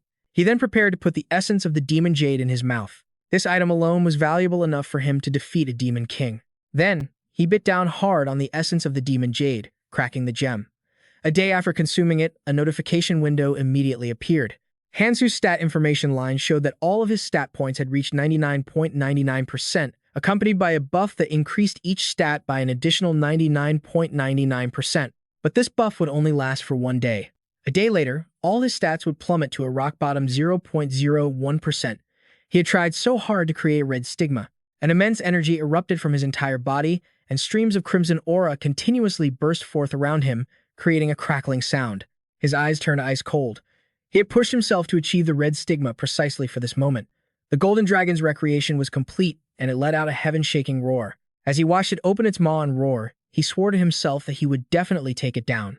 Rocks and debris flew everywhere, and Kang Hansu was pushed back. He used his entire body as a brake to stop his backward momentum. A long, straight friction mark was left on the ground. He wasn't afraid.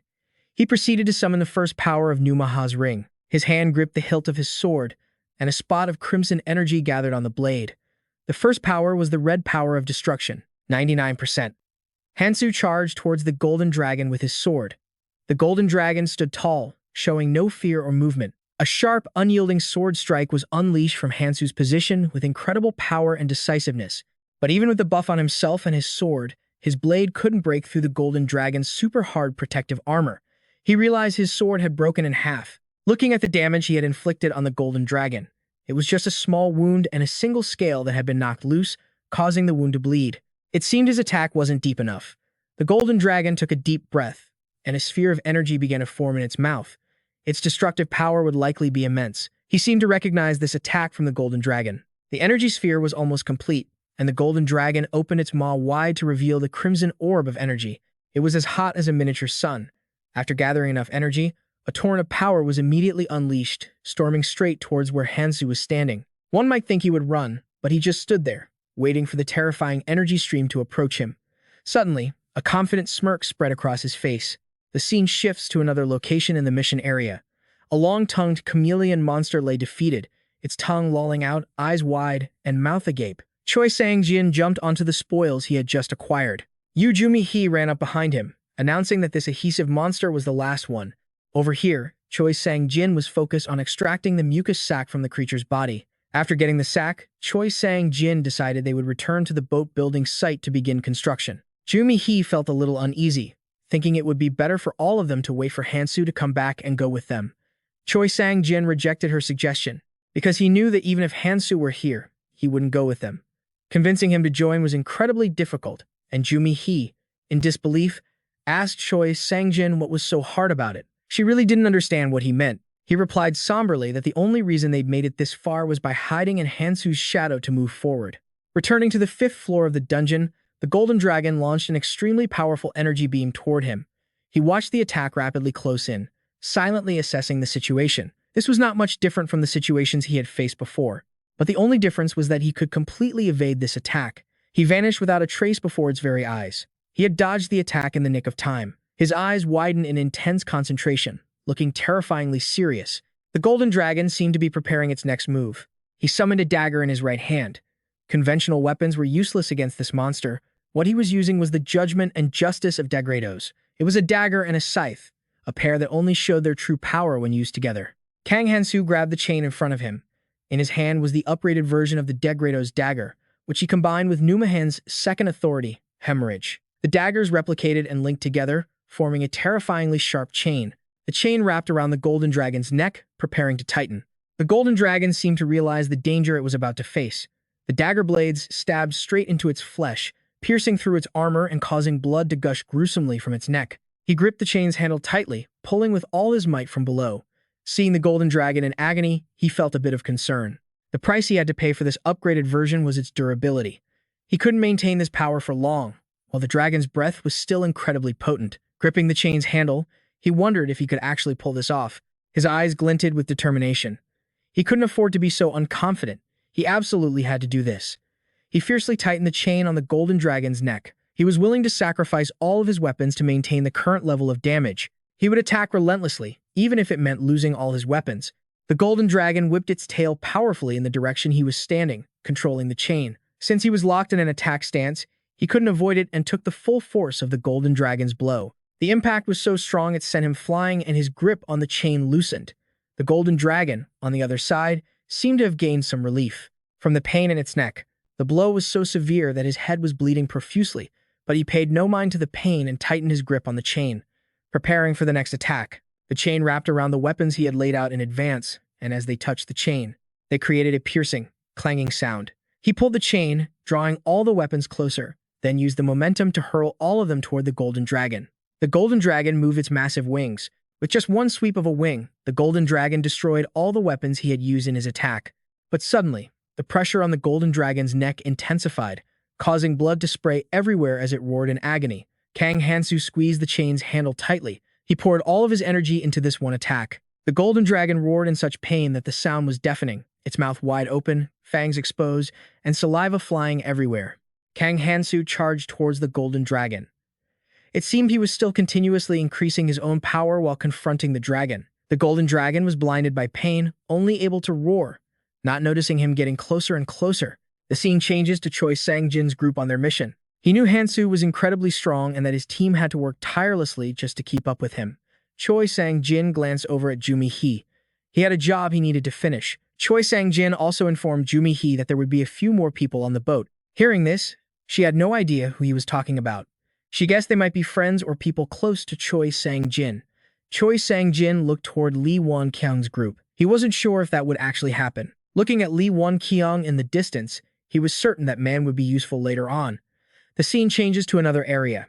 The scene was one of devastation, with broken trees and eroded soil. It looked as if a crisis had just occurred. A dark red fluid pooled on the ground. A person stepped on the fluid, and smoke billowed up. Their shoes seemed to have been burned. That liquid was very similar to a corrosive acid. In reality, a short-haired man was running while observing the fluid on the ground. This poison was spreading at an alarming rate. It had already spread close to the player's base. The short-haired man shouted, telling his teammates to wait because he hadn't boarded the boat yet. But in response, he was met with a barrage of weapons, thrown down from the boat. This action left him completely stunned, unable to believe what had just happened. He furiously demanded to know what they thought they were doing. The people on the boat shamelessly joked around. The short-haired man was quick on his feet and had good reflexes. He finally understood that he had been tricked.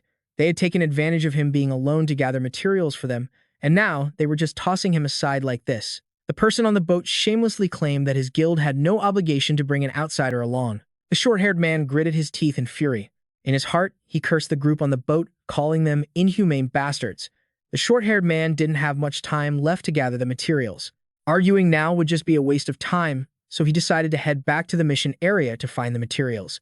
The people on the boat taunted him with a parting shot. If he wanted to leave, he should just build his own boat, and he'd probably die from the poison before he could even finish it. Their loud, mocking laughter echoed from behind him. The short-haired man paid them no mind and just ran, head down, searching for materials. He cursed that guild's members, calling them shameless, damnable people. Then he cursed the fairy for not mentioning a time limit in the mission area. Everything was now spiraling into a dead end. The short-haired man anxiously searched for a target to kill. He was looking for a creature to collect viscous fluid from, and in his haste, he didn't notice the puddle. It was clearly visible on the tower's barrier, and by the time he noticed, a hole had already been created. He turned to see an arm sticking in from the outside. He couldn't believe his eyes, letting out a terrified scream. The one who broke the barrier and climbed in from the outside was none other than Hansu. The short-haired guy was so scared he fell to the ground. He couldn't believe what had just happened. Looking at the battered Hansu, whose body was covered in wounds, the short-haired guy anxiously asked for Hansu's identity, but he just walked in slowly and calmly. Despite being tattered, his eyes held the look of victory. Hansu paid little attention to the young man's questions and fear. The short-haired guy, he just focused on observing the poison flooding the ground. He confirmed that he still had time to do a few things. The short-haired guy finally managed to get his attention. He asked who he was, poking at the barrier and rambling on, asking how he managed to poke a hole in it. A hole in the barrier, because no matter how he stabbed at it, the barrier didn't even get a scratch, let alone shatter.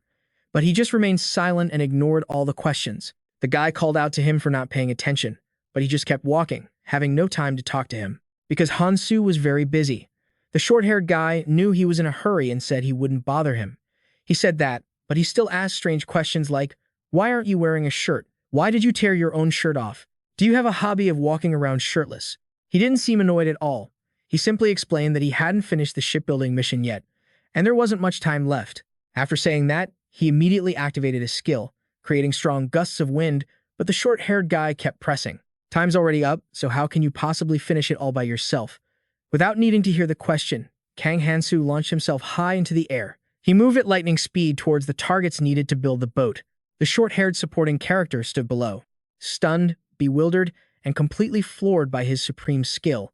Even long after he was gone, the guy still didn't understand what had just happened.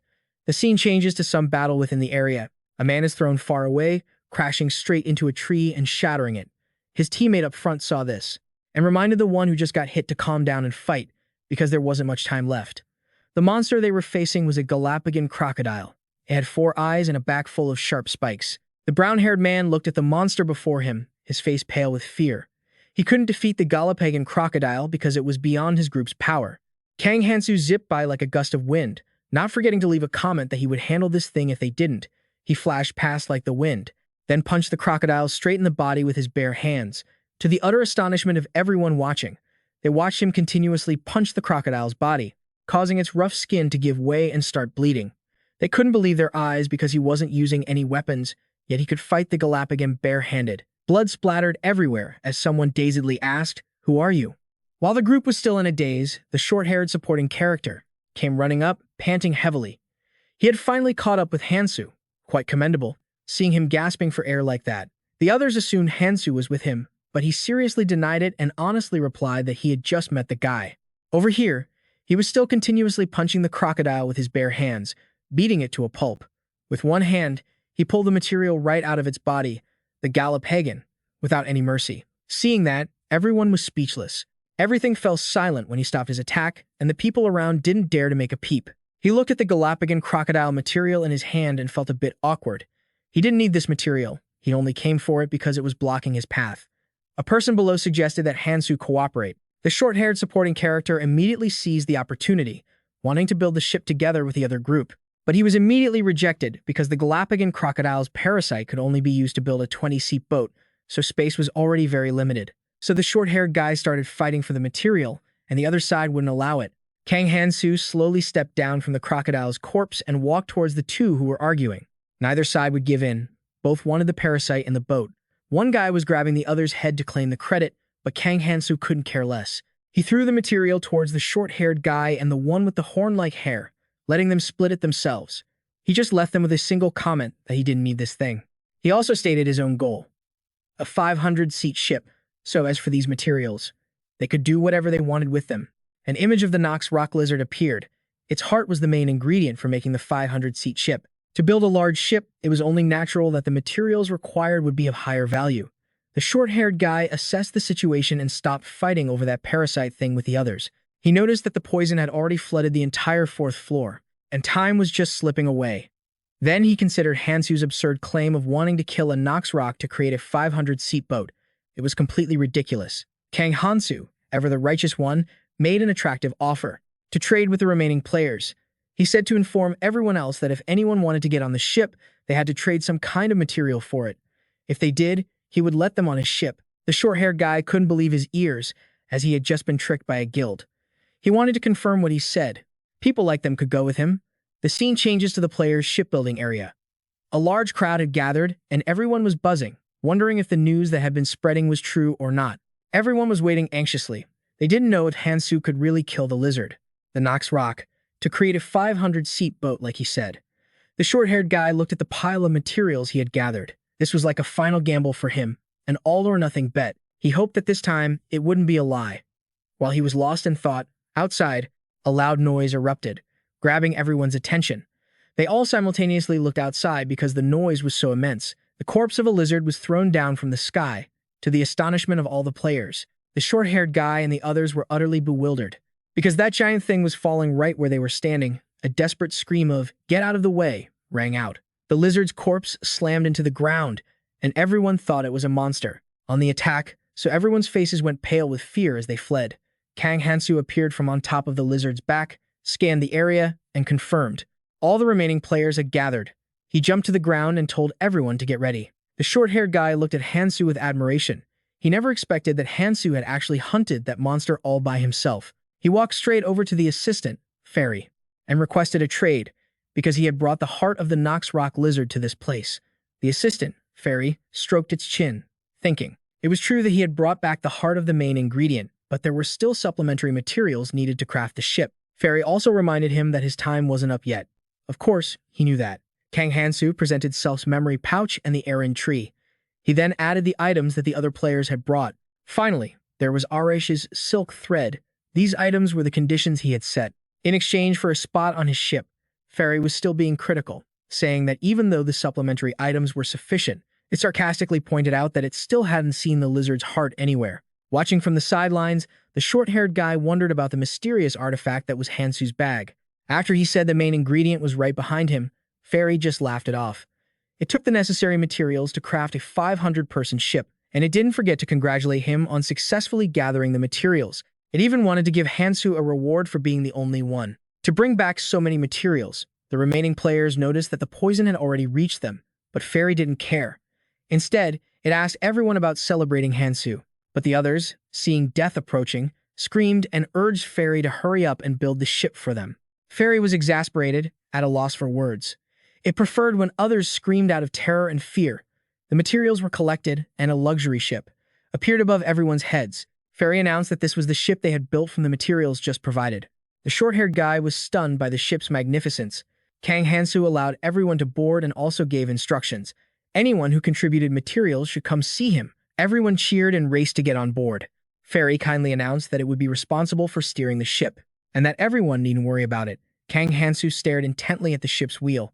Fairy was still rambling on about the estimated arrival time of 3 days, and it advised everyone to sit down and relax. The ship began to set sail, gliding across the crimson water. Fairy would not intervene from this point on, and it was very happy to have guided everyone safely to the red zone. As the magnificent ship sailed into the Red Sea, Fairy dabbed at its tears, moved that its efforts had not been in vain. It told everyone to try their best to survive in the time to come. A whole fleet of ships appeared on the sea. The next stage awaited them. After leaving the tutorial area, the first place they had to face was the red zone. The first challenge the players had to confront. The people on Hansu's ship saw the other vessels and began to chat. They didn't know if this was the entrance to the red zone or not, since so many ships were heading in the same direction. Another person was overwhelmed by the magnificent sight, looking at the murky red water flowing below. A red ocean made of poison. It looked beautiful, but it was terrifying. Standing behind them, Hansu listened as the two continued to chatter. They were feeling grateful that Hansu had let them hitch a ride. If it weren't for him, they might have been buried on the 4th floor with the poison. They looked at Hansu, standing behind them with endless admiration. He had let everyone on board with a simple condition, making them curious about his identity.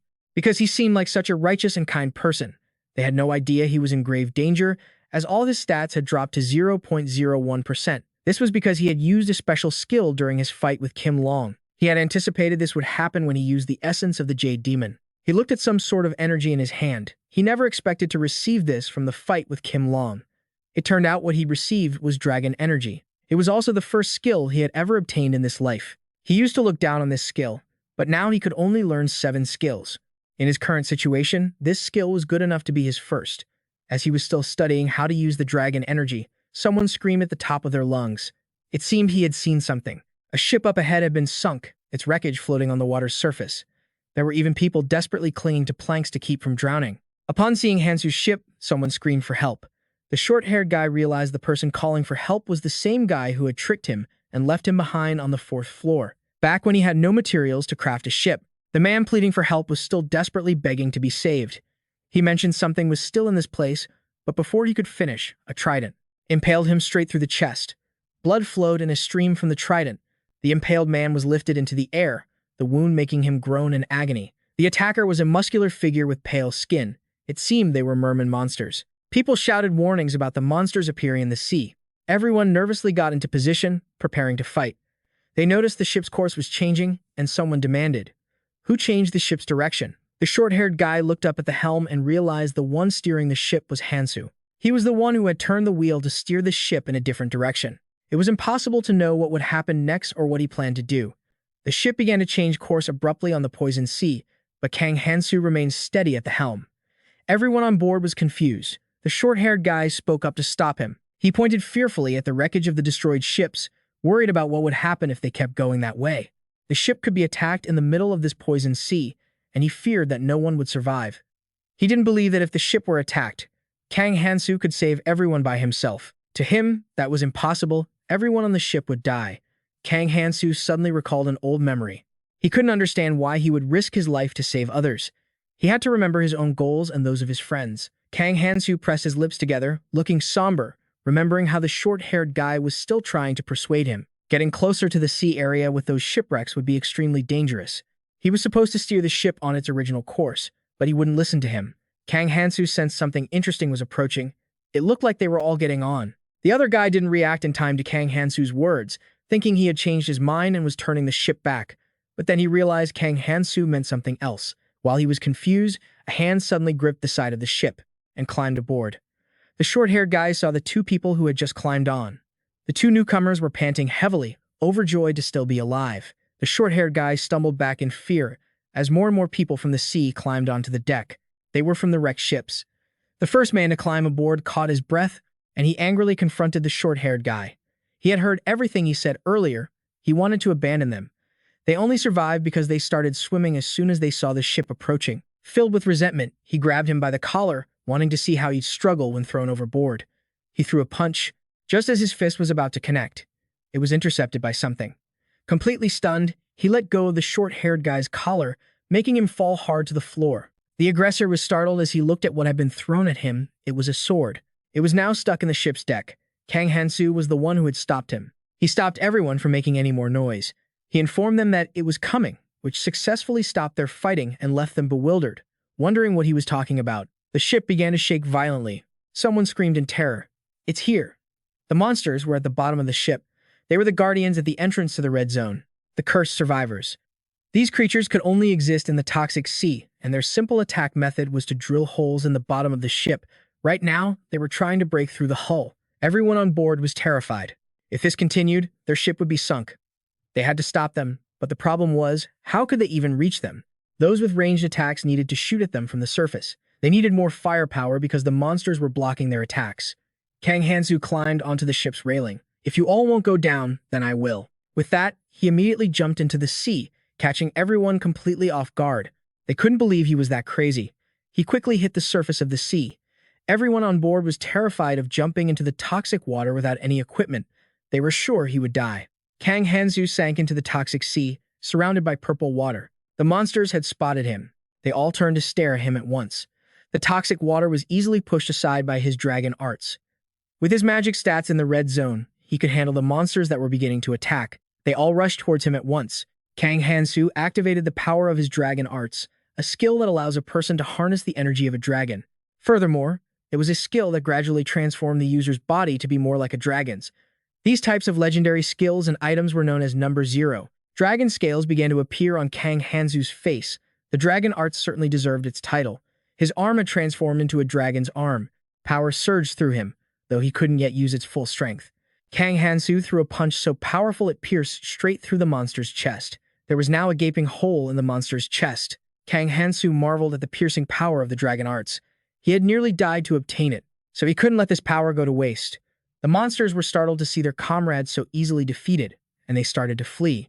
If he let them go, they would just wait for another chance to attack. He couldn't let that happen. He was out of time. Kang Hansu gave chase, determined to exterminate them. He killed them one by one as power enveloped him. The monsters turned back, surrounding him. One lunged at him with a trident. Kang Hansu managed to grab the trident and struck back at it with its own weapon. Blood splattered everywhere as the monster was decapitated. Kang Hansu suddenly felt a sense of unease. The monsters were completely wiped out. Looking at the holes in the bottom of the ship, he felt that things on the surface were not over yet. He decided to quickly return to the ship. The red seawater was pouring in through the holes, and everyone on board was struggling to patch them up. They were ready to attack if they saw any monsters appear. Realizing something was coming through a hole, they began to shout and attack. A sword swung down but was blocked by a trident. It was Kang Hansu who had entered, using the trident he had just taken from the monsters. Realizing it was him, everyone was amazed that he had returned without a single injury. Kang Hansu brushed the water from his hair. He could obviously guess they thought he wouldn't make it. After their initial shock, they turned on him, blaming him for making an even bigger hole in the ship. They were curious what he planned to do with the piece of wood. When they saw him use it, Kang Hansu broke the log in half with his bare hands, successfully silencing everyone. Just then, someone ran down. He urged everyone to move when he saw them gathered in one place. Everyone was stunned by the sight before them. Kang Hansu was making wooden planks to cover the holes. They called out to each other to follow his lead and get more Azun wood. He reminded everyone that they needed kelp slime to seal the holes. They chattered excitedly, still unable to believe what they had just witnessed. They couldn't believe he had just broken a log with his bare hands. Finally, everyone managed to patch up all the holes. Now they needed to deal with the toxic water that had collected inside the ship. Kang Hansu told them to just leave it. The water would evaporate. They decided to go outside. If they stayed too long with the evaporating toxic water, they would inhale toxic fumes. Kang Hansu led the way up, and everyone else scrambled after him. He let out a sigh of relief. He had done his best, and the result was pretty good. He had also found something useful to replace his broken weapon, the cursed one's trident. This trident was durable enough to withstand the toxic water, so he'd be fine. Everyone was exhausted after the battle when they suddenly heard a voice. If they looked ahead, they might see a beautiful sight. They were confused and skeptical since there was nothing but water around them. But then, they suddenly saw it. They shouted with excitement. They saw land. They had finally reached the red zone. They couldn't believe they had arrived so quickly, but then they noticed something strange. The ship wasn't stopping at all. It was fully automated. The short-haired guy reminded everyone that the journey takes 3 days, so it wasn't time to arrive yet. Kang Hansu spoke up. That wasn't land. It was the root of the world tree. Everyone was shocked. What kind of tree could be this massive? The short-haired guy asked him about the earlier announcement. Is this the beautiful scenery you were talking about before? He told the guy to just keep watching, that the real show was about to begin. Something was rushing toward the moving ship. The ship began to shake violently again. Everyone on board was terrified when they saw what appeared, a colossal monster rising from the sea. It stirred up the sea, sending a giant pillar of water shooting into the sky, terrifying everyone around. Only Kang Hansu remained completely calm. He didn't show the slightest bit of fear. The monster slowly opened its mouth, revealing streams of murky red water that poured out, churning the river below. Its sharp teeth emerged, reflecting a cold light that horrified everyone. They panicked and screamed, "What the hell is that?" Its blazing yellow eyes flashed, emitting beams of light that trickled down like shimmering gold streaks, looking bizarre and horrifying. The monster roared, the sound echoing through the entire area. Its long, slithering tongue shot out like a snake waiting to strike its prey. The people around screamed in terror and scattered, trying to escape the living nightmare. They ran, crying out in despair. "We're dead. We're all gonna die." The monster slammed its tongue down, smashing the wooden debris on the water's surface to pieces. The waves surged higher and more violently than ever, as if the monster wanted to swallow the entire ship. Giant waves crashed against the hull, forcing everyone to cling tightly to the railings. Someone screamed in terror, "Hold on tight." A young man, who looked very young, told everyone around him that it wasn't going to eat them. When they looked in its direction, they saw it was eating the tree roots. Everyone concluded that it wanted to eat the tree roots. That same young man continued, "That tree root is as big as an entire island." Just then, Kang Hansu calmly walked up the stairs. His face was serene. He thought to himself that the ships leaving the training zone would arrive at one of thousands of routes. Depending on the path the ferry chose, that creature is known as the fish that devours the world tree, and they named it the calamity fish, one of the 5 calamities that cause the world tree to wither. He explained that the creatures living in the red zone, Elfenheim, created the world tree using mystical techniques to preserve their race from the dangerous environment. He continued, but it couldn't stop the 5 calamities in Elfenheim. These mutated monsters seemed to have been born just to destroy the world tree. He took hold of the ship's controls. Blaming himself for not being able to protect the world tree before, he knew he now had a mission to fulfill. The boat moved further and further away from the monster. He thought to himself that, since it had just eaten its fill, it would slowly move on to its next target. He had to start with a route on the edge of the area, far from where we originally started. A young man walked up and asked him, "Hold on. What were you doing just now?" He was sweating and panting, looking like he was about to drop dead. "Are you chasing that giant monster? Are you crazy? No matter how strong you are, that monster is on a whole other level. This isn't right. You need to ask for the others' opinions. See if they agree." He replied with a single sentence, his face exuding a charm that could mesmerize thousands. There might be some who disagree. The young man was stunned. "You're just realizing that now?" He told him that in that case, he could let them off the ship right now. He replied with a friendly smile, "I really need to chase that monster, so anyone who wants to get off, raise your hand. I'll let you off right now." The boat sailed out to the middle of the sea, and a scream rang out, "Here!" The boat stopped next to a massive root. The people around them murmured, "The world tree?" "The root's at the edge, where the world tree begins." A notification panel appeared. "The world tree is withering." A voice was heard saying they thought this was land, but it's where the roots begin. "It's so huge I can't even tell how far it extends." Kang Hansu said, "It's better than getting off in the water, isn't it?" His words made the young man a little nervous. "Now, smile. We have 2 weeks. If we keep heading up, we'll be safe."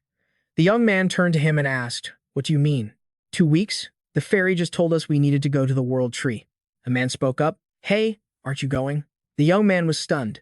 Kang Hansu said, "We can't just sit around here. You have to go with everyone." The young man replied, "Wait, I'm coming with you." He said, Hurry up. He told himself that the calamity fish would come to eat these roots in 2 weeks, so he figured he needed to go find that person. He picked up his weapon and said, "Before that, I can't let anyone else use this ship. I have to destroy it." Right after destroying the boat, he said they would probably see the cross soon. The young man turned back to see what he was doing. He thought to himself that it seemed like he was saying something, and wondered, isn't he coming this way? As he walked, the young man thought, he's pretty hard to read, but I feel incredibly safe with him around. A grown man exclaimed, "Wait, what's that thing?" A cross appeared before everyone. "Is that a crucifix?" A young guy spoke up. "Someone definitely made that. Let's head in that direction." The other young man replied, "Hold on. If someone made it, it could be a trap. It's too dangerous if we all go together. How about we send a small group? After all, none of us belong to any guild." The young man continued, "A few people in pairs will scout the area." He thought to himself, this is the reason why cautious people are so annoying.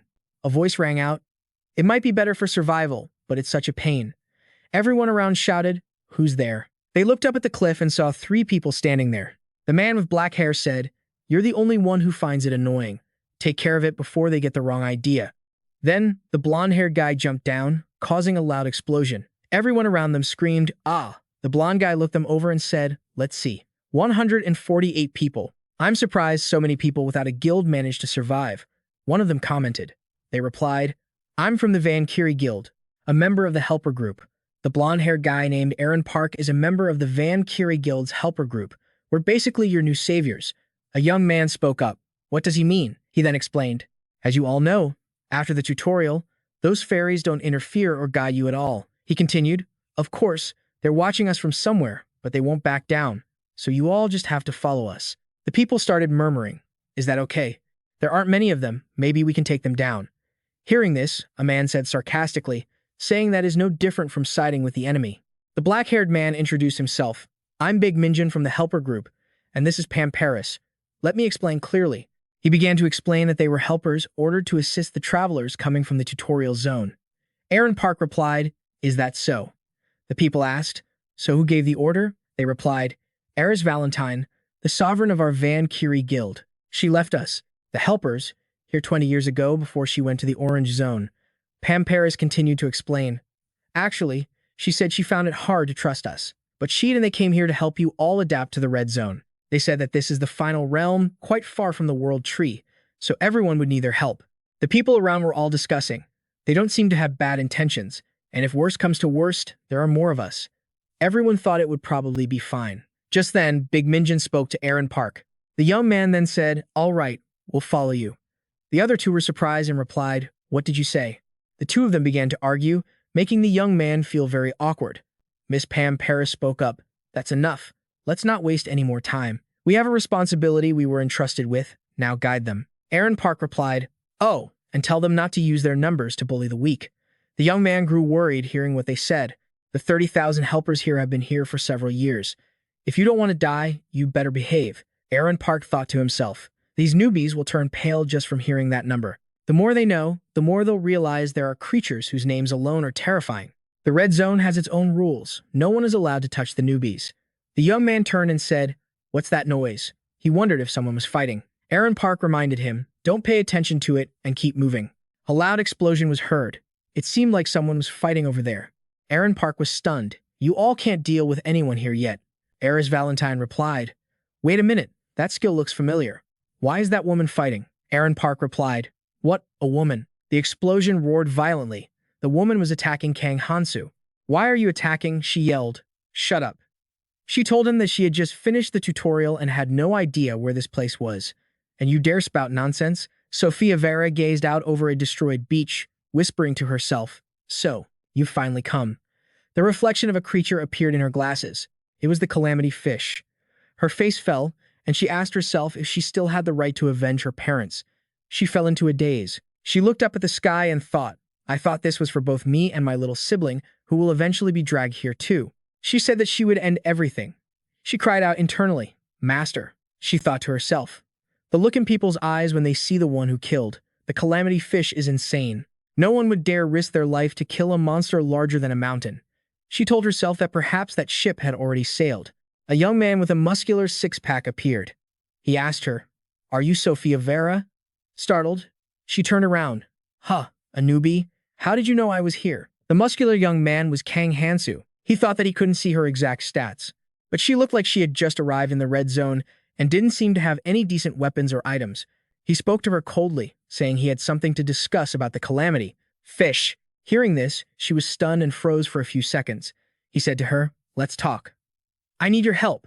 She replied that she had never seen him before. She asked, "Are you Quadrados?" He smiled and thought, "She seems wary. I'll try using Kang Tae's advice." He continued, saying that this would benefit her too. She was stunned to hear that. She had been so worried that she was brought here for nothing. He said confidently, "If you and I can kill the calamity fish, then your siblings' chances of survival will increase." Before he could finish his sentence about the calamity fish, she lunged at him. She screamed, "What the hell do you know?" Luckily, he was quick enough to dodge. She gritted her teeth in anger, turning to mutter, "Damn it." His face was filled with astonishment at this girl. An explosion rang out. The girl raised her fist to strike, but he dodged every single blow. The two went back and forth until he slapped her shoulder and said, "Let's talk first." She nearly fell. She prepared to use magic to attack him. She said, "How dare you?" Then she screamed, "Are you messing with me?" She created a magic circle. He was shocked and said, "She uses that move too." Then he thought to himself, "I must have really angered her." She was using both magic and skills. Triple Jade Ice Light Sphere. Small chunks of ice rained down on him. He told himself he still wasn't skilled enough and decided to use the Ice Dragon art. It was his only choice. He thought it would be a huge burden, but it was worth the risk. He used his magic, and a red flame flared up. His whole body seemed to catch fire as he activated his level 1 racial transformation. Hundreds of sharp ice shards grew endlessly. On the other side, she said, "The Triple Jade Ice Light Sphere is a technique that instantly freezes anything it touches. You won't be able to escape my attack, which can even freeze the air itself," she screamed. She was sure he wouldn't die, so she needed to get information from him. A voice rang out, "Sorry." She was shocked by what was happening. The ice blocks slowly started to crack, and he appeared, saying, "But you're not the only one with powers." He held up his hand, revealing his sharp, sturdy, black claws. With one clap of his hands, all the ice blocks shattered to pieces as she screamed. She said, You shattered my Triple Jade Ice Light Sphere. A transformation skill is a technique? Is that something you can even get in the tutorial zone? Just how dense is his mana shield?" She screamed, "No way, I can't lose." She remembered the prejudiced words of others. "If you don't follow us right now, you'll be left behind.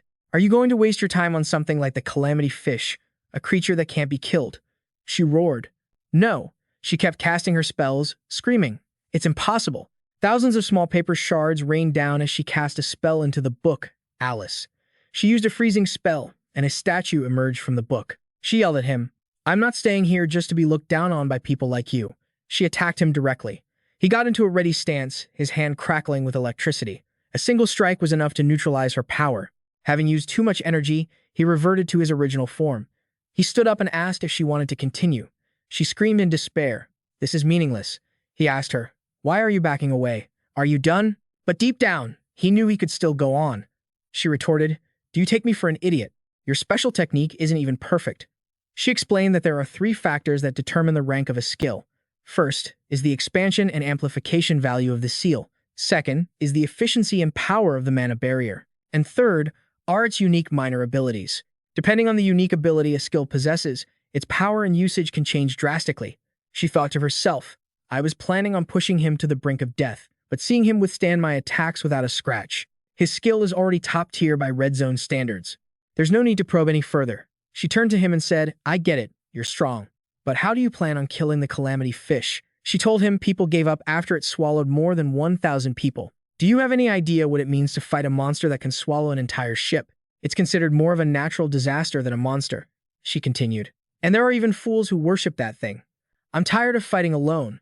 You should leave before you end up like me. It'll all be for nothing anyway." He calmly replied, "If I thought it was easy, I wouldn't have come to you." He said, "Help me. I have a plan." She responded indifferently, "You seem to be mistaken. I have no intention of continuing this. This is the 14th time I've tried to kill that calamity fish," she said. A voice rang out from behind. "Are you giving up?" She turned and replied, "No matter what you say, I'm not fighting anymore." Sophia Vara, the one who stood against the calamity fish. Her parents were swallowed right before her eyes. She continued to challenge it, again and again. The first time, she was chased away by others. The second time, she was beaten to a pulp. The third and fourth attempts were also failures, as was the 10th. The number is meaningless without success. He continued, you may not have succeeded, but you survived being swallowed 13 times. Without me, you would have failed again. But now, I'm here, he said. I will help you kill the calamity fish. His words were like a ray of light in her life. She was suddenly reminded of her sister's words. You don't have to come. I know you can do it. Just trust yourself. She stood frozen on the spot, then looked at him inquisitively. Why are you so determined to catch it? He looked away. I just want to save 1 billion lives. She froze. What? He corrected himself. No, maybe about 1.5 billion. At this point, she was completely bewildered, standing motionless. She said, you're even crazier than the crazies. A man was eavesdropping on their conversation. I was wondering what all the noise was about. As he was about to get up and leave, a staff pierced his leg. He yelled, no way. The young man then asked, hey, you planning on leaving without saying hello? It turned out to be Aaron. Aaron thought to himself, how did he sense my presence? Sophia cried out. Huh? Aaron, what are you doing here? He smirked and said, it's a pleasure to see you, Sophia. The young man looked at him. Aaron Park, you've been here this whole time. Would you mind showing us the way? The sun began to set, its last rays illuminating the scene. A large cross, tightly wrapped in tree roots, appeared, glowing red against a corner of the sky. At that moment, the group that traveled with Kang Hansu also arrived at the Valkyrie Guild. The short man in the long cloak looked around at the bustling crowd in surprise. So many people. Hearing this, Bik Min-chun turned to explain. The refugees from the end of the route have to move constantly. If the calamity fish eats that area, we have to relocate immediately. That's why we have to try to keep this to a minimum. He then turned around completely. They'll give you a brief introduction at the central house and help you get settled in the town up ahead. Are you all hungry? The group immediately cheered when they saw food placed on the table. Wow, we finally get to eat some real food. The plump chef pointed a hand at the slimy pile on the plate. With a pair of chopsticks stuck in her hair and a toothpick dangling from her mouth, she smiled brightly. Welcome. I heard you all were coming, so I showed off my skills and made the freshest dishes. The grumpy short man pointed at her with a horrified expression. Oh my god, what is this? I heard there was food, but this is. You want us to eat this weird slime? The plump woman laughed heartily. Haha, yup. Everyone here eats this. It's packed with all the necessary nutrients. If you want something else, try asking those people over there. A gruesome sight unfolded before their eyes. It was unclear what they ate, but they were vomiting nonstop, retching their guts out. The plump woman continued, I warned them about the toxicity of the red zone monsters. Everyone fell silent, breaking out in a cold sweat. They didn't know if eating this would kill them on the spot or just make them wish they were dead. But they were starving. They had to risk it. It was all or nothing. With wide eyes, they forced it into their mouths. Ah, the texture is so weird. The plump woman crossed her arms, watching them and bursting into laughter. After you're done eating, I'll hand out extractors for harvesting. Bik Min-chun turned to leave. I'll leave the rest to you. The plump woman replied, no problem. Just leave it to me. After walking a few steps, he saw Sophia with some pale-faced guy and wondered who he was. Min-chun entered the tent and immediately said, when did you get back? I see you brought someone with you. Did you just get into a fight? What are you doing? While diligently sewing, Aaron grimaced, are you blind? I'm mending my clothes. The other guy was surprised. How did you end up like this? Aaron screamed, angrily throwing the needle he was holding. That maniac just fought with Sophia. Min-chun shot him a contemptuous look. You're pathetic. Chun looked outside and replied nonchalantly. Well, it's all the same. They're much stronger than last year. The harsher the red zone, the stronger the people who enter it. And this group has quite a few talented people. If it weren't for the calamity fish, every group would bring this many people. The adventurers need time to adapt to the routes. They have to live near the center because the calamity fish devours the outskirts. The guides know this too and adjust the difficulty of the tutorial accordingly. To bring in stronger people. But Aaron mumbled, no one is as crazy as him. He glanced over, sizing up Min-chun, Sophia, and Vera as he spoke. Someone from the tutorial can fight her. The rumor has probably spread, so he'll likely show up soon. In the distance, the footsteps of a man could be heard, standing on a cliff, searching for something.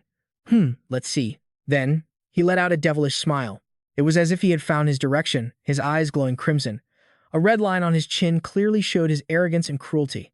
Back at the Valkyrie Guild, Sophia approached Kang Hansu. Did you get the extractor? You won't survive without it. Hearing that, he asked her, where are you going? Sophia was surprised and tilted her head slightly. Are you questioning me? I have things to do. She handed him a set of clothes. Take this. I grabbed this in a hurry, but it's better than nothing. I still feel bad about attacking you. He took it. We'll work together. As he was examining the clothes, she blushed and yelled. Wait, I didn't mean for you to change right here, she shouted while covering her eyes, but still peeked through her fingers. He froze, bewildered by her overreaction. I haven't been wearing a shirt this whole time anyway, have I? He replied calmly. Of course not. I was just checking the size. Thanks. Sophia pretended to regain her composure. Ahem. I just didn't want to see you shirtless. Before we go, we have to stop by this place. A tent with a yellow flag. This was the Assistant Support Center for adventurers who haven't progressed to the next zone. This place was created to help those with families who are about to arrive in one of the areas left by Ares Valentine. Sophia told him to wait outside for her. A short-haired girl saw her coming and greeted her cheerfully. Oh, Sophia, you haven't been here in a long time. Sophia replied while turning to look at our protagonist. Hello. Can I check something? The list of new adventurers? And also about the item I left here. The girl happily opened the system panel to check. Of course, you're a VIP customer. Just a moment. The Assistant Support Center not only helps newcomers but also provides extra services to those who contribute a lot. The list of people you're looking for. The girl wrote it down and placed it on the table in front of Sophia. This is the list of people who were just rescued near the routes. If you want to check the other routes, it will take another 2 days. You can come back then. Sophia looked at the paper. She thought silently. Are they not in this world yet? No. I need to focus on the calamity fish. Seeing her motionless, the main character called out. If you're done, let's discuss the plan. She was startled and turned around. Right. By now, he had finished changing and said, We have 13 days and 18 hours left. There isn't much time, so we have to start right away. Sophia was speechless. She was overwhelmed by the protagonist's handsome and charming appearance, her cheeks blushing slightly as she thought, it suits him so well. Then she said, So, what's your plan? He said seriously, It's simple. You just need to lead me inside, and I'll use a special weapon to hit its weak spot. As soon as he finished speaking, an awkward silence filled the air as Sophia stared in confusion. That's it? What kind of plan is that? That's a pretty lame joke, he asked innocently. Is something wrong? Her expression changed. It's fine, but like, everything is on fire, fine. Should I just give up? She reminded him, You can't kill it from the outside, but it's not that simple on the inside either. The main character replied, Don't worry, we can build a ship. Hearing that, Sophia asked, You've already prepared a ship? I have a 30-seater. He glanced at her. 30 seats aren't enough. We'll use my ship. I have a 500-seat ship. Hearing this, she was stunned. What? I have it parked outside, he said nonchalantly. I'm not a newbie. You'll see when we get there. She was confused. But you are a newbie, right? I mean, you just got here, didn't you? He reassured her. Just think of it as me having a special power. We have the ship. Now we just need to gather the materials. Let's split up. If you trust me, everything will go smoothly. His words startled her. That tone, that confidence, those determined eyes. An image of a blonde-haired man appeared next to the protagonist, reminding her of her master. She fell silent, then decided to trust him. She smiled and said, I'll go gather the materials over there. Don't you dare back out now. Oh, and don't forget this. The main character raised his hand and caught the item from Sophia. Your weapon is about to break. This is better than your trident. Don't refuse it. He took the pair of exquisite black axes. He stared at them intently and thought, This is from when she taught me how to survive. He remembered the moment in his past life when Sophia gave it to him. This is the first weapon I'm giving you. As your master, please accept it. Some things never change, whether it was the past life or now. After finishing his thought, he slung the weapon onto his back. Sophia looked at the system panel. I've found the necessary materials to hunt the calamity fish. The protagonist nodded. I'm well aware. She was surprised. How did you know? Do you have psychic powers? He answered. Yeah, I can visualize all the information. She tilted her head, looking at him with scrutinizing eyes. I don't know everything, but no one understands the Red Lands better than me. But even with that information, I still can't figure you out. The main character smiled and turned his head. Then I'll head to the outskirts. Are you ready? Ready. Sophia smiled, full of confidence, thinking she would solve this once and for all. Sophia ran with all her might, her mind racing. To create a toxin that can take down the calamity fish, we need to gather all the necessary ingredients. To get the Yaban's fluid, I'll have to lure it out of its nest. As she was running, she heard a strange sound from afar. Someone launched a weapon with a destructive green aura toward her. Sophia turned around, flew up, and cast a spell. Blocking the strange attack, she landed on the ground and looked at the person in front of her, yelling, What do you think you're doing, Gian Cashmoran? He grinned provocatively. His hand relentlessly controlled the glowing green orb.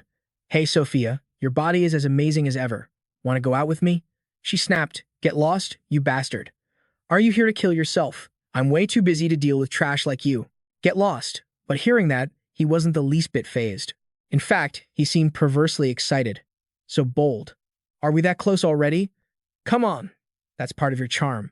My comrade, who returned with me from the belly of a calamity fish. As he spoke, he took the gold necklace from his neck, transforming it into a weapon as he approached her. I hate fighters who don't know their own strength. With that, he unleashed his weapon, shooting green, lightning-like rays that rushed towards her. Sophia cast a spell with one hand, holding a grimoire that had materialized in the other. A magic circle appeared, and purple blades of energy shot down, blocking his attack. One large blade of purple energy flew straight at him. He managed to dodge it, losing only a few strands of hair and getting a small cut on his face. Any closer and it would have been lights out. Sophia's face darkened as she warned him, sarcastically throwing his own words back at him. The words he just said. I hate those who don't know their own strength. He cracked a grotesque smile, his hand reaching for the cloth on his forehead. Looks like this is unavoidable. Just then, Sophia's energy blade continued its assault, forcing him to rip the cloth from his forehead and reveal his third eye. She was taken aback, stopping the blade in its tracks, just inches from his face. Cash Morin looked arrogantly at the blade hovering before him. Ha ha, you're fast. That guy, Cash Morin, laughed haughtily as he pushed the cloth back up his forehead.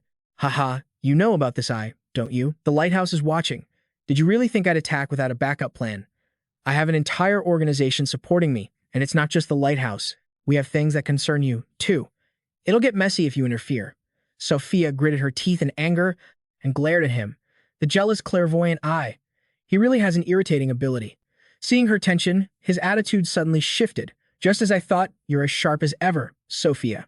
You know I don't mean you any harm, don't you? I just wanted to see if your skills had gotten rusty after I heard you lost to some rookie. Your senses are as sharp as ever. I guess the rumors were just exaggerated. Not wanting to hear another word from him, she turned to leave. It's none of your business. I'm done playing nice. Get lost. Hearing that, he stopped smiling. His expression turned curious as he pulled the cloth back down over his third eye. Don't worry, I'll be out of your hair as soon as I find out one thing. I need to know the whereabouts of Kang Hansu, the rookie you fought with. She was getting fed up with this guy's constant rambling and finally snapped, turning to face him. I have no intention of telling you. I knew you'd say that. He then reached out and grabbed her wrist, which is why I'll use my investigation skill. Thanks for your cooperation. Suddenly, he was thrown back. Since when did you learn that skill? Of course, you could probably block it if you really tried, but you're still too soft. Her expression grew grim, her patience with this damn pest completely worn out. Someone like you should have died inside the calamity fish that day. He leaped back, so cold. But I'm not the one who's wrong here. You are. Cash Morin flashed a sinister grin, his 3 red eyes glaring at her. You should have joined Quatrados when I gave you the chance. You're the one being a fool, Sophia. Quatrados was a catastrophe that threatened the entire ecosystem of the Red Zone. The Quatrados organization turned fear into worship, dedicating themselves to serving the 4 calamities. They couldn't care less if those calamities drove humanity to extinction. After listening to him ramble on about his organization again, she cut him off. Enough. Join a trash organization like that? You've got to be kidding me. She raged on, sacrificing people just to show off the power of the calamity fish, and then selling off the belongings of the dead. Are you even human anymore? Do you have any idea how many people you've tricked with your lies? She thought of all the innocent people who had believed his lies, only to end up as food for that monster. She continued. You promised them they would be kept safe by the upper root, but they all ended up in the calamity fish's stomach. Cash Morin looked completely indifferent. So what? He asked, letting out a sigh and a chuckle. I'm just making money using my talents and participating in a religious ritual while I'm at it. With that, he began to proudly mock the idiots who fell for it. Anyone who believes that crap is an idiot. It's not like they were going to live long anyway.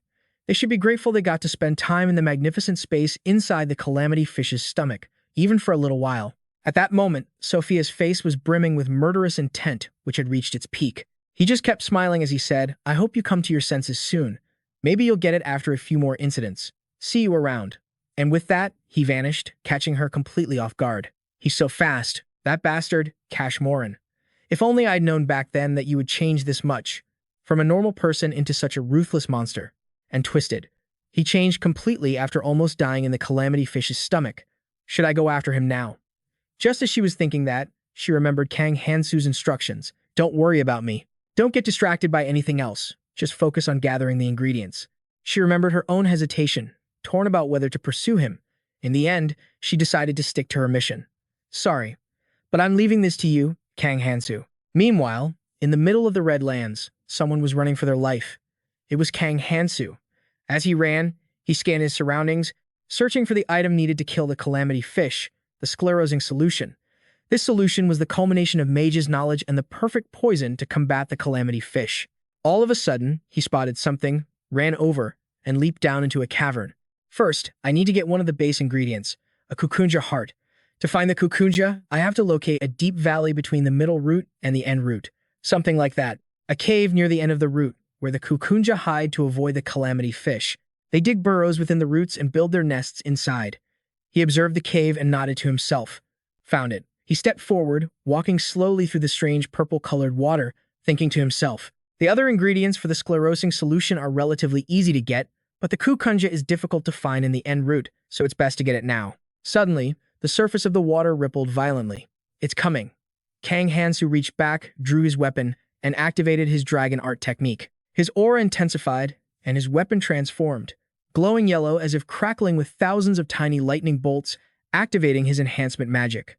The purple water in the cave started to bubble violently as a swarm of kukunja suddenly burst from the depths.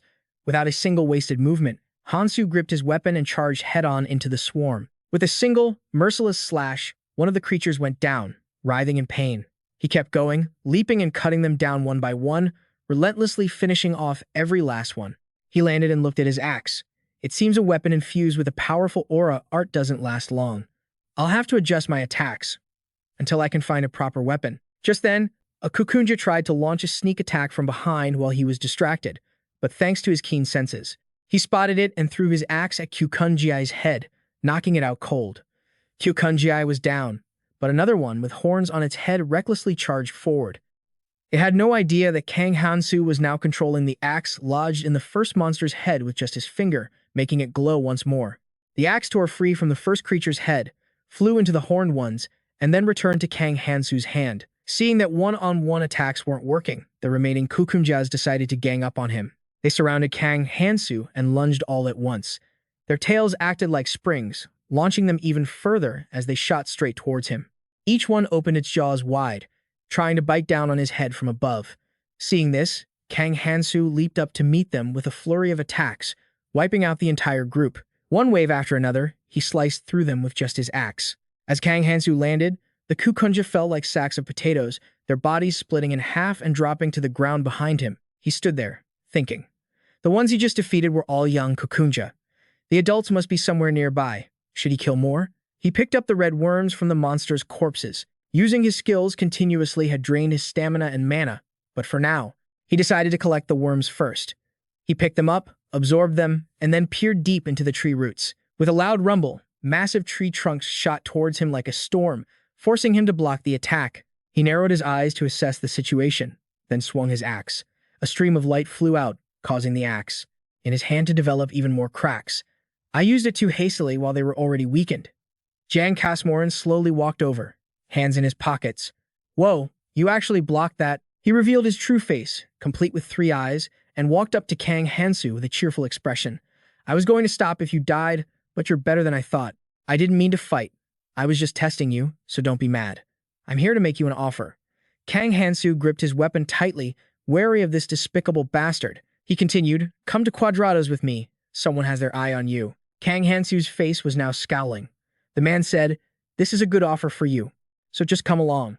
But before he could finish his sentence, he was met with a warning slash from Kang Hansu that left him completely stunned. His eyes went wide, realizing he'd almost been sent to meet his maker. But Kang Hansu had held back, so he only lost a few strands of hair. He roared in anger. Are you trying to die? Kang Hansu just stared him down with ice-cold eyes, ready to give him a taste of his cool axe blade. Seeing his trash talk had answered with a weapon to the face, Jan Kasmorin lost it and screamed, you unstable son of a bitch. A snot-nosed rookie like you dares to attack me while I'm talking? You think just because you finished the tutorial, you can get cocky and attack me without an ounce of fear? Maybe that big bitch likes you, but I. Before he could finish his rant, Kang Hansu cut him off with a cold dose of reality, telling him he was refusing what the man considered a fucking amazing offer. With that, his thoughts turned to the cult that worshipped disgusting beasts known as Quadrados. He knew all about their vile and despicable nature, but the most dangerous thing was their insane activities. Those lunatics were raising calamity fish. The female visitors who appeared in this red land began to vanish one by one, once they started their operations. The main job of these psychos was to watch ill-fated people get devoured by those fish.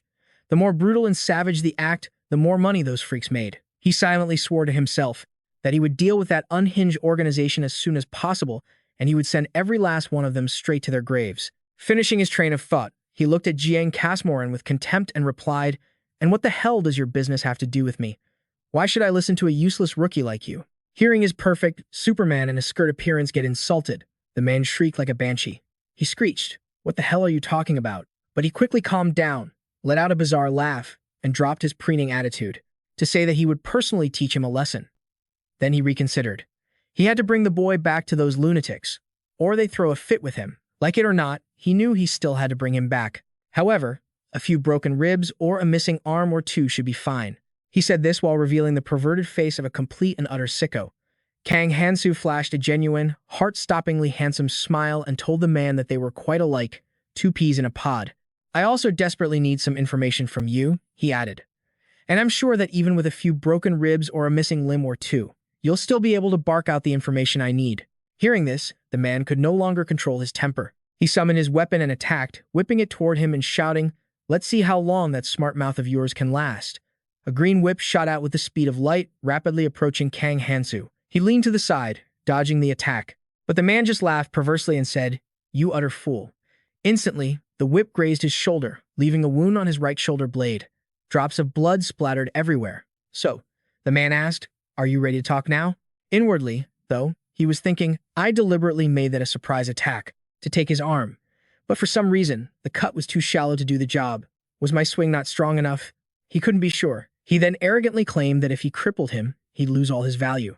"But don't you worry about that," he said consolingly. "I'll make it quick." At this point, Kang Hansu placed a hand over the wound to stop the bleeding, agreeing with him and saying, "Perhaps I was too arrogant and underestimated you. We've never fought before, after all." Jiang Kasmoran gritted his teeth and snarled, "Did you suffer brain damage? Or did you hit your head on the ground?" Then, he swung his whip once more, screaming in excitement that all you had to do was shut your damn mouth and get slammed to the ground by his whip. But life is never that simple. And maybe this time, he was the one with a few screws loose, because right after he barked out that arrogant crap, you landed a vicious blow to his gut. His mouth couldn't even groan anymore. He could only spit out what he'd eaten. That heavenly blow sent him flying a good distance away. But with a will tougher than a bull, he still managed to sit up. Not giving him another moment of peace, the boy immediately summoned a hammer mightier than the god of thunders to continue the fight. But he still gave the man one last chance. Cooperate. Tell him the information he needed, and maybe he could breathe for a few more minutes on this earth. At that moment, the man was furious, silently cursing all 3 generations of the boy's ancestors. He thought to himself in fear that, just a moment ago, even with his 2 perfectly good eyes, he still couldn't see the boy's attack. He wondered, could he be fighting someone with an invisible rune stat? He smirked and said, "Don't get too cocky just because you managed to hit me. The truth is, I intentionally let you get one hit in." Before he could even finish his sentence, the boy was already in position, challenging him that a dog like him wouldn't end up face down in the dirt after one more hit. 5 stones had now appeared in the boy's hand. Seeing this, he couldn't help but get angry and shout that he didn't think a small change in stats could increase his skill power. But life isn't like a dream. The truth always slaps villains like him right in the face. The boy also let him know that, to him, stats aren't everything. As long as you have power, you could slap a dozen guys like him silly. As soon as he finished speaking, he threw the hammer in his hand towards the man. The man only had time to let out a single scream before collapsing to the ground.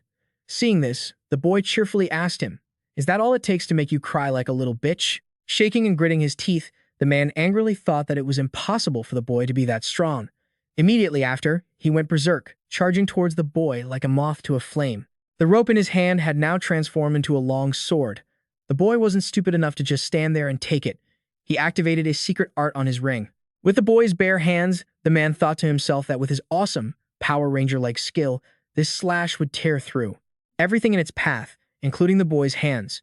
Just as the sword swung towards the boy's neck, the overwhelming power of the new Maha ring was unleashed. The man, still clueless, gloated, thinking he was about to win. But with just his bare hand, the boy completely blocked his attack. With a loud clang, the sound of the sword shattering echoed. At that moment, the man couldn't believe his eyes. His sword, his great sword, had shattered. His slash had been stopped by the boy's bare hands. He trembled uncontrollably as he thought. Even master decryptors would find it difficult to break spells with such a high mana concentration. Before he could recover from the shock, the boy moved in and grabbed him by the collar. With a loud slam, he was thrown to the ground, spitting out a stream of bright red blood. The boy then told him to stop playing dumb, because he had held back a lot with that last move. Then, as the boy approached and grabbed his shirt to lift him up, the man raised his hand and grabbed the boy's arm. The boy praised him for his quick reaction. He had used a defensive skill called John's S style to defend against the boy's attack. That skill greatly restricted his movement, so he normally never wanted to use it. But this time, it had saved his worthless life. He had no other choice if he wanted to escape the boy's control. As he was still thinking, the boy gave him a very physical touch to the face. The man's face contorted from the force of the blow. He was now terrified, unable to believe the boy could break through. His defense. Following that, a scene straight out of an action movie unfolded. The boy sat on top of him.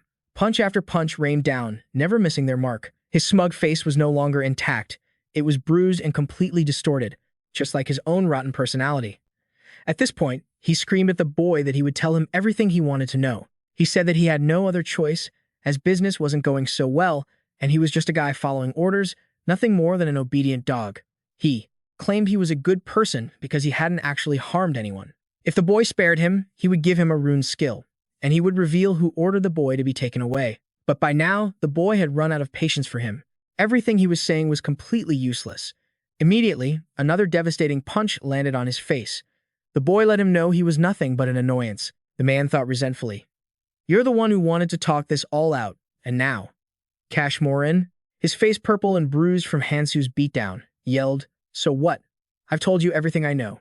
Hansu glanced at him with contempt. The man continued, "You've beaten me senseless. What more do you want? That's all I know." Cash Morin knelt before Hansu, trembling as he said, "Quadrados is an organization that used to worship calamities, and besides their daily work in that area, they also hire other guilds. This commission was to scout Kang Hansu, the one who completed the tutorial. In his memory, the one who commissioned the job was Cash Morin of the Guide Guild. The Guides are an alliance of 6 guilds, and together they manage the 6 roots of the world tree. The fact that they manage those roots proves they are the strongest guilds." Kang Hansu thought deeply. Shouldn't the Guides be under Miyamoto's control? So, there's more than one guild involved in this, huh? He spoke up, asking Cash Morin if they were probably preparing to leave by now. "Is your informant also from the help center?" Cash Morin fearfully continued. "Yes, some helpers are involved, but this time I got the information directly from Cash Morin." As soon as he finished speaking, Kang Hansu radiated a heavy and dark killing intent. He threatened Cash Morin, "You've outlived your usefulness." Cash Morin hastily tried to save himself. "Wait, there's more. The thing is," he smugly cursed Kang Hansu, "You idiot. I was just acting the whole time. Do you know what this eye on my forehead is? Everything you've done." Kang Hansu answered for him. "It's the clairvoyant eye of the envious, isn't it?" His answer left the man stunned and shocked. Wondering how he knew, Kang Hansu quickly said, "Yes, with my clairvoyant eye, I can share my vision with others. Your position has already been exposed." Kang Hansu said sarcastically and turned away. "Oh, so scary. I guess I better run." Seeing his attitude, Cash Morin became even more smug and condescending. He arrogantly believed himself to be the commander of the Pathfinder's forces. "You think you can escape?" But in reality, that arrogance was just an attempt to hide the fear and anxiety in his heart. "I already used it once, so I had to wait for the cooldown. But the connection's back now." Just as Cash Morin was saying, "You're nothing but a fish on a chopping block," Hansu landed a solid punch right in his solar plexus. The blow was too much for his body to handle, and he slowly began to black out. Before he completely lost consciousness, he managed to weakly curse him, calling him a dickhead. "I was still talking." And with that, Cash Morin collapsed at Hansu's feet. Hansu sighed warily. "Playing along with you is exhausting." Hansu held the sword and the brilliant blue gem in his hands, inspecting his weapons. "It's about to fall apart. Gotta find some new gear. A forgotten artifact. He's got some good stuff on him. And this consumable artifact, the replication mirror. Not bad." Suddenly, a pure white bird appeared in the sky, hovering right above him. Kang Hansu looked up at the bird and complained, "Spotted again. Cash Morin. I don't remember who he is, so he must be just a small fry. But the annoying thing is, I'm kind of busy." In the distance, from behind the giant ancient trees, came deep, horrifying roars. "And there's that pack of monsters inside, too," he calculated. "Looks like there's a pack of godas nearby. Godas. Good. I'll take them down before reinforcements arrive.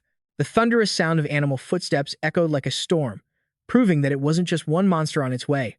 They resembled predatory dinosaurs, with dark purple skin, eyes that glowed in the forest's darkness, razor-sharp teeth, and bodies completely covered in sharp spikes.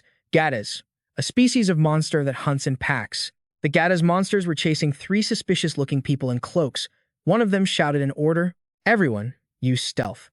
All three of them used a stealth technique and instantly reappeared on the trunks of trees to evade the pursuing Gadas.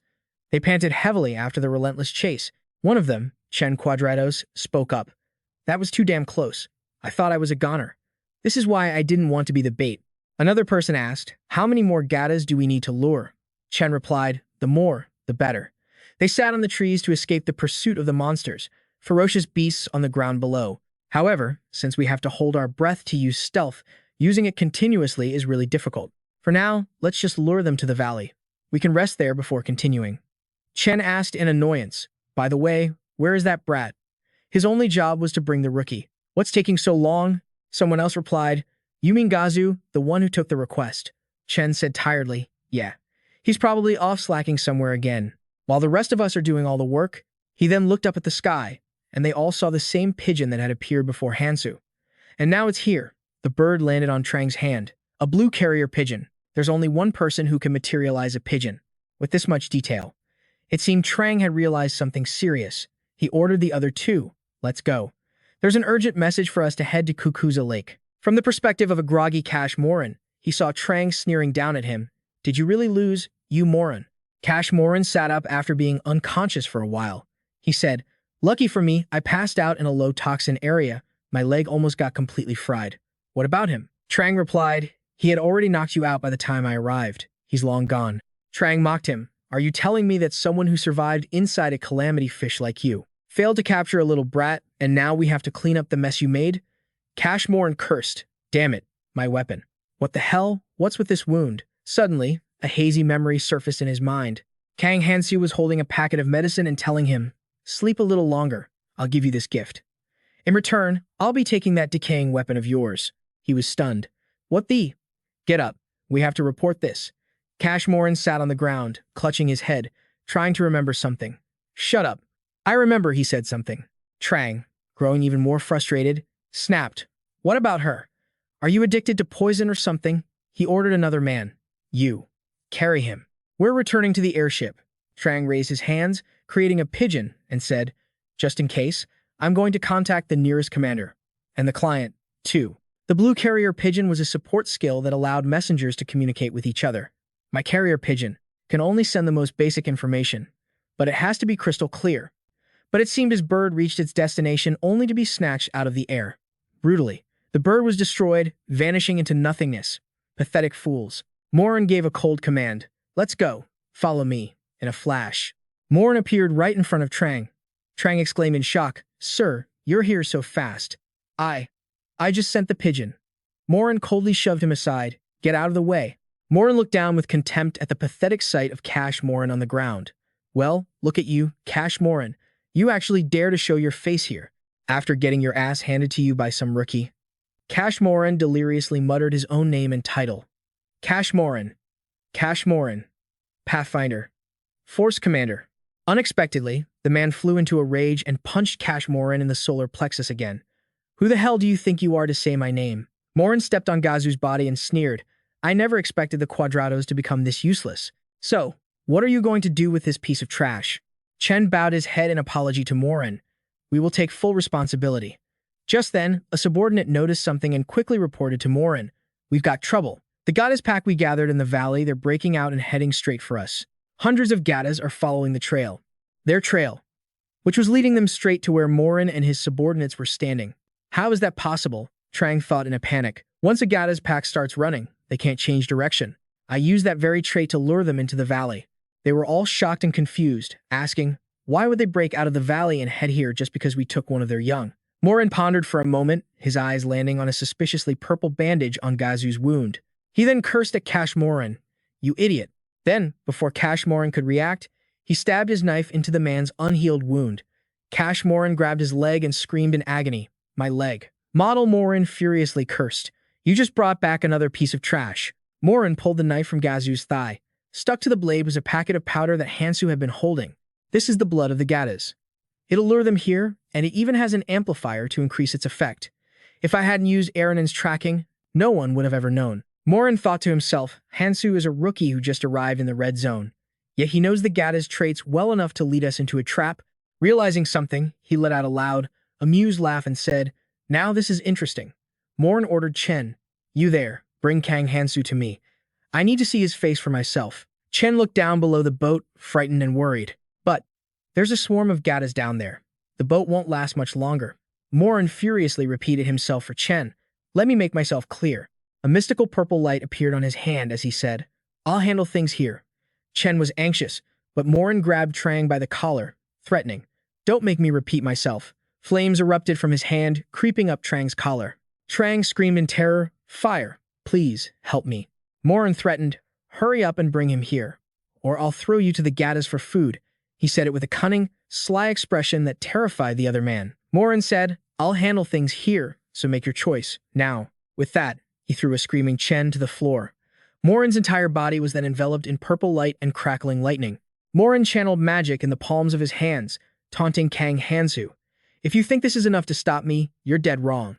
A triumphant, cunning expression appeared on his face. A sphere of magic formed in his hand. "I'm going to make you regret this." With that, Morin unleashed his magical attack down on the screaming Gadas. Morin's magic created an unprecedentedly massive explosion. Dirt and rocks flew everywhere as flames erupted violently. There was no way a single Gadas could have survived. Elsewhere, the massive explosion reached all the way to where Hansu was standing. Based on what was happening, he guessed his trap had worked.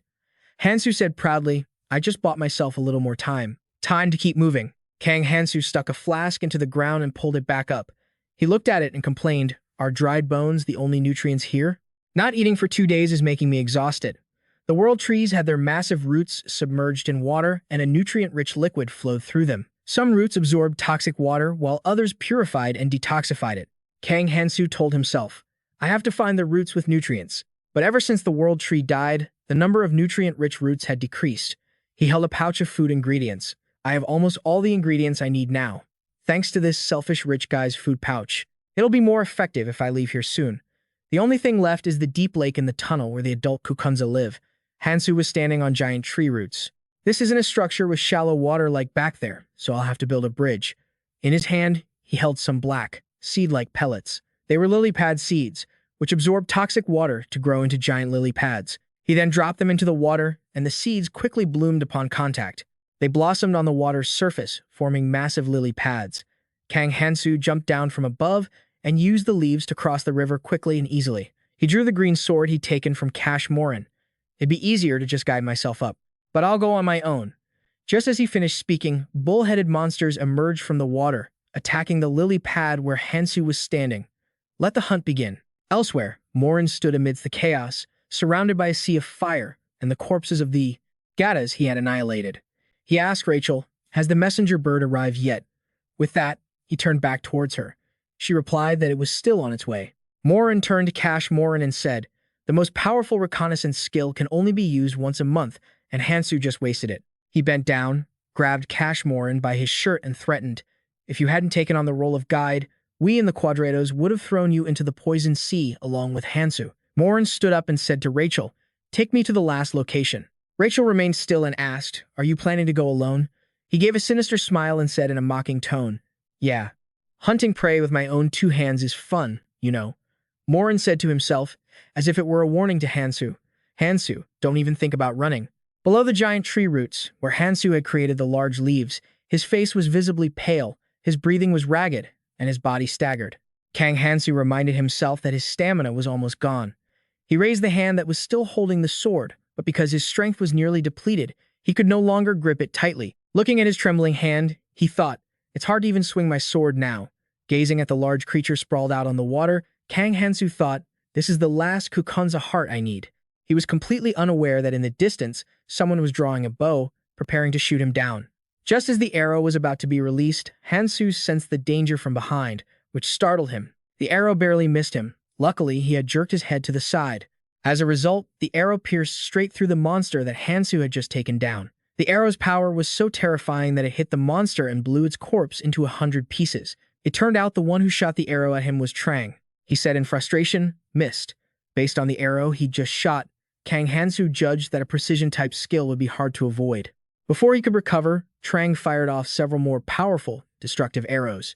Kang Hansu thought, if that's how it's going to be. He then used his sword to deflect every arrow that came near him. However, the arrows still managed to wound his arm. Damn it, a wound. Blood from Hansu's wound flowed so heavily that it dripped in large drops, falling one by one into the lake and causing a very tricky situation. The beasts became aggressive and frenzied from the smell of Hansu's blood, and they charged in to attack him. The wound on his arm put him in a terrible position. As he struggled to dodge the monster's attacks, he realized they were going crazy because of the smell of blood. What a pain. From his position, Trang realized the monsters were going berserk because of Hansu. He grumbled, "You damned rat. The Kukunza going crazy is just making things more difficult. Hey, we're here to provide support, so get down there and capture him," he ordered Miller, who was also a member of Quadrados.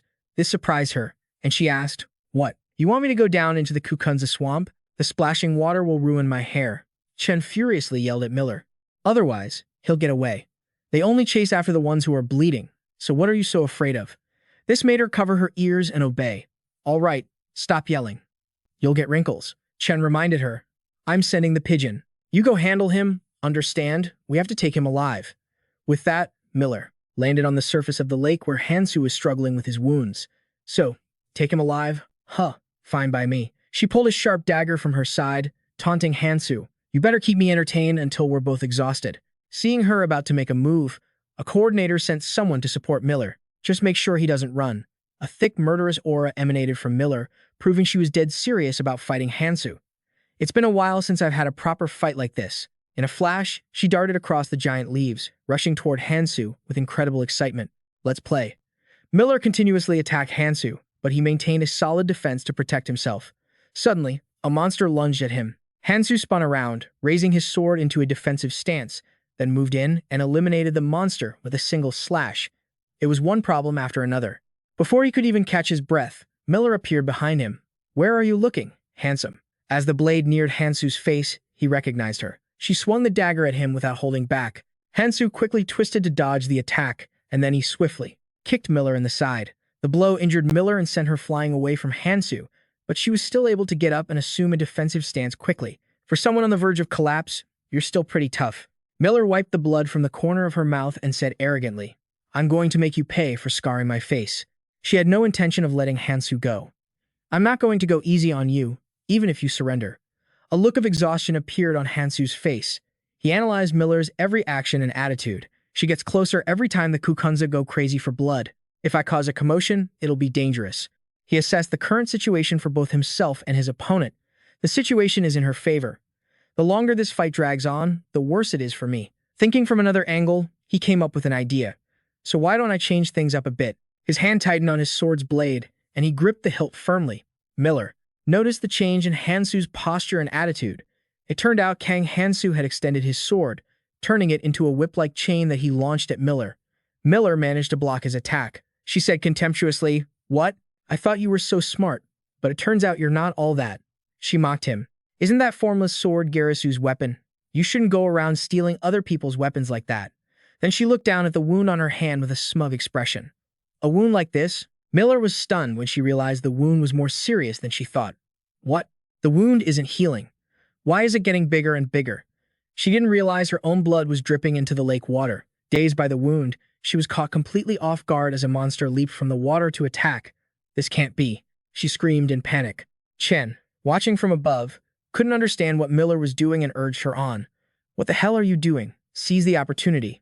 It's just a little blood." Surrounded by monsters with no way out, Miller replied to Chen in fear, "They're smelling my blood." Kang Hansu smirked.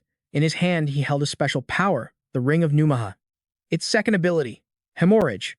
Miller was still frantically fighting off the monsters, completely unaware that his last attack was the second ability unlocked by increasing his red stat. "Don't think it's just normal bleeding. Continuous blood loss in battle clouds the mind and drains the body," Kang Hansu mused. "Maintaining hemorrhage costs a lot of mana, so I wanted to avoid using it. But the monsters here go crazy for blood, which is exactly the situation right now." Seeing Miller surrounded by the monsters, he turned and quickly left. "I can get out of here now. Chen saw that the situation was bad. He ordered his subordinates to rescue her at once. You idiots! Go help her now. Trang raised her bow, trembling. If we lose him here, Casmoran won't let us off the hook. I can't face that again. One by one, magical arrows were fired, speeding like lightning toward their target. Trang announced to the others, I'll deal with the Kukumza, so you guys just focus on Kang Hansu. Following Trang's lead, all the subordinates charged at Hansu. He pulled a mysterious item from his pouch, looking down on his opponents. So persistent. I'll give you all a gift. Out of nowhere, a monster's head fell between the group and him. Miller slashed it apart, thinking it was Hansu trying to escape.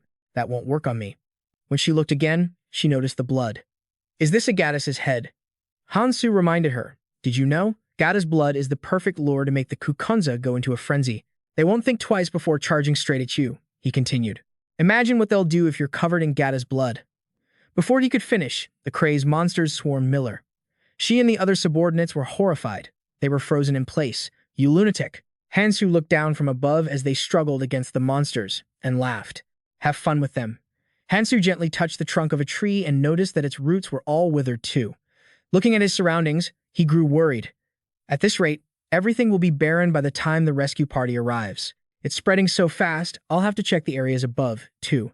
Seeing the grim situation, Kang Hansu sighed with anxiety. I hope it's not too far. And here I thought things were supposed to get easier after the red zone.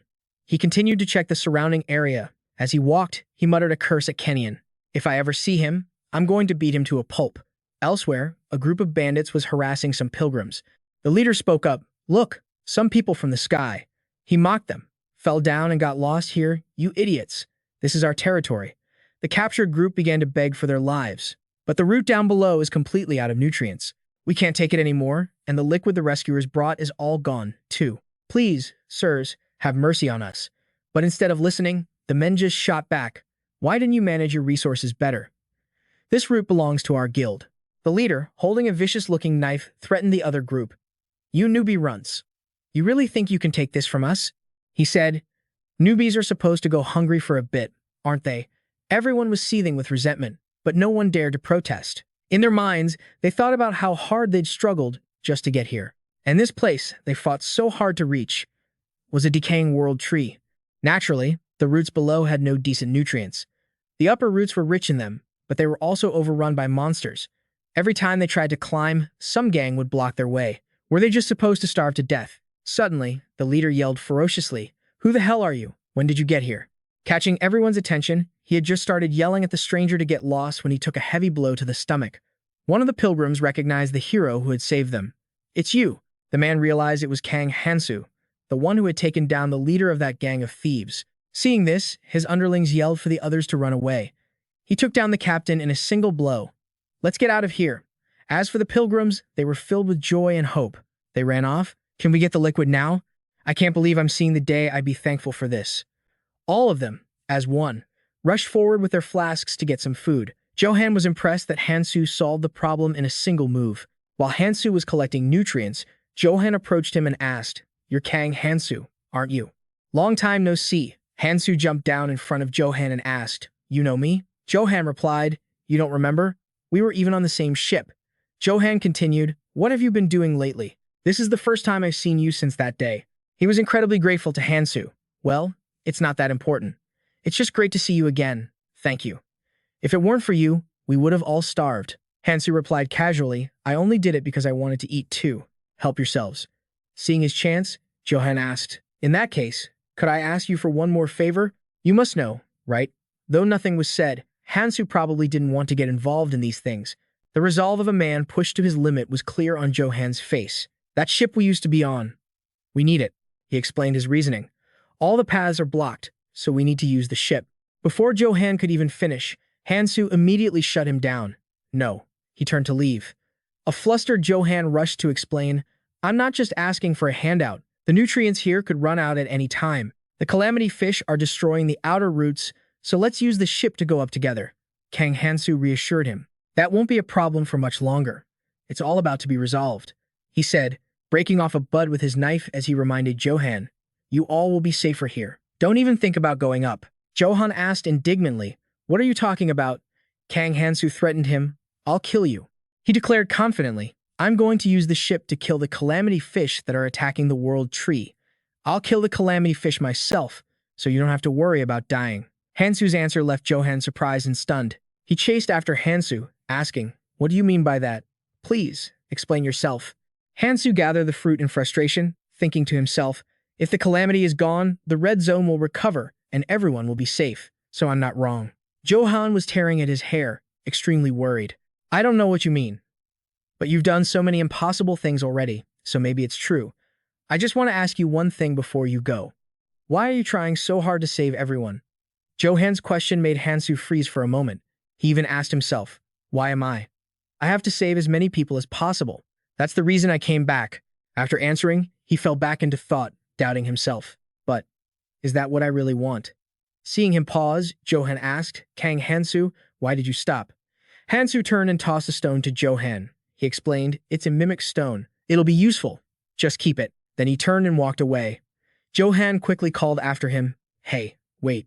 Johan wondered, why did he have an expression like that?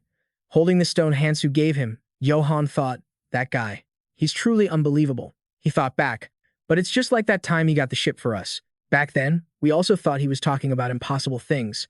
But Hansu is the kind of person who can actually make those things happen. A thought sparked in Johan's mind. So maybe, this time it's possible too. He's actually given me hope. The sound of Hansu's urgent footsteps echoed as he ran, lost in thought. Migration is a natural instinct for survival. So why does this feel so strange to me? Focusing on the task at hand, Kang Hansu ran to where Sophia was waiting. He called out loudly, Sophia. Kang Hansu landed where she was standing. You're early. Did you get all the materials? Sophia replied, I'm still missing 2 things, but I came here just in case. Kang Hansu said, not bad. Sophia pressed him, you seem very anxious. Is something wrong? A scowl crossed Hansu's face, but he reassured her. It's fine. We're being followed by a few people. Did you notice? Sophia placed a hand on her chest, her expression worried. Yes, the Quadrados. They're targeting you, which is also why they're targeting me. Hansu looked away guiltily. Yeah, I ran into them. Cash Morin found me. Sophia asked in surprise, Morin? Why would the commanding officer of the Pathfinder Guild's assault team be looking for you? He explained, I've lost him for now, but he's a real pro, so he'll catch up soon enough.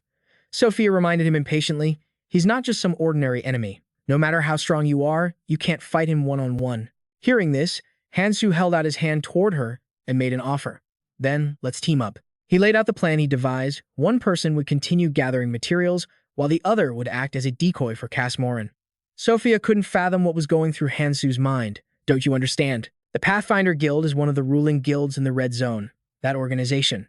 They weren't just large in number. They were all seasoned veterans who had lived in the Red Zone for years. All of them were strong enough to leave the Red Zone, and their assault team was the most brutal of all. Cash Morin was the commanding officer. Hansu turned his back to her. She advised him, we have to fight him together, Sophia. Kang Hansu figured it was best to gather the materials while they didn't know he was here. He had to be quick. He struggled to say, it'll be hard to get the artifact there. But given the current situation, he guessed they had already caught his scent. Elsewhere, Johan was being choked and threatened by a man. It was Morin. On the ground around them lay the people he had beaten. Morin said, I'll give you idiots a choice. Do you want to burn to death in agony, or do you want to die peacefully after telling me where Kang Hansu is? Johan grabbed the hand, choking him, his body trembling. The stun Hansu had given him glowed in his pants pocket. He thought to himself, I didn't even see him coming. How could he have brought so many people here so fast?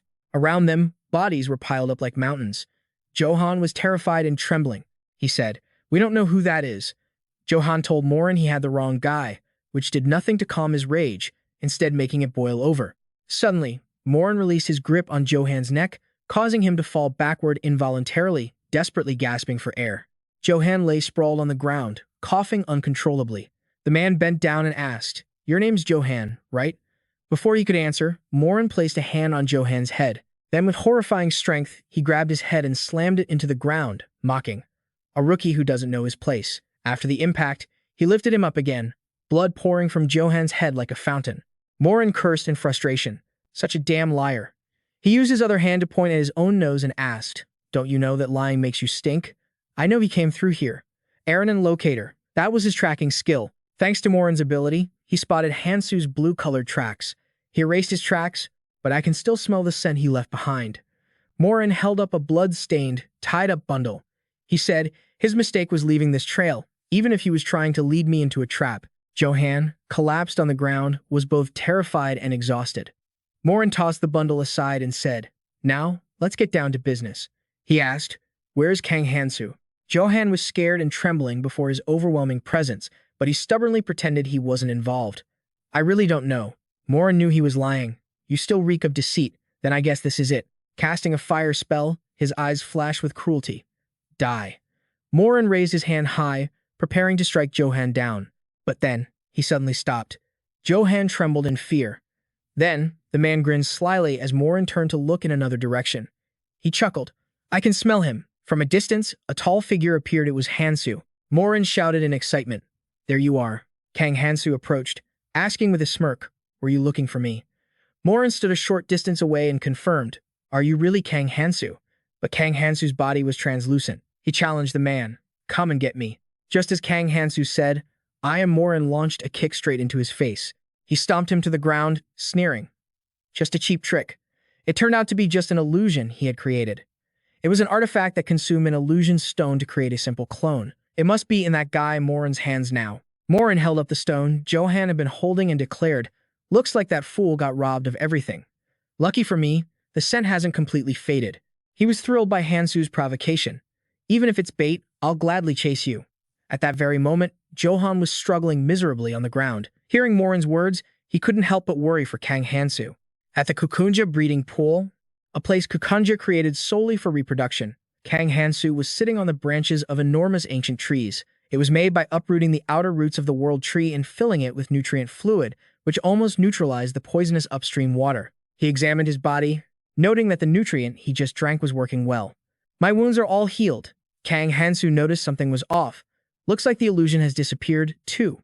"You're here, are you?" Turns out, he had already sensed Morin's approach.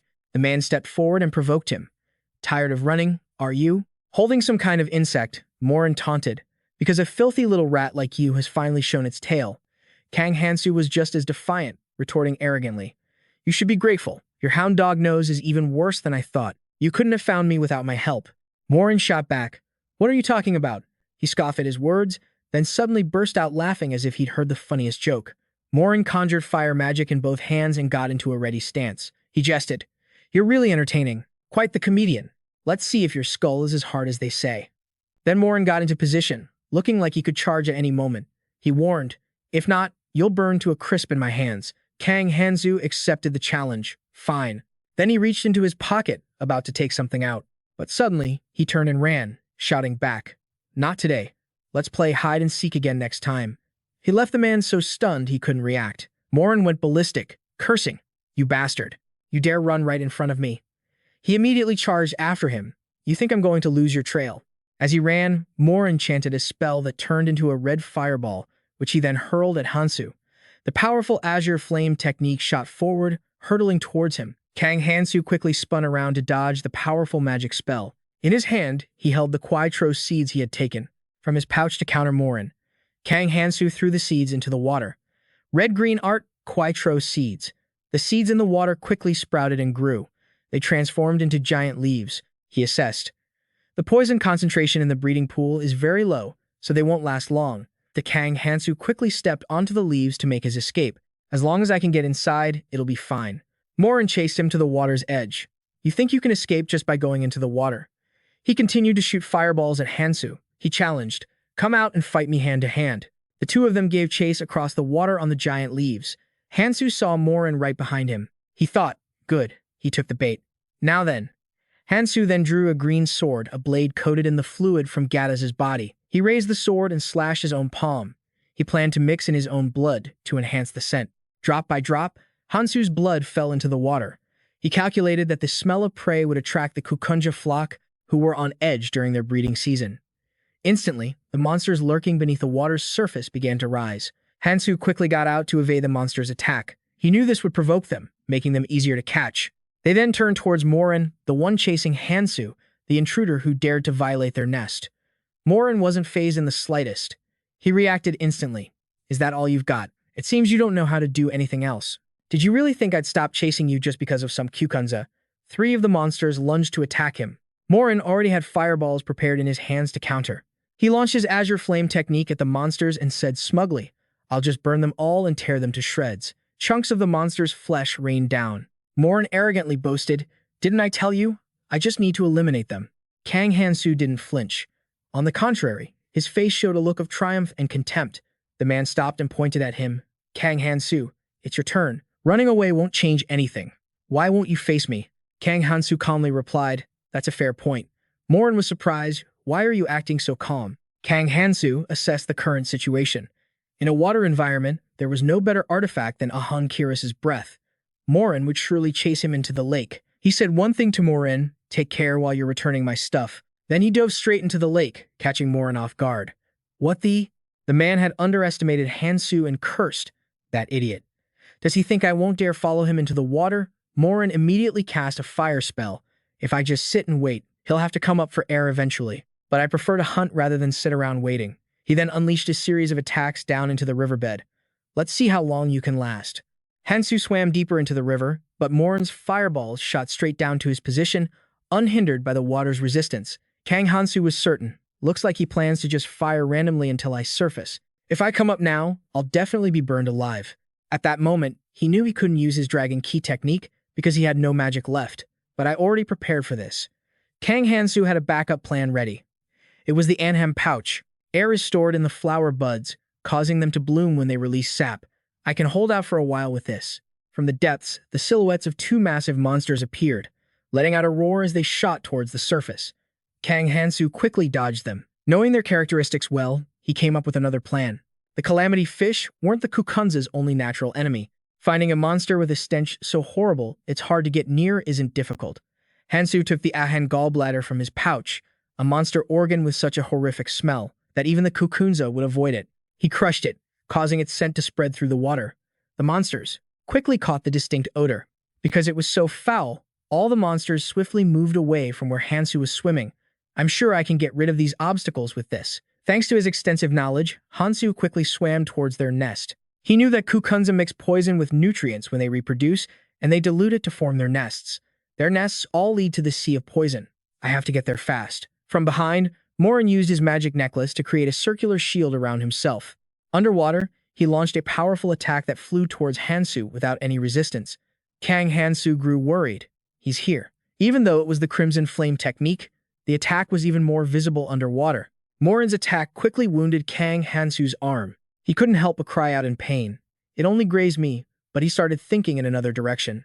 Kang Hansu saw this as an opportunity to counter. He spun around and threw his elongated green sword towards Morin. The man recognized the weapon as the artifact Cash Morin had used. Morin said in surprise, "So, you have the forgotten sword. That little brat couldn't handle it, but I'll be the one to claim it." Suddenly, his breathing became erratic and his body couldn't adapt. He hadn't anticipated that he wouldn't be able to breathe. Impossible. The artifact should be working. No way. Kang Hansu seized the opportunity and swung his sword at the man. In Hansu's hand, a necklace suddenly appeared from his sword. It turned out that while Morin's guard was down, he had used the sword to snatch the man's magic necklace and put it around his own neck. Morin realized, "Kang Hansu, you dare steal my artifact." Hansu shot the question back at him, "Didn't I tell you?" That was close, almost died. Hansu gripped the green sword tightly and raised it towards Morin. He confidently took a stance and said in an arrogant tone, "I'll trade you for something." As soon as he finished speaking, the sword in his hand began to vibrate violently, its aura surging. Numaha's second power, the blade, as flexible as a whip, shot forward. Like a lightning bolt tearing through the wind in just a blink, the blade wrapped tightly around Morin's arm, drawing blood. He gritted his teeth, the veins on his face twitching fiercely. Stupid little trick. At that exact moment, a Kukunza let out a ferocious roar from behind him. Morin's face changed. He immediately broke his stance and jumped back to avoid the charge. He twisted his body, blocking with his other arm, and unleashed a torrent of spiritual power to counterattack. "You insects." Morin slowly raised his head, scanning his surroundings. His face showed clear dissatisfaction. The ones from the nest are all swimming around outside now. How annoying. He slowly raised his hand, and his spiritual power gathered into a vortex. Fine, I have to retreat for now. Before disappearing completely, Morin clenched his fist, growling under his breath, "This isn't over, Kang Hansu." Hansu calmly watched his figure disappear into the murky water. Good thing he gave up early. At the bottom, luminous stones twinkled, casting a gentle light. Now, let's get what I need and go back. He turned and headed towards a hidden cave in the cliff face. Looks like I've kept you waiting. Ahead, a faint purple light painted the cliff walls in mystical hues. With her long hair swaying in the cold breeze, Sophia's eyes were calm. Her voice cut through the silence. This looks like the end of the route.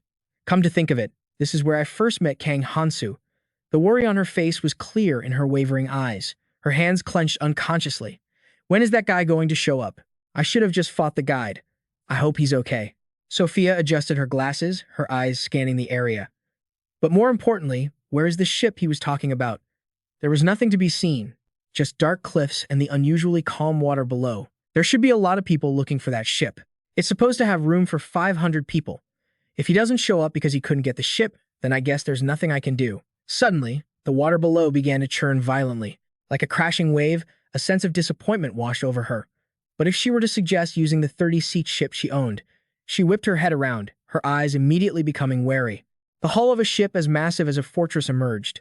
Sophia had to raise a hand to shield herself and take half a step back to stay steady. She wondered in bewilderment, where did this ship come from? At that very moment, a figure appeared on the ship's deck railing. You're just in time.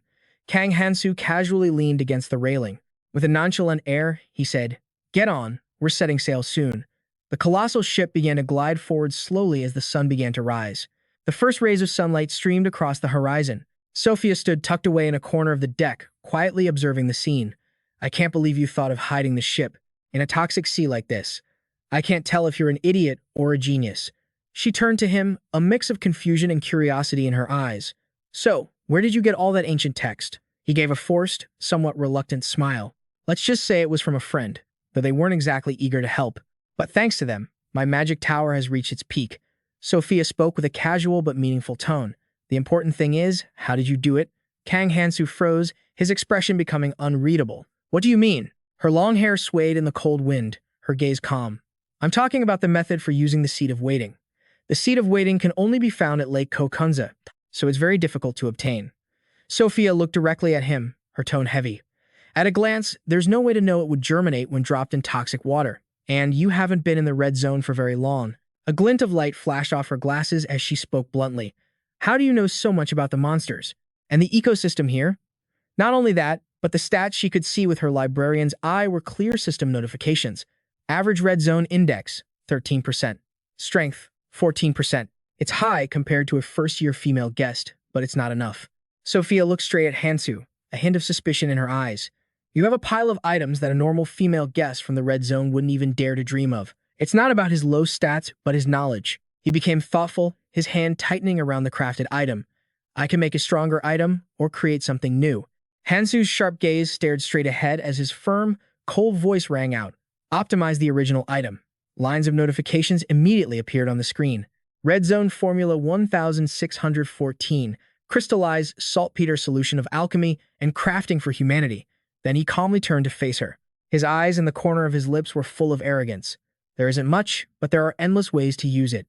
This is the key to fighting the calamity fish, she exclaimed in disbelief. Using poison to fight the calamity fish? That's a first. Kang Hansu was momentarily stunned by her sharp line of questioning. Even with my librarian's skill, I can't just look at something and find a formula. Kang Hansu, what are you hiding? A faint smirk played on his lips, his tone mocking. I wanted to ask you the same thing. She was taken aback, her expression one of utter disbelief. 7 shadows. The reason you, who needs to protect her position, came all the way out here for the calamity fish. Sophia hesitated, at a loss for words. How did you?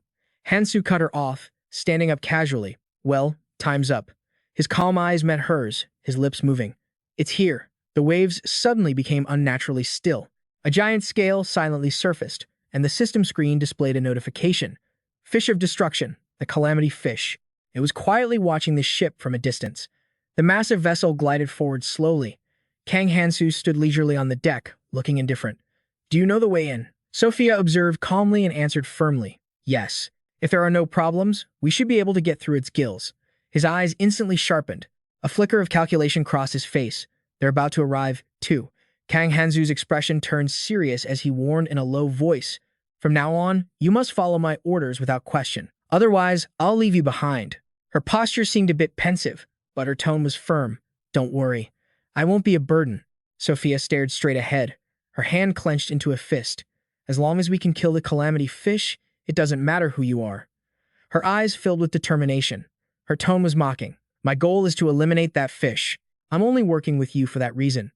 A self-satisfied smirk slowly spread across Kang Hansu's face. You made the right choice, don't you worry. He spoke firmly, his confident gaze fixed forward. I'll keep my word. Large waves crashed against the side of the ship.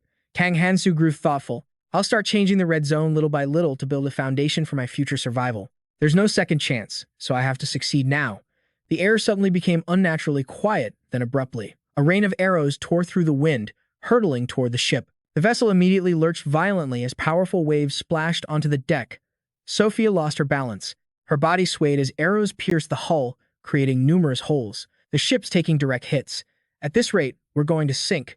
Morin arrogantly planted his foot on the ship's railing. He threatened in a harsh voice, hiding on a nice ship. Are we, you little rats? A gleeful smirk spread across his face as Morin's eyes suddenly turned bloodshot. He looked crazed. Men, bring out that thing. A chilling, sharp clang echoed through the air. I prepared a special weapon just for you, he declared with a ferocious and arrogant expression. Let's see how long this ship can last. A barrage of arrows continued to tear through the air, relentlessly attacking. The ship immediately began to lurch and shake violently. Kang Hansu and Sophia struggled to keep their balance. She spoke urgently, her face pale with worry. We have to attack them. He decisively raised a hand to stop her. His eyes were resolute. No, wait. Sophia frowned and questioned him. Didn't you hear what I just said? If we wait any longer, it'll be too late. The arrows continue their relentless assault.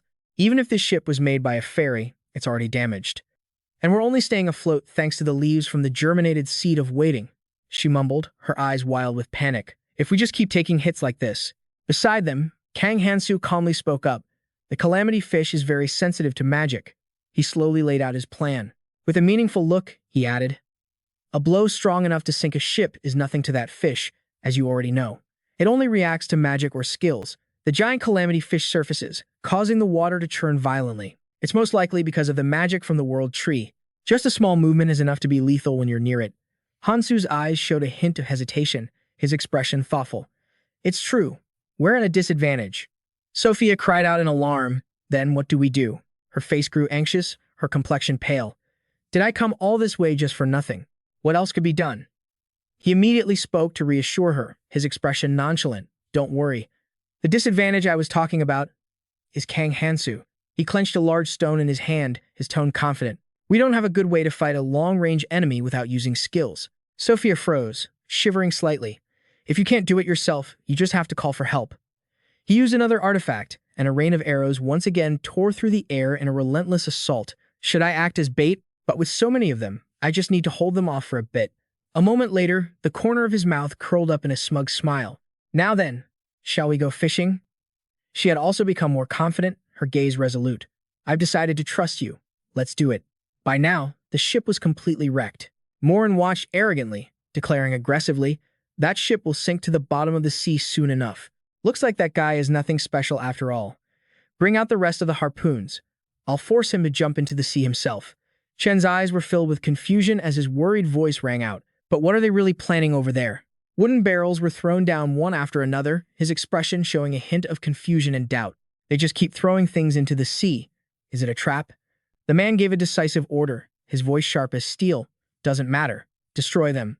Destroy everything that gets in our way. Immediately, a unified shout came back. Yes, Commander. The current suddenly grew fierce. The two on deck staggered and swayed, pushed back, barely hanging on. Just then, an arrow shot straight down into a wooden barrel. He let out a sigh of relief, exclaiming triumphantly, it took the bait. The water began to stir. The calamity fish's gaze changed instantly. On the other side, Morin staggered, his expression shocked. A kraken, with its giant tentacles, was surrounding the ship. We're surrounded. It's targeting us. A violent crashing sound echoed as the water's surface trembled. A kraken. Morin's face contorted, veins bulging in horror. A kraken. They don't usually come this close to the surface. Cash Morin nonchalantly touched the ship's deck, his expression indifferent. If we don't deal with it quickly, the calamity fish will dive deep again. We need to get inside its gills before that happens. The small ship was stranded in the middle of the current. At this rate, we'll lose track of Kang Hansu. Suddenly, a resolute voice rang out. a hand gripping a sword tightly. I'll take care of things here. Rachel coldly unleashed a flurry of attacks. The tip of her sword whistled through the air, repeatedly slashing the kraken. It thrashed about in agony, causing the water to churn violently. The man stood tall and ordered in a low voice, "Rachel, if you're ready, let's go." "We've wasted enough time here," she replied in a serious, steady tone. "Yes, I understand." Morin suddenly let out a sinister laugh. He gripped the man's head tightly in a warning. "Stop getting distracted. Focus on leading the way." The man spoke in a cryptic, ice-cold tone. "The sudden appearance of the kraken. It can't be a coincidence. Kang Hansu, are you really going to rely on these sneaky little tricks until the very end?" The sea level is rising. A worried shout was heard. "The calamity fish is diving. Hold on tight." The water's surface was turbulent, but the ship held firm. Morin raised an eyebrow and remarked softly, "Incredible. Even though we're underwater, being inside its gills keeps us from getting wet at all." Gatsu's face suddenly turned pale as he spoke grimly. "That's because the inside of the calamity fish is imbued with a mysterious power. Look." The ship slowly moved forward toward the passage in the calamity fish's gills. The man paused in thought, his eyes narrowing in scrutiny.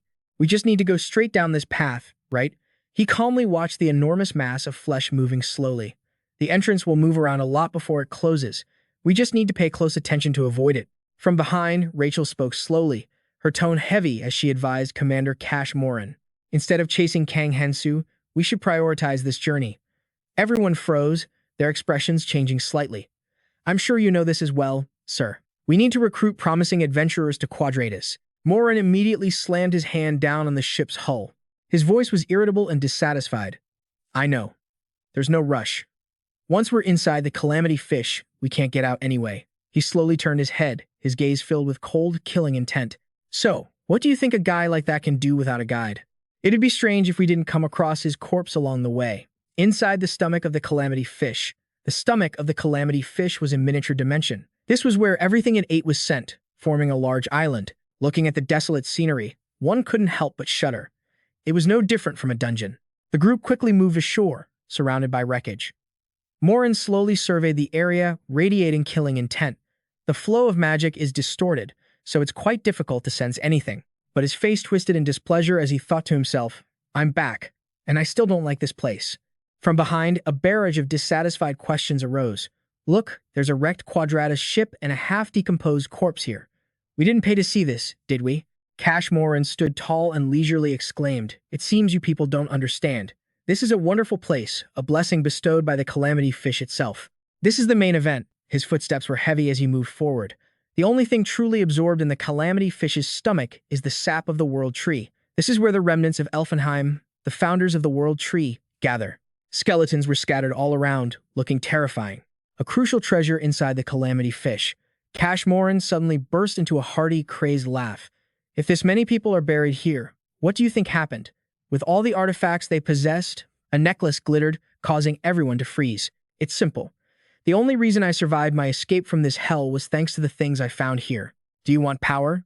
The look in everyone's eyes changed, their expressions becoming frenzied. "If you are willing to face disaster as members of Quadratus, then all of your desires will become reality." A unified cheer rings out, "Long live Quadratus." He raises both hands high, his voice filled with a veiled gratitude. "For this blessing, Quadratus will always welcome you with open arms." Suddenly, a figure appears from behind. "Please, no attacks or any loud noises.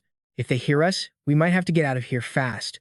Gatsu, still consumed by arrogance, looks smug. "As long as you all follow Quadratus's lead, you can relax." How loud is loud supposed to be? The man speaks with firm conviction. "Don't worry. It would take an entire explosion to wake them." Hearing this, a corner of Kang Hansu's mouth curls up in a sarcastic smirk. "An explosion, you say?" The ship immediately lurches and shakes violently as the water surges. He stands there, defiant and proud, asking, something like this. The boat is under attack. Cracks begin to spread, and the group panics. Their bodies sway as they lose their balance. Kang Hansu raises an eyebrow, looking nonchalant. Right on time, Sophia. Cash Morin's eyes turn bloodshot. Furious, he tries to charge forward but is held back. This is not good. Morin loses control, snarling, "Kang Hansu, you." The man laughs smugly, looking triumphant. "So you finally dragged your ass here to die at my hands." Morin, annoyed, turns back. "What's with you? Get lost." At that moment, the other man stumbles back in horror. Damn it, they're starting to move. The eerie sound of scraping weapons fills the air. A ghost knight suddenly stands up, a cold killing intent radiating from it. The cursed Galadriel army slowly closes in, tightening their grip on their weapons. Those corpses, they're moving. Kash Morin begins to tremble, breaking out in a cold sweat. So they came too. The forces of Elfenheim, sent to defeat the Calamity Fish in the past. Every single one of them looks ferocious. They charge forward menacingly. The cursed Galadriel army. The Ghost Knights. A wave of terror freezes everyone in place. They're attacking. He trembles as he swings his sword to fight back. Screaming in frustration, he only said we needed to get the artifact from inside the Calamity Fish. The jarring screech of metal on metal rings out. Nobody mentioned anything like this. Suddenly, a Ghost Knight is knocked back, its entire body engulfed in flames. Morin coldly watches the body collapse. He mocks softly. Even cheap tricks require the right skills to use them. He waves his hand decisively. With an arrogant air, he commands, "Attack. Defeat those lingering spirits." A unified shout immediately responds, "Yes, Commander." One by one, the Ghost Knights are defeated. Spiritual energy slowly gathers and swirls in his hand. Morin grins with delight. The vortex of power erupts, and fierce flames instantly cover everything, incinerating every last one of them. My firewall technique can burn anything to ashes. The crowd erupts in joyful, excited cheers, shouting, "That's the Vanguard commander of the Guides. He defeated them so easily." Amidst the crowd, one man stands rooted to the spot, a look of shock on his face. No, they won't go down that easily. Among the rubble, the Ghost Knights silently stir. Kash Morin's expression changes instantly, his eyes filled with terror. They are the guardians of this place, of the Calamity Fish. A heavy hand touches their heads. One by one, the cursed Galadriel army rises again, spreading their killing intent. They possess bodies that allow them to fight forever. A horrifying, earth-shaking roar makes him shudder. As long as the Calamity Fish lives, they will continue to revive. They stand defiantly, facing them head-on. The group immediately descends into chaos and panic, their horrified screams echoing one after another. "Wait, someone help us." Morin curses in frustration, his face twisted in anger. "Don't retreat, you fools. Hold your positions." Kash Morin tilts his head in disbelief, hissing through his teeth in annoyance. "This is bad. But I can't risk my life here. I have to seize the chance to escape." He suddenly freezes. His eyes dart around, searching. "Wait, Kang Hansu. Where did that bastard go? He stirred up all this trouble and then vanished. If he came here with the same goal as Sophia." Meanwhile, Kang Hansu is moving as fast as the wind, appearing and disappearing in flashes. Nearby, the fierce battle rages on. A pair of eyes watches silently from the shadows. Things are happening exactly as Kenian said. He falls into a moment of deep thought, his eyes calculating. Just keep the Ghost Knights, the Calamity Fish's first line of defense, busy. I already prepared for that and gave Sophia her own orders. The fish seems to be changing slightly. Hansu's gaze becomes resolute as he thinks to himself. So I'll head to the next checkpoint. He stands, stunned by the sight before him. A notification screen appears. Calamity Fish's inner core. The core glows with a brilliant golden light radiating spiritual energy. The flesh of the Calamity Fish cannot be harmed by any attack, but its inner core is a different story. Kang Hansu tightens his grip on his sword, his voice firm. There's only one way to defeat the Calamity Fish, and this is it. Suddenly, he swiftly dodges an attack. From a blind spot nearby, Kash Morin screams furiously, full of rage, "Kang Hansu." He swings his arm, launching an attack that causes a shocking explosion of earth and rock. Die. Kang Hansu immediately whips his head around, his eyes sharp and alert. The blade of his sword, flexible as a whip, shoots forward like a flash of lightning. The tip of the sword stops just an inch from Kash Morin. He grinds his teeth. "You again." The man collapses in pain as the cold blade pierces him. His voice is steely as he questions him. "Wasn't causing trouble last time fun enough for you?" Despite the pain, Kash Morin stubbornly grips the blade. He lets out a wild, manic laugh. "I know everything. I can't believe you were actually aiming for the Calamity Fish's inner core. It seems that bitch Sophia told you to do this, but you're a fool. I want to kill you with my own two hands." But upon hearing this, Kang Hansu freezes, his eyes wide with shock. Kash Morin's face twists into an excited grin. "Anyone who dares to defile the Calamity will die. Chen, make sure you kill him this time." From behind, Chen silently draws his bow, the sharp arrowhead gleaming. His eyes are confident as he smirks. "He's in my sights. This time will be different. Try and dodge this." 100 arrows, activate. The arrow cuts through the air, flying straight towards him. It's too fast. Kang Hansu is struck, stumbling backward. A direct hit. He struggles to his feet, a fleeting smile vanishing from his face. You're nothing special either. Chen also freezes, his eyes wide with shock. What the? The wound is healing at an unbelievable rate. He stands there arrogantly, looking unfazed. He's completely unharmed. The wound is transforming. Dragon Key Art. Dragonification. Kang Hansu's entire body radiates a golden light, enveloped by strands of spiritual energy. Chen staggers back, stunned. Impossible. The penetrating power of that shot was strong enough to take down a Kukura in a single hit. Cashmoran's expression shifts to one of horror. That's the energy I saw before. But how did it grow so fast? He resolutely draws his bow again, his voice determined. If one shot isn't enough, I'll fire as many as I can. He immediately recalled the chillingly sarcastic tone. Even if you spare me, if you're not going to let me go, then I have no other choice.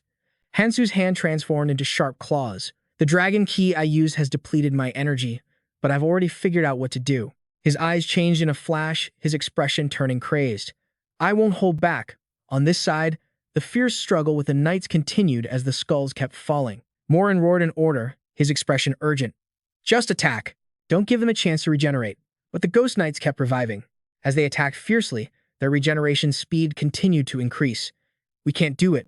A terrifying, spine-chilling roar erupted. The man gritted his teeth, his eyes showing a flicker of terror and unease. Damn it. If this keeps up, we'll run out of stamina and mana. We're fighting an enemy that can regenerate instantly, which puts us at a disadvantage. Kang Hansu, how the hell do you know how to use the calamity fish this way? Morin immediately shouted belligerently. If we die here, we'll end up just like the others. Those of you in trouble, use the feathers we brought. A system screen suddenly appeared with information. Feather of the World Tree artifact. A usable fragment of a leaf from the World Tree, which is now hard to find. Once used, it can allow everyone around you to escape. Instantly, he cherished the feather in his hand, sweating profusely with anxiety. It's no use. We've been trying to escape this whole time, but it's not working. Sophia suddenly appeared, speaking calmly. It's hopeless. You can't escape the belly of the calamity fish that easily. Her demeanor was calm, her voice mocking. Just like the undead knights of Elfenheim, because they are immortal inside the calamity fish's belly. Sophia, the man immediately turned pale, questioning her furiously. You bitch. Did you think I'd let you go after you got in my way? What if that member of the Seven Shadows finds out about this? Sophia's lips slowly curled into an arrogant smile. You think those people, who sat around while I had to figure out how to kill the calamity fish myself, would intervene in this just for you? Morin and his crew froze, their expressions a mix of confusion and anxiety. Instead of complaining, why don't you find a way out of here? The guild connection doesn't work in here. The man gritted his teeth, his eyes red with frustration. Whether you live or die, no one will know. Her eyes darkened as a magic circle appeared in her hand. I'll give you one last gift. Sophia smirked triumphantly, her demeanor casual. I've just obtained all the information I need. Morin stood there grimly, his back radiating intense, killing intent. It seems knowing a rookie has made you lose your ability to judge. I'm the attack commander of the guides, trusted with management. The man's hand quietly gathered spiritual power, as Morin's eyes blazed with fury, and he charged forward. I can take you down, you, the lowest of the Seven Shadows. You bitch! I can easily take you down. Sophia immediately counterattacked with a rapid flurry of moves. He quickly dodged, looking frenzied. You can't even hit a target right in front of you. You're staining the name of the Seven Shadows. She recoiled in horror from the powerful spiritual energy rushing towards her. Morin slammed his hand on the ground, his aura exploding. Amidst the thick smoke, Sophia's voice rang out, full of hidden meaning. I wasn't aiming at you. The man looked up in astonishment, observing his surroundings as the ground suddenly began to shake. Everyone was thrown into a state of panic. What's this? An earthquake inside the calamity fish's stomach? Just then, the water's surface trembled violently, and the fish's gills slowly began to move. Commander, the entrance to the calamity fish's stomach is closing. Her lips curved into a smug smile. I was planning to find a way to block the rear using a library skill. Morin suddenly froze, shock clear in his eyes. With this, my work here is done. The man's entire body trembled, and he gritted his teeth and hissed, You, bitch. Sophia remained composed, turning away coldly. I hope this is the last time we see each other. Morin waved his hand in frustration, his expression fierce. What are you all doing? Start the ship. We're getting out of here. Ahead, a subordinate hesitated, his eyes wide with shock. The airship we use has. The man's eyes immediately turned bloodshot with rage, his expression crazed. Where is Quadrados? Instead of guiding us, what the hell is he doing? She tightened her grip on her sword, facing the ghost knight. Undead knight, let's go again. Morin turned his head and declared aggressively. When we reach the mouth, we'll force it open again. Just hold out until then. Daetrong, provide support. We need to create some distance. Daetrong's face showed a hint of anxiety. Yes, Commander. The man became pensive, his killing intent suddenly erupting. Sophia, I swear you'll regret this the moment I get out of here. Morin turned, his remaining arm surging with spiritual power as he swung it to counterattack. I, the attack commander of the guides, will not fall here. Fireball technique. Jade Pearl Art. The powerful spiritual energy blasted away each ghost knight. He led from the front, his voice resolute. Follow me. Morin suddenly froze, his eyes wide with shock. Kang Hansu appeared coldly, radiating killing intent.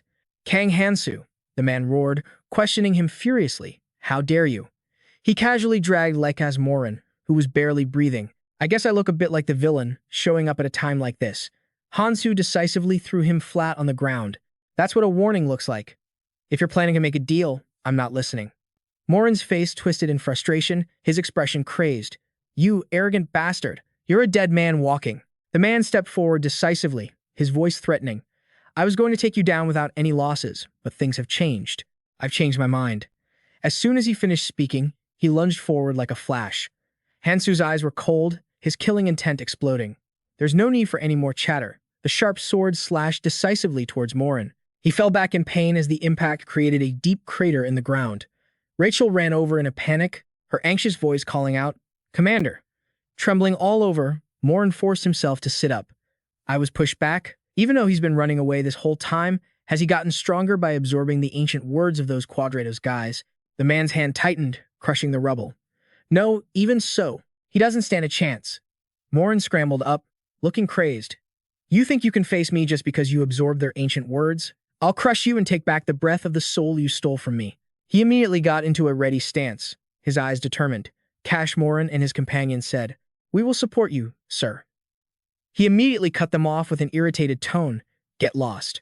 Do you think I'm so weak that I need your help to take him down? Morin dashed forward in a flash, his spiritual power exploding. Go hold back those death knights. Yes, my lord. A proud smirk slowly formed on his lips. Don't worry. I was planning on cleaning this place up anyway. The man's face twisted in rage as he roared insanely. You're nothing but a newborn pup. A chillingly sharp clash of metal rang out. From above, Morin swung his heavy sword in a surprise attack. He got right in Hansu's face, laughing gleefully after muttering, Is this all you've got? By now, he was exhausted, his whole body trembling as he resisted. Morin immediately burst into hearty laughter, looking triumphant. I knew it. There's no way he's stronger than me. As if I'd lose to a rookie like him. Metal screeched and sparks flew. The battle raged on intensely. The air seemed to tremble as the man's eyes turned bloodshot with killing intent, and he gritted his teeth. It's over. The sharp tip of the sword aimed straight for Hansu. Instantly, a chilling spray of red splattered everywhere. Morin remarked calmly, his tone cold, You fool. If you had just accepted my offer and agreed to be my subordinate, you could have lived. The sword pierced a vital point, and he laughed with maniacal glee. The reason you're dying is simple, Morin whispered, each word hissed through clenched teeth. It's because you're weaker than me. Hansu whispered back, his lips bleeding. Is that so? Hansu's hands suddenly tightened around the blade. His expression was chillingly calm. I'll return those words to you. Hansu's gaze lowered, his demeanor somber. Morin immediately lunged, looking triumphant. This is the price for your arrogance. A smirk slowly curled on Hansu's lips, his voice sharp as ice. I'll say the exact same thing to you. Hearing this, the man froze, his eyes wide with shock. Kang Hansu calmly kept his grip on the blade, remarking quietly, A Knight's artifacts are truly something else. Sharp enough to break through the scales of the Dragon Key art. Hansu's expression suddenly changed, his eyes holding a hidden meaning. Thanks for the delivery. Morin roared in frustration, a cold sweat running down his back. No way. I already destroyed your heart. The man staggered back in terror, shivering. Don't tell me. You've remodeled your body. Hansu's hand was like a sharp claw, ready to strike. It's too late to realize that now. He decisively pierced through Morin's body. Blood immediately began to drip, even if you change your race. Kang Hansu watched impassively, his voice cold. Your heart has already been completely destroyed by my skill. The man fell to the ground, unconscious. A moment later, he clutched the blade, his face pale with pain. Then, Kang Hansu pulled the sword out and tossed it aside as his wound rapidly regenerated and healed. His expression was somber as he quietly mused, I was able to do that because I pushed myself to the absolute limit to create 3 dragon hearts. I'm low on healing potions, but I have no other choice right now. A shocking roar echoed the special ability of this technique. Regulation is a simulation based on the master who created this martial art. The dragon key art is, in essence, borrowing the power of a dragon. Hansu's body slowly began to transform. But the thing that's changing is my own body. Compared to a dragon's, a human body is far too inefficient. The backlash from the transformation is severe, and I still take damage when I use it. He gripped his sword, remarking quietly, "My ancient language proficiency is only at about 35%. As he finished speaking, his lips curled into a triumphant smirk. Kang Hansu became serious and pensive. I still lack experience, so maintaining this form is very difficult. A fist charged with explosive spiritual power was shocking. Now, it's just a matter of time. His eyes became resolute, his thoughts certain. If I don't act immediately, I won't make it. Behind Hansu, Kashmoran's gaze was still fixed on him as he weakly collapsed, his breathing ragged. His third eye immediately twitched, its hazy gaze locked onto Hansu. A cold, resentful thought flashed through his mind before Kashmoran fell completely unconscious.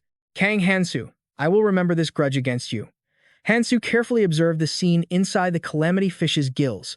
They haven't arrived yet. This is my chance. With nimble movements, he decisively leaped up. Thanks to Sophia, I was able to get the information quickly. About the calamity fish crystal. High above, the crystal lay motionless in one spot. The calamity fish crystal is in such a high position that it's hard for me to reach on my own. But a platform will be prepared soon because it's about to react. The calamity fish lacks a defense system to deal with external threats. However, it possesses an excellent internal defense mechanism for emergency situations. Kang Hansu resolutely moved closer. He quickly calculated in his head. It wasn't just traps and obstacles, but a real defense system. All attempts to approach the calamity fish crystal were thwarted by physical attacks. With his agile movements, he dodged and weaved.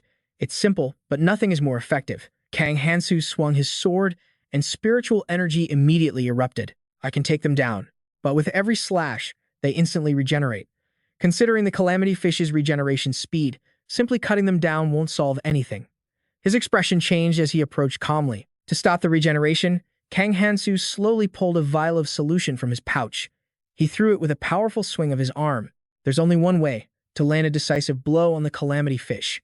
In midair, the vial shattered, sending the solution flying everywhere. The sharp blade formed a perfect arc. The solution immediately enveloped the calamity fish. The hardening solution not only solidified everything but also densified a large area it came into contact with, preventing regeneration. Instantly, cracked fragments began to fall. Kang Hansu immediately sheathed his sword, looking proud. Just as expected from the alchemical formulas.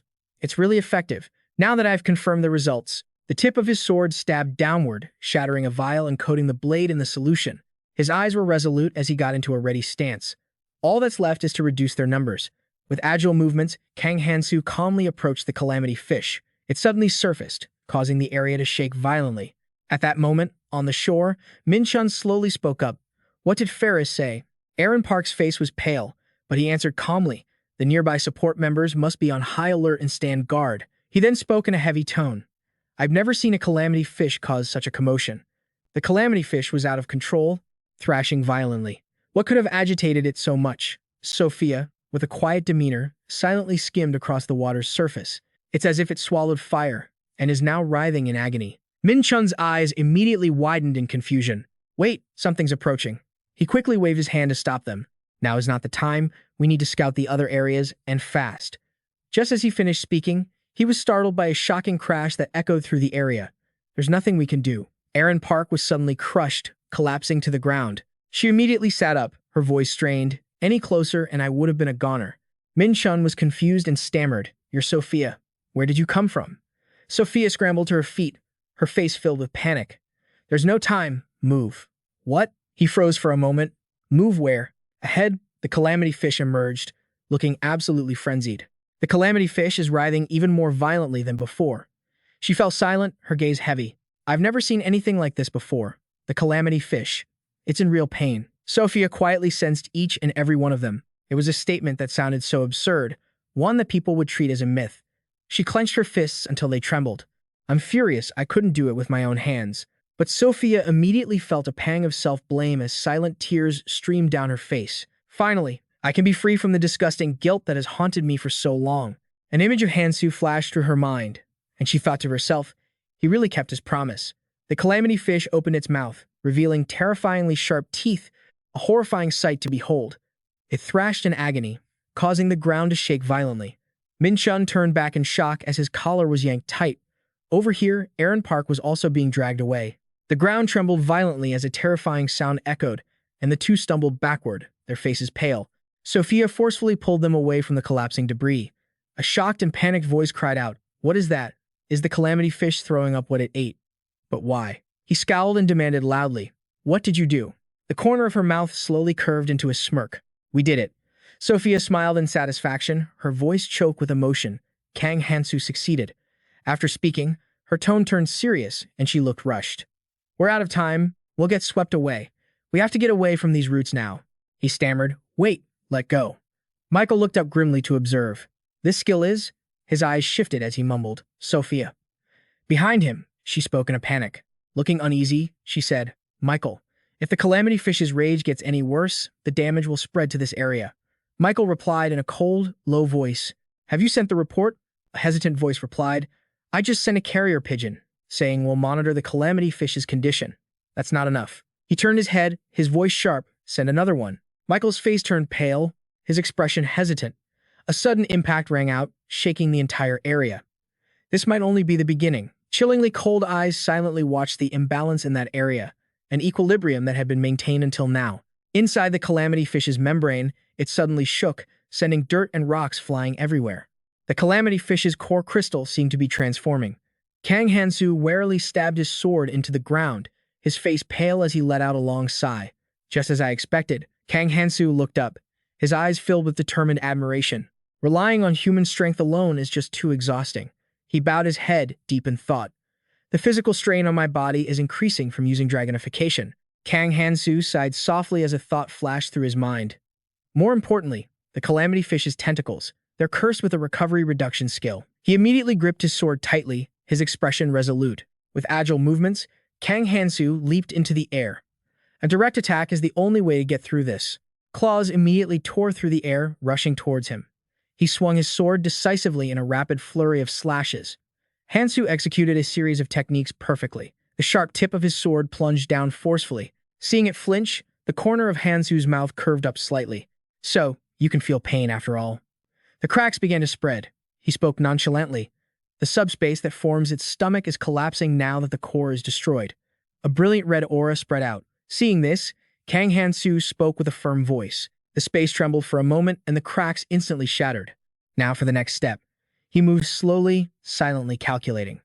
The first surefire way to kill the calamity fish is to destroy the mana core in its stomach. Kang Hansu confidently bypassed the calamity fish's mana core. Ahead, a massive, bottomless black pit appeared. The second way is to go through the blood vessels connected to the mana core and attack its heart directly. The necklace suddenly flashed. He tried to remain calm, his mind still. Finally, this is the last method to end this calamity. I'll push the poison out with dragon key arts, then use mind calming to keep breathing in here. Kang Hansu decisively gripped his sword and charged forward to attack. Things couldn't be better for me right now. He swiftly dodged each deadly attack as his gaze grew resolute and sharp. Kang Hansu unleashed a series of techniques, his sword slicing through perfectly. Suddenly, a claw stabbed straight at his back. His expression changed as he cried out in agony. His whole body convulsed, his heart pounding erratically. "Damn it, my heart." Kang Hansu's knees buckled for a moment under the horrifying pressure. The mana core inside the calamity fish trembled. He frowned, his breathing becoming difficult and ragged. Kang Hansu resolutely pushed himself back up. The blade slashed sideways. "I don't have time to recover. I have to hurry." He suddenly froze, his eyes wide with shock and terror. Ahead of him was a dense web of sharp claws. "There are way more traps than I thought." Kang Hansu decisively fell back, silently calculating, "I have to retreat." His expression changed, his arms straining to block. "Nonsense. If I turn back even once, I'll just keep retreating forever." His eyes sharpened as his spiritual power erupted violently. The sharp blade swung decisively across. Hansu rushed forward, telling himself with conviction, "The only path left is to move forward." Each movement became swifter, more decisive. Just a little faster. Continuous, rapid sword strikes created perfect streaks of light. The mana core seemed to transform as a violent surge of spiritual power erupted. I did it. The source of life force for the calamity fish's entire body was once part of the world tree's foundation. Now, It has been shattered into pieces and embedded deep within the calamities. His face turned cold, his expression one of displeasure. You're really making things harder than they need to be. Kang Hansu suddenly stopped, his eyes fixed on the space that was now shaking violently. The calamity fish seemed to still be moving, baring its sharp teeth at him. Kang Hansu tightened his grip on his sword and warned in a cold voice, "So, you're going to fight to the bitter end, are you?" His demeanor turned frenzied, his eyes sharp and cold. "If that's the case, then I won't go down so easily either." With his nimble movements, Kang Hansu moved like the wind, his sharp blade slashing across its body, followed by a continuous series of precise maneuvers. Its body was immediately split into multiple pieces, but suddenly, a tail wrapped tightly around his leg. Hansu looked down coldly, his expression puzzled. When did that thing get there? He froze for a moment, a look of shock flashing across his face. A multitude of calamity fish tails appeared before Hansu, surrounding and binding him tightly. A brilliant light immediately erupted, and suddenly, cracks began to appear. Kang Hansu coldly withdrew his sword and retreated, his eyes narrowing with arrogant contemplation. "This isn't enough to stop me, you bastards." He decisively raised his two swords, pointing them straight at the divine vein fragment. "Let's see how you fight, when I drain all of your energy." The tip of his sword struck it powerfully, but it remained unharmed. Kang Hansu's entire body suddenly transformed, his spiritual power flaring up like never before. "This is tougher than anything I've ever faced." He immediately counterattacked, unleashing a flurry of consecutive techniques. If a direct attack is too difficult, his blade aimed precisely at the blood vessels. "Then I just need to sever the veins connecting the divine fragment to the calamity fish." The sharp whistle of his blade cut through the air. His expression changed, twisting in horror. Hansu's eyes turned completely white, his appearance crazed. The inner core immediately appeared, radiating a brilliant aura. He slowly reached out and touched it, marveling quietly. "It's smaller than I thought." Even though it contained the immense power needed to sustain the calamity fish, the corners of Hansu's mouth lifted in a smug grin. "I finally got it." Suddenly, the space around him trembled violently. "Because I've taken the divine vein fragment, the internal structure of the calamity fish is starting to collapse." A mysterious abyss suddenly appeared in front of him.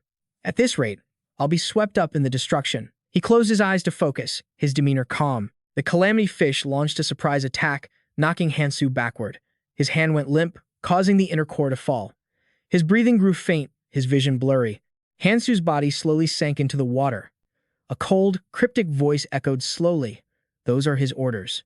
Find Kang Hansu, the one who took down the calamity fish." Dusk had now fallen, and the red-tinted water was rising. A subordinate announced, "Vice Commander, Liu has arrived."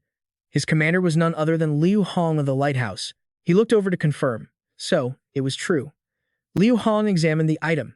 This belonged to Cash Morin, the attack commander. Then he raised a question. He was assigned to manage Quadrados. So what exactly happened to him? The subordinate reported, "We also discovered the bodies of other Quadrados members nearby. It's been confirmed that they were part of Cash Morin's unit." He added, just as he said, "There are traces indicating they all fell victim to that person." "Vice Commander, should we?" Liu Hong cut him off. "No. As you can see, the commander is now gone. We should be clear about our titles." The subordinate was taken aback. "Commander Liu?" Liu Hong exclaimed, "That has a nice ring to it." He secretly thought to himself that he was different from Cash Morin, who had easily attained the commander position just because he'd been there a few years longer. Liu Hong asked again, "What about the other items you found? Are there any survivors?" The subordinate responded, "We are still actively investigating, but based on the wreckage, it seems there are no survivors." He added, "Additionally, we haven't found any ancient scripts, but we are collecting artifacts from inside the calamity fish." Liu Hong spoke slowly. For such a massive creature to die without leaving a single ancient script, considering the situation here, who knows how many artifacts are even intact? He threw his sword to the ground forcefully. "More importantly, I don't know if he survived or not, but find every trace of that man, Kang Hansu." From there, Liu Hong began to calculate. "I'll have to check the clairvoyant eye that person implanted in Quadrados." Just then, he noticed something at his feet. Here. Liu Hong followed the edge of the abyss. This must be where the calamity fish's heart was. He looked at what was before him and wondered. A part of its body is dying. What on earth happened here? Liu Hong wondered if Kang Hansu was really that powerful. A subordinate came running up, out of breath. "Vice Commander." Liu Hong spoke in a cold voice. "It's Commander Liu." "What is it?" The subordinate reported urgently. "A large number of pilgrims are on their way here." Liu Hong immediately asked, "We should have enforced secrecy a long time ago." Weren't you guarding the outer perimeter? The subordinate replied with concern. There are too many for us to block them all. What should we do now? But Liu Hong didn't think it was a problem. I'm sure they're just here to see the dead calamity fish. And he was very confident. There's no reason to cause a scene here. As long as they don't get too close, just leave them be. At the same time, elsewhere, someone's voice rang out. What happened? Are you telling me someone actually managed to kill that monster? A subordinate confirmed. Yes, that giant monster is dead. Choi Sang-jin's voice was grim. I heard there are countless magical artifacts hidden inside that calamity fish. Then he shouted, Are you planning to hog them all? You're going to keep them all for yourselves. Everyone was shocked. What? Artifacts? Hunting here is so tough we can't even get any ancient scripts. If I could just get one artifact. Someone from another group grew impatient. What are you all doing? Just standing there and watching? Go get some artifacts for yourselves. They all started to get restless. That's right, we have the advantage in numbers. Liu Hong commanded. Out of respect for his honor, I've left you alone. Now, get lost. This area is under our management. Lighthouse. He mobilized his entire army. What are you doing? Deal with them. The subordinates shouted in unison. Yes, Commander. And so, the crowd surged forward, turning the place into a battlefield. From high above, an object was observing everything. This was the God's Eye, someone's treasured artifact. Its owner then retrieved it. Meanwhile, Sophia observed the chaos down below. They've really caused quite a mess, haven't they? She thought. She distinctly remembered only asking them to spread a few rumors, even though they're helping. And I can't trust them. They are pretty talented. Sophia was now evaluating them seriously, but she noticed that some of them were deliberately instigating the rest. It made Sophia wonder who they were. She gazed down at the sinister group below, but Sophia thought, either way, this is to my advantage. It's good that they're distracted, but since they're up against the lighthouse, they won't last long. From this, she reminded herself to use this opportunity to search. I don't have much time. If one orb isn't enough, I'll have to use more. A system notification appeared. The God's Eye creates a white orb, sharing its vision with the user. The more orbs created, the more magical power is consumed. Sophia found her solution. It's hard to control them all at once, but to search quietly, I have no other choice. She sighed. 3 days have passed already. Sophia steeled her resolve. This time, I have to find Hansu. He wouldn't die that easily, so I must find him. She was confident that she would find him. At that very moment, somewhere else, Hansu was still unconscious. He lay right beside a river of red water, his body covered in serious injuries. A fairy appeared out of nowhere, saying, So, this day has finally come. It wound up and raised its hand high, then slapped Hansu hard across the face. Hey, the fairy yelled. Seeing that he still wouldn't wake up, it felt helpless. It resorted to its final move. If you don't wake up, I'll kiss you. Seeing Hansu bolt upright, the fairy feigned disappointment. Oh, you're awake. What a shame. Hansu examined his current body. Looks like I managed to recover just before the dragon transformation wore off. He touched the stone fragment he collected. Thank goodness. I have everything I need. Only then did Hansu turn to the one who had woken him. Long time no see. You remember me, right? He asked. What are you doing in this area? The fairy replied playfully, Ooh, scary. So you know we don't just show up unless something extraordinary happens. It suddenly hugged Hansu. That's right, but I couldn't just sit back and watch. This situation is completely out of the ordinary. As it spoke, the fairy revealed something. See this? It's your masterpiece. It pointed out Hansu's achievement. You're the first traveler to ever kill that thing. You know, that's our rule. Great rewards for great deeds, the fairy announced. Actually, that thing wasn't an official target, so there's no preset reward for it. But it would be a shame to leave it at that. Hansu found this strange. If I were stronger, this would all be pretty boring for you, wouldn't it? He knew them all too well. You're all a bunch of sadists, after all. You get a kick out of cruel situations. There's no way you came here with good intentions. The fairy replied. That's right. That's why we had to think long and hard about it. Now, it asked excitedly, what could we possibly do to make our dear Hansu here risk it all, jump into hell, and struggle for our amusement? The fairy's tone turned dangerous. We've given it a great deal of thought, and so, I'm going to make you an offer. And it's not a bad offer for you, either. The fairy slowly laid out the terms. If you accept the reward for destroying the calamity fish right now, a system notification popped up. Rank 8 skill, Lord of Souls.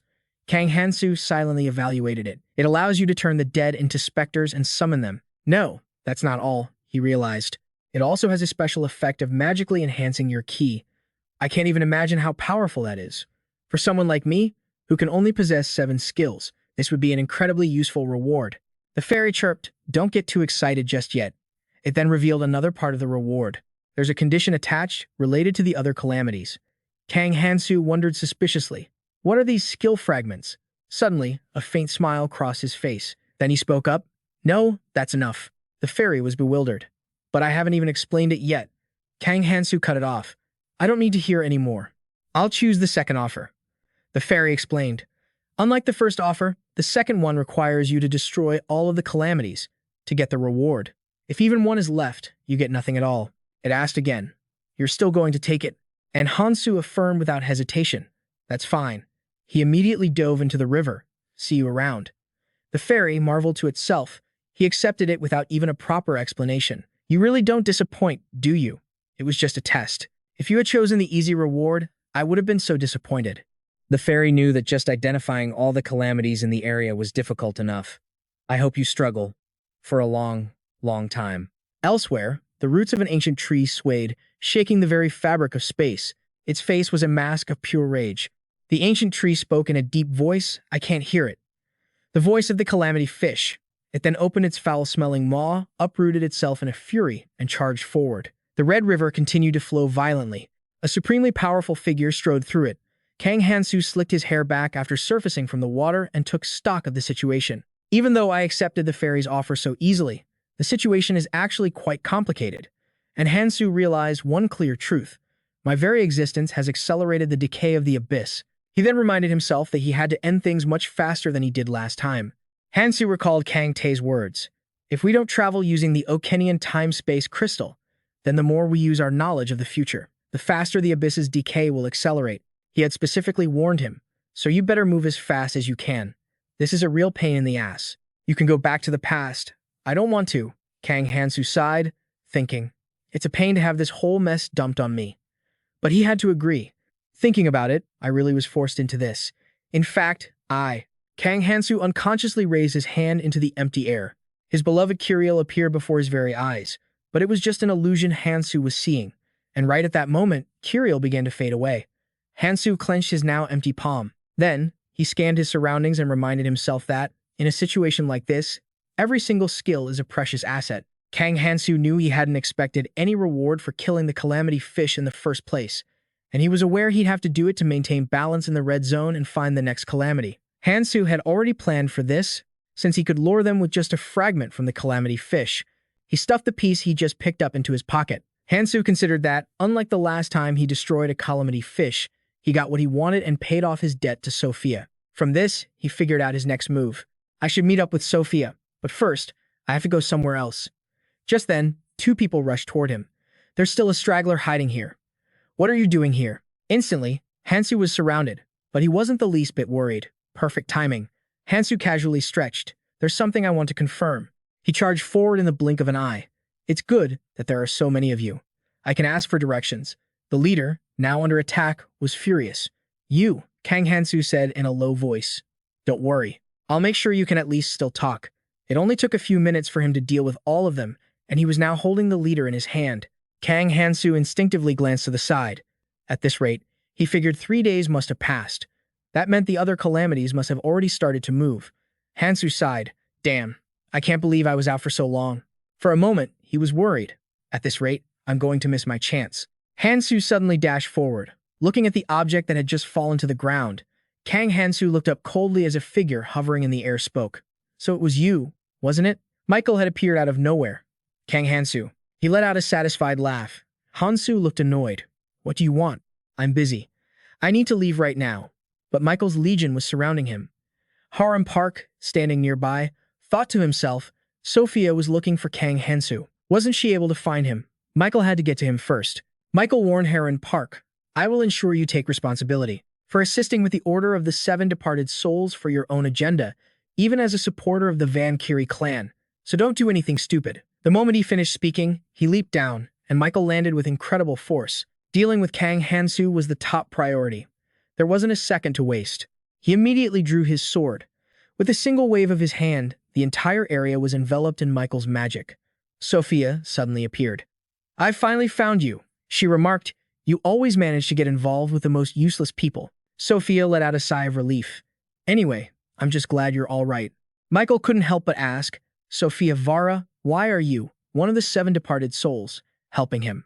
He then stated that they already knew everything that's happened here. Of course, they also know about your involvement. Sophia declared, I'm prepared to face the consequences if you intend to stop Kang Hansu. Then she urged him, go. I'll buy you some time. You have other things to do. Michael tried to explain. It seems there's been a misunderstanding between us. I just want to know. He lowered his voice. Was it really you, the one who defeated that monster, the calamity fish? Hansu retorted, why does that matter to you? Michael responded, I knew it. In that case, this is my only option. Both Sophia and Hansu watched as he extended a hand toward them. The people above watched intently, but Michael simply offered, take my hand. Sophia was confused. What do you mean? Why would you want to cooperate with us? Hansu wanted to know, what's in it for me if I team up with you? You shouldn't have anything to gain from this, either. Michael stated firmly, unlike Sophia here, I can guarantee you'll receive direct support from my aides. It's not a bad offer for you. He continued, I want this place to change. The red zone has never changed since the day I arrived, but you. You managed to do it. Michael shared, I need a strong wind to stir these stagnant waters. I need someone like you. Sophia was still a bit skeptical. This sounds really suspicious. But are you going to accept? Kang Hansu exclaimed. So, there are still people who wish for change, even now. And he agreed, all right. Michael smiled. Good. You've made an excellent decision. Then from now on, suddenly, the entire area began to tremble. What's this shaking? He hurriedly shouted, everyone, get back. Splinters of wood from the mountains suddenly rained down. A monster appeared out of nowhere, surrounded by thousands of sharp spikes. The ferocious beast threatened everyone. Seeing it, even Michael was terrified. Where did that thing come from? It's a night maw, Kang Hansu assessed. It's just the main body of an erupting root, one of the calamities, but it can devour everything around it and has an incredibly durable body. Indiscriminate attacks won't even faze it, he noted. Not to mention, way too many of them have appeared at once. People panicked, screaming, run! The brutal night maw targeted people one by one. A single smash from it, and a man was gone forever. Kang Hansu wondered, normally, isn't that a monster that can't even surface with its roots? So why is it here? Someone raised a trembling hand. Commander, help us. But in this situation, Michael was at a loss. He lost his composure. Damn it, if we stay here, we're all going to die. We have to run. Hansu suddenly grabbed Michael's hand. You said you wanted to help me, didn't you? Then let's go together. Michael was skeptical. And where exactly do you plan on going in a situation like this? This is no time for jokes. Hansu asserted, don't worry, we're not going far. Then, using his magic, he opened an entrance on the night maw's body, and then called out, here, get in. Michael was bewildered. It's not that easy to just cut it open. What do you mean, get in? Kang Hansu immediately pulled Michael in with him. When they arrived, he landed lightly. Kang Hansu observed, the inside of the night maw is empty, just as I expected. But Michael had just crash-landed. Kang Hansu questioned him, you're pretty clumsy, you know. Michael retorted indignantly, and whose fault do you think that is? What kind of sane person just drags someone inside a monster like that? What? Why in the world did I get dragged into this? Kang Hansu repeated what he said before. Didn't you say you would help me? Michael replied. This isn't the kind of help I was expecting. More importantly, what do you plan to do now that you're in here? Kang Hansu revealed. This liquid on the ground looks like a nutrient solution. He continued. All calamities have one thing in common. Do you know what it is? Michael repeated doubtfully. A common point? The inside of the night maw's body was trembling. Michael was stunned. What? Something inside its mouth is moving. Kang Hansu wasn't surprised at all. I wasn't wrong when I said it's moving. Get ready. And so, he and Michael stood silently to observe. Streams of power were flowing into the night maw. Instantly, what appeared were several monsters. Michael was so scared he squeezed his eyes shut. All the monsters in that area are rushing us. He was about to give up. It's too dangerous to face so many monsters. I have to run. Just then, Hansu spoke up. The one thing you need to remember about all calamities is... And he tightened his grip on the sword in his hand, simultaneously releasing a surge of power. Dragon Key technique activated. Hansu specifically reminded him, when you face them, you must always look forward. There is no retreat. As soon as he finished speaking, he immediately swung his sword powerfully at the horde of monsters, an abundant stream of magic radiating outward. Michael watched in astonishment, as if his eyes had been opened for the first time. How can he possibly do this? No matter how strong he is, how can he just charge forward on his own like that?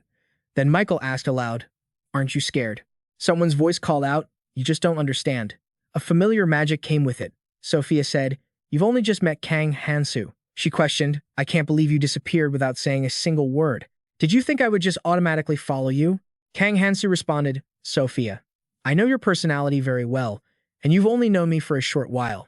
Michael was getting more and more confused. How can you two talk so calmly? We have to get out of here now. Sophia emphasized, I came here to help Kang Hansu to fight alongside him. And she added, if you're scared, then just run. Michael really wanted to curse. These lunatics. This place will continuously spawn monsters from that area. This isn't something that can be resolved by just two people. Kang Hansu warned loudly, more monsters are coming. Get ready. Sophia was startled when she recognized the wind. She knew this. Holy Relic, Wind Road. After mustering all his courage, Michael stood up to fight. No matter how stupid it was, I already promised I would help you, so I'll stand by your side now. He looked expectantly towards Sophia. I'll get to see the true power of the Seven Shadows. And above all, I'll get to see that man's true power, Michael affirmed. He has already changed that area, so I'm expecting. There will be more changes in the future. Sophia silently admitted. That's right. You were able to realize it after just one short conversation. Kang Hansu has that kind of power. She knew it well, the power to change people, to lead them. And so, the group fought the monsters together, with Michael using every ounce of his strength. After a while, he asked, we're still holding on, but we're slowly being pushed back. Are you just planning on defending? Hansu said. The number of monsters has clearly decreased, which means the first wave is about to end. He turned to ask for her opinion. So, Sophia, you see it, don't you? Sophia agreed. That's right. Ever since I entered, I've been observing it with my god's eye. She revealed. I know its approximate location. I just need to find it. Sophia used her god's eye, which nimbly flew past each monster. And just like that, the god's eye easily bypassed them. Sophia calculated. If the erupting root, the next calamity, has a similar structure to the other calamities, then attacking from the outside is pointless. She analyzed. The night maw is basically the mouth of the erupting root. The only place it can be damaged is on the inside, which is the true body of the erupting root. Located beneath the world tree, it's hidden deep and is also hard to damage. Besides that, Sophia realized something. However, if you enter through the night maw, there's an opening. From there, the monsters pour out. She focused her vision through the god's eye. Sophia had found the spot where the monsters were appearing. That's its only weak point to the area that connects to the inside. A moment later, the god's eye returned. Sophia suddenly exclaimed, found it. She moved the god's eye to the point she just discovered. Sophia was facing an obstacle. I've found the location, but monsters keep pouring out. They're disrupting my connection, she explained. Besides, it's too deep. We have to get past all of these monsters. Then, Hansu spoke softly. Not a problem. He powered up and declared, I just need a little time. Hansu's eyes radiated an icy chill. Both Sophia and Michael stared at him in amazement. Sophia felt that Kang Hansu's key incarnation had gotten stronger. Michael was truly bewildered. He also has key techniques, and they can even transform his body. Who is he? Sophia reminded them. The key incarnation technique won't last long, so we have to finish this quickly. At the same time, she thought, no matter how strong you are, you can't handle all of them by yourself. Sophia stepped forward resolutely. I'll open a path for you. Michael also announced, I've sent a request for help to the guild on the surface. I don't know when they'll get here to help. Michael shared sincerely. I can't just stand by and watch you two fight anymore, even if I don't know if we can handle all of them. The monsters were still charging forward aggressively. Kang Hansu stood frozen for a moment, this feeling. An image of his old comrades appeared in his mind, so nostalgic. Kang Hansu unknowingly smiled gently. Then he spoke. Wait, I'm going to use something I just received. With that, Hansu took it out, a rich source of magical power flowing from it. You guys. This belonged to Cash Morin. He had a good eye for things. Hansu exclaimed. Finally, something useful. This is the Blade of Oblivion, an artifact of Galadriel. Michael couldn't help but be amazed. That powerful with just one slash. This isn't the weapon Cash Morin used to carry. Suddenly, Hansu asked the two of them to draw their weapons. They both complied, drawing their weapons and performing a magical resonance, an intrinsic skill of the artifact that allows a person to borrow the magical power of a target. Kang Hansu confirmed to himself. This is the original way to use the artifact. The artifact of Galadriel, one of the last artifacts to ever be found. Among the forgotten artifacts in that region. Of course, it's useless unless awakened by a piece of the god's stone. Thanks to the magical resonance, this gives us a slight advantage now. So, are you all ready to die? The battle had been raging for a while with no end in sight. Stop. It's chaotic outside too. Don't fall back. More monsters will just keep spawning. I've never seen so many monsters appear at once. Harold Park asked, have the reinforcements arrived yet? He looked up, bewildered. Is this Michael's messenger pigeon? And Harold Park read the message inside. Is he asking for help? Liu Hong appeared out of nowhere and crushed the bird, enraging Harold Park. What are you doing? Liu Hong said in a low voice. I was wondering what little rats were scurrying around my territory. Turns out it was you. Harold Park then realized it was Liu Hong from the lighthouse. Liu Hong instantly grasped the situation. I'm sure I told you that we're here to find Kang Hansu. Caught red-handed, Harold Park couldn't deny it. Liu Hong reminded him, this is a lighthouse matter, and dealing with this disaster also falls under that person's jurisdiction. Your support team should fall back, Harold Park argued. But we can't leave with all these monsters surrounding us. Liu Hong clarified, it seems you've misunderstood me. I'm saying it's your job to deal with these flies on the ground, he said slyly.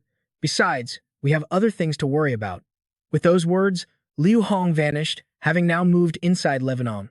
Michael came face to face with support team number 1. Michael wondered, Liu Hong, what are you doing here? Liu Hong warned, if you dare to make a move in my territory, you'll have to take responsibility for that. This is the area we manage, so drop what you're doing and get to the surface. Now, Michael shot back, you people are going to regret this. Liu Hong reminded him, there's a limit to your lies. The space around them suddenly trembled violently, shocking even Liu Hong. What? The entrance has been blocked? The walls are moving. He and his soldiers looked up. Damn it.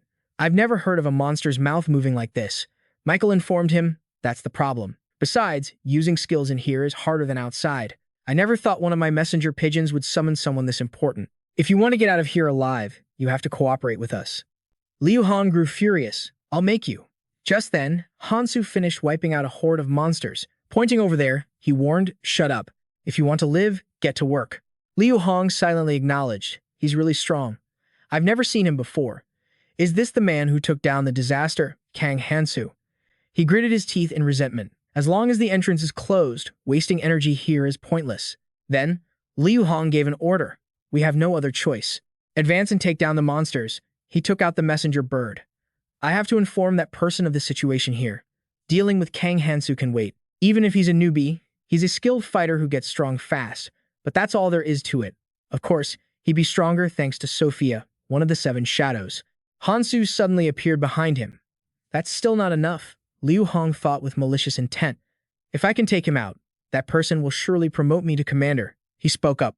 What do you mean? Kang Hansu stated firmly. You won't survive in this state. The lighthouse seems weaker than I remember. Liu Hong looked bewildered at the hand in front of him. Kang Hansu crushed the stone in his palm, which controlled their weapons. This shocked Liu Hong's men. What is this? They were stunned as mana suddenly coursed through their bodies. Every single one of them could clearly feel that power, but it had taken a lot out of Hansu. I knew it. Sharing mana with this many people is difficult. His face grew weary as Hansu used all his strength to command. Focus on controlling your mana while you fight. A plant was rooted in a piece of mana stone, and it was a flora, a powerful plant whose roots enveloped the entire stone. Someone exclaimed, It's not enough. I still can't control these floras. The flora's eyes suddenly shot open. The intruder, Fabian, had now appeared in this place. The battle was still raging fiercely. Forward. Liu Hong burst out laughing with excitement. This is absolutely off the charts.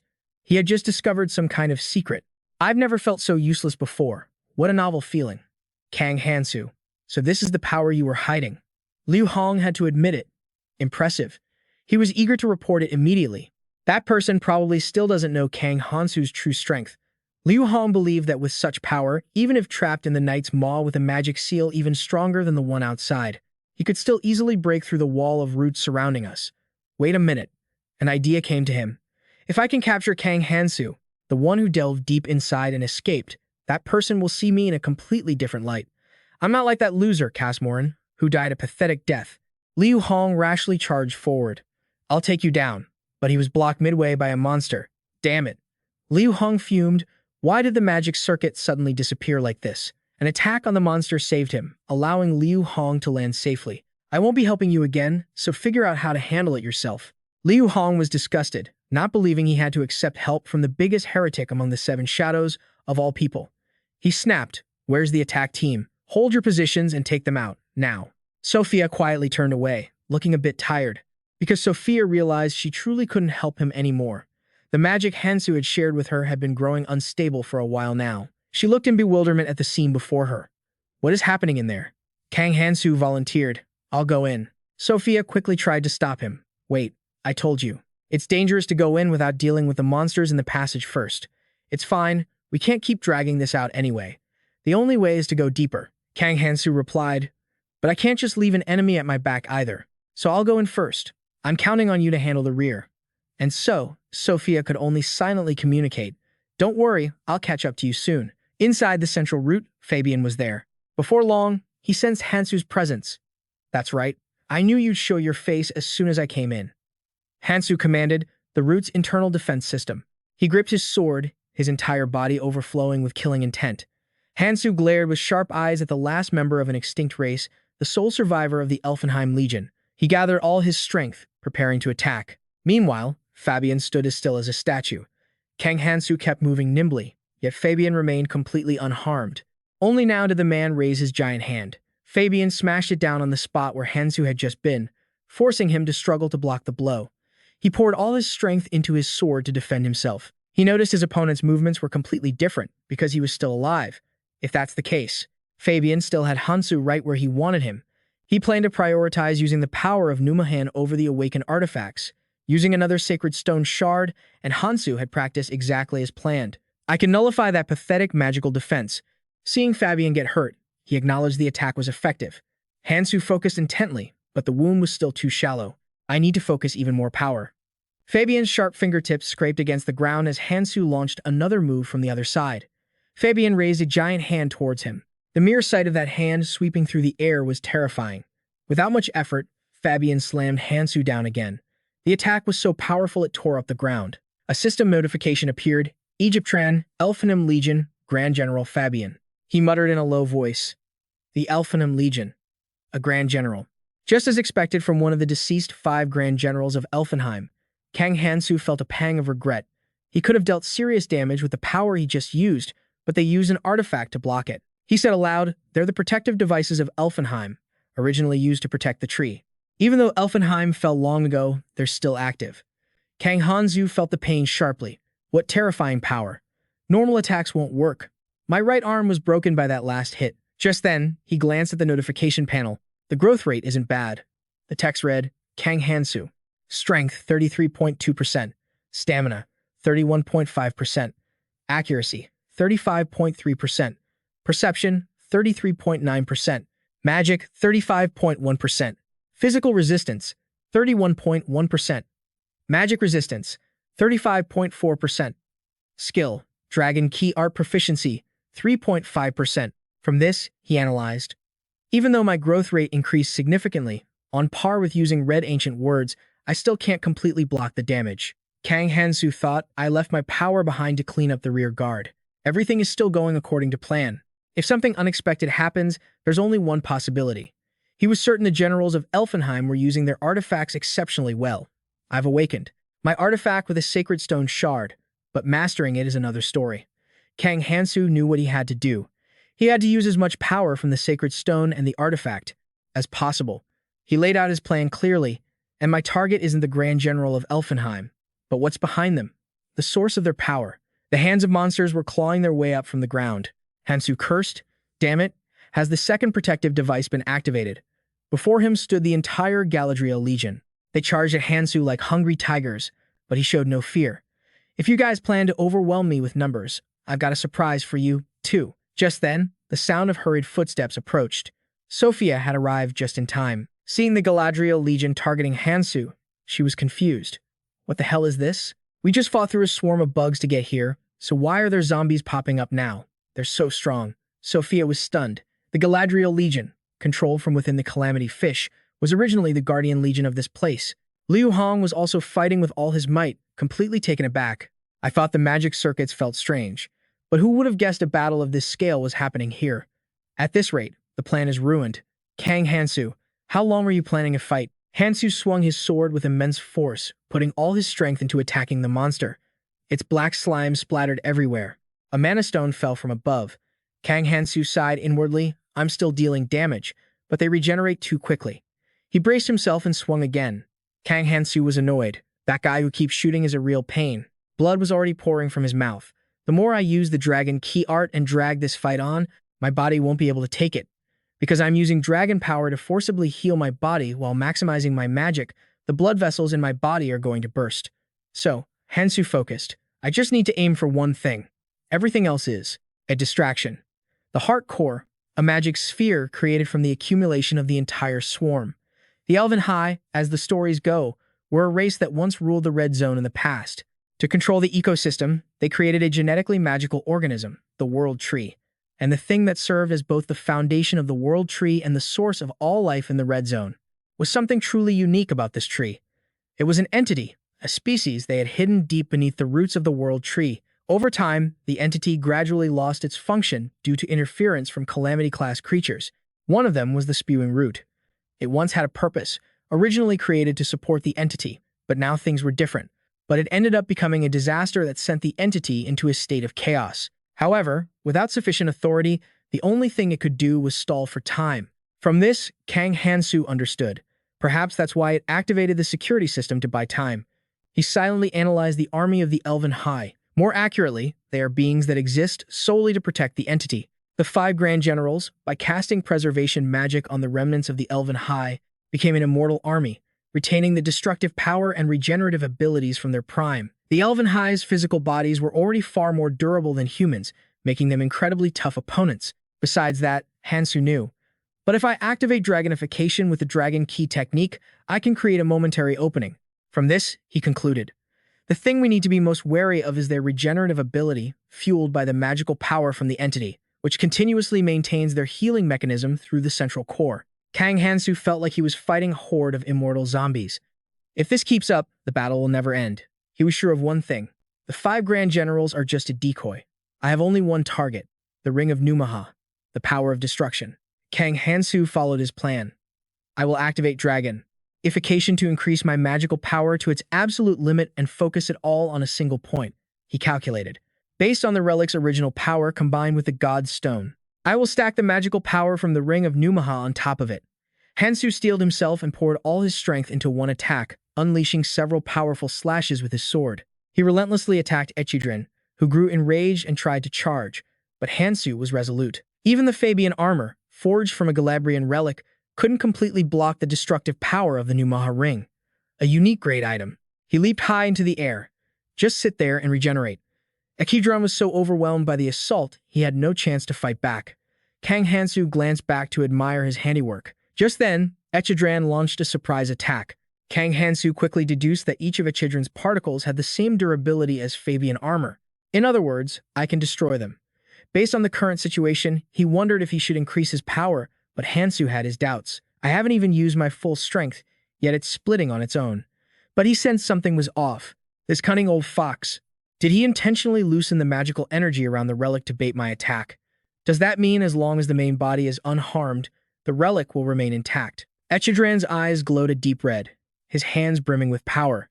Hansu recovered his strength, slashing apart every object flying at him. He struggled to dodge the obstacles. It was then that Hansu realized, even if he shattered the relic's form, its internal power didn't diminish at all. He cursed in frustration. What a pain. Meanwhile, Michael's group was also fighting fiercely, all of them exhausted to the point of collapse. One of Liu Hong's soldiers felt helpless. How many more times do we have to do this? He looked at his palm. My mana has been fluctuating this whole time, making it hard to move properly. If not for that, I would have collapsed long ago. The monster, impaled by several swords, was now slowly starting to move again.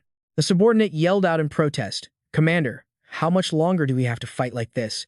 We've been attacking nonstop, but their numbers haven't decreased at all. Just as he was about to be attacked by a monster, Michael arrived in time to save him. Don't let your guard down. They'll all just regenerate. Yet the soldier just placed the blame. Aid Michael, this is all your fault. Another voice rang out, complaining won't do you any good. Along with the voice came shards of ice that rained down on the monster. The moment the soldier saw who it was, his cheeks flushed red. Sophia Vara. Sophia spoke sternly. Put everything else aside and focus on fighting the Galadriel army. If you don't, we'll all die here. Liu Hong silently assessed the situation. I used to think Sophia Vera was the one who defeated that calamity. He acknowledged her skill. But now I understand. Watching her, I see who truly understands the situation and acts decisively. Besides that, Liu Hong also accepted another truth. Furthermore, Kang Hansu is much stronger than I imagined. I must report this information accurately to that person. Everything else can wait, as long as we get out of here safely. At that moment, Hansu was still locked in a desperate battle with Echidren. His attacks were incredibly powerful, but now he was facing a damnable obstacle. He blocked one attack, only for two more to fly at him. No matter how hard he tried, he couldn't block them all. Even so, Hansu charged forward. If dodging was impossible, he furiously charged and attacked Echidren, putting all his strength into a powerful kick. But the consequences were disastrous. It feels like my leg is being torn apart. Hansu could only grit his teeth and endure the pain. His will never wavered. But if this was the extent of his injuries, Hansu recklessly charged forward again. I'll use the recoil to launch myself straight at the magic stones surrounding Echidren. Waiting until Hansu got close, he released them to attack. He believed that as long as he could land a fatal blow, any injury would be worth it. Suddenly, Echidron drew a magic circle, but this was all part of Hansu's plan. Now you don't have time to block. This time, it was his turn to launch a powerful strike. In a flash, Hansu moved behind him. Only then did Echidren sense it and slowly turn around. But Hansu was focused on a different target. He exclaimed, "I wasn't aiming for you." The magical ice shards were being destroyed by Hansu. A moment later, he landed. I spent way too much time here. Then, Hansu turned his sword and unleashed his strongest attack on Echidron. Let's end this. Over on Sophia's side, she was taken by surprise. She looked at the scene around her. Is it over? The knights had suddenly stopped moving. Sophia wondered aloud. They're not regenerating anymore. Their power source is depleted. A familiar voice rang out. We're safe now. Sophia was surprised. Kang Hansu, he stated, but this is just the beginning. It's not over yet. We have to keep moving to the next location. Liu Hong stepped forward and announced, hold on. You intend to go deeper? If so, then we, the people of Belkon, will withdraw. He stated confidently, we're not foolish enough to walk into a death trap. We followed you because of the emergency. But don't get the wrong idea. We are not under your command. Liu Hong emphasized, we have no obligation to accompany you any further. You all agree, don't you? Hansu readily agreed. That's right. Liu Hong said cheerfully. To each their own path.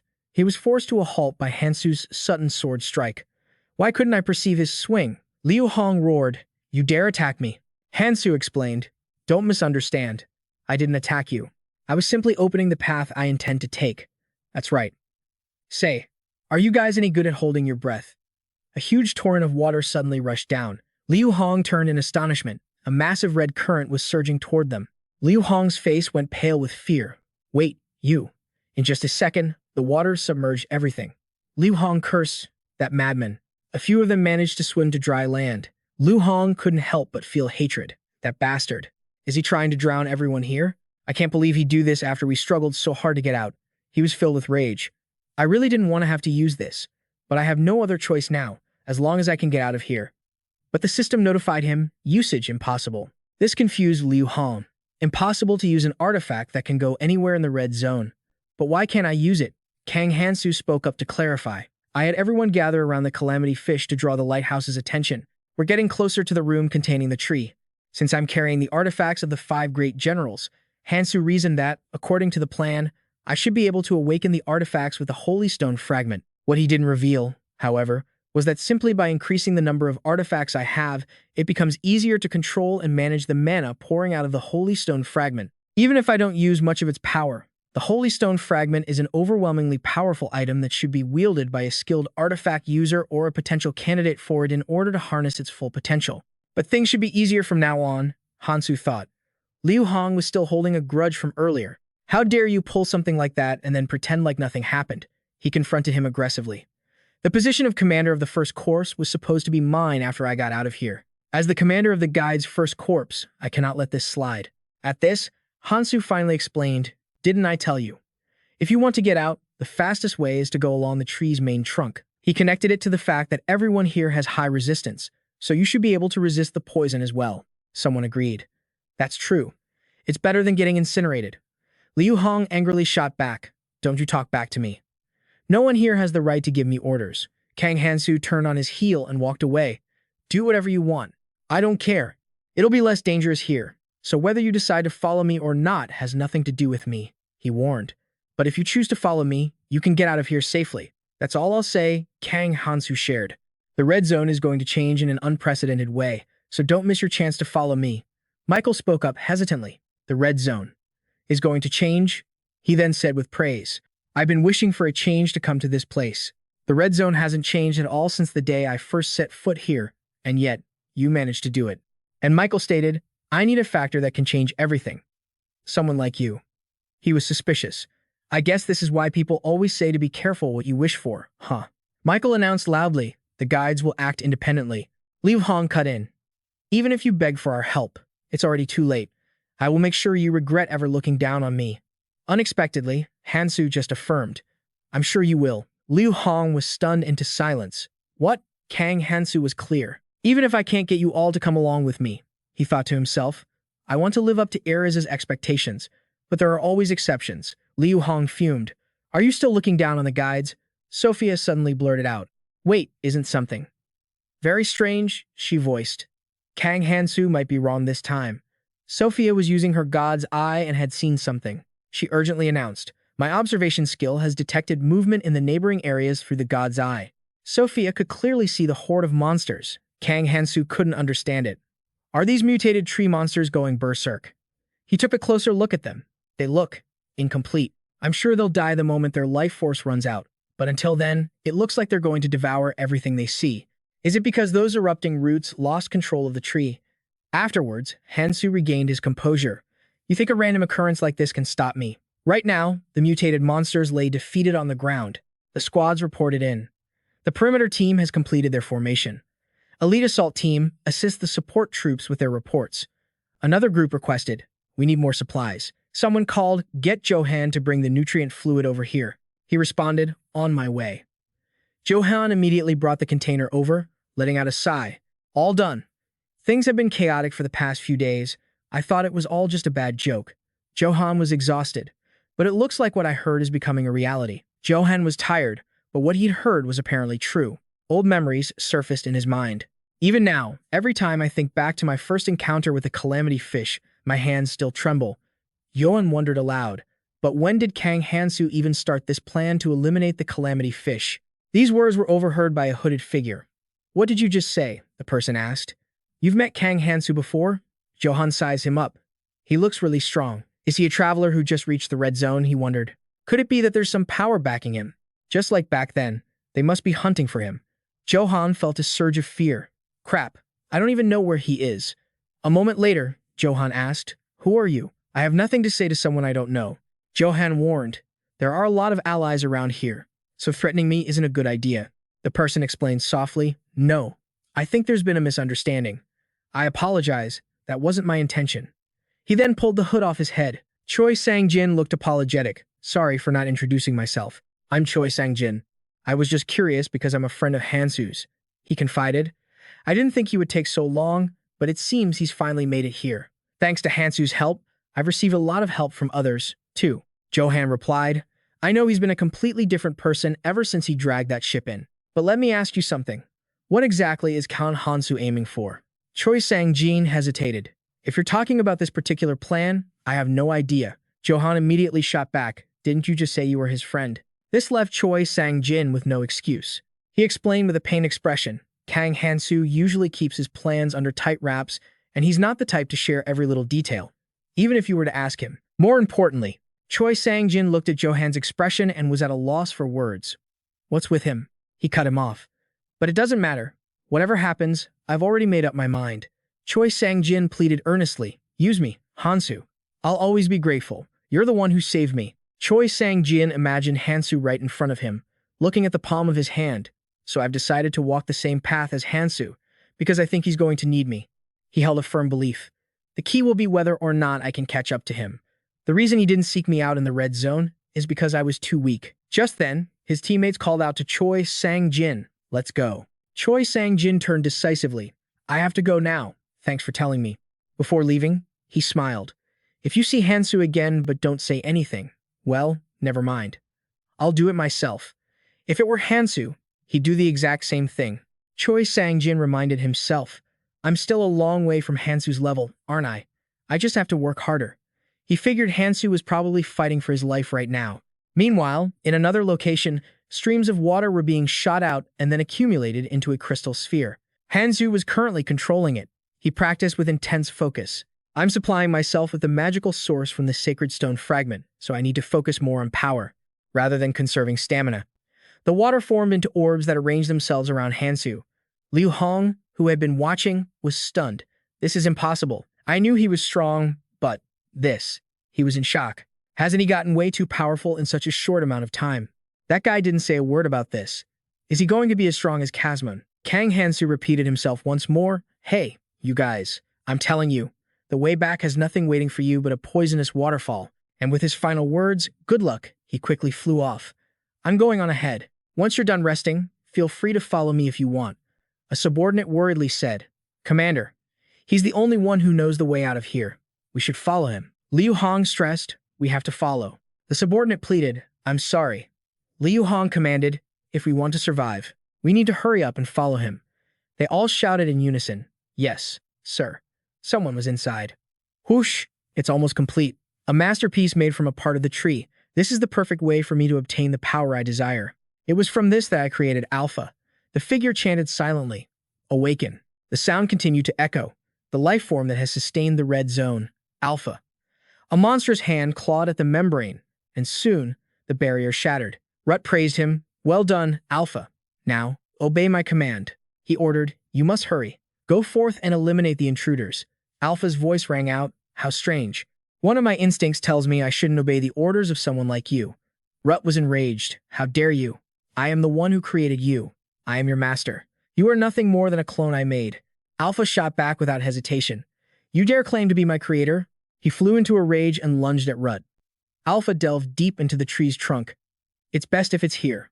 Rut was stunned by this action as Alpha growled, the key to the exoskeleton. Give it to me. Rut's eyes narrowed and his voice deepened. You dare? He roared in fury. You dare attack me? Alpha showed no fear. How foolish. He retorted, think about the current situation, you idiot. Alpha declared, I will turn the tide of this battle. Rut silently admitted he was caught off guard by the surprise attack, but it seemed Alpha was still following his command, so he replied, fine. Then, Rut enveloped Alpha's hand. He handed over something important. Take it. Feeling exactly what he needed, Alpha smiled. Good. My search wasn't in vain, so this is where it was. Suddenly, Alpha gave a demonic smile as he cunningly crushed the object inside. Rut screamed in agony. What? He tried to stop him. What the hell are you doing? That's the sacred stone. Stop. Rut was now helpless, able only to scream in agony, while Alpha was immensely satisfied with his actions. After that, he violently ripped the sacred stone out. This caused Rut unending pain. To make things worse, Alpha whispered, don't be afraid. The creature declared sinisterly, I will keep my promise and resolve this situation right now. The monsters continued their attack. Liu Hong had to use all his strength to destroy them, and Sophia was fighting fiercely as well. Michael boosted their morale. Just hold on a little longer. We're almost there. These monsters have to have a limit. At that critical moment, roots suddenly burst from the ground. Everyone was terrified. What is this? Tens of thousands of roots were surrounding them, and everyone was horrified. Everyone watched their step carefully. Someone charged forward. Kang Hansu was swiftly moving in to attack a beast. Liu Hong was currently restrained and couldn't do anything, but Hansu rushed over and sliced the root to free him. He seriously assessed the current situation. Hansu's eyes caught something nearby. It was a root that had just launched a surprise attack. Hansu spun around in time to land a few slashes. A whole horde of monsters was now in front of him. Hansu used the water orbs he had just created, and they flew powerfully forward, piercing through the swarm of monsters. However, Hansu couldn't rest for a single second. The roots continuously lunged at him, but Hansu could feel that the internal defense system was weaker than the disaster fish and its swarm. The monsters were weaker, too. His sharp eyes surveyed the scene again, but the others had already lost a lot of stamina. At any rate, they're weakening. Only Sophia is still fighting at full speed. Kang Hansu wondered if it was because it was being cornered. He pondered, if that's the case, should I head straight for the target? Someone suddenly exclaimed, is it because of him? Everyone was confused. The smaller roots seemed to have stopped. Sophia immediately looked towards Hansu. No way, she shouted in fear, Kang Hansu. But by now, he had already moved to another location, heading deeper into the tree trunk. And there, he saw the abundant source of power below. It was the place that supplied energy to the tree, but now it was gradually diminishing. Kang Hansu guessed the tree had cut off its own power supply, which means a voice suddenly echoed from behind him, down here. Kang Hansu quickly looked down into the abyss. There was someone below. Without a moment's hesitation, he jumped right down, because Hansu believed there was a high chance it was the one who had taken the sacred stone fragment. Hansu was extremely curious who it could be. Besides his group, no one else should have been able to reach the core of the erupting root at that time. Alpha appeared. You're different from the other insects. You're smarter. The look Hansu gave him was filled with hatred. Alpha had already guessed the situation. It seems you're using the key correctly, even though you're not one of our race. The creature said sinisterly, shouldn't we have a little chat? And Alpha knew something about that key you're holding. Some information about this thing. That is the true name of the 5 artifacts possessed by the 5 great generals.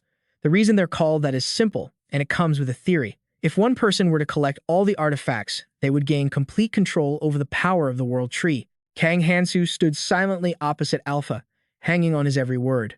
He had just referred to the artifacts as keys, and Kang Hansu recalled that only the members of the elven race he met in hell ever called them that. There was only one kind of being who would refer to the artifacts in such a way. However, there was no way those people could be here.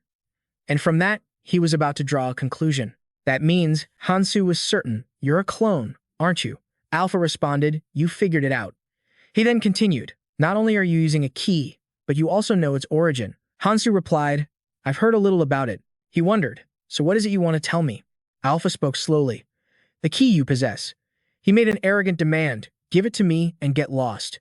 He added contemptuously, an insect like you is not worthy of it. Kang Hansu let out a soft laugh.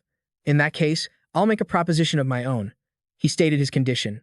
You shut your mouth and hand over the fragment of the holy stone.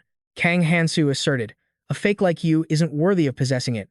His words made Alpha freeze, but then a grin spread across his face as he laughed with delight. Alpha suddenly burst out laughing, cackling like a clown. He sneered, you don't even know your own place. An insect like you thinks you can kill me? Meanwhile, every word Hansu spoke was dead serious, and Alpha prepared to strike. You leave me no other choice. He manifested a portion of his magic, which instantly transformed into a sword. The blue orb turned red. Kang Hansu was shocked when he saw it. Right then, Alpha created a black hole, and Kang Hansu couldn't help but feel a sense of dread. That attack was capable of killing thousands of elite warriors. He knew its name. Void Gate. Alpha roared, I'll show you your place. From the black hole, several more magic orbs emerged. Now, struggle with all your might. He was still looking down on the lowly human. The orbs rained down on Hansu, who immediately took out his water orbs as the attack came. The powerful energy from Hansu's orb blocked the attack. Alpha could recognize it. The 7 sacred ice orbs? That's to be expected from a weapon of the 5 great generals. However, what if I do this? This time, the amount of magic he launched was double, flying towards Hansu like razor-sharp needles. And yet, he just stood there, looking up. Hansu chose to slash through them all with his sword. It turned out he had found their weakness. Each ice orb was incredibly fragile. They were like nerfed versions of the extra artifact that warriors often used. Hansu's eyes focused with all their might, however. He could clearly see their movements. Alpha's magic spell was falling to the ground, and Hansu tumbled repeatedly to dodge. They still had enough combat power to damage 1,000 warriors. Their numbers were truly overwhelming, with the orbs taking turns to attack. Hansu enveloped himself in a water bubble to move faster. The battlefield had now become a chase, and he remained constantly vigilant of his surroundings. This time, Hansu decided to swing his sword in a wide arc, so a clone is using replicated weapons. Hansu squeezed the magic. I guess I'll use that method then. And he converted Alpha's magic into his own. As a result, the orbs began to change direction. The magic orb on Alpha's sword also stopped working, because at that moment, Hansu had seized complete control. The other orbs stopped flying and hovered in midair. Alpha looked up, bewildered. What? He screamed, impossible. I can't control the 7 sacred ice orbs anymore. Alpha was furious. Damn it. My void gate isn't working as intended. The magic I was using to control the sacred orbs is fading away. He roared in rage. You can't be. Alpha was confused. Do you know the magic code? Kang Hansu spoke slowly. I already told you. He directed all the magic power towards him. Kang Hansu stated, I heard a little about it. He paused for a moment to look at Alpha. Kang Hansu praised him. I'm quite surprised. You're a clone, yet you can summon an army of ice orbs instantly. He used the orbs to destroy Alpha, as Kang Hansu emphasized. However, a good weapon's true potential is only revealed in the hands of a skilled user. He then leaped high into the air. Hansu gathered his strength to finish Alpha off. Is this all you've got? His face was etched with grim determination. Now, Alpha could only grit his teeth and endure the attack. Finally, Hansu brought his sword down without hesitation. Alpha cried out, So this is the end. Hansu's magic sword made contact with Alpha. He cursed with hatred, "You bastard." Then, using his remaining strength to counter, he yelled, "Die." Hansu focused intently, observing every subsequent move. He ran towards Alpha, his eyes filled with determination, and used his elbow to strike him. Alpha was knocked back a great distance, but Hansu had no intention of stopping. He delivered a stunning blow to Alpha, and this time, he was truly weakened by the pain. Hansu boldly assessed, "You're still too green." Alpha tried to get up and move further away. Hansu raised his hand towards him, declaring, "I won't let you escape." Hansu immediately launched several water orbs in the direction Alpha was running. The relentless assault made it impossible for him to escape, so Alpha decided to jump into the air. The fragment of the holy stone fell from his grasp. Kang Hansu controlled it, pulling it towards himself. Alpha seethed with rage again. Damn it, now he had to admit it. His magic control is incredible. Alpha had expended a great deal of energy, yet he can control them perfectly, without any effort at all. He didn't want to accept the truth even if he possessed the holy stone fragment. This was just ridiculous. Alpha thought it was as if he had been training with magic for decades. If we're only talking about magic control, perhaps he's a little better than me. But upon reflection, Alpha gritted his teeth and admitted, no, he's on a completely different level. And now, as Hansu charged forward again, Alpha was helpless. He could easily kill me. He stood rooted to the spot, watching Hansu, his mind already accepting the truth. Am I going to die like this? His eyes bored into the space ahead. Alpha was desperate. I haven't even achieved my goal yet. Something spurred him on. Alpha was determined not to fail. He raised his sword to block, thinking, I have to survive. Alpha roared, I will not die here. The two powerful swords clashed. Kang Hansu was stunned. My slash, it didn't connect. Some kind of magic is floating in the air. Kang Hansu froze. This form, it prevented him from attacking, but Hansu was certain of the thought in his head. There's no mistaking it. Alpha had transformed into the Celestial War Armor, and Hansu knew exactly what that was. The Celestial War Armor was an invincible set of armor capable of devouring any weapon. Any weapon it absorbed would only fuel it with more energy. And he understood just how much trouble he was in. Hansu's voice turned grim. Now I have a legitimate reason to kill you. And so, the battle continued. Hansu exclaimed, as expected of my opponent. The two were now evenly matched, forcing Hansu to admit he really is strong. Alpha pushed himself, continuing the fight. Even though it couldn't absorb all the damage, it still blocked a significant amount, and he knew he was in serious danger. Alpha assessed the situation. This means I can't use my arsenal right now. If I could activate it at the same time as the Celestial War Armor, my victory would be guaranteed. He grew agitated. How am I supposed to handle this? It's only a matter of time before he breaks through my defenses. After a moment, an idea popped into Alpha's head.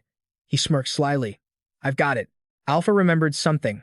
The weapons in his arsenal were unusable due to the magical conflict, but they still existed. And with that, he gained a new surge of confidence to fight. Alpha wondered, what if I just let the Celestial War Armor absorb them all? Hansu was curious. What are you planning? You can't use weapon creation. But then he realized, wait, is that an entire arsenal of weapons appearing? Alpha had used the skill, Weapon Devour. He was incredibly proud of his strategy. Alpha burst out laughing. Only figuring it out now, it's too late. I'm about to show you my true power.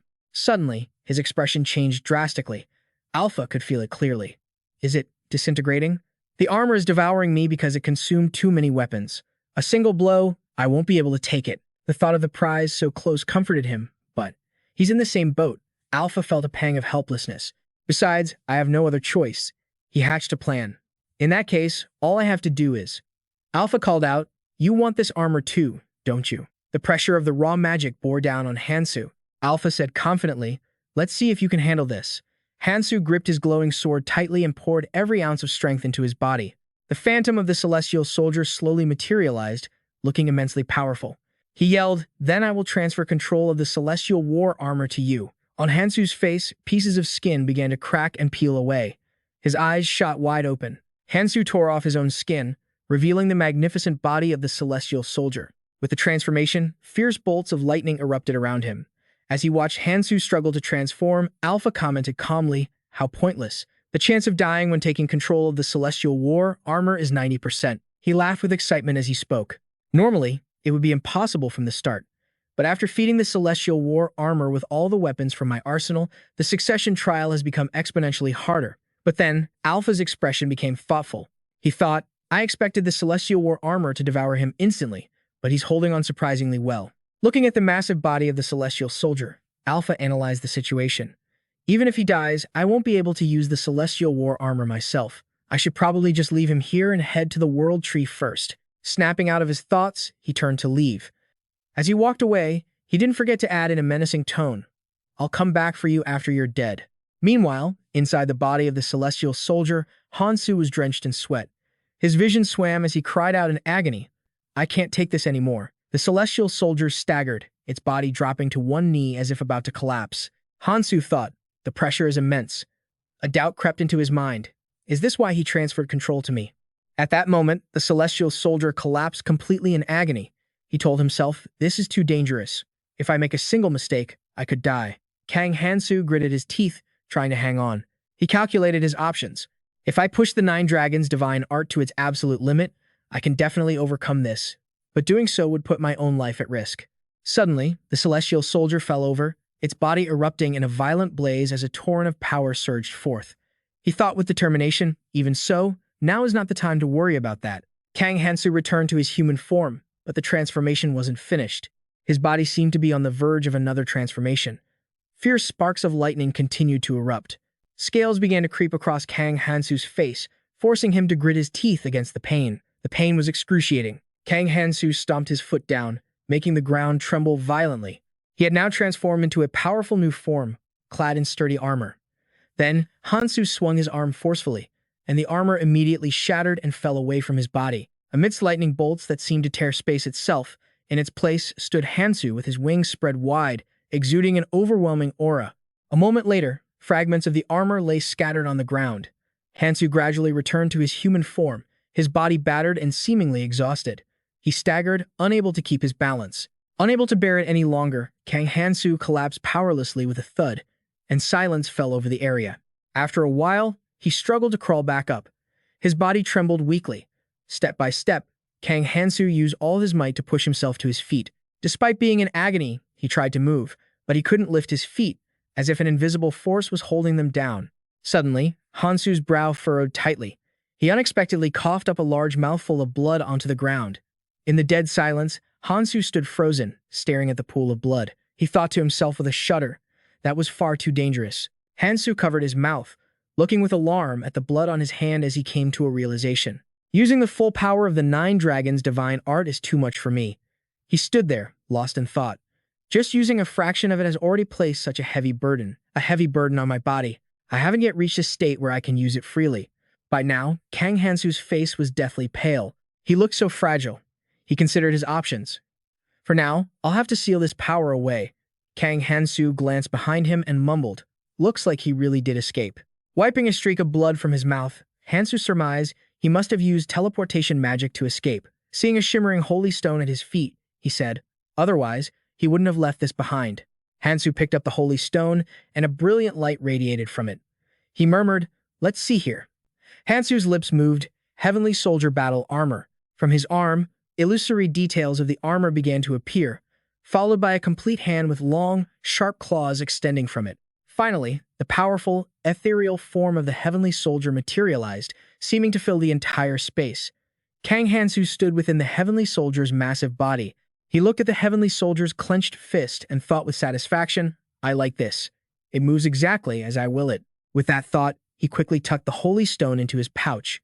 Besides its characteristic of devouring weapons, the Heavenly Soldier battle armor had another incredible effect. Standing within the Heavenly Soldier's illusion, Kang Hansu's face took on an unusually calm expression. It exhibited a defense that was exponentially stronger against weapons of the same type it had previously devoured. He looked up at the Heavenly Soldier's complete form and concluded, "The Heavenly Soldier battle armor has completed its red evolution." Kang Hansu pictured a rain of high-grade weapons appearing and guessed, "It must be because I fed it all the weapons."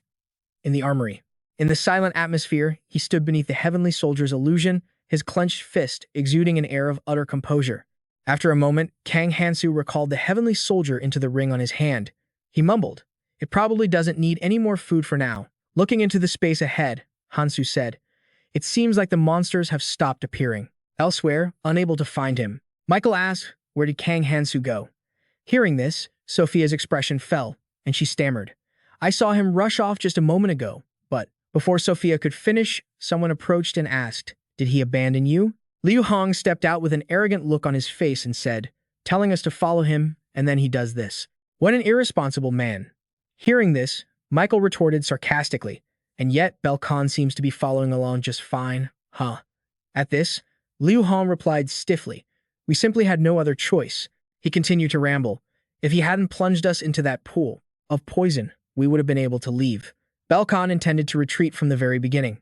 Hearing this, Sophia and Michael stood silently, saying nothing more. Liu Hong even asked smugly, "Am I wrong? If you have something to say, just say it." But he had no idea that Hansu had appeared behind him. Seeing him, Michael asked, "So where did Kang Hansu go, anyway?" Only then did Liu Hong jump and turn around to see Hansu approaching. He exclaimed in alarm, "When did you get back?" Hansu replied calmly, "I went to destroy the main body."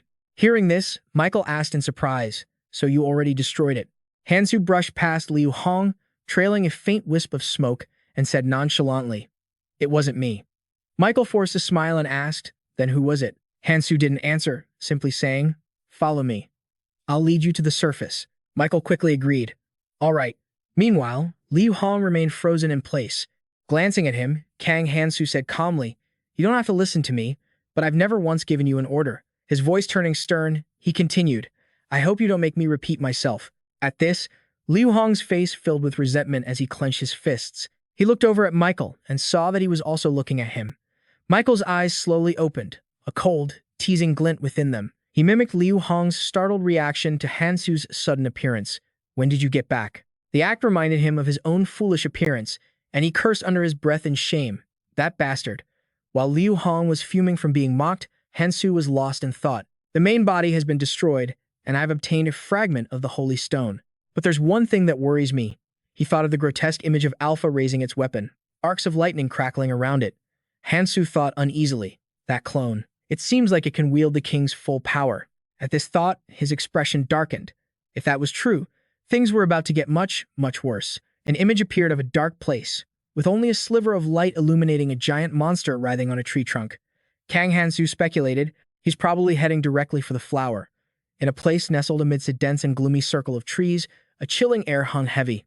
Here, just as he had guessed, Alpha had returned to the flower. The creature said smugly, "In the end, sacrificing the heavenly soldier battle armor was worth it.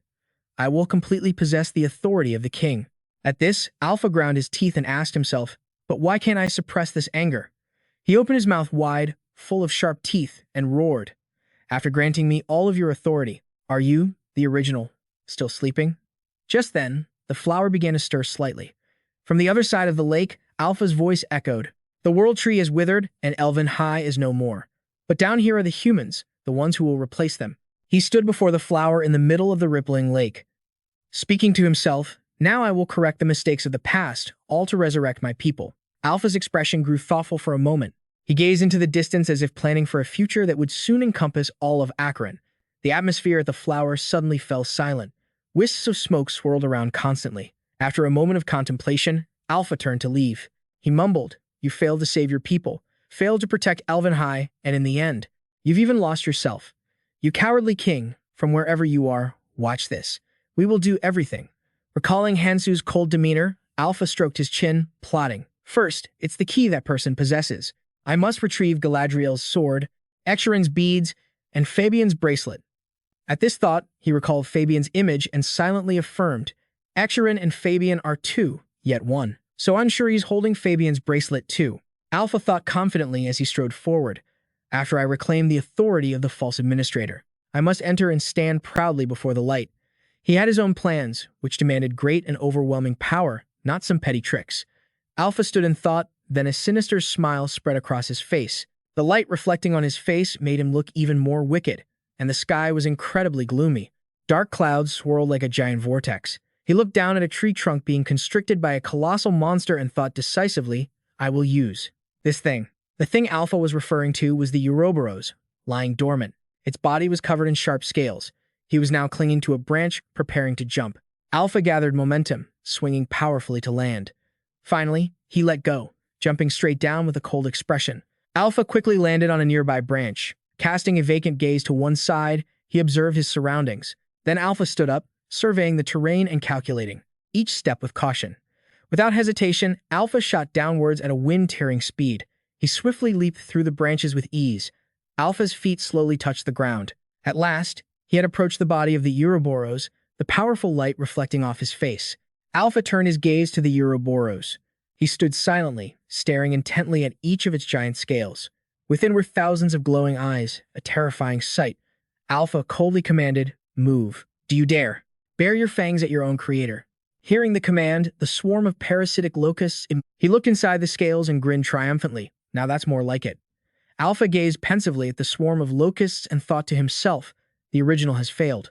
Finally, he walked slowly amidst their reverent gazes, feeling smug. Having lost his clansmen, the original has no authority left at all. Alpha bared his sharp teeth and laughed loudly. He silently affirmed, "Therefore, I am the original now." With that thought, Alpha exclaimed, "Very good." And so, with a smug look, he smiled sinisterly and declared, "From now on, I am Kenian." The scene shifts to where Hansu is standing. He gazes thoughtfully into the dark space, looking at the people gathered around. Some were helping each other walk, while others were laughing and talking happily.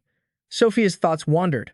"I thought you had died without even a chance to struggle, but who would have guessed you could return from that place?" After a moment of thought, she stood silently, gazing into the distance. Seeing this, Michael approached and asked, "What are you thinking about, Sophia?" But without waiting for her reply, he smiled cheerfully and said, "Never mind. I'm sure we're all thinking the same thing, so it's pointless to ask." They both looked at Hansu's sturdy back and whispered, "He killed the calamity fish and stopped the plague eruption. Ever since he appeared, the red zone has changed so much." At this, Michael's eyes narrowed slightly. He confessed, "To be honest, I had almost given up." Michael recalled a time when he was kneeling before a figure, recounting, "Even that person said it was impossible, and I myself couldn't imagine taking down one of the calamities." Snapping out of his recollection, Michael looked at Hansu's solemn face and said softly, "But in the end, he did it, and he did it all alone." He continued in a firm voice, "I'm sure that person will be interested in him too. He'll probably make it through the orange zone smoothly as well." Meanwhile, Sophia stood listening pensively. Then she thought to herself, "From now on, the red zone will become a safer place. This means that more people from the tutorial will survive." At this thought, Sophia clenched her fists. She calculated inwardly, "And if that happens, my brothers and sisters will also survive in the red zone." Sophia was still lost in thought. "I plan to save 1,000,000,000 lives." But looking ahead, Hansu had taken up. A small smile played on her lips, and her cheeks began to blush. Then she covered her mouth and laughed out loud. Seeing this, Michael crossed his arms and asked casually, "What are you laughing at?" Sophia, her eyes crinkling with laughter, hesitated. "It's just, I feel like something completely absurd is about to become a reality." Hearing that, he didn't ask any more questions, just waved his hand and said, "I get it."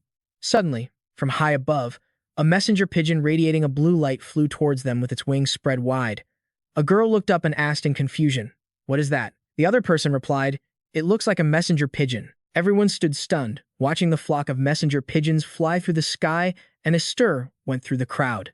But why are there so many? Back at Kenian's lair, the air was terrifyingly silent.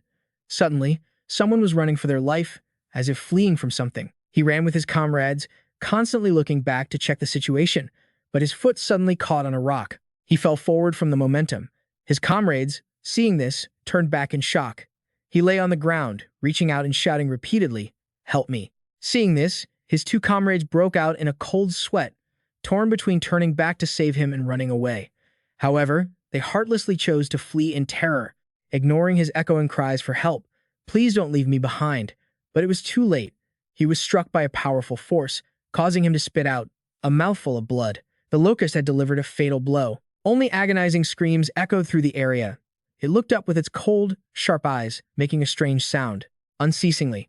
In the gloomy darkness of the forest, the unfortunate young man was being torn to shreds by the locust. A more tragic sight had never been seen. From a distance, it saw Hansu's group approaching. The locust, Parasite, observed his face carefully. It then shifted its gaze to Sophia, who was talking with Hansu.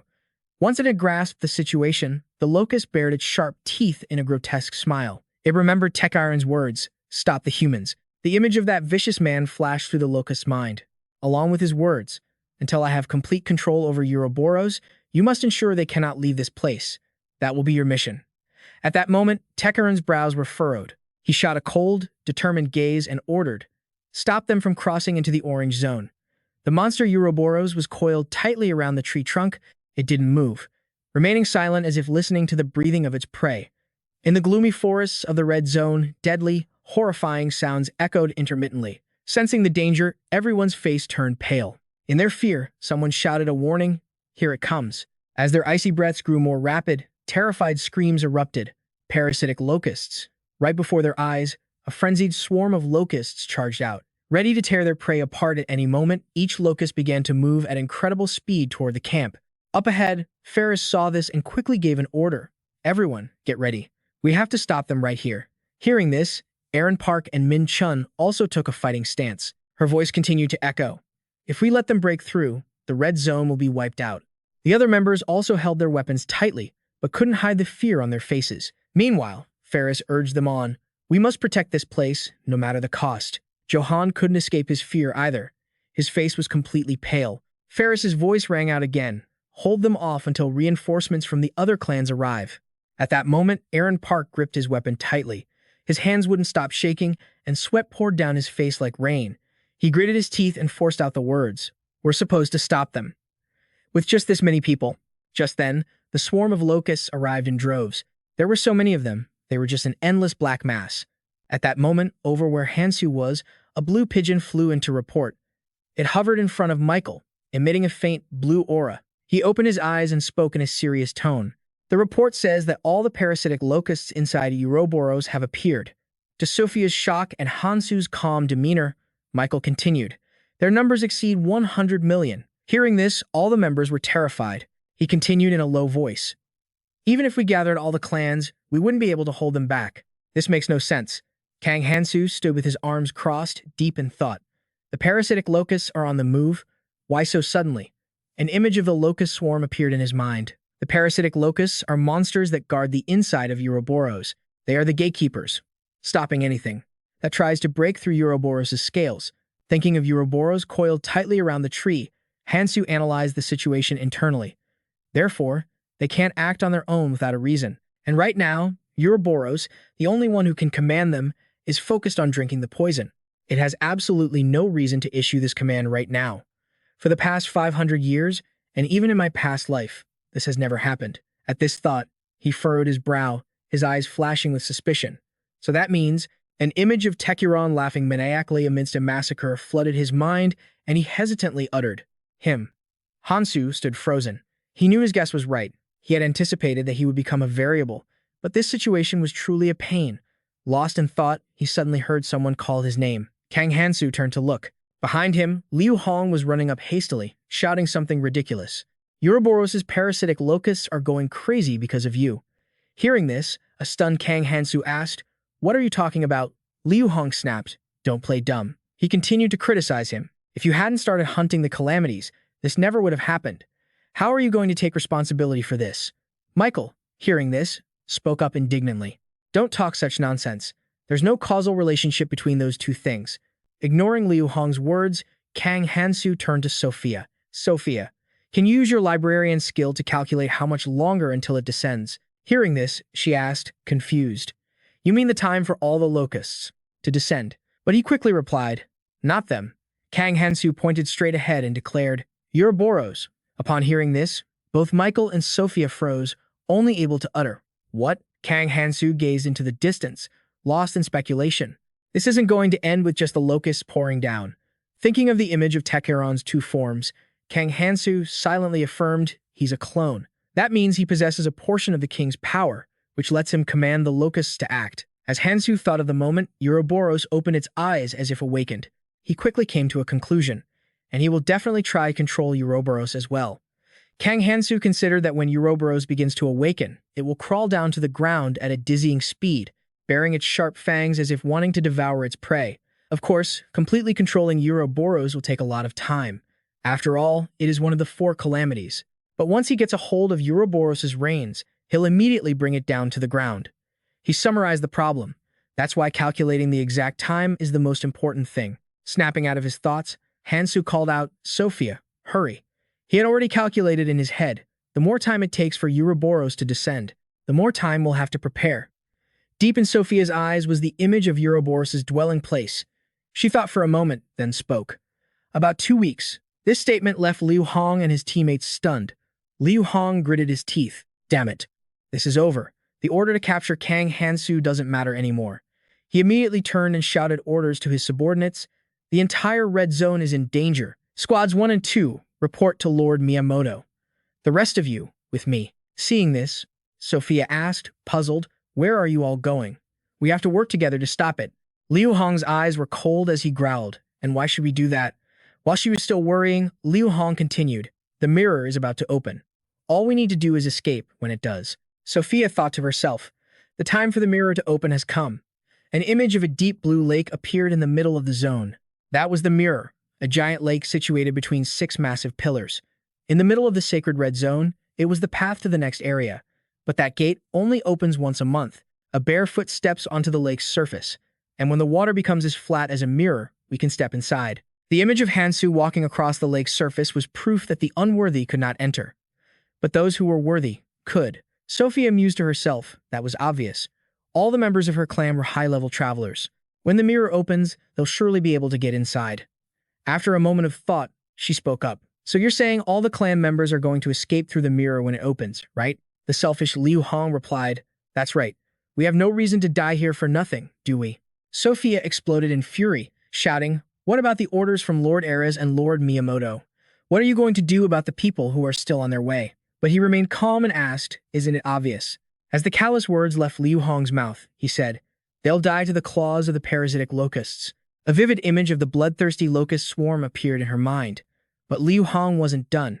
He pictured the savage Ouroboros and added in a low voice, or they'll be swallowed whole by Ouroboros. He said it coldly, casually cleaning out his ear. Why should I care about an order from 20 years ago? Every word that came out of Liu Hong's mouth made Sophia's blood boil. She gritted her teeth and hissed, you bastard. He just ignored her and turned to leave, waving his hand dismissively. Don't you glare at me like that. It's not just us. The other members of the clan are thinking the exact same thing. Before walking away completely, Liu Hong turned back and said arrogantly, if order had been established, things might have been different. But people only talk about justice when they're in heaven, not hell. Sophia was left speechless. She started to run after him. But then, Sophia stopped in her tracks. She ran a hand through her hair in frustration, thinking to herself, at this rate, all the remaining survivors could be slaughtered. At that thought, Sophia's eyes widened in terror. She muttered, and if we're not careful, the seal could be broken. As she imagined this, a pair of eyes began to glow in the darkness. Seeing her fear, Kang Hansu reassured her, don't worry. 2 weeks is plenty of time. He held out a hand, his face bright with confidence as he spoke. If we can just meet certain conditions, then taking down Ouroboros won't be just a pipe dream. Sophia, still skeptical, questioned him. No way. Are you talking about a method like the one we use on the calamity fish and the erupting disc? Michael overheard them and chimed in. That's impossible. All the parasitic locusts that protect Ouroboros' core are pouring out right now. He analyzed the situation slowly. The gatekeepers have abandoned their posts, which means it has completely sealed itself off from anything trying to get in. Using the same old trick is impossible. With that, Michael held up 2 fingers and offered a solution, which is why I said, we need to meet certain conditions. He imagined all the members fighting back against the attacking locust swarm. First condition, gather all the clans to face the descending locust swarm. Michael continued. Second condition, get help from the strongest figures in the red zone of the 7 departed souls. As he said this, Sophia thought of John Sang and her other comrades. After hearing Michael's reasoning, Hansu objected. It's not impossible. His gaze shifted towards the dense canopy where Ouroboros was hiding. The scene changed to the massive creature, coiling its enormous body in the dead of night. Ouroboros savagely bit down on a tree trunk with its sharp fangs.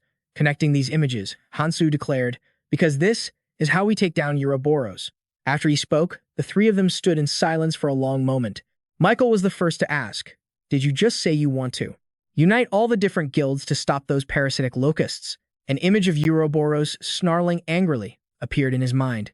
Even knowing that Ouroboros would soon descend and destroy everything in its path, Kang Hansu just stood with his arms crossed, calmly listening to Michael. He continued, that's impossible. Those guilds will never listen to you. Hearing this, Sophia also hesitated, speaking doubtfully. Up until now, I've followed all of your plans and I've watched you do things that I thought were impossible. I trust you completely, even now. But still, she tried to backpedal slightly. However, I'm sure you also realize why the 7 shadows can't leave their strongholds. even if they wanted to. They can't come here. Hearing her words, Hansu clenched his fist. He said with absolute certainty, "Of course, I know that. And that's exactly why I'm going to take care of it. I'm going to eliminate the very reason the seven shadows are tied down in the first place." Hansu's declaration left Sophia stammering in confusion. "No way. You're going to be," before she could finish, he cut her off. But first, he gave Sophia a determined look. He continued, "Uniting the guilds and dealing with the parasitic locusts, that's the top priority. We're out of time." The silhouette of Ouroboros gnawing on the tree trunk appeared, followed by its intensely glowing, glaring eye. This is Ouroboros, the central nervous system. From his hideout, Tekulon had been secretly watching everything happening with Hansu's group on a spatial monitor. First, an image appeared of a member struggling against the parasitic locusts. Then, the view shifted to Min Chun, fighting desperately as he shouted orders to his teammates. "You all need to maintain your distance while keeping communications open. When are the reinforcements getting here?" A voice echoed from the monitors. Meanwhile, Tekulon sat calmly with his arms crossed, observing the situation. He began to stroke his chin and let out a sigh. Tekulon mused thoughtfully. "They're resisting better than I expected." He glanced at the screen, watching the members slowly being overwhelmed by the sheer number of locusts, and said with a smirk, "Still, it's all pointless in the end. The parasitic locusts have an overwhelming advantage in numbers. Crushing them is only a matter of time." After a moment's thought, Tekulon mumbled to himself, "That being said, I can't have them kill too many of the humans. Each one of them is a valuable resource, incredibly valuable. I still need a significant portion of the population to survive." But suddenly, his gaze froze as he spotted something. Deep within his eyes, the faint image of Liu Hong appeared. Tekulon exclaimed, "I knew it." Through the sharp eyes of the locust, Liu Hong's group was moving slowly. He slowly began to speak. "Them. Those locusts." Watching from the bushes above, he saw Liu Hong's advance, and Tekiran continued to mumble, "It seems a large group of them intends to move to the next zone, and the real reason for that." At this, he propped himself up and made an assessment, killing their own kind to survive. They're no better than beasts. Then, Tekiran broke into a wicked smile. He said with relish, "This is divine punishment."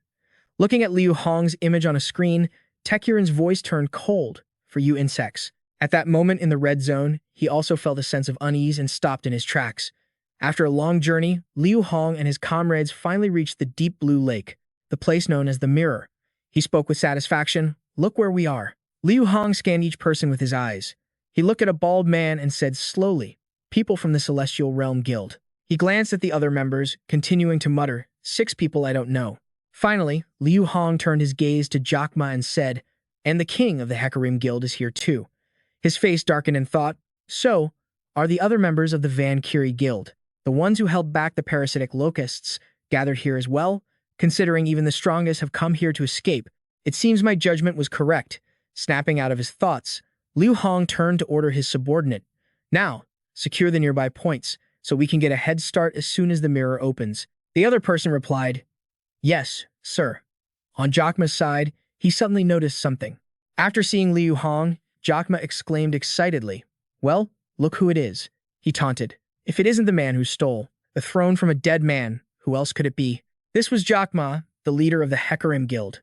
Seeing Liu Hong didn't respond, Jakma continued, "Did he give you permission to leave?" Recognizing him, Liu Hong said slowly, "Jakma."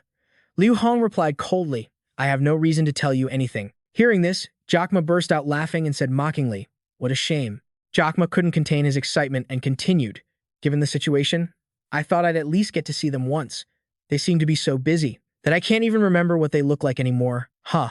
Hearing this, Liu Hong broke into an awkward sweat and said, "Unlike the other guild leaders, he is fulfilling his duties exceptionally well, so that's only natural."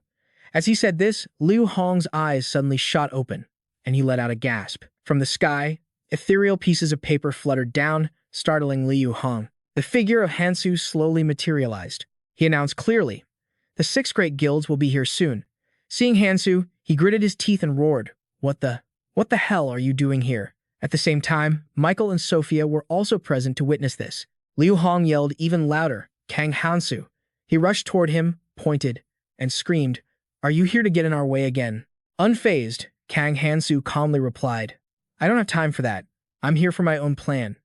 Before the assembled guilds, he said in a low voice, "The plan is simple. You, the 6 great guilds, will hold back the parasitic locusts." With that, Hansu continued to lay out his plan. While you do that, I'll stop Ouroboros.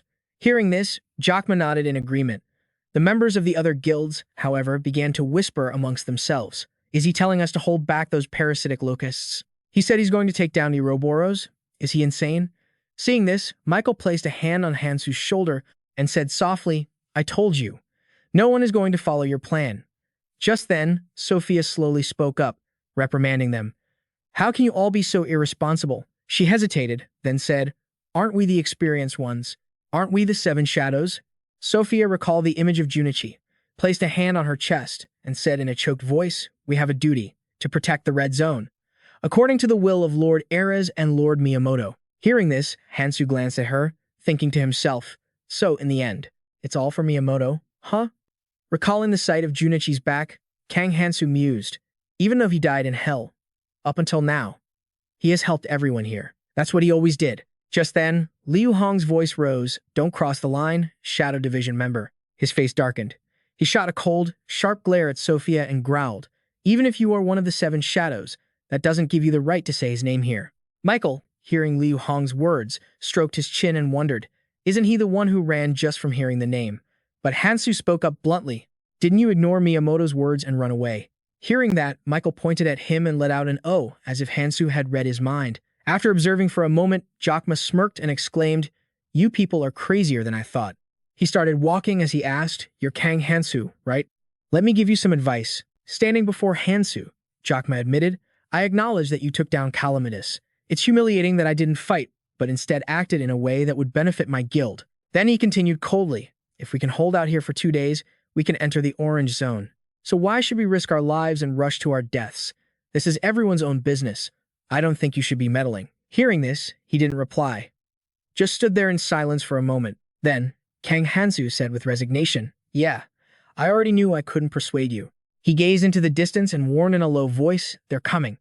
It would just be better if you started experiencing for yourself how cruel this world can be when they arrive. As Hansu finished speaking, the ground suddenly began to shake violently. The tremors from the earth were so powerful that no one could keep their footing. Jokma shouted, The ground is shaking.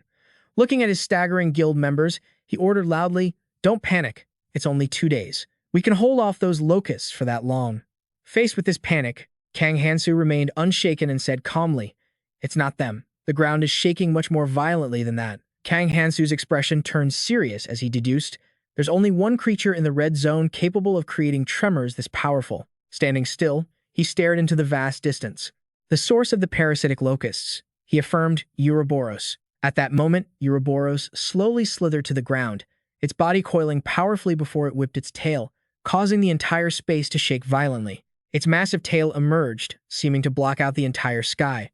Everyone who witnessed this was utterly stunned. Liu Hong looked up and cried out in terror. How is this happening? Wasn't Ouroboros supposed to descend in 2 weeks? Witnessing this, Sophia broke out in a cold sweat, muttering in fear, No, Ouroboros isn't descending. The colossal tail of Ouroboros nearly touched the mirror's surface. Sophia continued to reassure herself. Right now, it's only wagging its tail. All the guild members were scared out of their wits, their faces turning deathly pale. The ground is shaking like this, and it's only wagging its tail? What will happen if it truly descends? Hansu frowned at the sight and said in a low voice, I knew it. It's trying to block the mirror. Just as he said this, Ouroboros' tail was about to touch the mirror's surface. Its enormous shadow seemed to consume the entire light source. Seeing this terrifying sight, no one could stay on their feet any longer and screamed, It's coming down. Without hesitation, Ouroboros slammed its tail into the mirror's surface, creating a tidal wave that shot up to the sky. Everyone scattered in a panic. A warning voice echoed, Everyone, get back. At that moment, Sophia quickly created a magic formation. Hansu calmly said, I have another request. She replied, All right. Sophia immediately created several larger magic formations in the middle of the mirror's surface. At the sight of the array, the powerfully surging water couldn't flood in. Everyone's lives were saved for the time being. Looking out from Ouroboros' hiding place, its long tail was plunged straight into the center of the mirror. The aftershocks temporarily subsided. Liu Hong understood the situation and held his forehead in helplessness. Then he looked at the motionless tail blocking the middle of the mirror and thought dejectedly, Now I can advance to the orange zone. Suddenly, one of Liu Hong's subordinates pointed to the sky and shouted, Commander Liu, up there. From between the scales, Swarms of locusts poured out, their eyes gleaming with murderous intent. Witnessing this horrific sight, everyone's legs began to tremble uncontrollably. The other members were frozen stiff by this sudden event. This is insane. There has to be a limit. Immediately, Liu Hong gave the order, retreat now. Get as far away as you can. A member of the Celestial Guild saw this and also spoke up. We have to go too. The members of the other guilds also scrambled to flee, shouting as they ran. Us too. Hurry, run.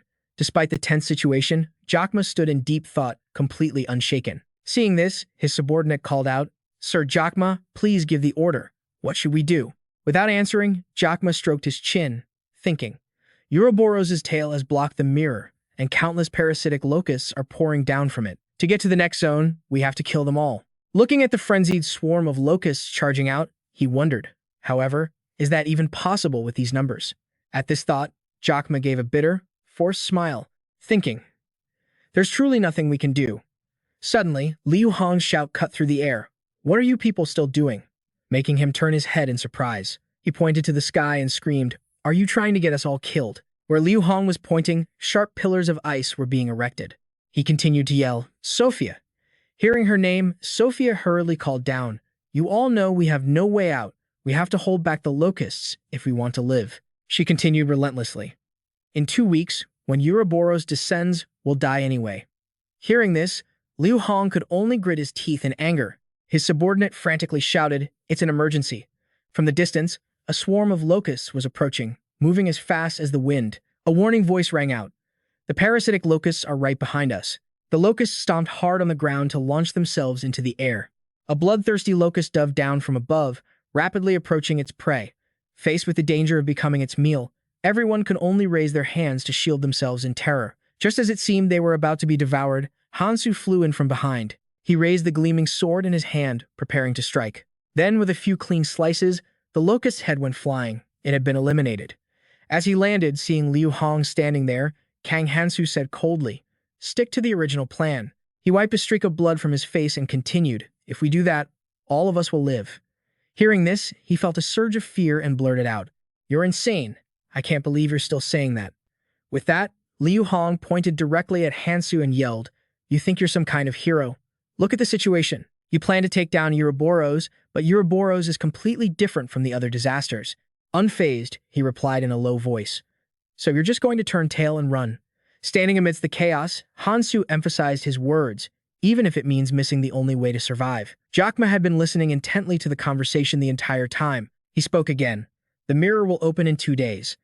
Ignoring Liu Hong's furious expression, Kang Hansu continued in a low voice. However, as long as Ouroboros' tail covers the lake's surface, you'll have no choice but to wait for 2 weeks. At this point, the members of the Celestial Guild were also listening attentively. Hansu said decisively, Make your choice. He continued to present the options, fight the disaster together and survive. Watching from above, the expressions on Sophia's and Michael's faces were filled with worry. At this point, Kang Hansu paused for a moment, glancing towards the ferocious swarm of locusts before continuing. Or will you follow the temptation to gather in the red zone and be buried beneath the ground? Kang Hansu said with a voice full of conviction. As he finished speaking, a locust shot forward manically. The situation grew more and more dangerous, but Jakma remained still, seemingly lost in his calculations. Behind Jakma's back, the remaining members gripped their weapons, ready for a bloody confrontation. They're coming. Yet, he remained motionless, deep in silence. Seeing this, his subordinate screamed, Please run, Sir Jakma. A locust slammed its body against the ground to spring high into the air.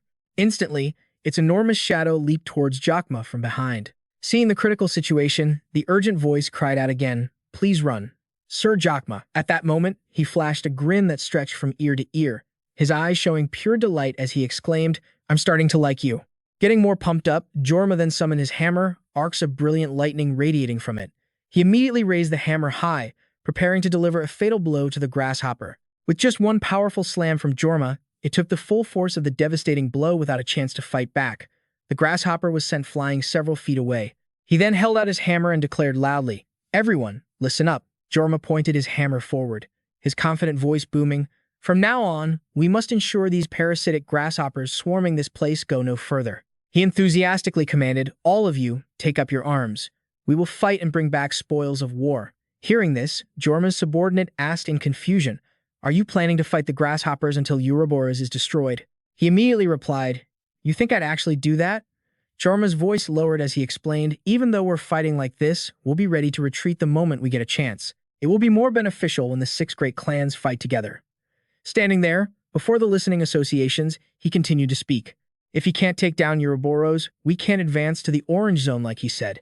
Even the 6 great clans know that." Looking towards Hansu, Jorma spoke confidently. "If anything goes wrong, I will hold him responsible. After all, he said he'd take down Ouroboros with the 7 shadows." Hansu's face was grim until the man's words rang out. There's nothing left to lose. At that moment, Ouroboros was motionless, its tail still pierced deep into the face of the mirror. The members of all the associations simultaneously raised their weapons, ready to charge into the grueling battle. The swarm of grasshoppers on the other side was just as ferocious, raising their pincers to sweep through their prey. As the two sides crashed into each other, the battle reached a dramatic peak. Meanwhile, Liu Hong's men just stood there, stunned and unmoving. With hesitant expressions, they whispered among themselves, "Do we really have to fight the parasitic grasshoppers? Even the other clans have already joined in, so don't we have to fight too?" Liu Hong's subordinate hurriedly turned to ask, "Commander Liu, what are we going to do?" But when he looked back, he was already gone. The subordinate called out dazedly, "Commander!" On the other side, Liu Hong was cowardly running away. As he ran, he thought to himself, "If I'd known things would turn out like this, I would have taken the chance to plunder more." Liu Hong's eyes darted around frantically. Those stupid fools, they've all gone insane. Meanwhile, as the battle raged with relentless, powerful attacks, his aimless thoughts continued to surface. How can they possibly stop the endless assault of these parasitic grasshoppers? And they think they can hold out until Ouroboros is destroyed. While Jorma was still fiercely annihilating one grasshopper after another, Liu Hong was silently reaffirming his own convictions. That's completely impossible. There's no way a crazy plan like that could ever succeed. As he thought this, he remembered Hansu's determined appearance. Then he hesitated, but an image of the young man appeared, his skin covered in armor like dragon scales. Liu Hong asked himself, what if it's him? Hansu unleashed clean, sharp slashes, wiping out swaths of grasshoppers in an instant. Even though the situation was as tense as a drawn bowstring, his composure was more commanding than ever. Back to Liu Hong, his face instantly darkened at these thoughts, and he repeatedly denied it. No way. That plan is obviously full of holes. With that thought, Liu Hong ran off without stopping. He muttered to himself, "For now, I should go back to that person. I'll just say it took me a while to find out more about Kang Hansu." Elsewhere, Michael seemed to sense something and stood silently, gazing into the distance. Seeing this, Sophia asked, "Is something wrong over there?" Michael replied, "It's nothing." After fighting for a while, Hansu returned to where Sophia was, the residual spiritual energy still lingering on his hands. Seeing Hansu, he laughed and said in a low voice, "After the Heikarim clan made their move, the other clans also started to follow the plan. Thanks to that, we've managed to delay the parasitic grasshoppers' invasion." Hansu spoke in a low voice, "Michael, I'm leaving the rear to you." Hearing this, Michael gave a forced laugh and let out a surprised, "Ha!" A moment later, the armor on Hansu's body dissolved. He dusted off his shoulders and said slowly, "I've finished everything I needed to do here. Now I have to go convince the 7 spirits." His voice rang out with certainty, "Miyamoto, it's time to meet him." Hearing this, Sophia showed a hint of worry. Michael asked, puzzled, "But leaving the rear to me means you want me to stay behind?" Hansu quickly replied, "Exactly." He repeated Michael's words. "I remember you said last time that you'd ensure I received support from the helpers, right?" Hearing this, he also recalled that conversation and let out a sound of confirmation. Kang Hansu said firmly, "Then I'll leave this matter in your hands." This statement left Michael flustered, and he stammered, "All right." The scene changes to the Belcon headquarters. Black's reporting voice was heard. Reports indicate that the parasitic grasshoppers have captured the current mirror. The ones holding them back are the 6 great clans, with Jorma of the Heikarim clan leading them. Here at Belcon headquarters, after the Vankiri clan completely wiped out the first wave of grasshoppers, they began to advance towards the mirror. "And now we must make a decision." He posed the question. "Will we hide within the seal to avoid the war with the parasitic grasshoppers and wait for a path to open? Or will we continue to protect the seal as we are now?" Addressing the spirits, Black said in a low voice, "In any case, the duty of the spirits is to protect the seal." Marion Tuck, the 4th spirit, heard this and spoke languidly. "Then wouldn't it be best to just hide near the seal and wait for all this to pass? Frankly, the current situation isn't that dangerous yet." The 3rd spirit, Baekjan Sang, added, "I also agree with concealing the seal. Both the grasshoppers and Ouroboros can't break into it. And we have no way of stopping Ouroboros when it descends in 2 weeks anyway. Hearing this, the young girl who was the sixth spirit, Tina Chalice, slammed the table and stood up, saying, "Then what about the remaining travelers? If we choose to hide..." The second spirit, named Killer Cooper, also spoke up in protest. "I object. We have a responsibility to protect the seal, but isn't that so we can save more lives?" With everyone holding a different opinion, the conversation had no end in sight, and the sound of arguing grew louder and louder. "We have to survive, at the very least. What do a few travelers matter? What the hell are you talking about? How can you say something like that about other people? The red zone will collapse if Ouroboros appears. No matter what, the thing in the sealed room will disappear anyway. That thing. It's on a whole other level. It could even cross the boundary line and enter other zones." Hearing the argument, Junichi lowered his head, propping himself up with his hands, feeling helpless. His lips moved slightly before he cleared his throat. "Everyone, we cannot allow internal conflict." To be clear, this was Miyamoto Junichi, the first Phantom. He was also the leader of the Belkan clan. Hearing his reminder, Cooper and Charles lowered their heads in embarrassment. Junichi continued, "Debating our views is a good thing." Nearby, the expressions on John Sang's and Ake's faces weren't much better. He went on, "But we must not create division." The room fell silent. Everyone spoke respectfully. "I apologize, Sir Miyamoto." Junichi replied calmly, "There's no need to apologize." With a gentle smile on his face, he said slowly, "The current situation is making everyone feel uneasy. I completely understand. However, it's precisely because of this situation that we must remain calm. We are the Phantoms, are we not?" Then, Junichi stroked his chin and began to plan. "First, we must find out what caused the red zone to fall into this state." Mid-sentence, he suddenly noticed something. It was Liu Hong, who had just arrived, panting heavily. Sweat was pouring down his face like rain. Junichi spoke with suspicion. "Liu." Having caught his breath, Liu Hong said in a serious tone, "Sir Miyamoto, I've come to make an urgent report." Seeing this, Cooper tried to stop Liu Hong. "The Phantoms are in a meeting. You can't." But Junichi interrupted him. "It's all right." Junichi slowly stood up and called out, "Yes, Liu Hong." He gave a small smile and offered him praise. "You have done an excellent job taking over as the attack commander," after Cashmore and withdrew. Receiving the compliment, Liu Hong immediately bowed deeply and said respectfully, "I am very grateful."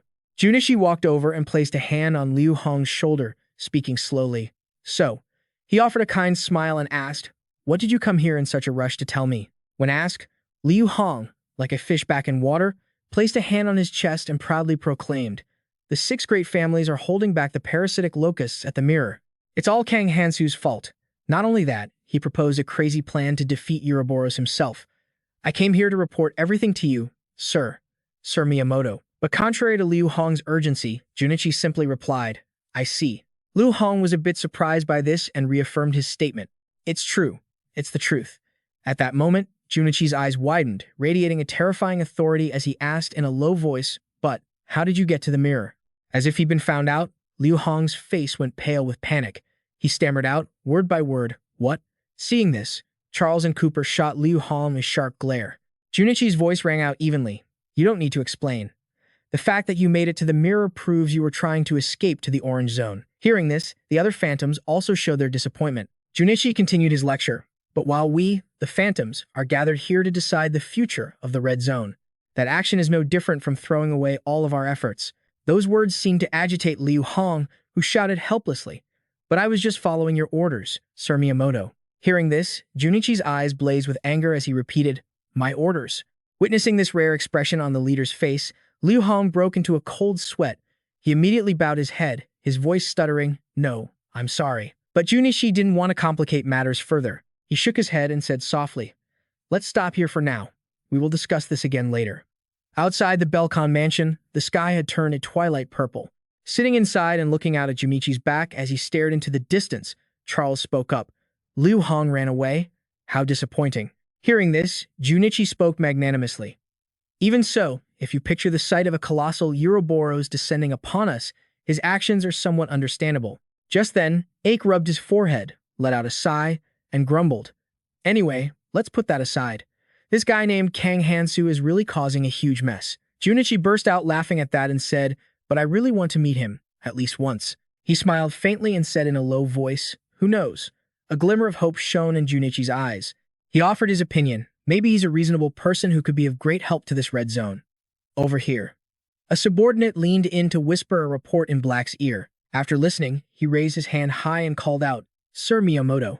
Black's voice echoed, "Kang Hansu is here. Right now." Hansu was still intently observing the situation ahead. Hearing those words, Junichi's eyes flickered as if he paused for a beat. He spoke with disbelief. "Kang Hansu? What did you say?" Against the twilight sky, Junichi's voice rang out evenly. "Since I don't know Sophia has told you anything about me, allow me to introduce myself first." At this very moment, he was standing before Hansu, placing a hand on his chest and declaring, "I am one of the Seven Shadows, the protector of the Red Zone, and the current leader of Belkon, Miyamoto." In response to Junichi's cheerful introduction, he just gave a nonchalant HM and said, "Nice to meet you." This attitude from Hansu even startled Sophia. As Junichi and the other phantoms listened, he spoke clearly. "Since the current situation is extremely urgent, I'll get straight to the point." Kang Hansu looked forward and continued, "I am now going to destroy Ouroboros. Help me." At these words, the atmosphere fell silent for a moment. John Sang cursed in frustration. "How shameless. You're not even worthy of speaking to us." Ake, hearing this, muttered in disgust, "What a psycho." Charles, standing behind, voiced his agreement. Just then, Junichi let out a laugh and said softly, "You certainly are an honest man." Suddenly, his eyes sharpened as he stated bluntly, "However, we cannot help you. Even if you say you can defeat Ouroboros, we have our own reasons for being unable to leave this place." Hearing this, Kang Hansu just smirked and said, "I know." He mentioned the name Akuma, shocking everyone. While Sophia broke into a fearful sweat, Hansu continued speaking effortlessly. "As I always do, I will take your place and defeat him." Here, his voice dropped lower. "So, release his seal." Suddenly, a powerful force erupted from beneath the ground. They rushed forward, and in a flash, gleaming swords were at Hansu's neck. But his expression showed no fear as the phantoms held their blades to his throat. Hansu remained under the unspoken threat. Hearing that name, Junichi gently stroked his chin and said in a low voice, "How surprising." He continued to ask, "How do you know about Akuma?" Meanwhile, the young man showed no reaction whatsoever. Akuma's existence was an enigma. There are 4 calamities in the Red Zone that every traveler knows. The first is the Eruptor, a ferocious being with soulless blue eyes. Next is Ouroboros, with razor-sharp, bloodthirsty teeth. Then there's the Queen Bee. These are monsters with considerable destructive power. Then comes the Calamity Fish, a grotesque creature with sharp teeth. But there is another calamity, one that is kept hidden from travelers. He always lurks deep in the shadows, revealing only a pair of gleaming, murderous eyes to peer outside. That is the 5th sealed calamity, Akuma. The moment the members of the Suicide Squad found him, everyone felt a sense of dread. Everyone realized Akuma had to be kept secret. As he spoke, a horrific image of the creature's lair came to mind. The chains were remnants of his hunts. Akuma had taken countless lives in the place where he was imprisoned, leaving countless skeletons strewn about. He is far more dangerous than any other calamity. It's clear that he could become the very entity that destroys the Red Zone. Therefore, Akuma's existence was kept secret. An image of Junichi surrounded by faint apparitions of souls appeared. The truth is, the only people who knew this secret were Miyamoto and the 7 Shadows, those who shared his will. At that moment, he asked in a stern voice, "Kang Hansu, even knowing what will happen, if Akuma's seal is broken, do you still insist on releasing him?" Surrounded by blades, Hansu didn't flinch and quickly replied, "Yes." Because of the artifacts he holds, the image of a trident and a tangle of chains flashed through his mind. Echidna's chains and Kagutsuchi's spear. To subdue Ouroboros, I need those artifacts. Hearing this, Junichi glanced at Sophia, then called out in a low voice, "Sophia." He asked her, "Did you tell him anything?" Flustered, she yelled, crossing her arms and stammering, "No way. He found out on his own." Junichi placed a hand on his temple and said doubtfully, "This is getting stranger and stranger. He hasn't been in the Red Zone for long, yet he knows such specific details about Akuma." Where Hansu was being held, Charles pressed his sword, which was blazing with spiritual energy, and declared, "How he knows this information isn't important, Lord Miyamoto." The girl looked at Hansu coldly and said firmly, "We need to eliminate this guy immediately." He glanced over at Cooper. As Charles's voice continued to ring out, his goal is obviously the reward for obtaining the artifacts and defeating Akuma. As Hansu glanced towards John Sang and his sharp blade, the girl continued her tirade. "His greed has blinded him to all the danger. I'm sure that's why he's targeting the other 4 calamities." Seeing the escalating tension, Sophia spoke up from behind. "Please, calm down. He's not that kind of person." Charles suddenly turned to Sophia. "You believe him?" Sophia clasped her hands in front of her chest and said softly, "At first, no. I thought he was a lunatic. especially when he said he could eliminate the calamity fish.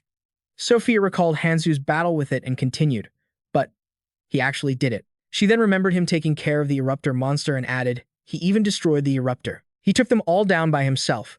At this, Sophia looked at Hansu, who stood silently with a calm demeanor, and affirmed, anyone who witnessed his feats would believe him when he says he can defeat Akuma. Those miracles, they can become reality, because he is Kang Hansu. Hearing this, Junichi said in a low voice, miracles, I see. Then he ordered everyone, lower your swords. The blades were slowly raised. Junichi stood with his hands clasped behind his back, his voice hoarse. I understand what you're saying. He thought of Akuma's hiding place. Then he continued. However, the remains of those who were massacred have told me a story. They speak of his terrifying destructive power. He asked bluntly, what do you have that we don't? Hansu softly repeated, what do I have? Suddenly, a massive surge of electricity erupted from his body. It sent everyone flying backward. Break was thrown back, catching himself with one hand on the ground to stay balanced as he exclaimed, what? At that moment, the phantom of a celestial soldier appeared. Hansu said coldly, see for yourselves. Standing before the incredibly majestic phantom, he said confidently, I will prove that I can defeat Akuma. Kang Hansu raised his glowing sword and declared, come with me. John Sang, displeased by this, scoffed. Just a show-off. With that, he pointed his sword at Hansu and issued a challenge. Then I'll test the limits of your power. Junichi and the others were somewhat surprised by this.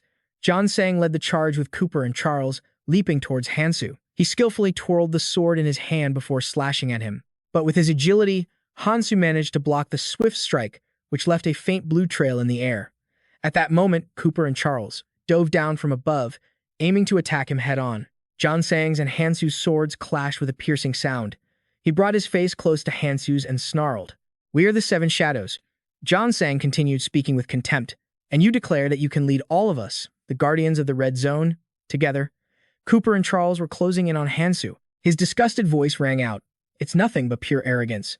Just then, Charles threw her sword, sending it hurtling down towards him. It was just inches away from the celestial soldier. While parrying John Sang's blade, Kang Hansu taunted, you're certainly stronger than the other travelers. Quite worthy of being the leader of the Seven Shadows. His voice paused. Perfect. Hearing this, John Sang asked in a low voice, what do you mean by that? Meanwhile, the celestial soldier had begun to gather energy from within its body. Arcs of lightning flared violently as the celestial soldier looked to the sky, then swung its arms, unleashing intense shockwaves. Cooper and Charles, their mouths agape in utter astonishment, cried out, what? As if controlled by some force, the celestial soldier's hands reached high into the sky. In just a moment, Charles and Cooper were captured.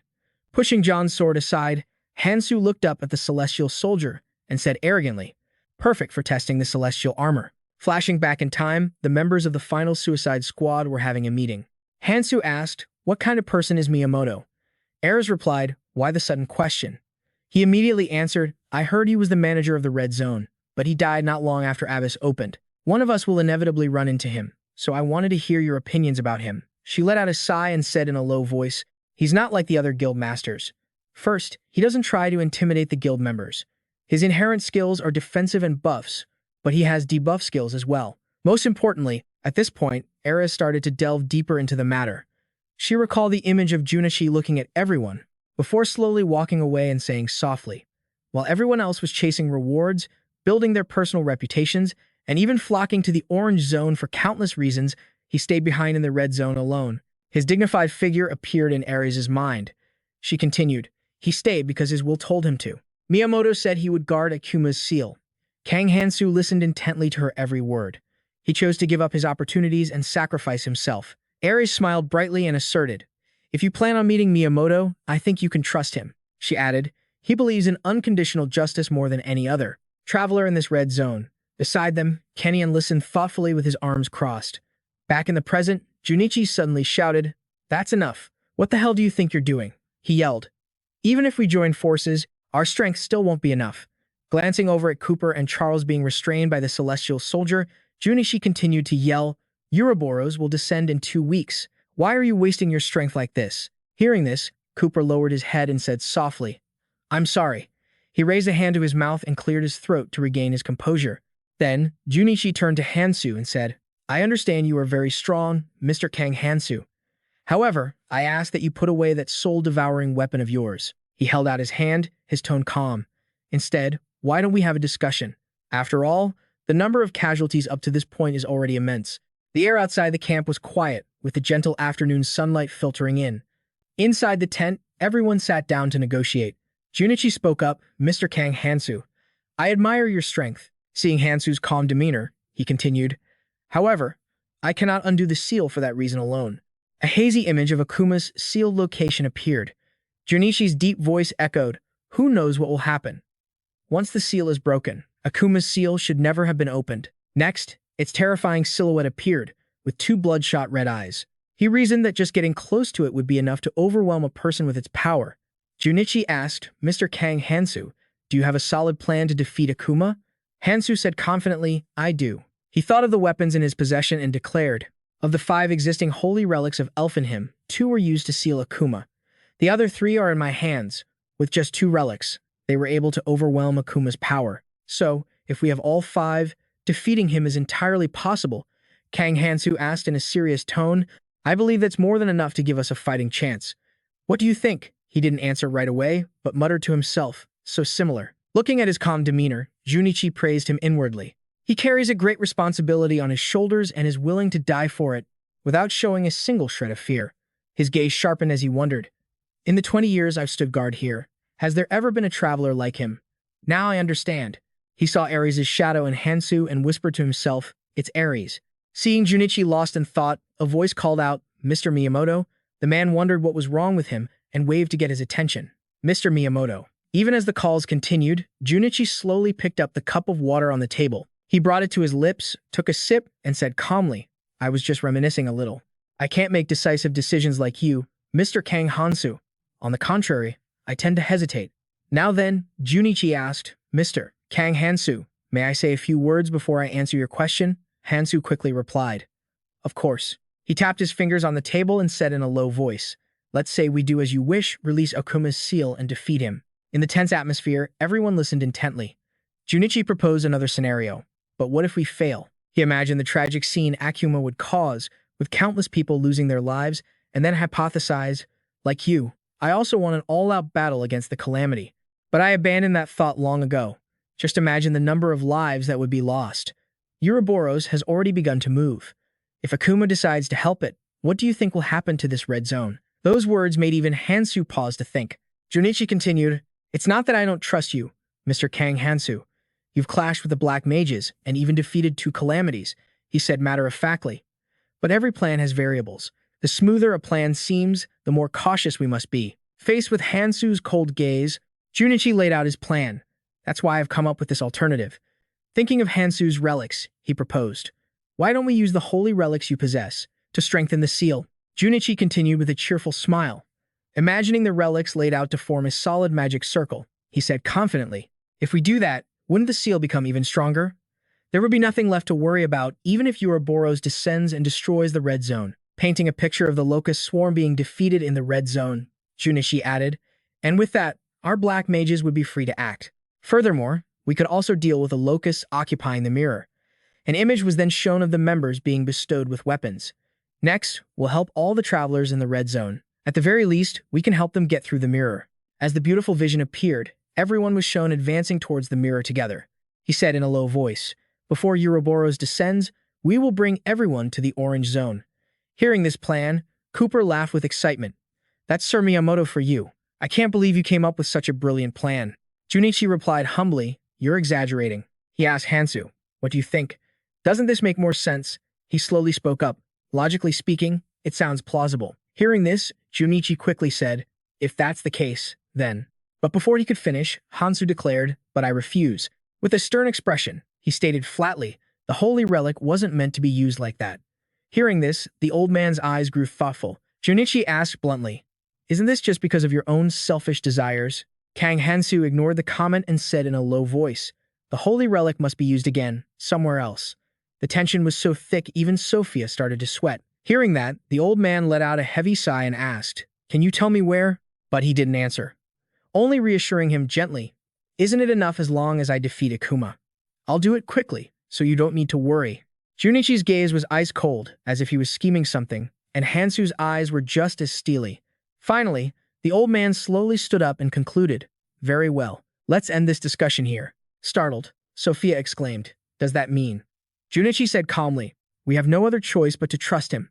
With a gentle smile, he said to Hansu, "I place my infinite loyalty in you, Kang Hansu." Walking past Junichi, Hansu said in a low voice, "Follow me. I will lead you to Akuma's seal."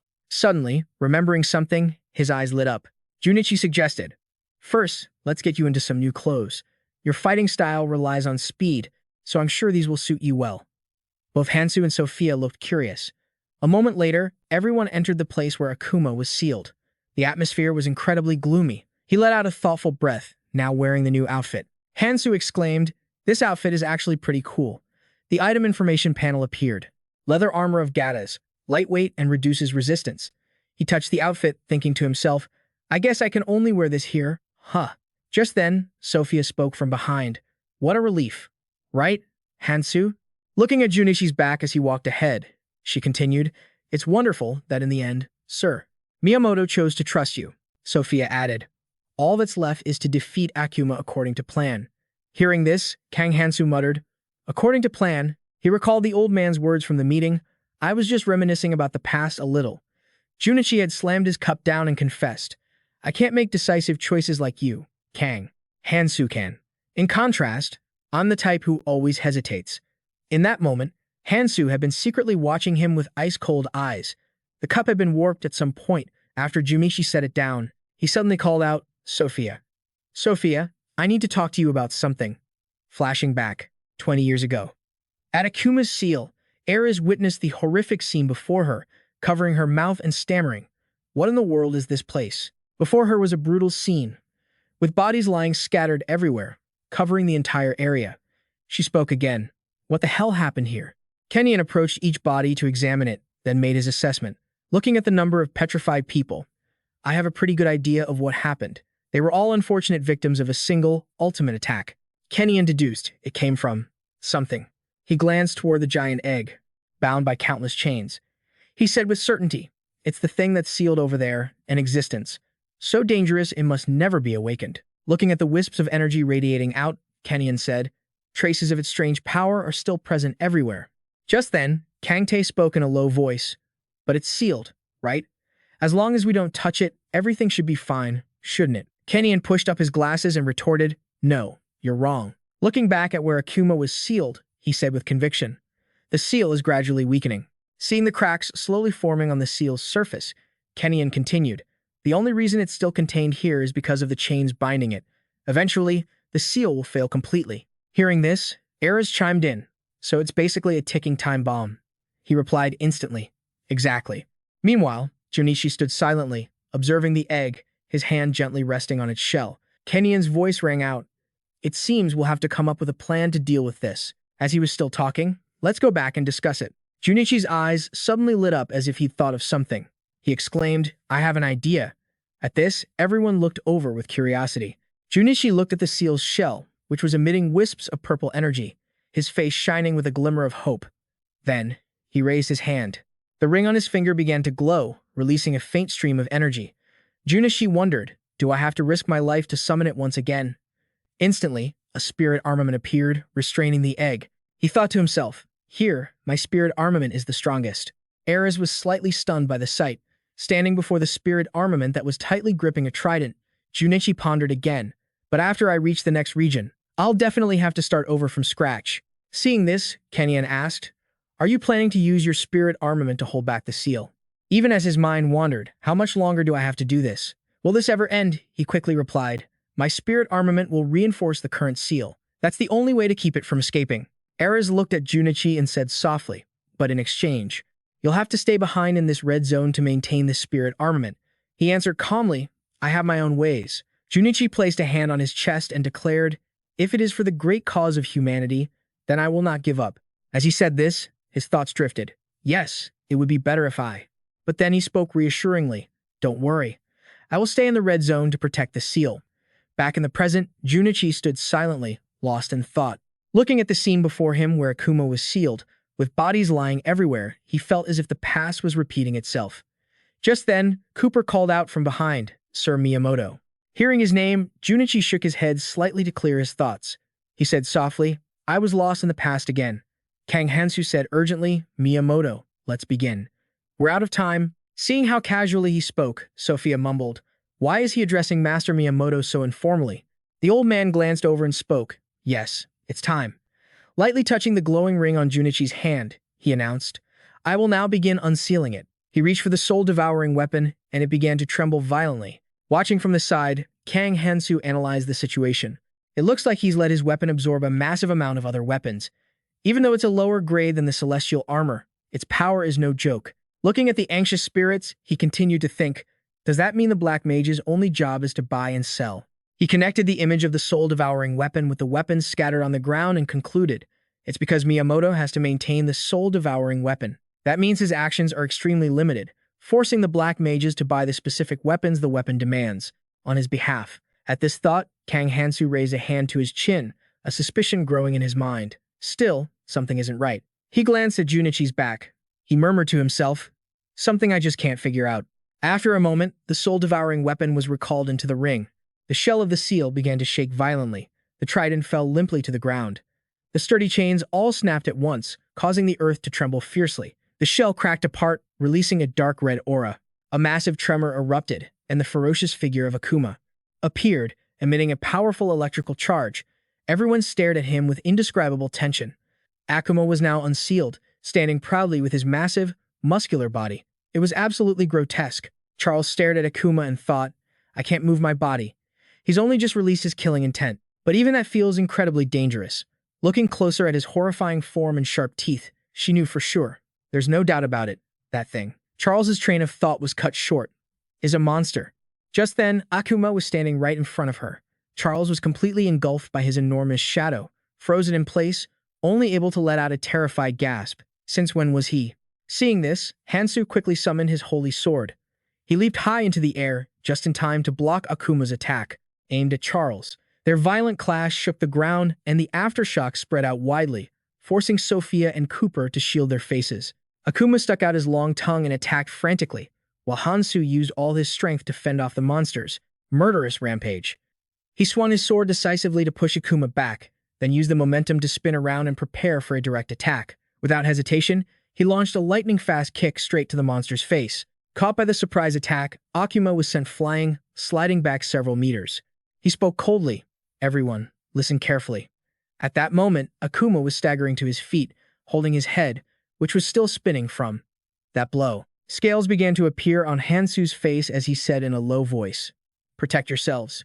As for me, I will fulfill the duty I promised. Hansu stood tall and declared, I will fight him alone. With that, he shot towards Akuma. Kang Hansu powerfully raised his sword, his expression filled with confidence. Akuma also stared ahead with high alert, channeling all his energy into his body before unleashing a shockwave towards Hansu, creating a massive tremor. Akuma let out a strange, excited cry as Kang Hansu quickly dodged the attack. The situation grew more intense as they both rushed at each other. The real battle was just beginning. Back on the outside, the red area beneath the ground began to tremble slightly. Joma, with his hammer slung over his shoulder, said, the ground is shaking. His subordinate asked doubtfully, isn't it because of the locusts? Joma frowned, his expression tense, and hesitated. No. He continued, it's coming from below. Just as he finished speaking, Hansu and Akuma clashed fiercely, neither side giving an inch. Their powerful movements made the ground feel like it would split open. Debris from the battle's aftershock flew everywhere, forcing Cooper to raise his arm to block it as he assessed the situation. This is a battle between two monsters. In the fight, Akuma launched a continuous barrage of lightning-fast attacks at Hansu, but with his sharp senses, he dodged them with ease. Akuma swung his arm, aiming to punch Kang Hansu in the face, but Hansu immediately ducked to evade it. Kang Hansu began to summon his holy relics in the form of orbs, then pointed at Akuma. Instantly, one orb shot forward, but the monster skillfully dodged it. Seeing this, Hansu's expression grew tense. Suddenly, to Kang Hansu's surprise, Akuma raised his fist high and slammed it into the ground, creating a huge tremor to attack him. Realizing what was happening, Kang Hansu quickly leaped into the air. Suddenly, Akuma vanished into a thick cloud of smoke. As the dust settled, he charged forward maniacally. Seeing Akuma's frenzied rush, Hansu took a defensive stance, gathering spiritual energy in his hand. Kang Hansu clenched his fist and shot forward, the powerful phantom of his celestial fist materializing around it. Witnessing this, a look of shock appeared even in Akuma's blood-red eyes. He didn't hesitate, slamming his fist down where Akuma was. But suddenly, Kang Hansu's eyes widened in surprise. When he lifted his arm, the monster was gone. To his astonishment, he had appeared behind him at some point.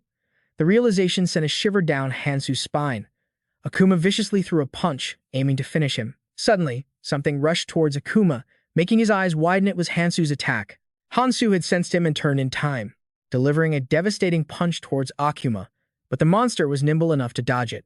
Akuma immediately leaped backward, and seeing this, Hansu wondered to himself. He managed to dodge that. He stood silently, glancing to the side. Over with Cooper and Beck, the two were tensely watching the confrontation between Hansu and Akuma. Cooper made his assessment. This isn't something we can interfere in. Their speed and power are far beyond ours. The boy frowned. Sweating, Cooper stammered. It's just like he said. He looked Hansu straight in the eye and said firmly, "We just have to leave everything to him." Back in the fight, he observed Akuma, silently assessing, "He's much faster than I thought. If I try to summon a heavenly soldier, the armor won't be able to hold up if I summon it in a rush." The ring on Hansu's hand began to activate, slowly releasing streams of energy. He thought, "It's pointless if the attack misses. I'll summon it only when I'm certain it will hit." After a moment of contemplation, he decided silently, "I guess it's time to use these." Hansu looked down at the two items that had dropped when Akuma was unsealed, the golden toad's chain and Kagom's spear. Suddenly, the demon's broken screams echoed in his ears. Akuma trembled violently, muttering over and over, "Please." His face twisted into an even more horrifying grimace as he roared, "Kill me." Hansu watched him thoughtfully for a long moment, then slowly spoke. "All right, I was planning on doing that anyway." The moment the words left his mouth, Akuma charged forward in a frenzy. He slammed his fist into the ground, but luckily, Hansu was quick enough to dodge it. Hansu swiftly threw a punch straight into Akuma's chest. The demon faltered for a second, then he remembered when Hansu had hurled the holy relic directly at him. Akuma staggered, unsteady on his feet. Hansu immediately leaped down, the golden toad's chain in his hand, and lunged forward, unleashing a flurry of chains. After a moment, Kang Hansu said in a low voice, "The chains are working." Suddenly, Akuma lunged at him, and seeing this, he instantly summoned even more chains. Without hesitation, Kang Hansu sent the shackles flying forward. They spiraled through the air, instantly wrapping tightly around Akuma. Before he could fight back, he was bound.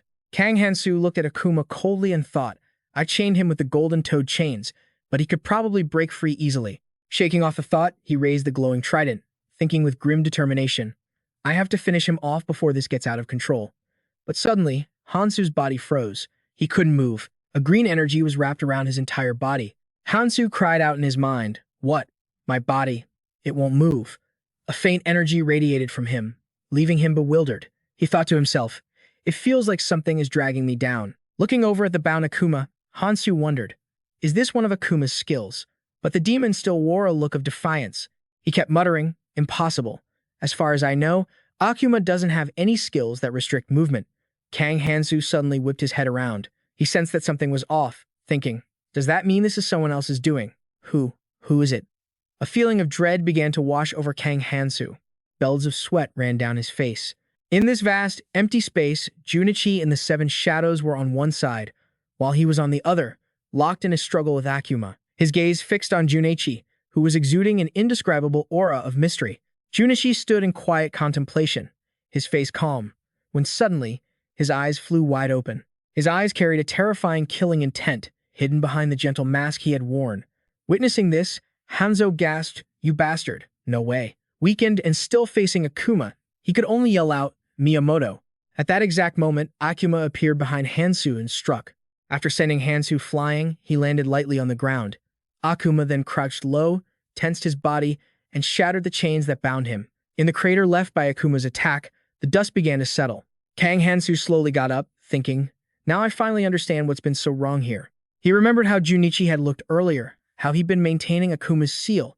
Kang Hansu contemplated this grimly. On top of that, a considerable number of weapons have disappeared, he thought with suspicion. And the weakening skill he put on me. Then, Kang Hansu reached his conclusion. Miyamoto is trying to protect the demon. The consequences of this, they're too severe.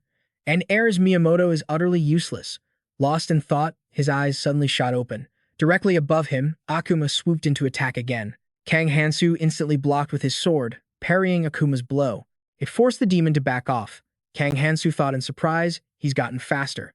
Akuma charged in again, and as Hansu struggled to dodge the blow, he had a realization. It's not that he got faster. I'm the one who's slowing down.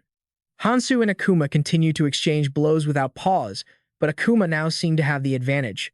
Junichi, standing nearby, saw this and let out a cold smirk. In the middle of the fight, Hansu suddenly froze, still lost in thought about that skill. The moment Hansu lost focus, Akuma attacked. He was thrown back a great distance. As Hanzo pushed himself to his feet, he thought, this is annoying. The more time passes, the stronger Miyamoto's weakening skill gets. He warily considered his options. I need to figure something out right now. Nearby, Sophia watched the battle anxiously and whispered, what's going on? He's suddenly being overpowered by the demon. If this keeps up. Sophia's face darkened as she realized something was off. She thought, just a few minutes ago, he was beating the demon with ease. Then he suddenly stopped moving. Or more accurately, he's moving sluggishly and just taking hit after hit. Sophia gasped, a cold sweat breaking out on her skin. It can't be. Her mind flashed back to something Hansu had told her earlier. He'd instructed her with a serious voice, if I'm unable to counterattack and start getting overpowered by the demon. I know it's risky, but you have to draw his attention, even just for a second. Kang Hansu had explained the rest of the plan to her, and after that, remembering his words, she clenched her fists. Sophia turned to Junichi and said, Lord Miyamoto, we need to help Kang Hansu, right now. His expression turned cold as he asked, you mean all of us? Junichi immediately shut her down. No, without Kang Hansu, none of us can defeat that demon. If we blindly rush in to attack the demon, just to help Kang Hansu, it's the same as willingly walking into a lion's den unarmed. We would only get in his way, he reminded her gently. Then, Junichi added reassuringly, that's why we must trust Kang Hansu, and just watch him fight the demon by himself. Sophia didn't buy it. But it's too dangerous to just stand here and watch, she said, her voice trembling. If Kang Hansu loses, we're all done for. Not just us, every single adventurer in the red zone will be, too. Don't tell me, Lord Miyamoto. Sophia snapped, are you trying to kill Kang Hansu? Someone next to her quickly grabbed her arm to stop her. Watch your words, Sophia. You just crossed the line. Just then, Junichi spoke up. I believe in Kang Hansu, he said with a look of conviction. He told me he could defeat the demon on his own. Sophia, still worried, was about to say more, but Junichi gently cut her off. I know what you're worried about, Sophia. The situation isn't exactly going smoothly, he said firmly. That's all the more reason we can't help Kang Hansu. Junichi continued, as if reminding them, we have to prepare for the worst-case scenario. If Kang Hansu loses to the demon, he stated with certainty, I will use my power in the sacred relic to seal the demon once again. Then Junichi turned to Sophia and asked, do you have a better plan? Her face darkened, and she was speechless. Sophia then remembered Hansu's warning. When I'm at a disadvantage, you need to keep an eye on Miyamoto. He had told her, Miyamoto might try to stop me from defeating the demon. At the time, Sophia found it hard to believe. What? Hansu had continued, and he'll probably say the demon should be sealed again. He'll only make his move after I've failed. Sophia had asked, are you sure? Hansu had replied softly, it's not what I want, but the Miyamoto I've witnessed with my own eyes. He will definitely betray us. Only now did Sophia fully understand Hansu's words. She thought to herself, it's just as Kang Hansu said. From trying to protect the demon seal to Kang Hansu suddenly being overwhelmed, Sophia glanced at Junichi's face. Now, she thought grimly, Miyamoto. He's... Sophia deduced in her mind, preparing to kill Kang Hansu. At the same time, Junichi was also glancing at Hansu. He thought to himself, you think the demon is some disaster that needs to be destroyed. He told himself internally, you're wrong. That's only if you see the demon as an enemy to be eliminated. However, that's not necessary. Junichi thought with some satisfaction. As long as the seal is properly maintained, the demon is no different from a monster in a cage. He calculated coldly, Kang Hansu. If we can just drain that beast, there are countless ways to make use of it. With the demon, controlling the red zones becomes easy. Suddenly, as Junichi was watching Hansu's fight, he was shocked. Down below, Hansu's sword arm suddenly trembled. He gritted his teeth and muttered, Kang Hansu. Hansu quickly counterattacked Akuma. He then immediately jumped back to create distance, just as the force of the attack sent Akuma flying. Hansu, for his part, had also taken several hits from Akuma and was injured. Junichi watched this, annoyed. I've hit him with every possible debuff. That should have put him in a severe disadvantage. He scowled and gritted his teeth. But still, Junichi glared, silently furious. Then why? He watched Hansu struggle back to his feet and wondered, why hasn't he fallen yet? Why hasn't he failed? He roared internally. Kang Hansu. Meanwhile, Hansu was panting heavily after the exchange. The demon, Akuma, who had been knocked away, was already back on its feet. It moved quickly toward Hansu. Akuma raised a fist, ready to strike. Suddenly, its leg was encased in a block of ice, stopping it in its tracks.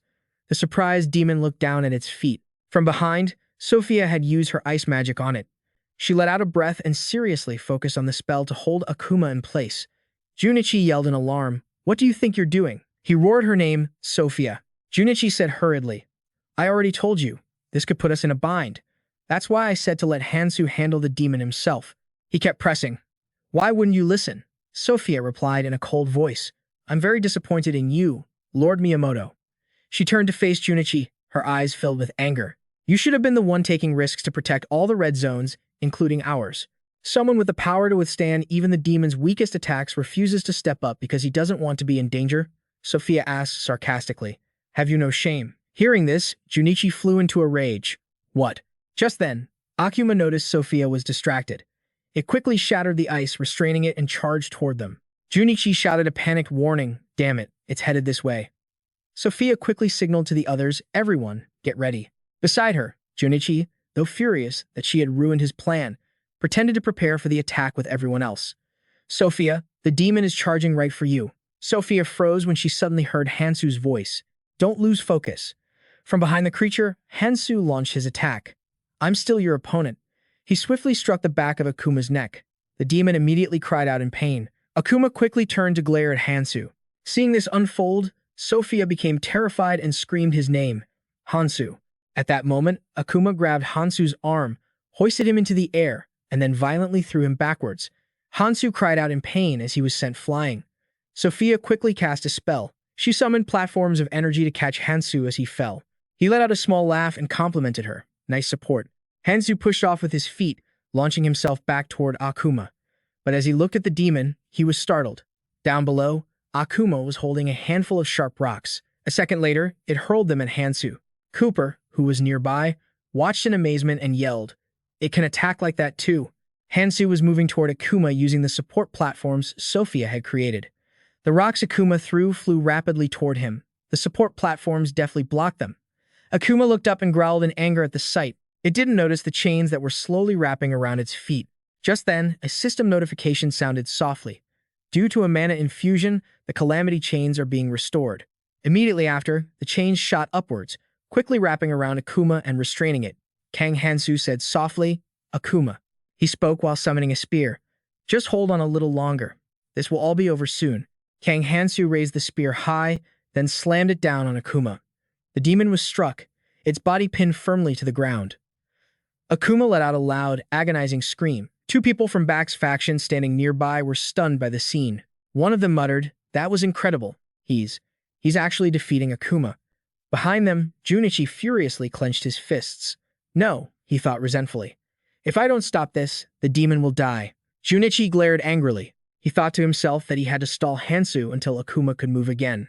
Junichi stared intently at Hansu. Suddenly, Hansu turned around and used his power to destroy something behind him. Junichi was shocked. What was that? Was it destroyed? Kang Hansu called out to Miyamoto. Give it up. I'm not letting you get your way anymore. He warned in a cold voice. Just wait. This is just the beginning. Hearing that, Junichi's face paled in fear. He thought furiously. Because of him? I remember now. A feeling I'd forgotten for so long. Junichi thought to himself, admiring Hansu's back from a distance. He remembered the old days, and when he first saw Erez. Her dignified and heroic image from back then still haunted him. Now, as Junichi looked at Hansu, he suddenly realized it had been 20 years. I've never forgotten it. He gritted his teeth in anger, keeping the grudge alive. Junichi glared menacingly at Hansu, filled with jealousy. Flashing back to the past, Junichi was facing a monster. He was so terrified that he dropped his weapon. Junichi looked up in horror at the beast. It reared up and let out a huge roar, quickly raising its front legs to attack. Terrified, Junichi squeezed his eyes shut and covered his face. A few moments later, feeling no pain, he slowly opened his eyes. In that instant, Erez had appeared. Using her power to stop the monster, she turned to Junichi and comforted him. It's okay now. He looked at Ares, thinking to himself, Ares, Junichi was stunned as he recognized her, the ruler of the Otherworld, the most respected person there. He watched from a distance as Eras was surrounded by people, thinking, everyone in the red zone. Junichi thought with some annoyance, admires her. He was secretly jealous, thinking, I curse someone like her. I hate her. All of that should have been mine. Sometime later, Junichi discovered something. Then the opportunity came, a hidden disaster. He quickly realized its potential. The demon could maintain the seal with only a small amount of mana, but I lied to everyone so I could stay in the red zone. Junichi thought excitedly. For my own safety and pride. Back in the present, his illusions were all shattered. But Junichi stared intently at Hansu. He clenched his fists in fury and whispered, How dare you? How could someone like you dare? He screamed as he unleashed a wave of energy towards Hansu. The young man calmly raised a hand to block the attack. At the same time, a magic circle activated beneath his feet. A second later, an explosion erupted right where Hansu was standing. The people behind them were all shocked by Junichi's actions. He, on the other hand, was gloating. You fool. Junichi was still smugly thinking. I don't know how you nullified the magic. Just then, a cold, sharp blade grazed his neck. But that last attack definitely worked, right? Seeing this, Junichi was instantly stunned and amazed. In disbelief, he glanced at the sword held to his throat. Kang Hansu looked at Junichi angrily, thinking, Don't hesitate. Kill him. He remembered what Kenian had once told him. Destroy anything that stands in your way. They only bring harm to humanity. There's no need for pity. Kang Hansu thought for a moment, that's right. He was still pondering, but didn't strike immediately. This man is an enemy. He'll definitely ruin the plan. I have to kill him right here. Suddenly, Eris's voice echoed in his mind. Let go of your unnecessary kindness, she had also said. The hope of humanity rests in your hands, so please protect as many people as you can, even if your opponent is a villain. This reminder from Eris made Hansu hesitate slightly. Please, Hansu, he thought with uncertainty. Kenian's image in Hansu's subconscious spoke sternly. If it's for the sake of humanity, villains must be eliminated. The only redemption for them is death. At the same time, Eris's image spoke softly. But for the safety of humanity, give villains a chance. Through your compassion, they might find remorse and change. Kenian continued his warning. People never change. Eris countered. People can change, so please. The two voices then spoke at once. They must die. They must live. After a moment of internal struggle, Hansu finally seemed to have made a decision. He swung his sword, taking off one of Junichi's arms. Stunned by Hansu's action, he stood frozen for a moment. Then, Junichi looked down in shock at his severed arm. Only then did Junichi collapse to his knees, screaming in pain. Kang Hansu spoke softly. This is your one chance, and the last mercy I will show you. He asked in a cold voice, Are you going to continue? Junichi snarled in rage, Kang Hansu, you bastard. He turned to the people behind him and roared, What are you all doing? Attack him. Junichi yelled arrogantly, Don't just stand there like a bunch of idiots, do something. He continued to scream, I said, follow my orders. Sophia then cut in softly, Shut up, Miyamoto. She warned him angrily, We are not your subordinates. Hearing this, Junichi became even more furious and yelled, Sophia, you damn brat, how dare you defy my orders? Sophia reminded him coldly, Don't be delusional. We act to protect the red zone. She said with contempt, We will no longer follow orders from a cowardly traitor like you. Cooper and the others behind her bowed their heads in silent agreement. The two demons from below quickly made their way up. Seeing this, Junichi's eyes widened in shock. Sophia's entire group had now sided with Hansu. Cooper spoke up. The mission of us phantoms is to protect the red zone. We only followed you to carry out that mission. The boy spoke with a hint of disappointment and hesitation. But your actions now have crossed a line. As Sophia said, we will no longer follow your orders. Cooper continued softly, We are disappointed in you, Miyamoto.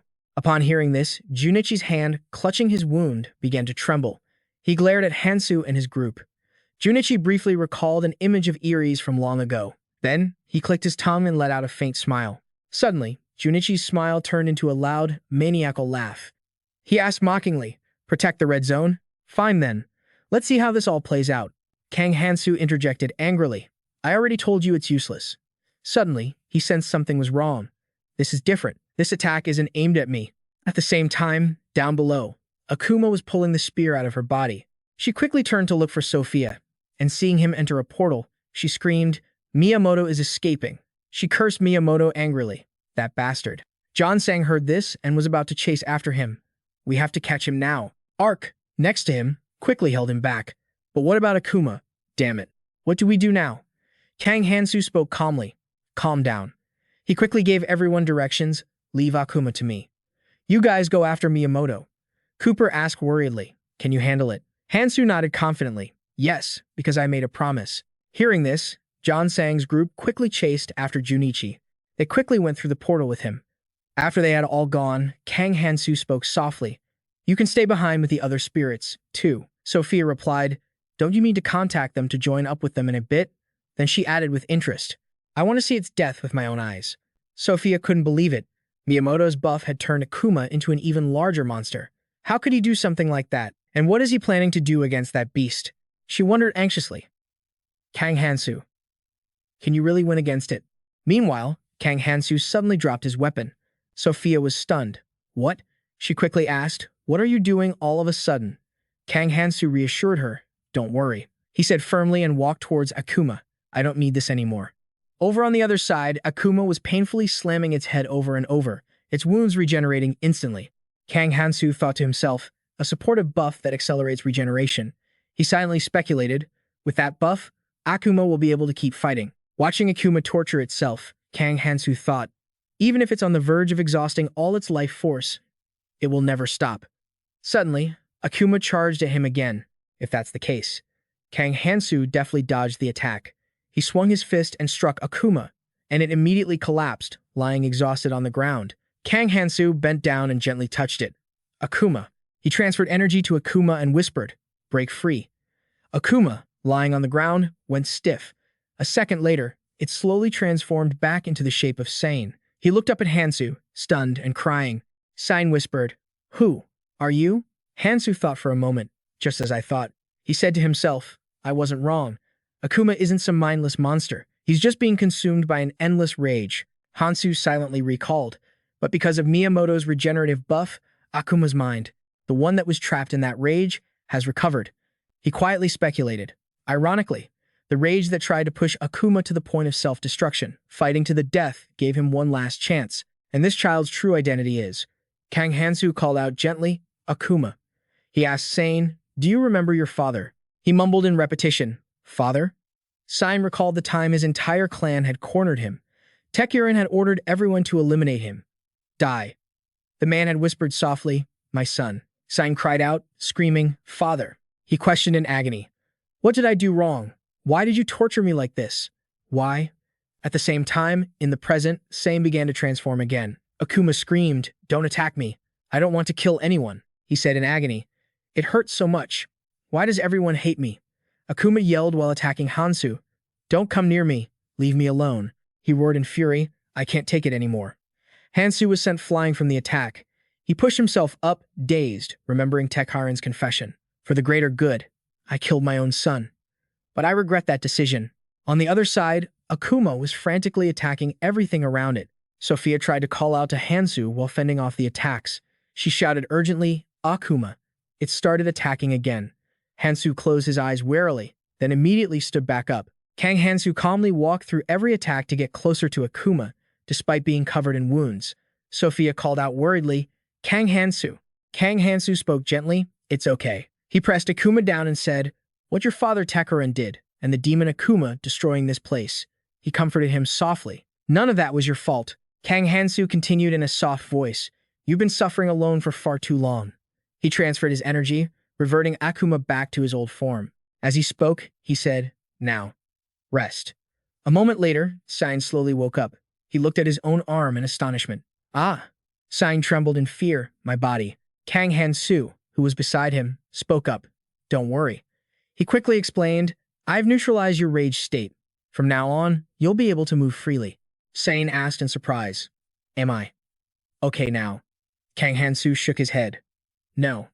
After a while, you'll go back to how you were, he continued softly, because I didn't completely erase your rage. Hearing this, Sane's voice immediately trembled.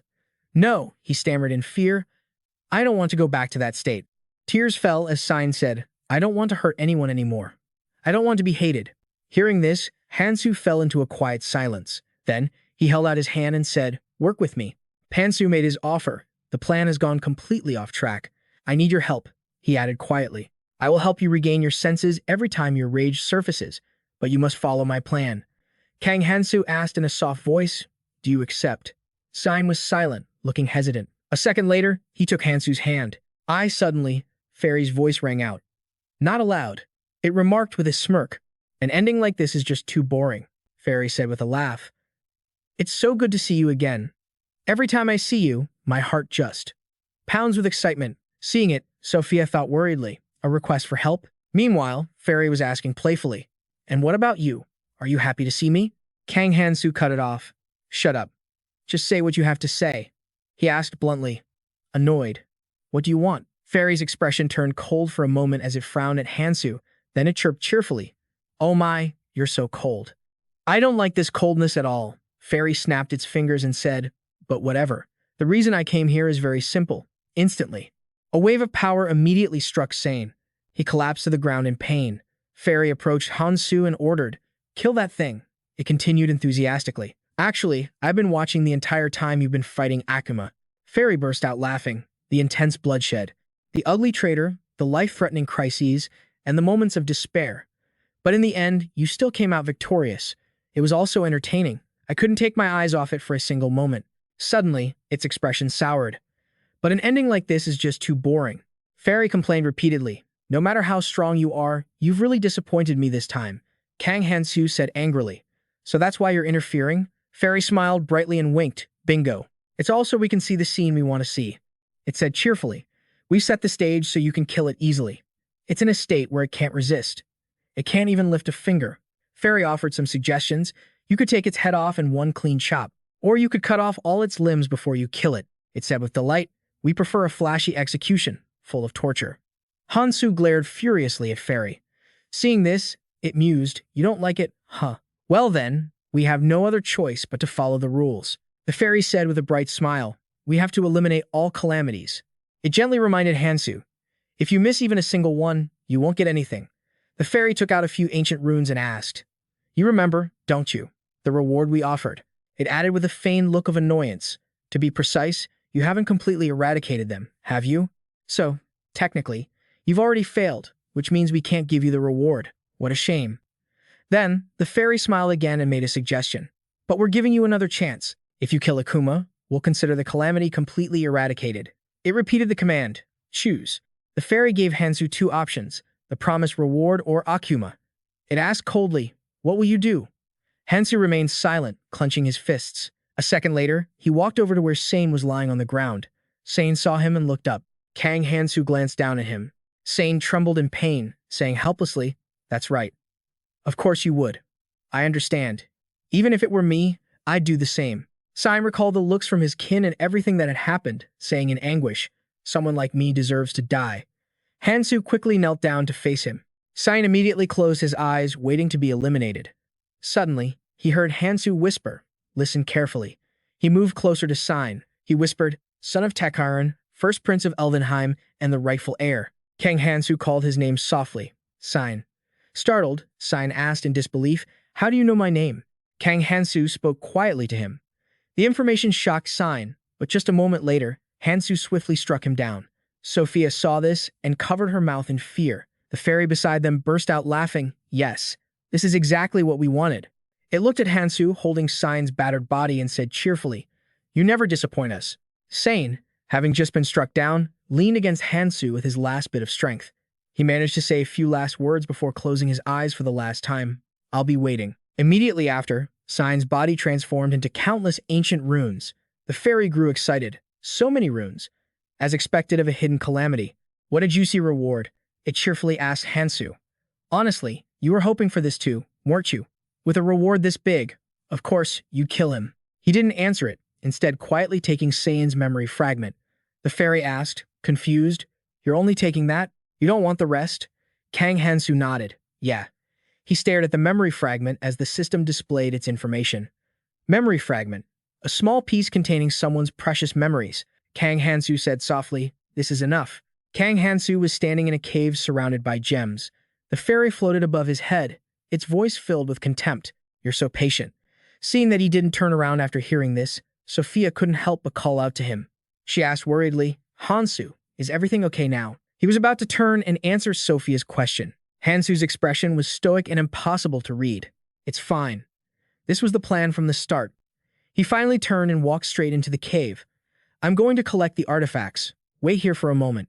The fairy was stunned, while Sophia looked at Hansu with concern, wondering if he was really okay. Seeing him go deeper inside, the fairy let out a sinister smile. Kang Hansu was heading further into the cave, leaving the other two behind. It'll be fine. I'm just making the most logical choice, he thought, pursing his lips as if considering the worst-case scenario. But if people who stand in my way appear on the path I'm taking, if one day I'm forced to make a similar choice again, it's going to be tough for me. The fairy's contemptuous voice rang out. It had followed him in. This isn't like you at all. Hansu's icy glare didn't seem to frighten it. It only made it taunt him. Are you worried this will just keep happening?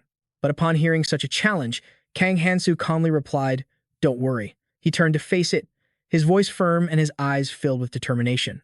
I'll show you something interesting soon enough. His gaze shifted, as if filled with hatred. This time, it's directed at you. So just you wait. The image of the two of them facing off was incredibly tense. Time seemed to freeze. After a long wait, the fairy finally heard the answer it wanted. All right, Kang Hansu. Now that's the you I know. I'm not disappointed anymore. In just a short time, he had gathered all 5 artifacts. The items lay scattered at his feet, and more chains began to generate an incredibly powerful blue stream of energy. It turned out Hansu was using his power to connect the treasures on the ground. As he neared the end, the powerful electric currents from his hand began to subside. Administrator's mark complete. A memory fragment appeared vividly in Hansu's mind. The reason he can control Ouroboros is probably because he has a new power. The mark on Hansu's hand was incredibly prominent. He saw that it was different, yet strange. It looked different from the descriptions given by the Elvenheim of the Abyss. A notification panel appeared before him. Temporary Administrator Authority has been activated. Limited authority. Looking at it, Hansu understood. I see. A scene flashed in his mind. Among the people in this story, only the Elvenheim race can receive full administrative authority, but since I'm a human, I can only receive temporary authority here. All around Hansu, his energy was linking with the weapons. What a shame. I didn't expect there to be limitations like this. His face held the slight smile of a victor. But for now, this is enough. He could feel his energy had increased significantly. Now I'm temporarily on the same level as him. As Sophia waited outside, a blue pigeon arrived. It was a messenger pigeon from Hansu. Hansu, we received a message from Rest. The battle outside is fierce as the difficult confrontation rages on. They said they've caught up to Miyamoto. We should go join them. Hearing the news, he pondered for a long while to come up with a plan, then turned to Sophia and said, There's something I need to do first. Kang Hansu didn't speak clearly, only mouthing the words for her to understand. Sophia's eyes widened in utter astonishment. But it can't be pursued to the end. Right, I understand. Sophia, as if empowered, was filled with hope. He will definitely succeed. Scene change. A loud voice was begging, Please, spare me. It was Junichi, kneeling on the ground, bowing his head in a sincere plea for forgiveness. I lost my mind for a moment and did a terrible thing. Hearing this, everyone around was surprised by such a confession. Everything is my fault. Seeing that no one was saying anything, his pleas continued. Please, remember the time we spent together. Junichi slammed his head against the ground again. I beg you for your mercy. Ak couldn't help but speak up. Stop. I get it. Just stop. She went over to help the man up, his face covered in injuries.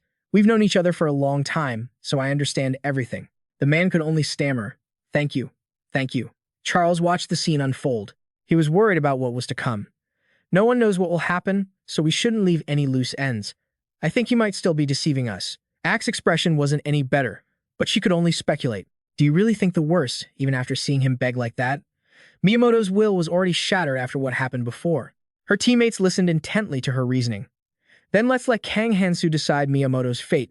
As soon as Ak finished speaking, she inexplicably coughed up blood. Her eyes rolled back into her head, and it felt like a current of electricity ran through everyone around them, causing them to cry out in pain. Mary. My body. John Sang had to grit his teeth to endure it, veins popping on his face.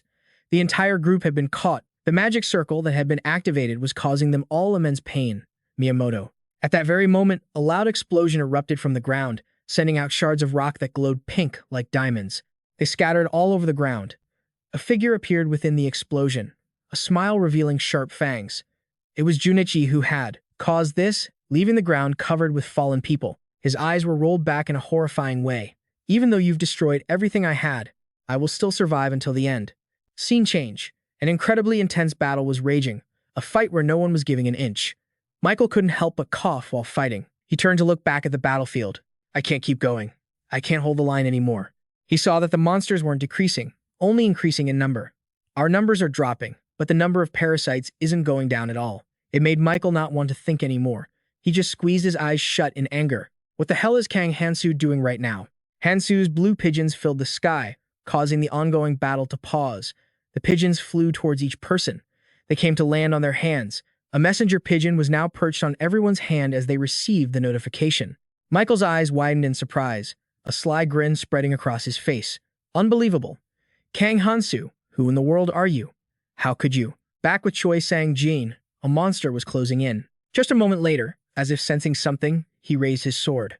After reading the message, Choi Sang-jin swung his sword fiercely towards the insect. How could I possibly give up? A system window appeared. We are now ready to destroy Ouroboros. Don't give up, Kang Hansu. A golden bird appeared on Choi Sang-jin's hand. I understand, Hansu. His voice was filled with determination for his choice. I won't give up. The sky was gradually turning dark as Sophia stared in horror. Fear struck her as the scene before her came into view. What happened? She couldn't help but collapse to her knees, looking at the pile of bodies on the ground. Is everyone dead? Sophia's hands and feet trembled uncontrollably. Unable to bear it, she began to lose her mind. Tears streamed down her face. Miyamoto, Hansu stood behind her, watching without any expression. Not wanting to waste any more time, Hansu broke the silence. I will never forgive you. We'll have to ignore Miyamoto for now. Sophia's emotions flared, and she moved with incredible speed.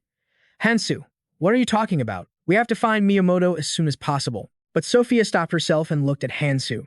She couldn't clearly see his expression. Sophia. Hansu turned away, his voice completely cold, without a trace of sorrow. Don't forget what our priority is. Hearing those words, Sophia's face was already streaked with tears. I see. So you've been walking an even more difficult path than this. Pushing aside her grief, Sophia said forcefully, You're right, Hansu. Then tell us what you plan to do next. His voice was sharp and cold as he spoke. We're going back through that mirror. Hansu's eyes were filled with anger and determination. To walk this path, they will be waiting for us there. As prearranged, the ones who will join us in place of the Wraths. The battle was still raging fiercely. The comrades who had joined the fight were watching from a distance. Ansha stood on the sidelines, observing for a moment. She couldn't hold back any longer and asked, Hey, are we really just going to stand here and watch? Is that okay? She couldn't wait and had to ask again. What if those parasite bugs surround us and corner us? What then? Choi Sang-jin had to think for a long moment before making a decision. No, we can't leave this spot. We have to keep waiting here. Hearing this, Ansha became alarmed. What? But Choi Sang-jin was annoyed, his expression cold. His voice was threatening. We promise Hansu. We already agreed to meet here. Ansha didn't want to hear about it anymore. Her voice laced with anger. Hey, seriously, can you stop talking about Hansu? It's giving me a headache. The twins couldn't resist chiming in to tease Ansha.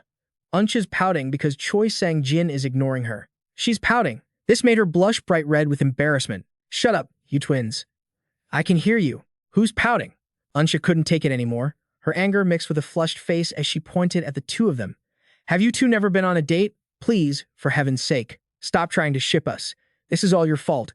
As she was being scolded, she just kept ranting. If you like Hansu so much, then just go be with him.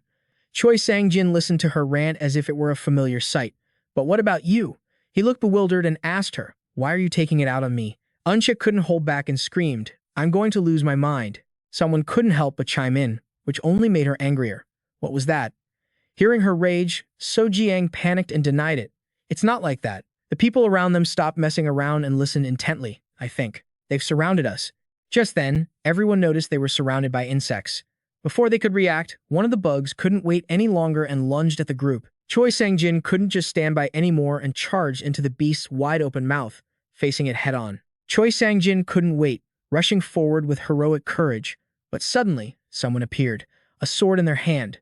With a powerful and decisive strike, they brought the sword down on it. Choi Sang-jin's face froze in astonishment. It turned out Hansu had arrived to help. Seeing he was silent, Hansu asked, You all right? Choi Sang-jin's face lit up with joy. Of course. Sophia had also followed from behind and arrived. Long time no see, Hansu. Choi Sang-jin was incredibly excited to see Hansu. You're still amazing. You look even stronger than before. Seeing Choi Sang-jin's enthusiasm, Hansu thought to himself, You haven't changed a bit. Choi Sang-jin had a mischievous smile on his face upon seeing Hansu. Still, We had to meet as promised. A voice cut in, making him pause for a second. High above them, Choi Sang-jin hadn't noticed. He spread his arms joyfully towards Hansu. I'm so happy because I've always wished for this. The moment you would need me. I've always wanted to be the teammate who helps from the shadows. I'm always ready, Hansu. So please, use me as you see fit. Hearing such a loyal declaration, Hansu reminded him. Get ready. His eyes, filled with surprise, darted to Choi Sang-jin's side. He seemed to recognize someone, which startled him. The Dark Monarch, Lai Gonggi Ion. Recalling scenes of fighting Gonggi Ion before, it seemed he had been resurrected, using the Holy Cross on the 3rd floor of the Tower Island. Kang Hansu's expression was cold, not at all pleased to see Gonggi Ion. Should I deal with him again? Someone in front of him collapsed, causing Won Kyung to turn in alarm. His terrified face turned as if to help. Oh no, what do we do?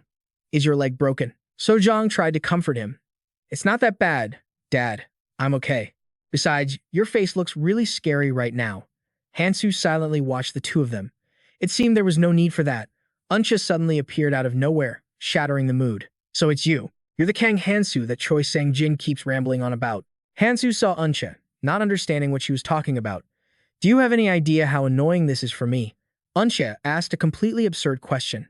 Hey, do you have a little sister? Hansu's face showed his reluctance as he answered, no. He then took a moment to observe everyone around him. I've met the rest of them at least once. And also, Hansu's gaze swept over everyone. It seems they haven't arrived yet. They'll be fine. Choi Sang-jin stood before him with a cheerful face. So, what do you want us to do? Kang Hansu decided to get straight to the point and spoke up. I'll explain. He told everyone his plan. From now on, you will all go with me to kill Ouroboros. Everyone was completely stunned. What? But Kang Hansu didn't want to waste any more time and made his decision. I'll explain the details when we get to that mirror. That's all. No one had any questions for him. But Unsha, who had been holding it in this whole time, was furious. That's all. My foot, you crazy bastard.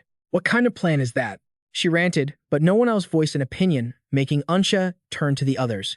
Choi Sang-jin, say something. This is your friend. In contrast to Unsha's dissatisfaction, Choi Sang-jin was incredibly enthusiastic about the plan. Perfect. Just leave it to us, Hansu. We'll do our best to meet your expectations. Unable to take it anymore, Unsha, completely exasperated, landed a hard punch on his face. You useless bastard. Unshi was held back by the twins to stop her from hitting him again. You're definitely crazy, aren't you? Are you insane? Choi Sang-jin was still lying on the ground, even though it was just a light punch from her. He's definitely faking it, she thought. Who do you think you are, ignoring our opinions? Sobia's face was filled with unease watching the scene unfold. Hansu, are you sure this is okay? He remained calm, his gaze unwavering. In front of him was a team already in discord, which reminded Hansu of his old squad, making him feel like everything would turn out the same as before. This made Hansu even more certain that things would be fine. A strand of hair blew in the wind. It turned out Jumi-hee had appeared at some point. She appeared on the breeze, her face shy. Long time no see, Hansu. Everyone was now gathered together, talking and laughing cheerfully. Even though Jumi-hee had just arrived, she was already chatting and laughing with everyone. Meanwhile, Unsha was still hitting Choi Sang-jin, while also talking to Jumi-hee. Kang Hansu watched the scene before him from a distance, just observing. The members who will replace the Phantoms have gathered. He couldn't help but glance around, looking at the place he and his comrades would soon have to face. With this many people, his face was filled with calculation. He wanted to complete the plan quickly. Once we find the treasure, the mission to defeat Ouroboros will be complete. Someone was watching everything Hansu was doing. Unbelievable, a voice full of rage said from a screen, revealing sharp fangs. He has administrator privileges. Takerin couldn't take it anymore. His power erupted in a fit of rage as he screamed, and he's not even an elven helm. Familiar scenes flashed through his mind. It was unbelievable that he had managed to withstand the succession of the heavenly armor's power. If you want to live, you have to fight from a distance. Someone was peering inside. It was Liu Hong, desperately hiding behind the others outside. To survive, I have to escape. He saw the men at the barracks struggling with supplies. Not many guild members were at the base. If we fight them, we'll definitely die. While everyone else was busy fighting the parasite bugs, the thought spurred Liu Hong to make his move. He planned to use that moment to slip away to safety. But before he could make his move, a voice made Liu Hong jump. Captain Liu? Seeing the soldier approach, he blurted out an excuse before he was even asked. No, don't get the wrong idea. I was just heading to the bathroom for a moment. The soldier paid him no mind and simply said, It's an emergency. Captain. Before Liu Hong could process what was happening, the man was already leading him away. Please, come with me. When they arrived, he saw someone who was gravely injured. Mr. Miyamoto was sitting there, completely motionless. Covered in wounds from head to toe, he had returned in critical condition. Liu Hong rushed in just as he heard the diagnosis. Miyamoto Junichi saw him enter and force himself to look up through the pain. Liu Hong, he was in agony, and through his haze of pain, he could see Liu Hong's worried face. What the hell happened here? Who did this to you? And what about the phantoms? Kang Hansu. Where did that bastard go this time? He remained silent, too weak to answer any of Liu Hong's questions. Junichi finally grit his teeth against the pain and spoke. Everyone, leave. Except for Liu Hong. They were all taken aback. Sir, what do you mean? But he insisted. I'm fine. Now get out. One of the men tried to protest, but sir, you're gravely wounded. If we don't begin treatment now. Junichi's patience snapped. He roared in anger. Didn't you hear me? Shut your mouths and get out. At this outburst, everyone fell silent, not daring to argue. They all filed out, leaving Liu Hong and Junichi alone together. The moment everyone was gone, Junichi seized Liu Hong's arm. Look closely. He was like a madman, yanking Liu Hong towards him. This is what Kang Hansu did to me. That goddamn bastard. He's the one who left me like this. Junichi's face, twisted with hatred, had lost all its usual composure, revealing a cruel wickedness. We can't let him get away with this. We have to kill him, no matter what it takes. Do you understand me, Liu Hong? He was ordering Liu Hong to kill Kang Hansu, but Liu Hong seemed reluctant, his eyes darting away. With a hint of apprehension, he couldn't bring himself to look Junichi in the eye as he asked, but, is that even possible? I hate to admit it, but Kang Hansu is on a whole other level than me. I'm no match for him. It was as if he'd expected that answer. He wasn't angry at all. Patting him on the shoulder, he said, Don't worry. A sinister, wicked glint appeared in Junichi's eyes. He already had a plan. I'll tell you how. I'm going to reveal the location of the treasure chest I acquired to protect the seal. Summon the beacon and return stronger. Liu Hong was so stunned he couldn't speak. A moment later, a loud laugh erupted. As expected of you, sir. You always have a plan. Seeing victory within his grasp, Liu Hong immediately agreed. I will do as you command. But Liu Hong had other ideas. He sneered to himself. Good, very good. With that power, I'll be strong enough. And once I'm done with Kang Hansu, you're next, old man. A hideous expression twisted Liu Hong's face as he imagined his coming victory. Meanwhile, as the sun began to set, a monster appeared, only to have its head cleaved in two. It was Hansu, cutting down the monsters with his blade. One by one, they all fell before him. They collapsed to the ground. Once the path was clear, Hansu turned to those behind him. We're almost there. Let's move. Hiding behind a tree, Unchi quickly replied, Right. Hansu watched the fading sun. We need to get moving before Miyamoto makes his move. Unchi's expression soured, but she replied, Understood. Jujumi He drew her bow, loosing precise shots at the monsters ahead. The others used their own powers to kill, continuing to clear a path forward. Choi Sang-jin charged with his sword, cutting another one down. From a distance, Unchi watched her teammates fight. Time was running short, and soon, everyone was exhausted, collapsing onto the ground to rest. After the long fight, I'm dead. So exhausted. Unchi was also too tired to utter a word. Then, a voice cut through the silence. Just as I thought, this isn't going to work. The one who spoke was Unchi. I'm sorry, but we're pulling out. The other four remained silent. They listened to what she had to say. The four of you have incredible skills. You're probably some of the only true elites in the red zone. Unchi clenched her fists, trying to keep them from shaking as she continued. You can probably avoid death no matter what. That's why. You just don't get it. She couldn't hold it in any longer, wrapping her arms around herself as she trembled. You don't understand how desperately normal adventurers like us want to live. The rest of us back here are exhausted. All we want is to survive. Unchi was filled with sorrow. That's right. We teamed up with Choi Sang-jin and followed you because we thought it would give us a better chance of survival. But if things keep going like this, it wouldn't be a surprise if we drop dead at any moment. We can't go on. Choi Sang-jin's face flushed with anger as he pointed at her. Hey, what kind of pathetic talk is that? If Hansu says he's taking you with us, you should just be grateful and follow him to the end. Unchi ignored him and lunged, punching Choi Sang-jin right in the face. You shut your mouth. The serious discussion devolved into a brawl between the two of them. There you go again, always acting like this. How can you be so damn clueless? You annoying piece of crap. Sophia watched in horror as the two continued to fight. Are you just acting out because no one's ever knocked some sense into you? Sophia muttered to herself. Well, with that kind of power, I guess she'll be able to survive on her own. Jujumi, however, couldn't watch any longer and turned to Hansu. Not wanting to waste any more time, she urged him, let's just keep going. Whether they follow us or not is their choice. But Kang Hansu immediately shut her down. No, his face was resolute. Just follow me. Trust me. Unshi couldn't understand and demanded, but why? Unshi was furious. You're more than strong enough to win on your own. So why are you insisting on dragging weaklings like us along with you? He decided it was time to tell them the truth. This journey is a rescue mission. Hansu then began to explain the true nature of their fight to Unchi. Once I confront Ouroboros head-on, everything around us will be blown away. That's why, in order to save as many people as possible, I need you guys by my side. Unsha, not understanding, asked, so, what do you mean? We're supposed to be your rescue team? Seeing that she was starting to get it, that's right, a rescue team. That way, we can save dozens of people. Hearing this explanation, Unsha was completely stunned, including all of you. Kang Hansu turned his face away, so that no one could see his expression. Of course, it won't be for free. I'll help all of you become stronger. He turned back, looking as if he was waiting for an answer from her. When Unsha still didn't respond, Hansu played his final card. However, if anyone wants to turn back, I won't stop you. His words surprised everyone. In this world, everyone is responsible for their own survival, so I will respect your decision. Kang Hansu was giving everyone a choice, but remember this, his eyes filled with a reliable, determined look of a leader. If you trust me and follow me to the end, you won't regret it. Kang Hansu turned and walked away, leaving Unsha's group deep in thought. A mocking smile appeared on her face. Geez, I just thought you were some crazy psycho. Unsha thought to herself about what Hansu had said. Looking back, you really are crazy, but in a good way.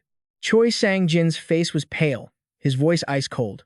Hansu has lost his mind. The other three fell silent at his attitude. In the end, everyone decided to follow Hansu. I can't believe it. My Hansu has really changed. If this were the old Hansu, he would never say things like that.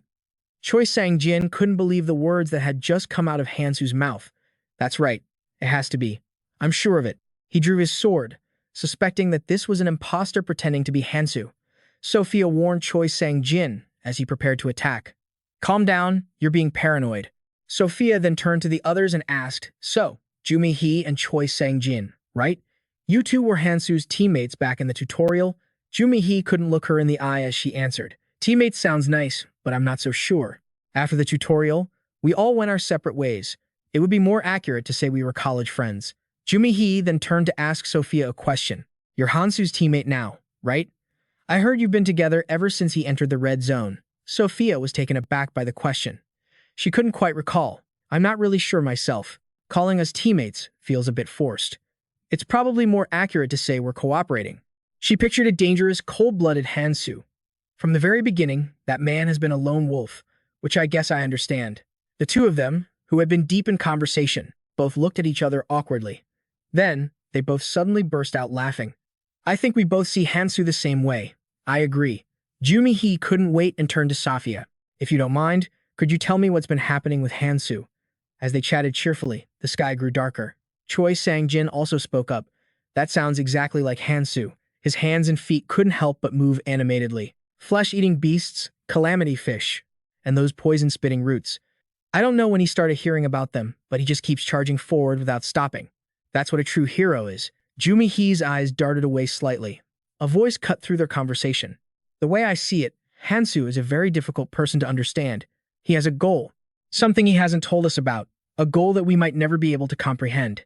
As they listened, both of them felt like they were seeing things from Hansu's perspective. That's why he always keeps his distance from us. We can follow behind him, but we can never close that gap, she said, imagining just how powerful Hansu was.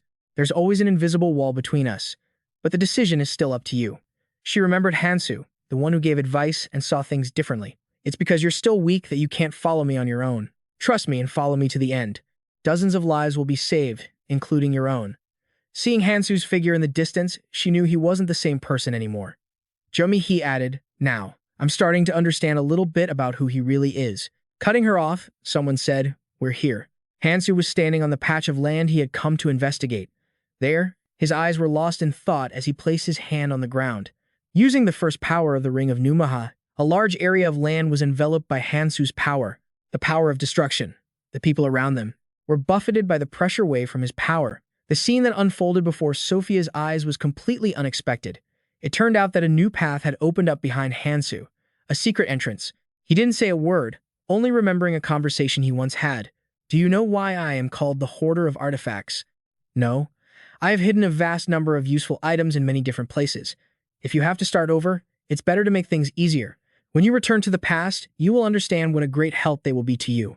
Kang Tae couldn't take it anymore, pointing a finger right in his face and scolding. Right. This is extremely important.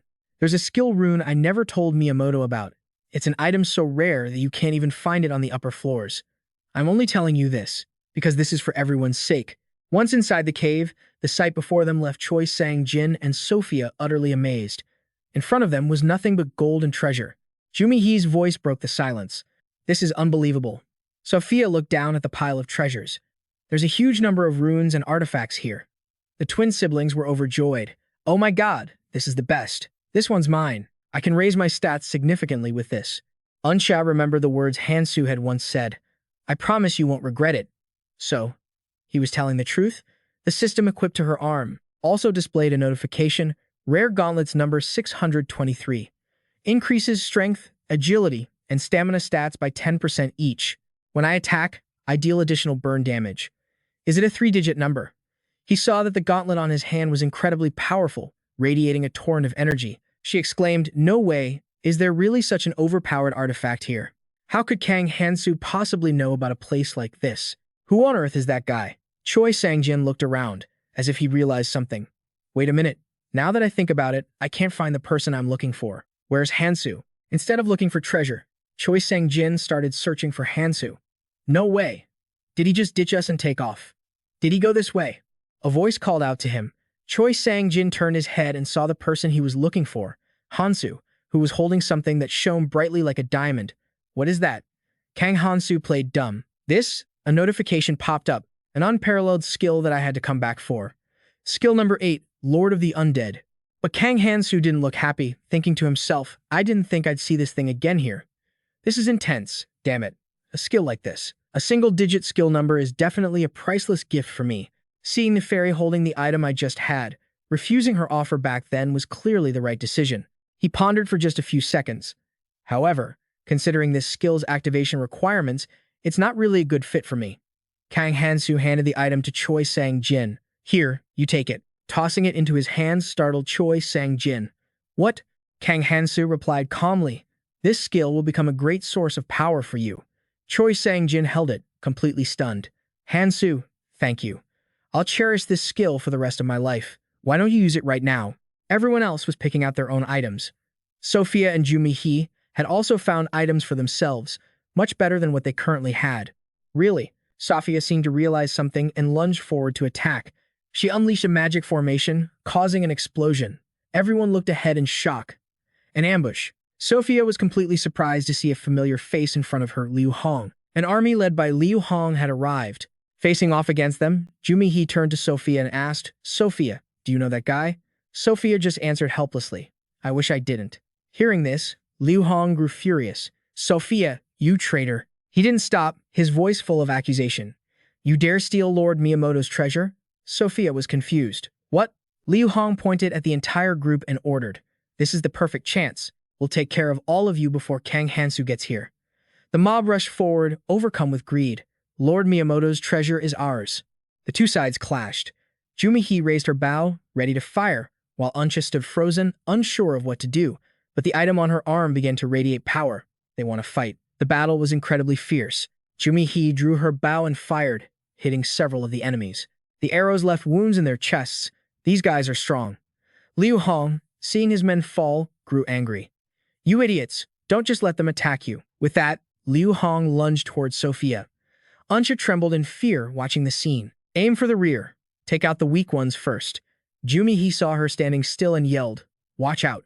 Seeing she still wasn't moving, Jumihee watched in terror as Liu Hong targeted Unsha.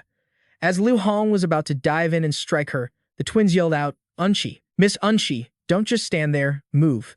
But she remained frozen, completely still. This is dangerous. A scene from a past battle flashed through her mind. A war that had gotten everyone killed. Unsha, wounded and out of strength, had knelt at the enemy's feet. I'm too weak. The look on her face back then was utterly pathetic. The only reason I'm still alive is dumb luck. A sword was about to strike her down. Death was inevitable. Unsha braced herself for the end, but she remembered Hansu's words. Just follow me. Trust me. Another hand had placed itself on her shoulder, encouraging her. All right, I'll trust you. She realized she had been the one guiding herself all along. I'm not afraid anymore. The power in Unsha's arm generated an invisible wave of pressure. Her eyes cleared, as if she had returned to her true self, no longer lost in her memories. A fist immediately slammed into the enemy's face. Because I'm not the same person I was back then. The power from Unsha's arm made the man scream in agony as another punch landed on him. The man was sent flying, slamming hard into the wall. Her two teammates' faces were filled with utter shock.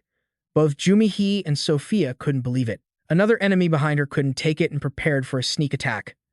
Unsha, you bastard. But in the blink of an eye, Unsha's hand shot out and clamped down hard on the approaching sword.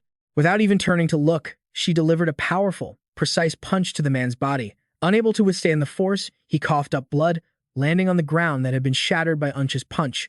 Everyone stared at the man on the ground, who had been knocked a great distance away. Unsha realized just how powerful her new weapon was. Then she spoke to remind everyone, believe in yourselves. She shared her own motivation with the others, because we're strong now. Kang Hansu, watching this scene, was thoroughly impressed. Impressive. Those guys were taken down in an instant. I didn't expect things to turn out like this. Jumihi's face was filled with concern as she watched the scene. Sophia and I didn't even have time to step in. Hearing Jumihi's report that Unshi had handled almost everyone, the twins started teasing Unsha in amazement. Unshi, the one-punch wonder. One-punch wonder. One-punch wonder. I told you to stop. Kang Hansu looked down at the men on the ground. He saw how pathetic they were. You were outnumbered but still managed to subdue them all without any injuries. Have you collected all the ancient runes and artifacts here? Unsha's face flushed with a mix of embarrassment and joy over her achievement. Kang Hansu gave her a look of silent praise. He was preparing to do something. If you have. Right then, a weapon materialized in Hansu's hand. Then we should end this. Defeated, Liu Hong lay on the ground, terrified by the weapon in Hansu's hand. Hansu pressed him for an answer. Answer me. His voice was incredibly cold and sharp. Did Miyamoto tell you the location of the treasure? Liu Hong trembled in fear, begging, don't come any closer. Hansu didn't stop. He prepared to leap and stomp down hard on the prone Liu Hong. Liu Hong's face was filled with anxiety. I'll ask one last time. Hansu's eyes were cold, his voice laced with impatience as he asked again, where is Miyamoto? Liu Hong couldn't take the pressure. Finally, he gritted his teeth and gave in. All right, I'll talk. Kang Hansu was dead serious, and another hard stomp made. Liu Hong spit out everything about the main headquarters of the Lighthouse clan. He's badly injured, so he's probably still there. Everyone was shocked to hear the name. Miyamoto, the leader of the Lighthouse clan. Sophia grew irritated at hearing that name again. That bastard. I thought he ran off somewhere, but who knew he'd come back to the base? Hearing this, Kang Hansu was surprised by the name Miyamoto. Connecting the dots made him realize something. I get it now. Furious, Kang Hansu grabbed the guy's throat with one hand, lifting Liu Hong clean off the ground to demand answers. Is he planning to come back for supplies to recover his strength and interfere with my plans? Kang Hansu. Liu Hong had no strength left to resist and could only beg. It's a misunderstanding, I swear. Liu Hong tried his best to sound trustworthy as he spoke to Hansu. I'm Miyamoto's enemy too, you know. Seeing such a pathetic act only made Hansu even angrier. Sophia watched the scene unfold, thinking, what nonsense is Liu Hong spouting now? Hansu's grip tightened even more, forcing Liu Hong to finally start talking. He used to be praised here, but then you crushed him, didn't you? I realized I couldn't follow him anymore. But Liu Hong's words only infuriated him. Isn't the underworld a place where strength is everything? If you let me take some of the remaining ancient scripts and artifacts here, I'll go back to the base and kill Miyamoto with my own hands. Unsha asked, confused. So, he's begging for his life? By promising to betray Miyamoto, I've never seen anyone like that in real life. Hansu replied to her question. Seems that way. Sophia couldn't help but scold Liu Hong. How pathetic. Don't just say whatever you can to survive. The man, Liu Hong, pleaded earnestly. No, I'm telling the truth. I really don't trust Miyamoto anymore. Please, believe me, Kang Hansu. Hearing such words only made Hansu angrier, but his answer stunned everyone. That sounds reasonable. Sophia couldn't stop herself from reminding Hansu. Are you really going to trust that guy? Hansu explained the situation to Sophia. If he takes down Miyamoto, It's like removing a potential obstacle. These words brought a strange smile to Liu Hong's face. It might not be a bad choice. His face was covered in sweat as he struggled to hold on. Well then, that's a tempting offer, isn't it? Then let me go first, and we can plan things out properly. Looks like my silver tongue is getting me out of this. A powerful squeeze made it impossible for Liu Hong to breathe, and he screamed. But seeing that pleading wasn't working, he tried to stall for time. Wait, why? Kang Hansu released him and gave him some advice. Go back and tell Miyamoto. Hansu's face was ice cold and filled with hatred. He's next. When Hansu released his grip, a pale-faced Liu Hong collapsed to the ground. Seeing Liu Hong on the floor, he gave him a reminder as his eyes glanced at the pile of corpses below. I never trust a traitor. Bodies lay strewn across the ground, covered in wounds and blood. Darkness enveloped the scene as Liu Hong rubbed his neck, his expression showing his discomfort. Wincing slightly in pain and letting out a soft groan, he sat up, rubbed his head, and cursed, Damn you, Kang Hansu. The scene revealed countless bodies scattered on the ground, all motionless after the battle. You didn't leave a single one. With one hand on his thigh, Liu Hong clutched his chest with the other, as if struggling to breathe. Kang Hansu, you belong in hell. He forced himself to stand, his face twisted in anger and pain, teeth gritted and eyes wide. Just you wait. I will never forget what you did to me. Ouroboros writhed violently against the distant sunset, staining the entire sky. The scene exploded into chaos as everyone fought. Everyone's eyes widened in horror. Michael yelled in anger, his face tense and covered in sweat. Kang Hansu, when the hell are you going to get here? The locusts dove straight down with aggressive intent, their speed like a firestorm. He swung his arm back in a panic. You cursed insects. I'm begging you, just give me some room to breathe. Their shrieking sound was deafening as they rushed forward at terrifying speeds, tearing through the air. To catch its prey, a figure dove down from high above, attacking like a sharp arrow. His immense speed created a pillar of blue light. The locust's eyes darted, following the movement in the sky where a warrior was descending. A brilliant explosion erupted, with blazing golden flames swirling as if to swallow the sky. Michael raised an arm to shield himself from the dust cloud from the blast. He frowned in annoyance. Kang Hansu stood proudly after taking down the monster, offering a word of praise. You held them off very well. His face was covered in sweat from the ordeal, and he gave a resigned smile. You know, I almost died because of you, Michael said, with a slightly reproachful tone. You're too late, Kang Hansu. He stood there with a confident expression, his lips curved into a slight smirk. Kang Hansu asked teasingly, How many do you think you took down? Michael shrugged and held up his hands. I have no idea. A few thousand, tens of thousands, he explained. I didn't see any reason to count. But keeping them in check is no simple task. Michael stated, They vastly outnumber us travelers. We have to hold them here. He explained why they sometimes had to fall back. That's why it's inevitable that our defensive line gets pushed back. Not to mention, the parasitic locusts also swarmed in through every gap in our defenses. Michael closed his eyes and let out a relieved sigh. Anyway, things should be fine now. Your return means you've brought powerful reinforcements, right? Images of his comrades fighting alongside him flashed in his mind. Everyone's expression was filled with heroic determination. He burst out laughing, clenching his fist powerfully. They're the strongest force in that region. The Phantoms and Lord Miyamoto. Hansu's gaze turned sharp as he stared ahead. Where are they? Miyamoto and the Phantoms aren't coming. The air fell silent, with only the sound of the whistling wind and swirling dust. Michael grimaced, his face contorting at the news he just heard. His eyes filled with disbelief as he yelled, What? His shoulders tensed as he anxiously shot back. What did you say? Without them, how are we supposed to handle this situation? He crossed his arms with a triumphant look. Don't worry. Just wait and see. I brought tens of thousands of reinforcements.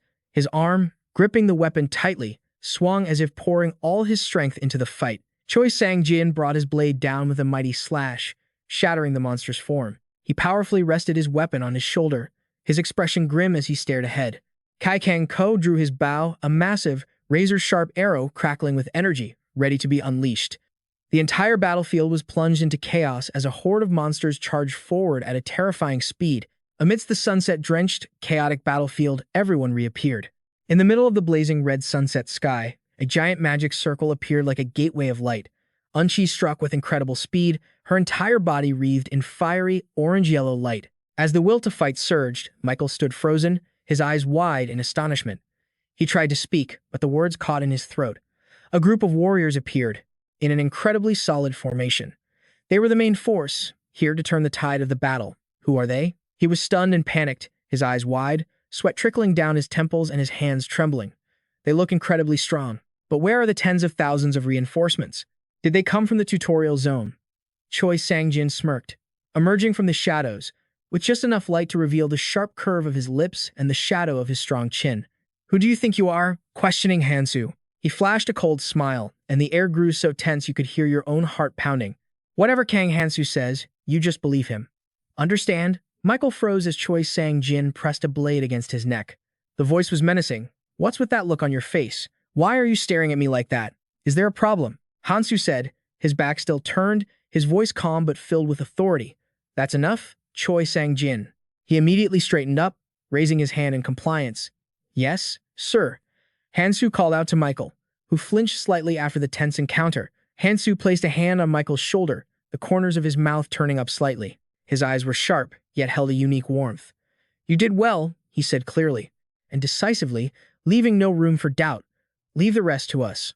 Michael looked up, his eyes wide, his expression a mixture of surprise and confusion. Michael's gaze met Choi Sang-jin's again, and he flinched. Choi Sang-jin glared back coldly, widening his eyes and pointing two fingers at them as if to say, I'm watching you. Unchi, annoyed by the display, smacked Choi Sang-jin on the back of the head. Stop screwing around and hurry up, she snapped. Michael watched them, slightly puzzled. Why does she treat him like that? Is he special or something? She just yelled furiously. Shut up. Michael crossed his arms, a smile of amusement and anticipation on his face. He really brought a weird crew with him, but if he trusts them, then I'll trust them too. Good luck, Kang Hansu. Two colossal monsters charged at each other with terrifying speed, shaking the very landscape. A horde of giant monsters rushed forward, their sharp, scythe-like horns descending from above, looking as if they would tear the very sky apart. Hansu's gaze grew cold and resolute as he surveyed the scene. He yelled, All right, everyone, let's begin. A powerful slash came swinging down. The sharp slice tore through the monsters' bodies. He glanced down, his expression cold and resolute, his posture radiating confidence. Night was falling. Stick to the plan and eliminate as many of these parasitic locusts as possible. Choi Sang-jin charged ahead, his brow furrowed in concentration. He swiftly cut down the locusts with sharp slashes.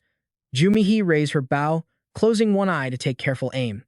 The arrow, imbued with brilliant yellow energy, flew straight toward the locusts. However, another monster suddenly appeared right beside her. Someone yelled a warning, left side, be careful. John Sang, in the middle of fighting, quickly added, They're attacking from the right, too. The others grimaced at the overwhelming locust swarm. Do they ever stop attacking? There's just too many. Unchi snapped in frustration. Instead of complaining, use that time to kill one more of them, Hansu said, trying to steady the group amidst the chaos. Just a little longer. A powerful surge of energy erupted from the ground. We just need to hold on until it gets dark. Sophia reported anxiously. Hansu, this is too dangerous. At this rate, we're going to be completely surrounded. His eyes sharpened, his brow furrowed, reflecting the critical nature of the situation. The sky was growing darker, the veil of night spreading. The sky glimmered with the last rays of sunset. At that moment, Kang Hansu called out to Choi Sang-jin in a serious tone. Hearing his name, Choi Sang-jin turned, and Hansu spoke to him with a hidden meaning. It's time. You remember, right? Kang Hansu glanced at him, a faint smile on his lips. It's your turn now. Go on. Choi Sang-jin understood and smiled back. They must have discussed this beforehand. Understood. He planted one hand on the ground, leaning powerfully on his weapon. Choi Sang-jin knelt on one knee, leaning forward as if channeling all of his strength and will into a single act. A brilliant energy erupted, with a core of white light surrounded by a purple, blade-like shockwave that radiated outward, slicing through the air. The locusts lay scattered across the ground, their bodies shattered to pieces. Suddenly, the eyes of one of them flashed with a brilliant light. It was as if life was returning to it. The locust, which had been struck down, miraculously began to rise. The group of warriors was full of energy. The time for battle had finally come. There were tens of thousands of reinforcements. Choi Sang-jin smirked, a smile that was both arrogant and filled with anticipation for what was about to happen. I've been waiting a long time to hear you say that. His face was cold, radiating killing intent, yet he stood perfectly still, unnaturally calm. Something enormous began to rise from the earth. The scene was chilling and dreadful. Towering locusts, encased in hard, bony armor, now surrounded them. Choi Sang-jin gripped the hilt of his weapon, the polished metal glinting powerfully. He leaned forward, enveloped by a purple light emanating from behind him, creating an eerie and powerful aura. Go. At his command, they charged forward in unison like a tidal wave, flooding the entire battlefield. With explosive speed, All the locusts lunged forward, their bodies coiling powerfully as their jaws gaped open, revealing rows of razor-sharp teeth. A monster in the foreground was hit by a massive force, sending its entire body flying backward. It slammed into the ground with tremendous impact, shaking the entire area. Choi Sang-jin raised his hand, a glowing sigil of energy materializing around it. Awaken. The locust's eyes glowed fiercely. Fight until your last breath. A system notification appeared, skill number 8, Lord of the Dead. When night falls, you can resurrect the dead as immortals and make them fight endlessly. The controlled locusts began to tear each other apart relentlessly, while others ripped their bodies to shreds. The horde of monsters was decimated, their bodies blown into unrecognizable pieces. Two of the locusts looked utterly horrified.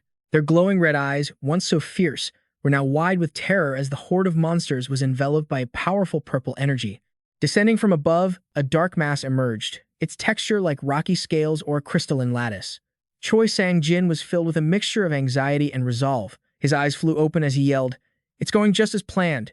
Kang Hansu, go now." Kang Hansu let out a small, confident smile. Even with only half his face visible, his attitude was clear. Good work. At that moment, he quickly made his move, leaving his current position. The group charged forward at high speed, his face filled with confidence. His expression was strong, dangerous, and resolute. "Let's move." Kang Hansu outlined the strategy. "We need to eliminate as many parasitic locusts as possible before nightfall. Then, I'll use Choi Sang-jin's skill to resurrect them and make them fight the remaining horde. If we do that, we'll easily reach the lake where Ouroboros' tail is." He was calm yet authoritative, his hand resting on the hilt of his sword. "Also, Sophia, lead me to the place with the strongest source of mana. The alpha will definitely be there." Her face was filled with confusion and worry, with beads of sweat dotting her cheeks. "But how are we supposed to get up there?" Hansu's gaze was sharp and confident as he smirked slightly, as if about to reveal an idea. "It's simple. We'll use your descent skill and climb right onto it." The layered scales reflected the light, giving them a strangely soft yet mysterious feel. Kai landed gently, his stance firm. The tips of his shoes pointed forward. His expression was bewildered. Sweat trickled down his cheek, his eyes wide as if he couldn't believe what he was seeing. Looking up from his spot, Kai could feel just how small he was before the towering height of what he was facing. "This is seriously high." Choi Sang-jin looked down, a bit nervously. "If we fell from here, there wouldn't be a body left." Anxia looked annoyed. "Then focus, and don't trip." The others began to talk. "The surface is harder and flatter than I expected." "That's a relief." "Yeah, I thought it'd be simpler since they're dragon scales." Kang Hansu's tone was calm but serious, as if reminding the group to pay attention. His expression was cold but extremely decisive, his sharp eyes reflecting the dim light. "From now on, I'll clear the way. Follow me." Sophia's gaze was sharp, her hair blowing in the wind, her eyes glinting with alertness and caution. Anxia's face, on the other hand, shone with a mix of confidence and mischief, as if she was ready for a fight. John Sang had a quiet but sharp aura, his eyes narrowed with a keenness that hid a trace of worry. As for Nihi, she gave a gentle smile, but her eyes held a hint of confusion. They dove down at extreme speed, like arrows shot from above. "Let's go up." In just a moment, they arrived. The air was tense, urgent, and crackling with power. A girl closed her eyes, her face calm but slightly tense with concentration. The locust, with its blazing red eyes, glowed fiercely from beneath a bone mask, giving off a sense of intense fury and murderous intent.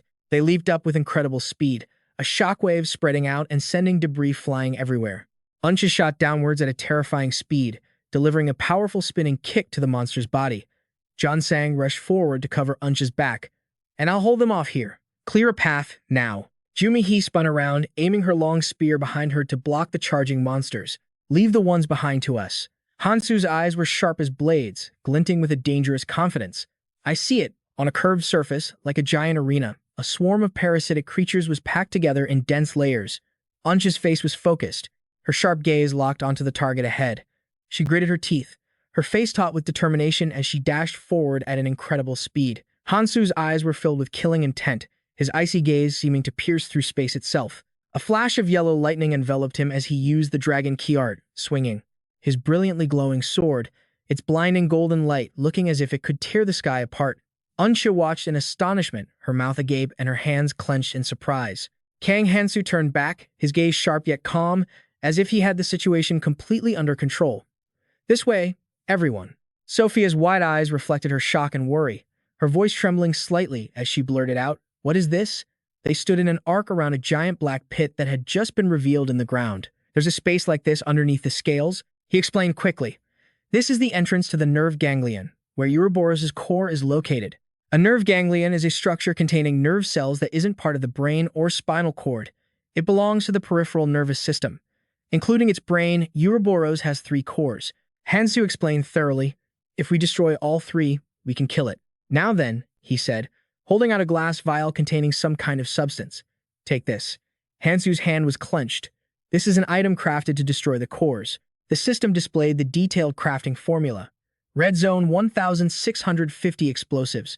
After entering the nerve ganglion, you can wait about 30 minutes, then throw this at the core. Unsha frowned, thinking to herself. So this is the thing he was mumbling about and crafting earlier? His face was serious, his gaze intensely focused on everyone. We'll split into teams, 1 for each core. Kang Hansu looked towards Unsha and the other 2 with her. You 3 are team 1. Then he looked to the other side. The rest of you are team 2. Kang Hansu put an arm around Sophia and declared resolutely. And finally, we are team 3. He pointed in one direction. Unsha, your team will take this entrance. She was taken aback, her mouth hanging open. What? We're going in first. Kang Hansu was stern. Stop complaining about the order. Each entrance is in a different location, so each team must take its own route. Unsha gave a slight nod, forced to accept the command. Got it. She stood up straight with her hands on her hips, her expression a mix of confidence and mischief. Well then, we'll be off first. Unsha jumped into the pit, clenching her fists as if to balance herself for the landing. Kang Hansu turned to Sophia and ordered, block the entrance. Don't let any parasitic locusts get in. She looked serious but was highly focused. A block of hard ice formed over the mouth of the pit, sealing it off. He bowed his head slightly, his face no longer tense. All done. Now we just have to get to the entrance up there. The locusts shrieked wildly, their red eyes blazing with aggression. Jumi-hee stared wide-eyed, her expression bewildered. There are still so many of them. John-sang frowned, looking tense. They multiply like single-cell bacteria, don't they? Kang Hansu pointed the tip of his sword down. It doesn't matter how many there are. Then he raised his sword, pointing it forward. His expression filled with confidence. Let's go. Below, in the cave where no light could enter, the depths were flooded with darkness. Unsha's eyes widened in surprise, her brow furrowing slightly. What is this? In front of everyone was a large, brilliantly glowing crystal, the nerve cluster. What? A giant locust stood blocking their path. Hansu slashed at it, the light from his strike flashing brilliantly. His attack was powerful and confident, and he quickly took it down. Hansu's gaze was cold and unwavering as he looked ahead. Taking everything in, he made an assessment. This is the second entrance gate. Then Hansu turned back to look at the group. Next team. Team 2, you're up. He gave the order, enter now. It's been 5 minutes since Team 1 went in. Once inside, wait for the right moment, then throw the item at the core. John sang focused and accepted the order. Got it. They quickly moved towards the gate. The second move is right ahead. Jumi-hee suddenly stopped and turned back to look at him. Kang Hansu met her gaze, a little confused, not understanding what was happening. He immediately asked, what's wrong? His intense stare startled her. The thing is, Jumi-hee hesitated and then said nothing. The two of them just stood there, looking at each other. A moment later, she forced an awkward smile. Sorry, I suddenly forgot what I was going to say. Kang Hansu paused, his eyes widening slightly, his expression tinged with suspicion. Is that so? Jumi-hee walked away decisively, her posture straight and strong. Her voice radiated seriousness and urgency. Don't worry about it, Hansu.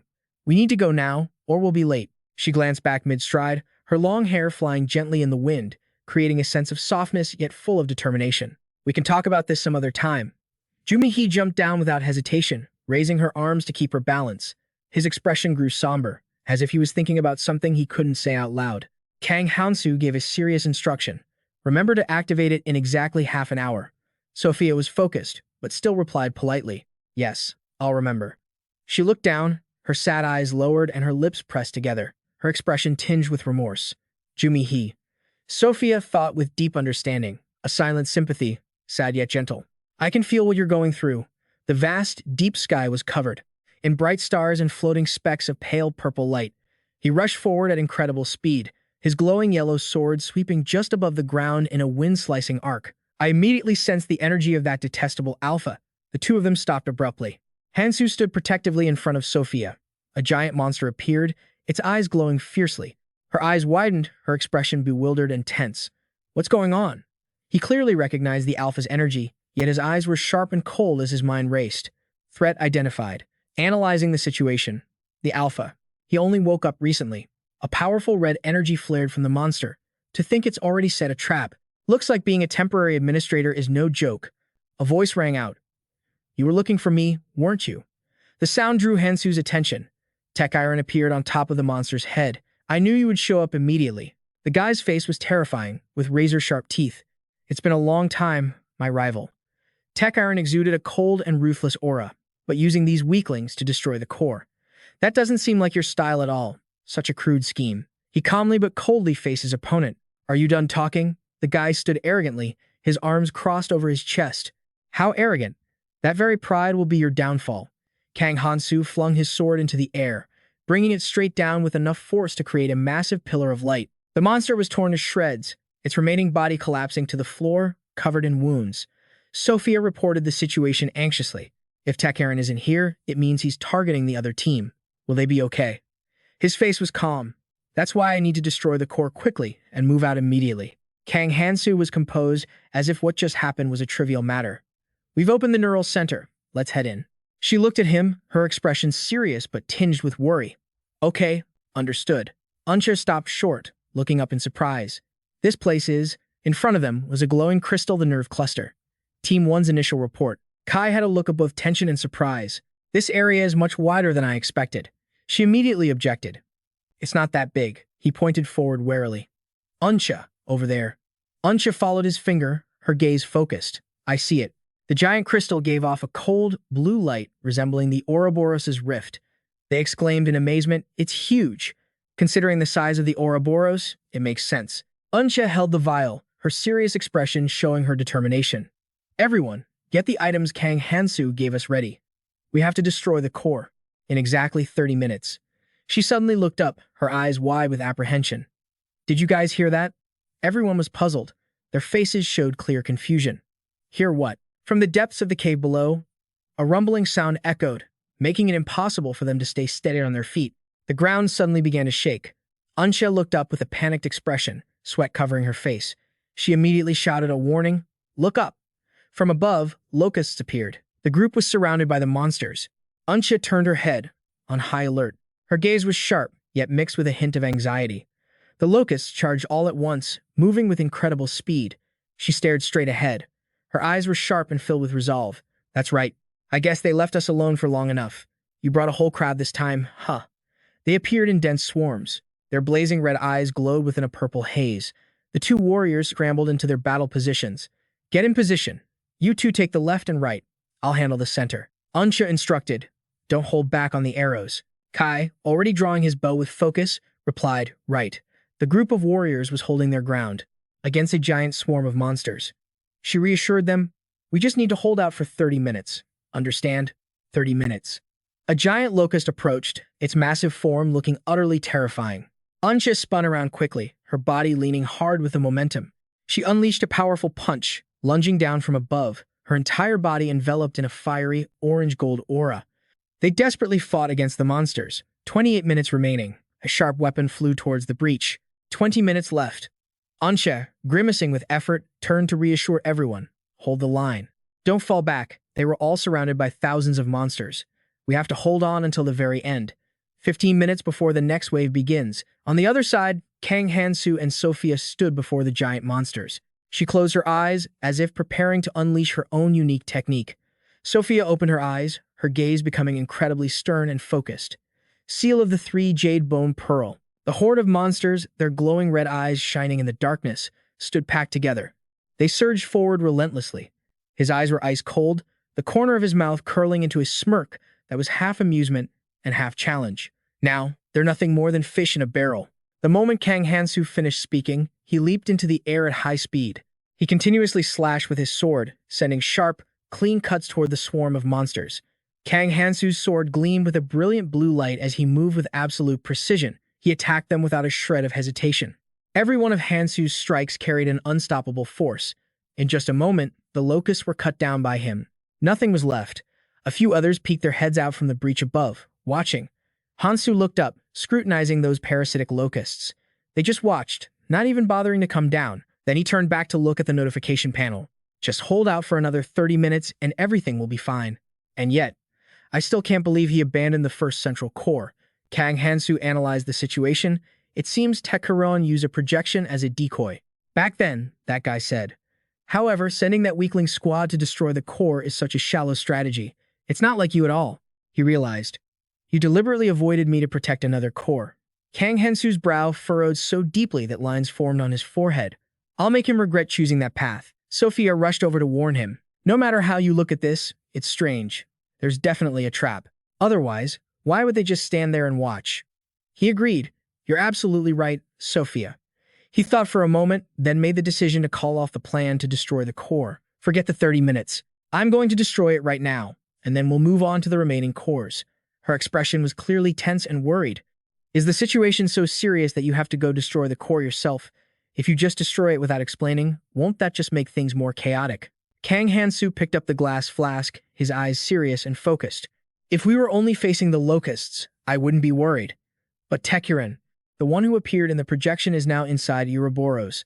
I have to be the one to face him directly. Sophia asked urgently, one question after another. If we destroy the core of Ouroboros, will it start to move? Is Taekuron even more dangerous than Ouroboros?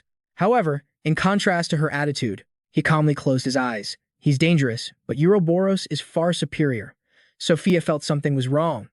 You're not making any sense. How about we just trust them this once? Kang Hansu was confident in his own opinion. It's not that I don't trust them. I have my own plan. She lowered her gaze slightly, her heart filled with unease and worry. He still hasn't told me everything. I thought he trusted me, but system information, 7 soul fragments, separates the user's soul, allows communication, and grants control over the mind of the one carrying the soul. Junichi's expression was terrifying, his eyes wide and staring. I will take over your body, Sophia. Her eyes suddenly widened in realization, then slowly closed as if she was gradually accepting everything. Inside Unch's body is his soul. Did you think I would die so easily, Kang Hansu? For better or worse, it seems you also trusted this woman enough to dare turn your back on her. Junichi clutched his bloody shoulder, his face filled with a terrifying expression. You will pay for what you've done to me. Hansu, one hand holding the glass vial and the other on his hip, was completely fearless and confident. His gaze was cold as ice, his brows knitted together. I've been waiting for you. Miyamoto Hanzo lunged straight at her, gripping her shoulders so tightly she couldn't react. The ring on his hand is the Namaha ring, the power of destruction. It began to glow, and Sophia's body overflowed with energy that burst outwards. Her eyes looked somewhat dazed. He caught her, closing his eyes in frustration. After regressing, my allies become my enemies, and my inevitable enemies become my allies. Kang Hansu replied coldly, as long as he wants to drag me down, I won't let him live. I have pinpointed your location. The queen bees must be very hungry. System notification, temporary use of World Tree Administrator authority granted after capturing the entity Miyamoto. Transport him to the queen bee's nest. At a cliff face, a light from within shone brightly. Junichi was heavily wounded, his clothes torn to shreds. He was standing in the middle of a glowing magic circle. What is this? A gigantic magic formation, etched with countless circles, characters, and intricate lines, blazed with a blinding light. A swarm of giant, insect-like monsters was diving down from above. His face was contorted in fear, his eyes wide, sweat pouring down. Junichi's eyes were stretched wide open, his emotions a chaotic mix of panic and despair. This place, it can't be. A red light enveloped the scene. It turned everything the color of blood. His face was covered in blood and wounds, the whites of his eyes showing in terror, his mouth wide open as if screaming in agony. Me, the ruler of the red zone. How could this be? Kang Hansu held Sophia's body close. It seemed the 7 soul fragments' skill had vanished. Now the queen bees have bait full of magical power. They must be very excited. The nerve core began to crack, and energy started to burst forth. He noticed it. He looked up with a calm yet tense expression. We don't have much time left. Hansu looked down at her, her eyes closed and her face pale. If only she'd wake up now, we could leave. But that looks unlikely. Using the celestial armor would offer some protection, but the system notification was stark. Kang Hansu's mana capacity is below 50%. Would you like to use the World Tree's mana? With a stern expression, he stared straight ahead, his gaze sharp and full of determination. If I'm not careful, the World Tree could die. I'll have to control this with extreme precision. Kang Hansu bowed his head slightly, a subtle smirk playing on his lips. My apologies, World Tree. System notification. Permission to use the World Tree's mana has been approved. In fact, Kang Hansu had already connected to the World Tree's mana circuit. The energy enveloped both of their bodies. With this much mana, I can use it freely. In a flash, Kang Hansu was clad in a set of powerful-looking celestial armor. He bent his knees. Getting into position to move, Kang Hansu launched himself powerfully, leaving only an empty space where he stood as he flew high into the air. With a grim gaze and extreme determination, more and more cracks began to appear on the neural ganglion. Ouroboros was covered in scales, and a blue light enveloped the entire scene. A massive explosion of light occurred, with brilliant golden rays bursting forth. The entwined vines gave the impression of a creature being struck down or severed. The giant monster, its mouth wide open and bloody, threw its head back and roared in agony. Ouroboros' green eyes opened slightly, its gaze as sharp as a giant reptile's. It opened its vertical slit eye wide, and a blue light flared intensely. Speed lines stretched out as the colossal Ouroboros shot through the pouring rain, its eyes glowing a fierce blue and its mouth agape in a thunderous roar. Kang Hansu looked up at the massive dragon's body right in front of him. His expression was calm but vigilant. It seems to be moving, but it's not conscious. If it were, it would have attacked me from the start. His eyes narrowed in serious contemplation. Right now, instead of destroying Tekiron, I should focus on restraining him. System notification: the World Tree's temporary administrator authority has been confirmed. The branches of the World Tree will begin to move. A huge section of Ouroboros' body was wrapped tightly around the cliff face. It opened its mouth as wide as possible, bearing a set of razor-sharp fangs. Its roar was ferocious and enraged. The colossal Ouroboros coiled its entire body around the ancient tree, each loop squeezing so hard that the bark was crushed. Kang Hansu hovered in the night sky under a bright, full moon. He looked down with a calm, yet somber and profound gaze. It's almost time for us to meet again, old friend. Tekaron's face was calm and cold, giving off the aura of someone incredibly powerful. It's time to awaken. Tekaron Elven, your two winds will follow the path I walk. Kang Hansu tilted his head down slightly, his gaze sharp and confident. Wait for me on the royal road. I will come to see you soon. Ouroboros, with its dark, blue-tinged scales stretching out like a living wall, made the very space tremble as if the creature was constricting it. A grasshopper with blazing red eyes that lit up the darkness charged forward at terrifying speed. It was struck down, its body collapsing to the ground. The red eyes, still glowing, gradually faded. Kang Hansu stood in the dead of night, an eerie purple light radiating from his palm, making his face seem even colder and more somber. Lord of the Undead. He gave a cold command, summoning a death knight into the battle. You will also go to the battlefield. In the dark landscape, Kang Hansu faced a horde of giant monsters, his entire body emitting a magical purple glow, his expression remaining calm and steadfast. We actually have a chance to win. Now we just need to hold out until dawn. A bright purple explosion flashed, and the burst of magical energy created a powerful shockwave. A swarm of giant insect-like monsters was looking up, as if drawn by something above. They charged forward swiftly. Leaving red streaks of light in their wake, they moved in unison, creating the feeling of a spreading wave of attack. Choi Sang-jin glanced back, his expression tense and wary. What was that explosion? What in the world is happening to that guy? His face was filled with a mixture of anxiety and resolve, no matter what it was. Hansu will be in trouble if those things get up there. I have to stop them, no matter what. Choi Sang-jin tightened his grip on his sword's hilt under the cold blue moonlight, showing he had made his decision, his face contorted with anger, his eyes wide with killing intent. My summons, as your master. I order you to destroy the parasitic grasshoppers climbing up ahead. Stop them. Choi Sang-jin dove straight down from above at incredible speed. Sorry, Hansu.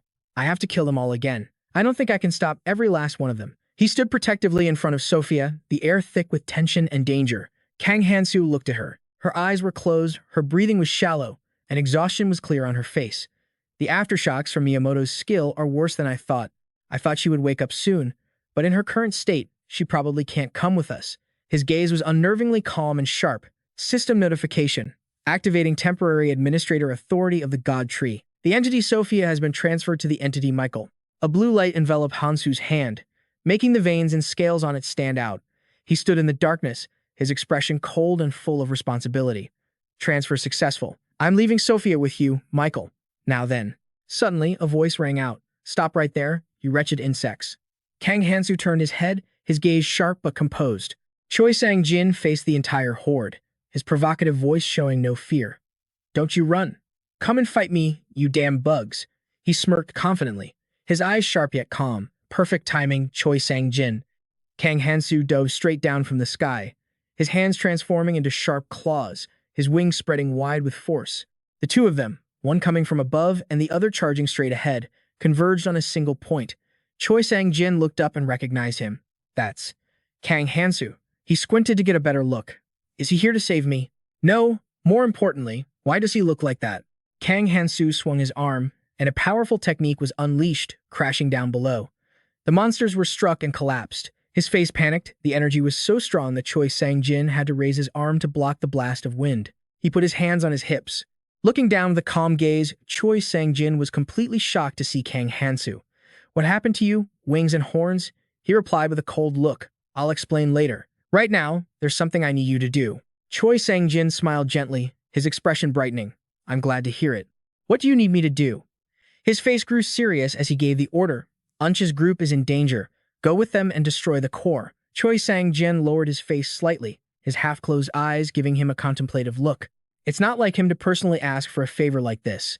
Then he opened his eyes, his expression serious, but the corners of his lips softened. I've told you before, use me as you wish.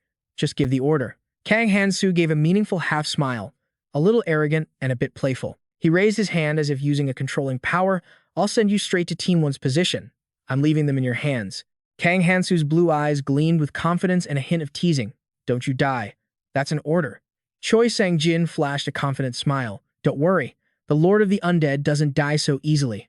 A massive magic circle glowed in mid-air, its complex, overlapping patterns swirling. Kang Hansu looked down, his gaze lowered with a thoughtful yet proud expression. I knew it. Choosing to give the Lord of the Undead to Choi Sang-jin was the right call. I'll take you to the next area. Choi Sang-jin. A pair of large wings burst out, tearing through the wind. Unable to sit still after seeing his determination, Kang Hansu shot off at an incredible speed. I'll go support Team 2 immediately. You all better stay alive. On the other side, Won Kyung stood with his weapon, ready for battle. Taekuren, with eyes as sharp as knives, wore an expression that was both mocking and amused. Why haven't you given up yet? Look at all those people behind you. They've all fallen. What do you think you can do alone? He wore a pained but resilient smile, his eyes showing no fear. You think we die that easily? The man's lips curled into a slight, derisive grin. How strange. Why are you people so loyal? Do you think a cold-hearted guy like Kang Hansu would even bother to save you? You've been abandoned. Taekuren pointed his hand downward as if giving an order, his attitude smug. Instead of offering your loyalty to a king like that, why not become my soldier and serve me? Won Kyung flashed a defiant smile, radiating an unyielding spirit. You've got quite the silver tongue. Are you that scared of Kang Hansu? The man gritted his teeth in anger, his eyes filled with rage. Lower life forms like you just drive me insane. Taekuren swung his arm with authority, scarlet magic coiling around his sword like frantic electrical wires. He charged forward with extreme speed. If you're so eager to die, let me help you out. Won Kyung's eyes shot open, his pupil trembling in utter shock as he clenched his jaw, his lips tightening into a smile that was both angry and defiant. Won Kyung let out a roar, immediately spinning and raising his weapon high. He was completely stunned, his eyes wide, pupils constricted, with sweat pouring down his temples. Won Kyung's lips were pressed into a thin line, his teeth clenched so hard his facial muscles twitched. He swung his weapon forward with immense force, his body twisting with the momentum to create a massive, circular slash around him. The slashes blocked Taekuren's attacks. The man gritted his teeth in anger. He's blocking every single attack from the front to protect his comrades behind him. A respectable act to protect his teammates. Taekuren's eyes filled with killing intent. That spirit alone is worthy of praise. He could wait no longer. But I can't waste any more time fighting you. I'm sorry for having to use such a cowardly trick to take down a warrior like you. Won Kyung's blood-covered face suddenly turned pale at the current situation. A series of swords pierced straight through him. Won Kyung's eyes widening in surprise. Won Kyung coughed up blood, his vision darkening from the severe injury. He drove his sword into the ground below him, creating a crack in the earth. Won Kyung collapsed to the ground from the attack, unable to stand any longer. Taekuren held out his hand to the side. I saw with my own eyes how you tried to protect your comrades. In respect for that noble spirit, I will end you myself. Suddenly, from behind, came the sound of someone rushing in at incredible speed. It was Hansu. With a face full of cold fury, he attacked, streaking across like a powerful, sharp gust of wind. Taekuren was struck and collapsed to the ground in pain. Kang Hansu seemed somewhat regretful. Looks like I'm late. Get some rest. I'll take care of the rest. He stood amidst a swarm of locusts, all waiting for a chance to attack. Sure enough, less than a second later, the whole swarm opened their mouths and shrieked in unison. Hansu opened his palm, and a stream of light escaped. Immediately after, it unexpectedly transformed into an exquisite sword hilt. He swung his arm in a powerful forward slash, exerting pressure through magic circles that pushed the swarm of locusts back. A moment later, only lifeless corpses and skulls were left rolling on the ground. Witnessing this scene, Won Kyung was dumbfounded. What is this insane, destructive power? He snapped his head around, his calm gaze now focused on him. Kang Hansu moved to stand in front of his opponent. The sword in his hand gradually vanished, and he then materialized a large stone, handing it to Won Kyung. You're badly injured? Take this. He reached out and took it. How ridiculous. I will definitely repay this debt. As soon as the stone was in Won Kyung's hand, a brilliant light shone brightly. At the same time, the wound on his abdomen also lit up, the flesh gradually closing. Meanwhile, someone else's vision cleared after a moment of unconsciousness. Jo Jumi. He startled awake, looking around at the current situation in a daze. Her expression fell, unable to hide her disappointment. Fainting in a situation like this, I even had a weapon, and still. Jo Jumi He lowered her head and spoke in a small voice. I'm sorry. I've become a burden again. Kang Hansu didn't seem to mind and comforted her. Don't worry about it. It's my fault for not confirming that Taekuren was here. Next, he materialized a magic feather and gave instructions. Inside Ouroboros, I can't use the power of the world tree. You have to go outside and use the feather to move. Won Kyung's rough hand reached out to take it. All right, we'll do that. Before leaving, Jo Jumi He returned the bottle of liquid to Hansu. Here, take this back. He reassured her, promising that she had done more than enough just by not breaking the potion bottle. As soon as Team 1 successfully destroys the core, I'll join up with you. Although she wasn't blamed, the feeling of guilt kept Jo Jumi He from looking up. In a distant corner, Taekuren was silently watching the scene unfold. Kang Hansu, you're not supposed to be here yet, are you? Is it because of that transformation? His brows furrowed, and a malicious glint appeared in his eyes. Never mind that. I know very well how much you cherish them. He raised his hand and summoned a stream of magical fire, determined to destroy his opponent. In that case, I'll kill them for you. The ball of magic between Taekuren's hands swirled. When it was fully charged, he launched it straight forward. Hansu's cold eyes narrowed, showing no fear or hesitation. The ring on his left index finger began to glow. The next second, an invisible spirit armor emerged, protecting Hansu from his opponent's attack. Taekuren's attack was deflected to the side, crashing into the ground. Won Kyung, carrying the woman in his arms, paused even in this crisis to say one thing to him. I am greatly indebted to you. I'll get out of here as fast as I can. Kang Hansu just glanced at him and gave a word of advice. It would be a waste to survive for so long only to die over something like this. You two have a lot to do in the future, so you must survive. Won Kyung and Jo Jumi He passed by him, replying softly. Thanks for that. We'll see you below. After those two left, only he and Taekuren remained. Taekuren was stunned, unable to believe what had just happened. That last attack was everything I had. And yet, you didn't even flinch when it hit you. Immediately, he seethed with rage. Kang Hansu, how much further do you intend to humiliate me? I am a warrior of Akaran, the last hope of my people. Kang Hansu's expression remained unchanged from beginning to end. Don't make me laugh. Hope? What a joke, you pathetic imitation. Every provocative word struck a nerve, and Taekuren couldn't stop himself from charging forward. Shut up. What the hell do you know, spouting such madness? Hansu carefully observed his opponent's every move. This warrior's transformation. Even for an Akaran who had undergone body enhancement surgery, it would be difficult. But watching Taekuren rush forward at such a high speed, Hansu calculated. I can take a direct hit, it'll be fine. Immediately after, his thunderous punch slammed right into him. Seeing Hansu completely unharmed, Taekuren was utterly bewildered. Impossible. This is the secret technique of my race. He ground his teeth in frustration, staring at Hansu's shield, which didn't even have a single scratch on it. What the hell is this? At that moment, a thought was forming in Hansu's mind. It's not easy to control my power in this racialized state. He assessed the current situation, and an idea came to him. Killing Taekuren now wouldn't be hard, but being reckless like that would definitely have consequences.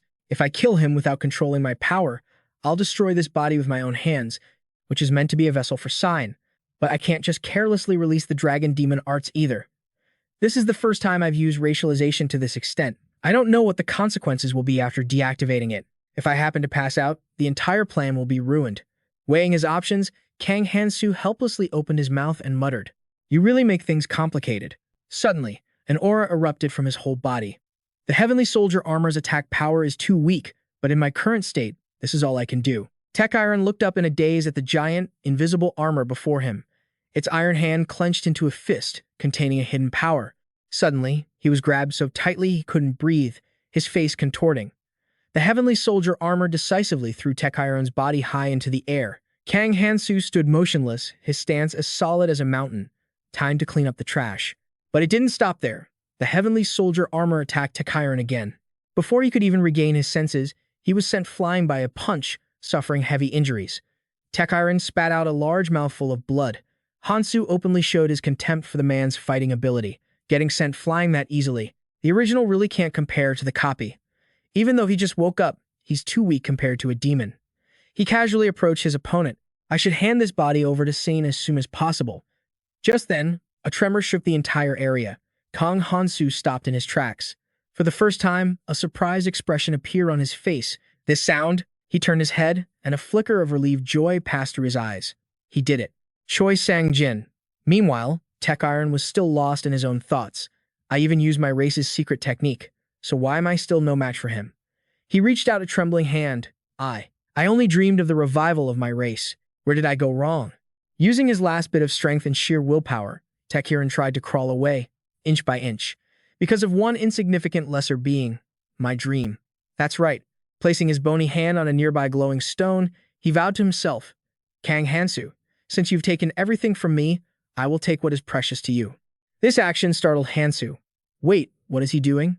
Don't tell me, he quickly shouted, trying to snap him out of it. Stop, Tech Iron. Are you really going to abandon the bigger picture for this? But half of Tech Iron's body had already merged with the stone. What a bastard. But it doesn't matter anymore. A mad thought appeared in his mind. If the core is destroyed, then I will become the core. A faint smile played on Tech Iron's lips. Let's see how you react when this falls on your head, Kang Hansu. As he finished speaking, his entire body vanished completely, sinking into the stone and creating a powerful burst of light. Kang Hansu stood watching the glowing stone that had swallowed Tech Iron. Witnessing this, he fell silent for a moment. Tech Iron, I heard you were hot-headed in your youth, and it seems that's true. To think that defeating me is more important than the prosperity of your own kind, honestly. The stone, having just absorbed a new energy source, began to break apart piece by piece. The cave was rocked by a powerful tremor. Strange green liquids began to appear from the corners. The outer armor of the heavenly soldier armor was gradually being covered. Faced with this situation, he remained calm. If you were going to create that monster, you should have at least made it an appropriate age. His cold eyes narrowed, highlighting Hansu's stern nature. Because you made it too young, all it knows how to do is annoy me. At the same time, a creature with a long, winding body appeared on the cliff wall, slithering everywhere. Unche started to panic. What the heck is that? Why is this thing suddenly moving? Jin, who was beside her, spoke up. Calm down. You're not a child, but she still couldn't feel at ease. How can you be so calm? We'll die if we fall from this height. He gave a confident smile. Because I have something to rely on. Look up. Ancha struggled to open her eyes and did as he said. What's up there? A moment later, her eyes widened in shock. Looking up at Hansu, Ancha couldn't hide her astonishment. Kang Hansu, how is a person floating in midair? The system displayed a notification. Suddenly, a magic circle appeared beneath her body. Both of them were heading toward his position. In the dark expanse, a few points of light stood out. From a distance, a crowd of people was watching intently, following every event unfolding around Hansu. Michael stood with his hands on his hips, lost in thought. Kang Hansu, what in the world do you want from me? Sophia, I could understand. But Woon Kyung too, Jumi Hee, and even Sojong. After dumping everything on my shoulders, he thought, feeling helpless. If you're going to order me around, at least give me a proper explanation first. Suddenly, a voice called from behind, Michael. Michael turned, slightly surprised. You're awake? Sophia asked weakly. How long was I out? He shrugged in response. Not that long. Hey, what exactly is happening up there? She held her head, looking very uncomfortable. I'm not sure either. I passed out in the middle of it, so my memory is hazy. Michael rubbed his temples. Is that so? I'm getting frustrated not knowing what's going on either. Then, he gave an order. Ouroboros is on the move.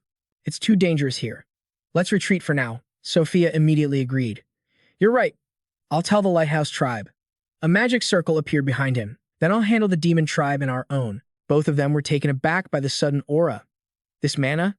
And just then, Ancha and Choi Sang-jin teleported over with their teammates. He felt helpless, thinking to himself, Am I their babysitter or something? If you send everyone over to me, what am I supposed to do?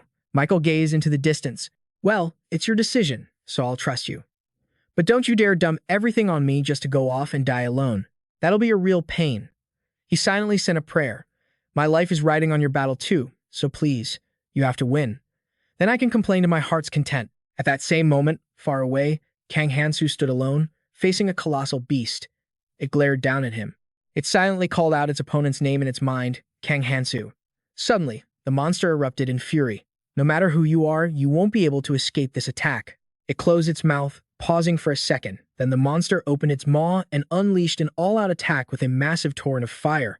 Although he dodged it, Hansu didn't feel the least bit proud. If I had taken that hit head-on, I wouldn't have survived. I can dodge, but the collateral damage is too great. He decided to use his skill. I have no other choice. The system displayed a notification. Seeing his actions, the monster seemed to have anticipated it. Just as I thought. You're trying to block it. You've put up a good fight, however. You've overlooked one thing. Because even if you block the fireball, it's still a skill that will eat away at your life force. At that very moment, a flash of light appeared, where the two magical forces collided. Kang Hansu's expression flickered with surprise, but before he could react, a massive explosion erupted. Flaming meteors rained down everywhere, and he struggled to dodge them, trying to protect himself from injury. Large wings wrapped around Kang Hansu's body. After a moment, molten rock rained down upon the forest. His entire body couldn't escape injury. It was covered in ugly, charred marks. Kang Hansu even coughed up a bit of blood as he narrowed his eyes and glanced down below. The area had been burned into barren patches of land, devoid of trees. And it wasn't just the trees, the people had also been incinerated by the flames, with not a single one spared. Hansu's hand trembled as he clenched it into a fist. If I go all out right here, the losses will be too great. I have no choice but to push myself and pour out all my mana. The system appeared. It continued. Kang Hansu replied without hesitation. Yes. Everyone. Teleport them all. Leave no one behind. The system responded quickly. To the bewildered crowd, it announced, everyone listen up. From this moment, you will all be transported to the crossroads. From there, you are free to leave. But if you linger around Ouroboros, you will certainly die. As soon as the words were spoken, a magic circle spread out, covering the entire area, from the red zone to the harbor cross zone, then from the next red zone to the residential cross zone, the harbor, and the red zone to the Lighthouse Hill cross zone. After a moment of sorting, the system reported. It issued a red alert to Hansu. The monster, having witnessed everything, roared in fury. You wasted all that mana just to save those useless worms, and you still intend to face me, the one who has merged with Ouroboros. Hansu retorted weakly, but with clear contempt. Just you wait. Hansu slowly raised his hand, conjuring a small flicker of flame. To kill that colossal monster, I'll need a fatal blow. A weapon that holds the power of a king. But to get it, I have to meet Tekulon on the King's Road, and I can't leave this place right now. If I leave without defeating him first, humanity will be annihilated. Kang Hansu closed his injured eye, telling himself, there's no other way. I'll have to make my gamble right here. The system displayed a notification. Activating Kang Hansu's exclusive skill. 7 stars, a skill of the entity Kang Hansu, Dragon Horse Key, has reached max proficiency. Maximum level and can now be evolved. Would you like to upgrade? A slight smile played on Kang Hansu's lips. Perfect timing. He ordered it to proceed. Immediately, a notification appeared. The Heavenly Soldier armor, currently utilizing the Dragon Horse Chi, will be merged and upgraded into the divine body of the Sky Dragon God. The ring on his finger suddenly flashed, and Hansu's body immediately began to undergo a bizarre transformation. System notifications chimed continuously. The sacred body of the Azure Dragon God has been confirmed and activated. The Dragon God incarnation has replaced the active dragonification state. Kang Hansu had now taken on a completely different form, his entire body covered in tough dragon scales. The system continuously updated the information on his new physique. A high-level skill has been created in the form of the sacred body of the Heavenly Dragon God, the sacred body of the Burning Dragon God. It concentrates a massive amount of mana to detonate inside the target's body, suppressing them. The sacred body of the Comet Dragon God blazes, creating a vast, volcano-like area in mid-air, and incinerates everything. The sacred body of the Armored Scale Dragon God merges with the Heavenly General armor to create an energy shield. Tekurin was going insane. You damn bastard, you were still hiding skills. But he was confident in his enormous size. But it's all meaningless if I just swallow you whole. The monster opened its mouth, confronting Hansu's tiny body head-on, but he didn't back down. He reached out his hand and stopped the attack cold. Tech Iron's eyes immediately bulged. Impossible. How did he block it with his bare hands? Kang Hansu whispered, burn. In a moment of silence, everything stood still. A flame erupted, transforming into a beast cloaked in fire, confronting the dragon beast. Its power was so immense that the shockwave reached all the way to the cave entrance, where the others were safely sheltered. When things quieted down again, Hansu's group gathered. Michael looked at the scene before him in disbelief. I knew he was strong, but I never imagined he was this strong. Is he even human anymore? Ansha shrugged.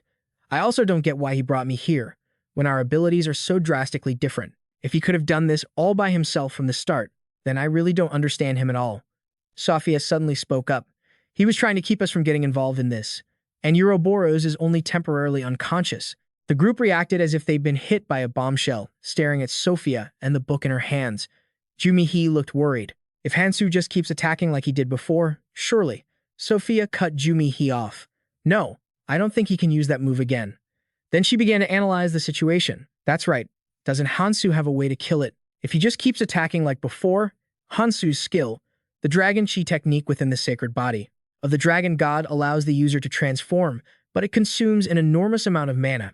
He used up almost all of his mana with that last attack. As she said this, a worried expression crossed Sophia's face. On top of that, he didn't rest at all on the way here, not even a sip of water. It's no wonder he's exhausted. Ansha suddenly rushed forward. Wait a minute. If that's the case, what's going to happen to us? If he couldn't do it alone, why did he move all of us away? Sophia said, as if it were obvious. To keep us safe, of course. Choi Sang-jin didn't like this kind of talk, glancing back in annoyance. Listen to yourselves. He had absolute faith in Hansu. I know Hansu has never failed. He's never failed before, and he definitely won't fail now. After taking that full-force attack, the beast had remained motionless for quite some time. Just when everyone was at their most vigilant, the monster bared its sharp teeth. It wasn't dead, and its counterattack was both fast and powerful. The system sensed trouble. It immediately issued a warning notification. Excessive magic usage. World Tree's mana reserves at 17%. Kang Hansu knew it too. I've bought some time, but there's no more time left. The system displayed a warning. If the World Tree's mana reserves fall below 5%, the mana link will be automatically severed, and the World Tree may disintegrate. He frowned slightly. I have to end this with a decisive blow. Just hold on until then, World Tree. He flew along the monster's colossal body, searching for something. Kang Hansu spotted a few locusts gathered together. He zipped past them, knowing his objective was close. The presence of locusts here meant the path of the Locust King was near. Kang Hansu glanced back, silently calculating something. He noticed the condition of the locusts he just passed. Only dilapidated ones remained here. Before, there must have been at least 10 billion of them.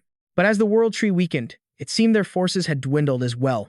Another one, different from the shabby-looking ones from before, appeared out of nowhere, charging straight at Kang Hansu from behind. Gaoba raked his claws down Hansu's spine, but it seemed to have no effect at all.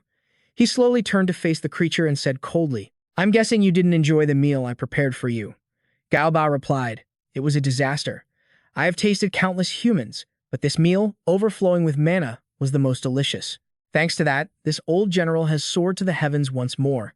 I am truly grateful. He then spoke plainly about the difficulties they faced. However, human warrior, the World Tree's mana is almost depleted.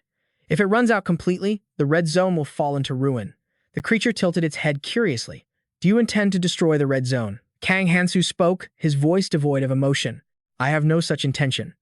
On the contrary, I plan to save it. I need to enter the path of the Locust King, even 1 second sooner. So if you intend to fight, let's begin. Gaoba sneered. You're quite amusing, human warrior.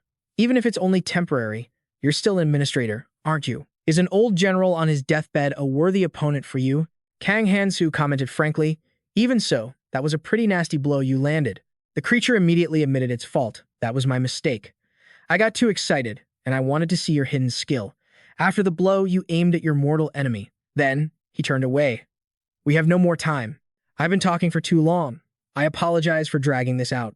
I will lead you to the Elven King. Follow me. And just like that, Gaoba took the lead, with Hansu and a swarm of worker bees following him deep inside the World Tree. On the king's path, they stopped in front of a white cocoon.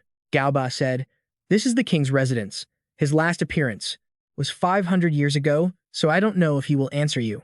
Hansu replied flatly, You don't need to worry about that. I have a plan. He thought to himself, I've come to fulfill my promise, then took a step forward and said, we don't have time, so hurry up and use the mind's eye. Hearing this, Gao Ba was immediately bewildered. The mind's eye was one of the king's own skills, allowing one to look into another's inner world with their permission. He even knows about that. Just who is this human warrior? Kang Hansu opened his system window, silently calculating. It seems he still doesn't trust me. He sighed. There's no other way. I have to bait him. He placed his hand on the giant cocoon, his gaze firm as he recited the lines he had prepared. Tekaran, your son's sign is waiting. If you want to bring him back, answer me now. The cocoon immediately began to glow. In response, a notification popped up. The skill entity, Mind's Eye of Tekaran, has been momentarily activated. Thousands of images flooded his mind. The abyss appeared, humanity fell into chaos, and looting was rampant. Kang Hansu saw Sang cowering with his head in his hands, panicking. Kang Hansu bowed his head and reached out a hand to him. Suddenly, the scene shifted. An image of him and Tekaran appeared, standing face to face. Hansu spoke first. Even gods can't interfere with another's inner world, so I'll be direct. He quickly summarized the situation. A variable has appeared in the red zone. In 15 years, the abyss will open. He continued, to fight the abyss, we'll need an army. At this point, Hansu proposed, we will form a grand alliance. It will include all species, humans, and every other race. To do that, I need your help. Tekaran, the old man opposite him, finally spoke. Then I have confirmed that you are not lying. He murmured, if you wish to destroy Ouroboros, then you will need a powerful weapon. A weapon that will grow with you. A weapon that will prove its strength even in the realms above. Kang Hansu nodded and held out his hand. Right, I need thunder slash. Give it to me. Tekaran's demeanor suddenly changed. As if on cue, the water at their feet began to ripple, turning the entire space into a white void. He said calmly, I do not know if you are being influenced by another. So how can I entrust my race's legacy to you? This question annoyed Hansu. What an unpleasant thing to hear. You think I'm being controlled by someone else? Tekaran seemed unfazed, precisely. From what I've seen in your memories, he said in a firm voice. You were once a vanguard of the Van Kiri tribe and a hero of the Abyss. If the future must be entrusted to someone, it should be in the hands of a hero. I cannot trust a puppet. Tekaran nodded. Yes, that is my hypothesis. But answer me this, since coming to this world, have you ever truly rested? He frowned, saying, in my eyes, you are nothing more than a frenzied beast running without end. In that state, you will collapse soon enough. With such a future, how could I dare entrust the sky-splitting thunder belts to you? Kang Hansu's eyes half closed, his expression one of new understanding. So this is how everyone sees me. I never realized it myself. The old man spoke sincerely. Consider it the honest words of an old man. You want me to break the curse for you, don't you? Shall I begin? He replied, yes, please begin. With that, Tekaran clasped his hands together and slowly chanted, call upon your name once more. May the majesty slumbering within you awaken again. A breath manifested, and the still water behind him rippled, accompanied by a stream of light. A current of energy appeared along his hands, wrapping around Hansu. Then, a giant orb of light materialized above Tekaran's head. Ring after ring layered upon one another. In the middle of the ritual, Tekaran couldn't help but recall the past. Are you mixing the rituals of Akaran and Alvin? Am I the only one who noticed? Kenian, though I haven't met you in person, I would very much like to meet you once. Kang Hansu was growing a bit impatient. What are you waiting for? Time's up. If you're going to break it, then hurry up. The old man said leisurely, don't be hasty. I have confirmed this curse was intentionally created so that it could be broken. So now, I will remove it completely. He spread his arms wide and recited the prepared lines. Breath that shatters all chains. Now sever these shackles. At the crucial moment, Tekaran shouted, release. At that exact instant, Hansu felt his heart shatter as he returned to reality. Someone in a fit of rage was repeatedly shouting, Kang Hansu, wake up. This is no time to be lying there. Are you going to throw away the sacrifice of 6 billion people? Kang Hansu remained motionless, showing no signs of waking. The other man said urgently, this is bad. The light has vanished from his eyes. This statement made the enraged man grit his teeth. He's not the only one who lost loved ones, so what's he doing just lying there? Kenian activated the ring on his hand, his eyes filled with guilt. I'm sorry, Kang Hansu. What we need right now is a warrior, almost immediately. Kang Hansu's eyes shot open, and he slowly sat up. A dark aura enveloped him. Inside his mental world, Kang Hansu was unaware of the chaos outside. He was lost in thought. He's right. If it were me back then, I definitely couldn't have kept fighting either. I didn't even realize Kiriel's feelings, the one who sacrificed herself to save me. Kenian pushed up his glasses and spoke. The fact that my thoughts can reach you means you have never wavered from your goal. Surprisingly, he had appeared in the mental world, clad in golden robes and holding a large staff. Kang Hansu exclaimed, Kenian. Takuron nodded. So you are the sage. I didn't expect to meet you so soon.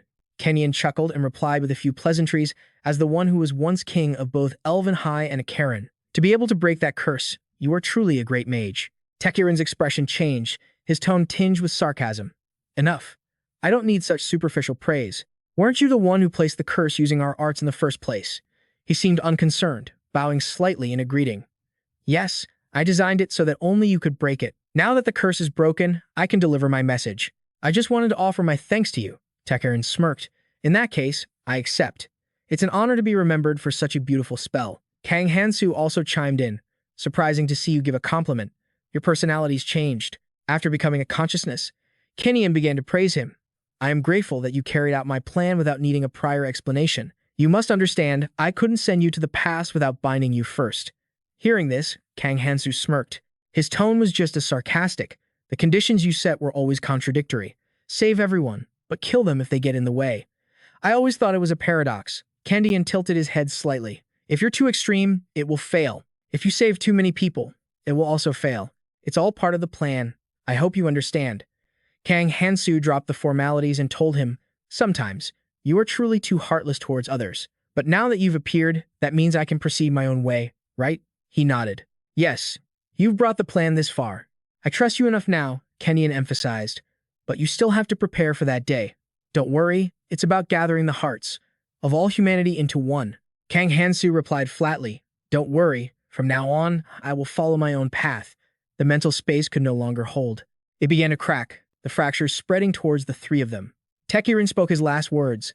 There isn't much time left, no time for nostalgia. Say your final words. Kang Hansu turned to look at Kenian and smiled softly. Wait for me. I will return to conquer everything, just like before. Kenian also bowed his head. His face also showed a hint of trust. That's right, just like before. Back in reality, Kang Hansu stood before the white cocoon which had now bloomed. Takuron sat in the center. He held out his hand, and light immediately appeared around it. Takuron summoned the tribe's treasure. This is the Heavenly Thunderworld Splitter. I entrust the rest of my life to you. Kang Hansu immediately took it, and the system updated the weapon's information. Ownership of the Heavenly Thunderworld Splitter has been transferred from the entity Takuron to the entity Kang Hansu. Takuron asked. The intensity of the Heavenly Thunderworld Splitter depends on the user's endurance, but if you charge it in its current state, the Divine Tree will die. How do you plan to solve that? He said without hesitation, I'll use the Divine Tree's mana to sustain the Divine Dragon's body. As for charging it, I'll use my own life force combined with the Divine Crystal Shard. Cao Ba finally spoke up. Don't use your life force. The two of them seemed to remember his existence and immediately turned to look. Cao Ba continued, if there's enough mana, Ouroboros can be destroyed. In that case, use the Divine Crystal Shard inside my body. If that's still not enough, let the remaining 600,000 members of my tribe sacrifice themselves as well. Kang Hansu was puzzled. Why would you go that far? You can't possibly want to sacrifice your entire race just to kill Ouroboros? The man immediately shook his head. No, it's the opposite. He frowned. The opposite? What do you mean? The man said, hope. I see hope in you. Cao Ba explained. The Divine Tree is withering. Its sap is running out. Without sap, there are no nutrients. Our queen cannot lay her eggs. We attacked humans only to compensate for the lack of mana. His voice grew heavy, but we discovered that the one draining the most sap was Ouroboros. He became lost in his resentment. We clashed with Ouroboros to protect the Divine Tree's sap. In that battle, we lost our queen, and even though she sacrificed herself, all we managed to do, Cao Ba explained, was put Ouroboros to sleep. After hearing this, Kang Hansu was a bit speechless. Before she died, the queen gave me one last hope, the Divine Crystal Shard, a symbol of catastrophe. But with the Divine Tree depleted and the sap running low, detonating it was impossible. Hearing this, he nodded in understanding. I get it. If we can destroy Ouroboros and restore the Divine Tree, a new queen can be born. Cao Ba's voice was stern. 500 years ago, we failed to protect our queen and let her die. So please, let us become the foundation for the birth of a new queen. He suddenly shouted, help us fulfill our mission. Then he knelt directly in front of Hansu. Cao Ba's voice rang with guilt. We failed in our duty to sacrifice ourselves for our queen. Please use us so that we may fulfill our duty. Kang Hansu nodded in agreement. All right, I will ensure your new queen is born. The emblem on his gauntlet glowed, accompanied by a system notification. The entity, King B Commander, Cao Ba, and 578,418 King B entities, excluding the Divine Crystal Shard, will be converted into energy for the Heavenly Thunderworld Splitter. The entire B army behind them emitted a pale yellow light, gradually transforming into energy. Cao Ba thought to himself, he's far more thoughtful than I expected. I thought he was just a warrior, but he's actually quite meticulous. Then he turned to say his last few words. Tekuren, my friend, it was a pleasure to see you again. And you as well, young human warrior. I entrust our queen and the future of our race to you. Kang Hansu replied immediately. Don't worry, I always keep my promises. Tekuren spoke up. You don't need to worry. Cao Ba is a stubbornly persistent fellow. He'll make sure your greatest wish comes true. The man nodded. You've already calculated it, haven't you?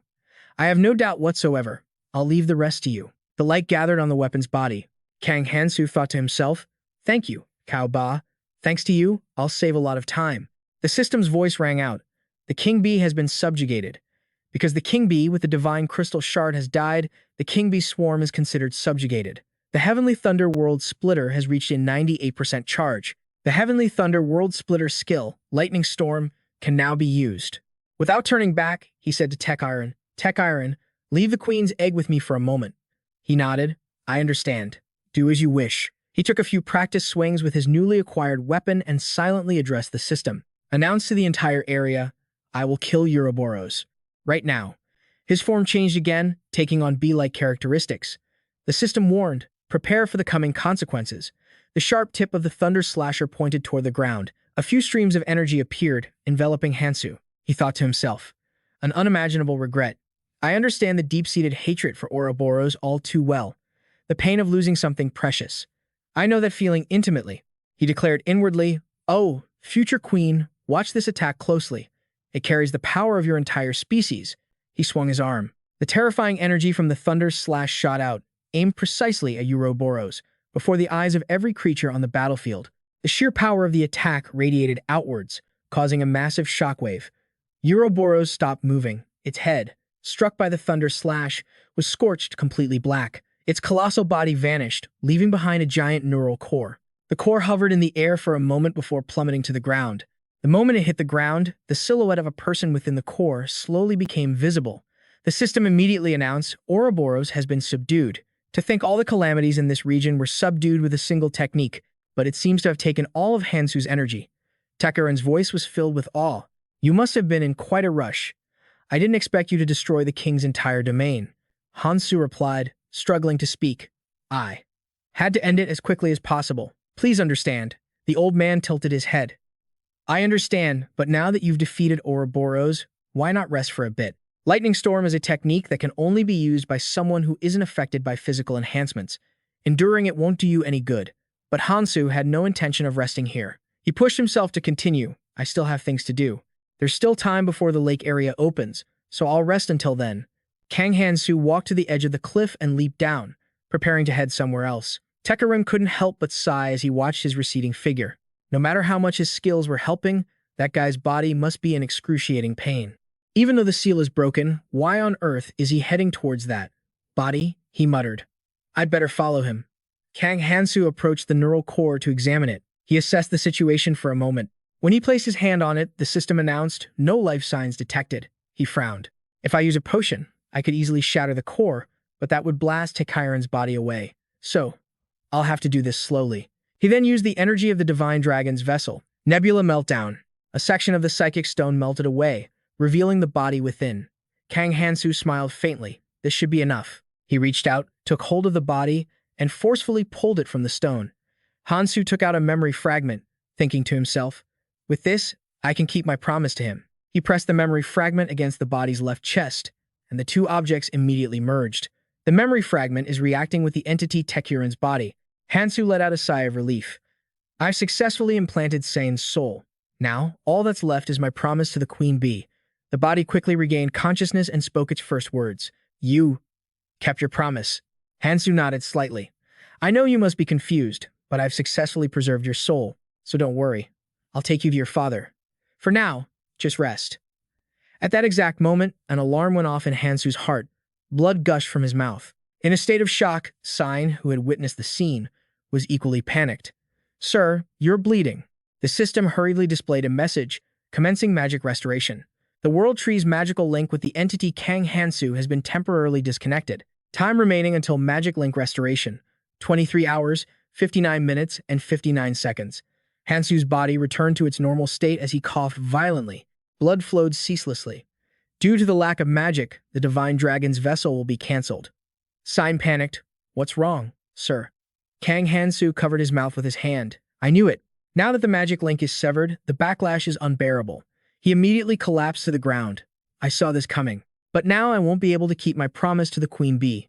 Sign rushed over, frantically shaking Hansu's body. Sir, hang in there. Sign's voice was filled with anxiety. You said we move forward together, so what is this? Are you just going to leave me behind? Just then, Kenian appeared. He shouted, Agnes Tyne. A blade of light shot straight at Sane, forcing him back. Several more blades flew forward, separating Sane from Hansu. Kenian looked down from above, his voice dripping with disgust. Get away from him, you filthy beast, he seethed. That man is the savior of this world. If you intend to take revenge, he will kill you. Those few words plunged Sign into absolute despair, and he began to cry. Kenian, acting as if he hadn't seen, continued with a hostile tone. I gave you control over Ouroboros, and you dared to use it to destroy the red zone. He held nothing back. He spat. You make me sick. Below, on the ground, Sign collapsed to his knees, staring blankly at Hansu's motionless body before him. Tears streamed down his face, each drop falling with a desperate sob. I waited for so long, in that dark place where no one else was. He cried even harder, his sorrow pouring out, that one day you would surely come for me. In the darkness, I just kept waiting for you to save me. But now that I've finally met you, he gave a mocking smile. You're trying to kill me? He clutched his head in disbelief. I thought that when you saw me again, you'd call my name, sign, and say something sweet. I was so wrong. Hearing such a pained confession, Kenian also began to waver. Just then, Sign suddenly hugged Hansu, his face devoid of all hope. I don't care what happens to me, but please, spare him. Kenian was crying too. He tried to stifle his sobs, his voice trembling as he spoke. Your father is sorry. This father didn't recognize his own son. He approached the two, offering gentle comfort. You don't have to hold on so tight. I'll heal your wounds. Don't worry anymore. Kenian held out his hand and said softly, Elysian circle of life. Sign thought there would be no more miracles, but now he stood there, stunned, whispering softly, Father. Kenian's voice rang out, filled with guilt. My own child. How could a parent ever find their own child disgusting? He touched his son's tear-streaked face. I'm so sorry, Kenian whispered as he pulled him into an embrace. The words of love had been buried in his heart for so long, because I have to say this. Your mother and I, we love you more than all the words in this world combined. Kenian said gently, I miss you so much, my son. At that moment, as if a great weight had been lifted, Sign clung to Kenian and burst into tears like a child. Father. Outside the forest, the sky was gradually changing color. Kang Hansu had been taken to a hut and had been unconscious for a long time. He slowly regained consciousness, his eyes still a bit hazy. Kang Hansu shot up in bed, his face completely expressionless. He moved his hands slightly, checking his body's condition for a moment. The mana link has stabilized. With this level of recovery, I can move immediately. He got out of bed, swiftly put on his shoes, ready to leave at any moment. Then he spoke suddenly, I know you're here. His expression showed he'd been expecting this. Come on out. The fairy smirked, revealing a row of razor-sharp teeth, as perceptive as ever. I see. It feigned concern for him. I was so worried seeing you lying there for so long. You're really all right, aren't you? Kang Hansu shot at a disdainful look and said flatly, Worried? How ridiculous. Weren't you people hoping I'd suffer? I've cleared the disaster. Now, hand over the reward you're holding. The Deep Zero skill seems fine. Hearing that its goal had been achieved, the fairy's face lit up with joy. You truly are our greatest hope. You certainly know what you want, don't you? It immediately presented the reward. Since you've worked so hard to entertain us, I'll make a special exception and grant you the reward you desire. It read through the skill's description and said, You're choosing a skill that has a precedent for destroying the world in the past. The fairy smirked. Its eyes were filled with extreme excitement. Perhaps from the orange zone onward, you intend to bring us even more violent amusement? Kang Hansu looked annoyed. How I use my skills is my business. It has nothing to do with you people. Despite receiving such a hostile attitude, the fairy didn't seem angry at all. It looked even more excited than before. I see. It suddenly lunged forward to probe. Are you planning a mass slaughter? Then it switched to a mocking tone. Mr. Kang Hansu, your progress has been so tame, and the higher-ups are getting bored. If you show them something a little more exciting, I'll back you with everything I've got. Kang Hansu seemed uninterested. He stated his decision in a monotone voice. I have no intention of committing mass slaughter. Isn't forcing your will on a traveler a violation of the rules? The fairy was clearly not pleased with this answer, and it grimaced in annoyance. It turned its face away, pretending to pout. I only said that for your own good, Mr. Hansu. How disappointing. I've already given you the reward. Hansu gave a perfunctory reply. Whatever you say. With that, the fairy disappeared, leaving him alone in the tent. Hansu fell into deep thought. It was true that Deep Zero was a skill suitable for mass slaughter, but when used to focus on weak points, it was a specialized single-target damage skill. He sat back on the bed, analyzing quietly. In the orange zone, the world tree's mana couldn't be used. With such a scarce mana source, recklessly using the divine dragon body meant the risk of collapsing was extremely high. He looked at the stone in his hand, but with Deep Zero, things were different. He now had a mana-efficient finishing skill. From the orange zone onward, I will take the shortest path. Just then, Kang Hansu received a message. The sender was Techiron. Can we talk for a moment? I have something to discuss regarding my kinsman. The word kinsman immediately caught his attention. He nodded. All right, let's go. In a galactic space surrounded by serene silence and the light of countless stars, Kang Hansu and Techiron stood facing each other. Techiron spoke first. He hesitated slightly. Things were hectic before, so I couldn't say everything. In your memories, I caught a glimpse of the Akaran in the orange zone. Are my people still alive? Hansu answered honestly. Yes, the Akaran are living in the orange zone. However, your original tribe, the Nagaharu, couldn't adapt after the orange zone turned into a desert. Hearing the news he'd longed for, tears began to stream down the old man's face again. So it's true. I wasn't mistaken. My people, the Akaran, are truly still alive. Hansu then asked his own question. The person I knew before didn't provide much information. What exactly happened? Why did the Akaran become high elves? He continued hesitantly. You have told me what I needed to know. I will tell my benefactor everything, without hiding a thing. He began to recount the story. One day, a catastrophe struck the lands bestowed upon us by Lagia, the Golden Lion. The great forest that was once our lifeblood turned into a barren desert. Each word seemed to bring back distant memories. When the blessed bodily fluids of Lagia, the Golden Lion, vanished, our people began to starve to death in droves. He continued. To preserve a glimmer of hope for my dying kinsman, I decided to use the soul transfer machine to go to another world. It was to summon the soul of an Akaran from another world here. Techiron's voice softened slightly. Fortunately, the machine worked properly, and I was reborn as a prince of the High Elf tribe. He recalled the days spent poring over books. Though my body was that of a High Elf prince, my spirit remained that of an Akaran. An image of Techiron appeared. To implant the soul of an Akaran into the body of a High Elf. That was my fervent wish. And that twisted desire was brought to life by Techiron. His voice suddenly trembled. Then, when I heard that the Akaran had gone extinct, I chose to live as a High Elf. As you know, disaster struck, and the world tree fell ill. Even the High Elves were wiped out. The guilt came flooding back. I abandoned my children twice. I couldn't save any of my people. Nothing but failure. That is my life, he said, bowing his head. But you appeared and helped me regain everything, and you even brought news that my Akaran kinsmen are still alive. No matter how many times I thank you, it will never be enough. Hansu seemed unconcerned. If it's thanks you want to give, save it for after you save the entire Akaran tribe. Techiron was stunned. What? Save my kinsmen? Hansu nodded. That's right. There is a way to save them. But to do it, I need your knowledge, the location of the ancient ruins, the location of the soul transfer machine you used. He looked slightly troubled. I know the location of the soul transfer machine, but the fundamental problem is that Lagia is sick. Do you intend to solve that? Hansu understood the issue. Yes, I plan to heal Lagia, but there isn't much time. 2 years from now, High Priest Grass will cause a cataclysm of destruction. At that time, both the Orange Zone and your kinsmen will meet their end. This time, Techiron looked even more horrified than before. What? Why would the High Priest? Isn't the High Priest the protector of the Orange Zone? Why would he bring disaster upon it? Hansu lowered his head. Everyone who knew the truth is already dead, so the details are unclear. All I know for sure is that he must be stopped. Techiron slowly began to accept the reality. This is unbelievable. But since you're the one saying it, it must be true. I will go to the orange zone with you. Hansu nodded. Yes, I thought you would. I'm counting on you. We have to finish what's left. Where's Sign? He asked. She's at the Hive Lord's nest. Shall we go? Hansu agreed. All right, take me there. A short while later, the two of them arrived at the Hive Lord's nest. Sign was overjoyed to see a familiar face. Father, is he able to walk again? Kang Hansu replied with a warm smile.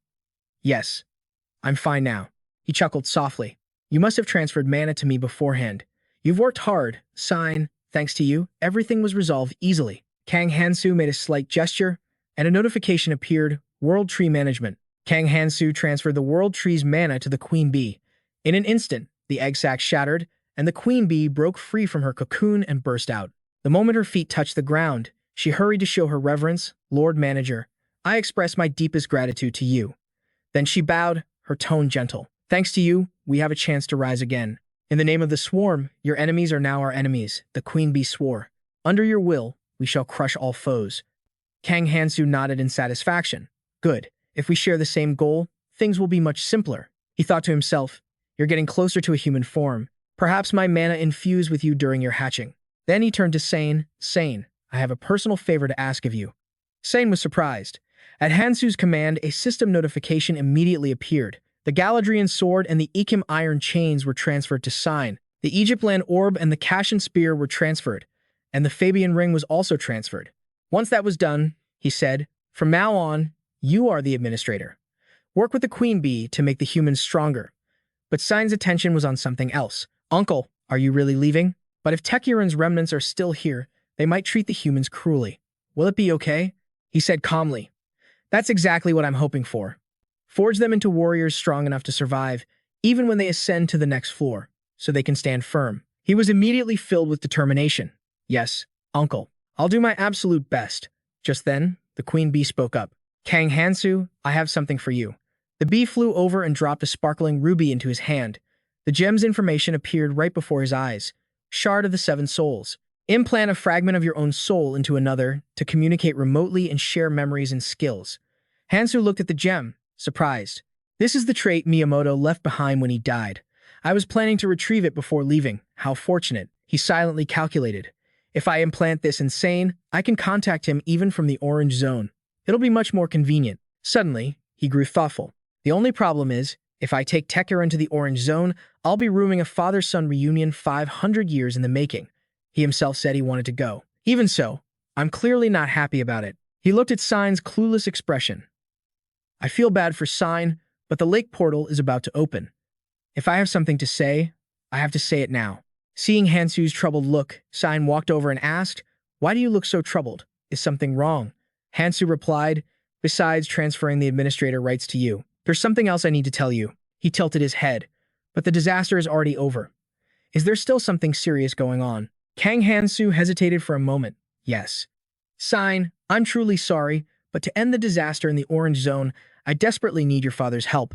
Is it okay if I take him with me? Sign let out a soft sigh. So that's it. Taking my father to the orange zone. He quickly tried to reassure Sane. It's not like you'll be separated forever. If you accept this shard, I can still contact you from the upper floor. I'll give you regular updates about him. Will you accept this trait? Sign was more understanding than he'd thought. He just smiled faintly and said in a calm voice, It's a shame we have to part so soon, but if I can get news about my father, then I'm willing to accept it. He breathed a sigh of relief. Thank you for understanding. Even though I'm taking your father with me, it won't be for long. You two will see each other again. Seeing Hansu still looked a little guilty, Sign gave him a reassuring smile. It's all right, Uncle. I've already waited for 500 years. A new system notification appeared. The Shard of the Seven Souls has been engraved onto Sign. Kang Hansu decided to give the father and son the little time they had left together. To reunite. All right then, Tekiran. Call me at the lake when you're ready. Until then, I won't disturb your time together. Tekiran was, of course, extremely grateful. Thank you for being so considerate. He offered, I'll take you to where the humans are. It'll be more convenient for you. He nodded in agreement. Right? Kang Hansu was brought back to the previous hut. He immediately commanded a summoning spell, and a small bird flew down and landed on his hand. A message was sent to Choi Sang Jin Woo Kyung, Sophia, Jumi Hee, Uncha, and Michael. Gather in front of the camp at 6 o'clock. I have something to say. After receiving its orders, the bird flew off. Once everyone had gathered, Kang Hansu stood in the center and began to speak. Michael, thank you for mediating between me and the tribes. First off, your contribution was significant. Without you, many more female guests of the Red Zone would have died. From now on, continue to help humanity as the aid of the Red Zone. Jumi-hee, I've been watching you since the tutorial. He continued his assessment. Your growth rate is more than double that of other female guests. Keep this up. You will become a powerhouse second to none. I hope you will eventually become the monarch of monarchs. He then turned to the next person. Unsha, without your tribe's help, I couldn't have destroyed the core. The credit for capturing your Ouroboros belongs mainly to your tribe. Now that you're a monarch, make your tribe powerful and help Jumi-hee so she can move forward. Kang Hansu turned to look at the three people standing together. Choi Sang-jin, Wookyung, and Sophia, I know you intend to follow me to the upper floors. His attitude changed. But from the Orange Zone onwards, death can come at any moment. If you follow me, you will act only on my command. I will not accept any questions or objections. Even so, do you still want to follow?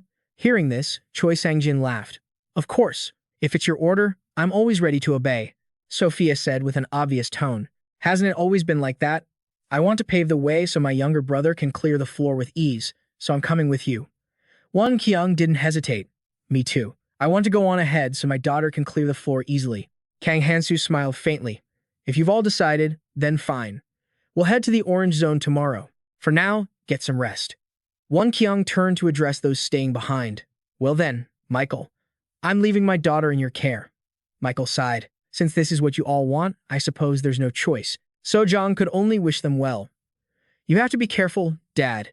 It was time to depart. Amidst the crowd, seeing them off, Hansu and his three companions were ready. Tekiron greeted them with a few words. You must be Kang Hansu's comrades, right? It's a pleasure to meet you. I hope you'll have us. Lee Won Kyung was the first to look flustered. Hansu quickly stepped forward to explain, he's the guide for the Orange Zone. I guess you can consider us teammates, so don't worry. He realized his mistake and scratched his head, saying, oh, so that's how it is. I get it, but that last scene had left him feeling quite disheartened. It seemed he had a bad history with clones. Even though I don't know what happened here, I'm sorry. Kang Hansu didn't let the conversation drag on any longer. He said, that's enough small talk, and then briefly explained the situation to the others. As soon as the gate opens, we're going in. Tekiron spoke up. Everyone, get ready. Then he said no more, focusing on the task at hand. The colossal gate opened right before their eyes. Hansu took the lead. The gate transported everyone to the barren desert land of the Orange Zone. The gate sent him through first, and the others followed close behind, falling toward a giant mouth waiting for its prey below. Kang Hansu immediately gave an order. Sophia, use sky-piercing step to block it. We're done for if we fall into its mouth. Sophia quickly obeyed. Got it. Sky-piercing step was used just in time, saving everyone from becoming food. A single moment's delay would have completely turned the tables. The beast took the full force of Hansu's attacks. Each slash was so deep that it tore through flesh and sent blood flying. With his final blow, he severed its massive tongue. The severed part of the tongue fell to the ground with a heavy thud. He frowned, thinking about the previous battle. As expected, since I just leveled up, I can't deal enough damage. But this is enough for a test. Kang Hansu thought to himself, I was able to cut off a Magos' tongue. For an Orange Zone traveler, that would be considered a moderate injury. The wounded Magos went berserk. It let out a sky-shattering roar, and its screams successfully attracted a few more of its kind. Sophia shouted, Kang Hansu, what are you doing? Get up here. No matter how strong you are, that monster is too much for you right now. He knew that too. That's a sharp assessment, Sophia. The library skills performance is as reliable as ever. 1 was manageable, but 5 was overwhelming. He quickly made a decision. He would deal with the Magos pack after his physical enhancement technique was complete. Then he spoke up. We'll let them live for now. Hansu flew higher, looking down at the giant Magos thrashing about in a frenzy. Its hands slowly rose, and then it suddenly lunged, aiming its attack right in Hansu's position. He dodged instantly, looking as calm as ever. Sophia raised the sky-piercing path to a point 1 kilometer in the air. He commanded, get up there and scout, hurry. Sophia understood and immediately took action. Right, let's go. Kang Hansu soared high, beyond the reach of the Magos below. Now it begins, the Orange Zone. His recent rampage had been witnessed by someone else. From beginning to end, have the risen souls appeared? No, wait. The man holding the binoculars was still lost in thought. Besides Sophia, I've never seen this bunch in the Red Zone. Is it related to the fact that no travelers have come here in a long time? He was Shimura Ken. the reconnaissance captain for Sector 12. At that moment, he wore a pensive expression. Once he confirmed it was Sophia, he couldn't simply end the reconnaissance mission. But it seemed that aside from Sophia, he didn't recognize anyone else. Not even Hansu. But what the hell is this bastard doing? He's a newbie, yet he already understands the Magos' blind spots and patterns. How do you do that? Faced with a series of questions in his mind, Ken chose the quickest solution. Whatever, I'll just kill them all. All I need to do is capture Sophia. He said to the person behind him, "Hey, give me the demon Belst rifle. I'll take care of that bunch." The other guy noticed his captain was acting unusually. A gossipy look appeared on his face. "Yes, sir, but are we abandoning the recon mission to hunt for materials? It seems that woman, Sophia, has made it up here. The captain confessed to her before and was brutally rejected. So now you're planning to get revenge, right?" Ken immediately snatched the rifle, his irritation obvious. "Shut your mouth, you bastard. Do you want to die first?" His objective was crystal clear. Kill all the men, and capture that witch, Sophia. He left the guy with one last sentence before taking off. "After this hunt, I'll give you a chance. Keep your mouth shut this time, don't let it slip like before." The man immediately seized the chance to save his life. "Thank you, sir. I'll follow you for the rest of my life." Ken skillfully loaded his rifle, silently making a comparison. 1 month in the orange zone is equal to a year, or even more, in the red zone. He aimed at his target, looking quite confident in his abilities. "I alone have been in the orange zone for a year. For red zone level travelers, a single shot from this Magos killing Demon Bells rifle is more than enough." Suddenly, Ken jumped in shock at the sight before him. Kang Hansu was looking directly into his eyes, with his naked eye. He immediately shivered. "This is crazy. How long have you been hiding there? From over 700 meters away? How?" "Ah, whatever. You have no way to attack, so what's the point of looking?" Ken saw him suddenly point his hand in his direction, and for a moment, he didn't understand his intention. "What are you doing now?" Kang Hansu looked at the 2 black dots on the ground. He spoke softly, Deep Zero. He clenched his fist, activating the skill, as black smoke seeped out from between his fingers. At the same time, black smoke appeared around Ken, causing the lackey to scream out in shock. Captain's body. Ken's eyes gradually filled with fear. The black smoke had eaten holes all over his body. A moment later, he completely vanished, leaving only his rifle and a few scattered crystals behind. Hansu didn't say a word, his expression filled with utter contempt. Useless trash, daring to point a gun meant for killing Magos at another person. Sophia turned back to ask Hansu, "Is something wrong?" He shook his head. "It's nothing. Let's go." Hansu's group continued their journey through the air, and he looked down at the ground. Estimating the distance from their previous position, he figured the Magos must have lost their trail. He turned to Tekaron and said, "Use Tekaron frosting. From now on, we'll use skills to travel." Tekaron replied immediately, "All right, I understand." A formation quickly appeared in midair. When Sophia saw the formation, she frowned, looking puzzled. "If you had a skill like this, why didn't you use it sooner?" He immediately explained, "My skill isn't the type that can be used at any random location like yours." He didn't forget to tease her a little. "As a user of the library, you should understand that. Don't complain so much." Tekaron had found his target. He murmured softly, "My homeland is here." Then he sighed. What was once a vast forest has now become a desolate wasteland. What a pity. Sophia was surprised to see that and stepped forward to ask, "Is your hometown in the Cam region?" He nodded. "That's right." Tekaron pointed into the distance. "What do you all see over there?" Sophia was confused. "Isn't it just a desert?" He chuckled softly. "It's normal for those who don't know my homeland to see it that way. But I'll tell you now, what you see isn't everything." After speaking, Tekaron turned to Hansu Kang. "Hansu, we've returned to my homeland. I want to get a look at Lazarus. Can you take us up to an altitude of about 10 kilometers? He nodded immediately. "All right. We need to confirm our position anyway, so this is better."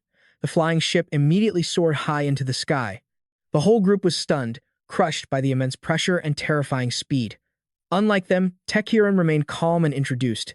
"This is my homeland." He whispered softly, his voice carrying memories from a distant past, the land of Lazarus. Wukyung was the first to speak up. "That vast desert. Is all of it a living creature?" Sophia also covered her face in astonishment. Then, "Does that mean the horizon we saw earlier was its tail?" Choi Sang-jin couldn't believe it. "Just how big is it that we can only see its lower half from this high up?" Lee Won-kyung rested his chin on his hand, slowly regaining his composure. Even after seeing insane giant snakes and trees, this thing was truly astounding. Tekaron chuckled softly. "It's nothing compared to Ouroboros." He lowered his head, the golden lion, Lazarus. His voice was filled with sorrow. That is the name of the divine beast that supports this land, which formed its body by drinking from the Haringshan Sea of lava. Tekaran was lost in his memories. It converted the Haringshan lava into immense energy, bestowing its blessings upon countless creatures, including the Akarin. Then he looked back at the harsh reality.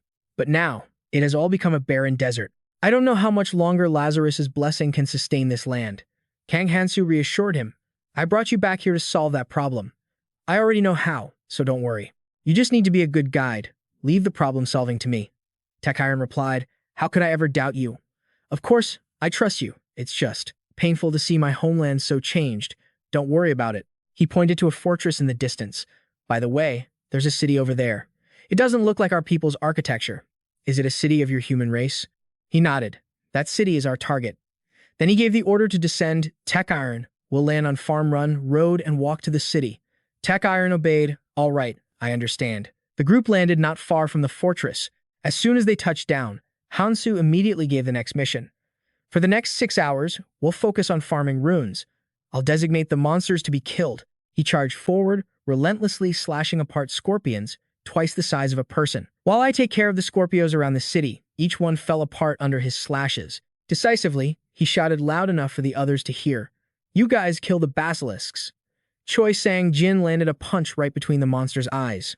The blow was so powerful it knocked the creature out instantly. The three of them worked together to take down the long, slithering basilisks. After finishing his own task, Kang Hansu also arrived at the meeting point. Everyone worked hard for 6 straight hours. He said, we've collected enough runes to get equipped in the city. We'll rest for today. We set out tomorrow. The exhausted group stared at him in disbelief. Not understanding what was wrong, Kang Hansu asked, why are you all looking at me like that? If you have something to say, just say it. Takurin spoke up. It's just hearing the word rest come out of your mouth. That's what surprised me. Even I thought you would insist on a forced march. Hearing this, he finally understood. He had to explain his personal intentions. The basics of combat are to eat well and sleep well. It's not that I don't know that. In a situation with no variables, I don't intend to push everyone beyond their limits. The old man laughed and said, that's right. They say the more you rush, the longer it takes. He immediately changed the subject. That's why I said the Akaran have secret recipes passed down through generations. Basilisk meat, in particular, is very special. If you'd like, I can prepare dinner. Hansu had no objections. All right, I'll leave it to you. The 5 of them returned to the battered basilisk and began to rest and recover their strength. Meanwhile, at the An cult's base in Thanes, the story over there, however, was not so peaceful. The group had arrived at the foot of the cult's base. Sophia yelled with all her might, Sophia, the Red Zone Phantom has arrived. Open the gates. Contrary to what they expected, the guards on the wall looked stunned. What? It really is Sophia. The other guard blurted out, why would a phantom from the Red Zone come here? Only after a while did a guard shout down to them. Wait a minute. We're busy with something right now, so we can't open the gate immediately. They just tossed back one sentence, we'll report to the chief and get back to you later. Stay put. Then, there was no more movement. The incident made Kang Hansu think, how strange. The guardians who are supposed to be helping us are now just guarding the base. He started noticing the unusual things they had encountered along the way.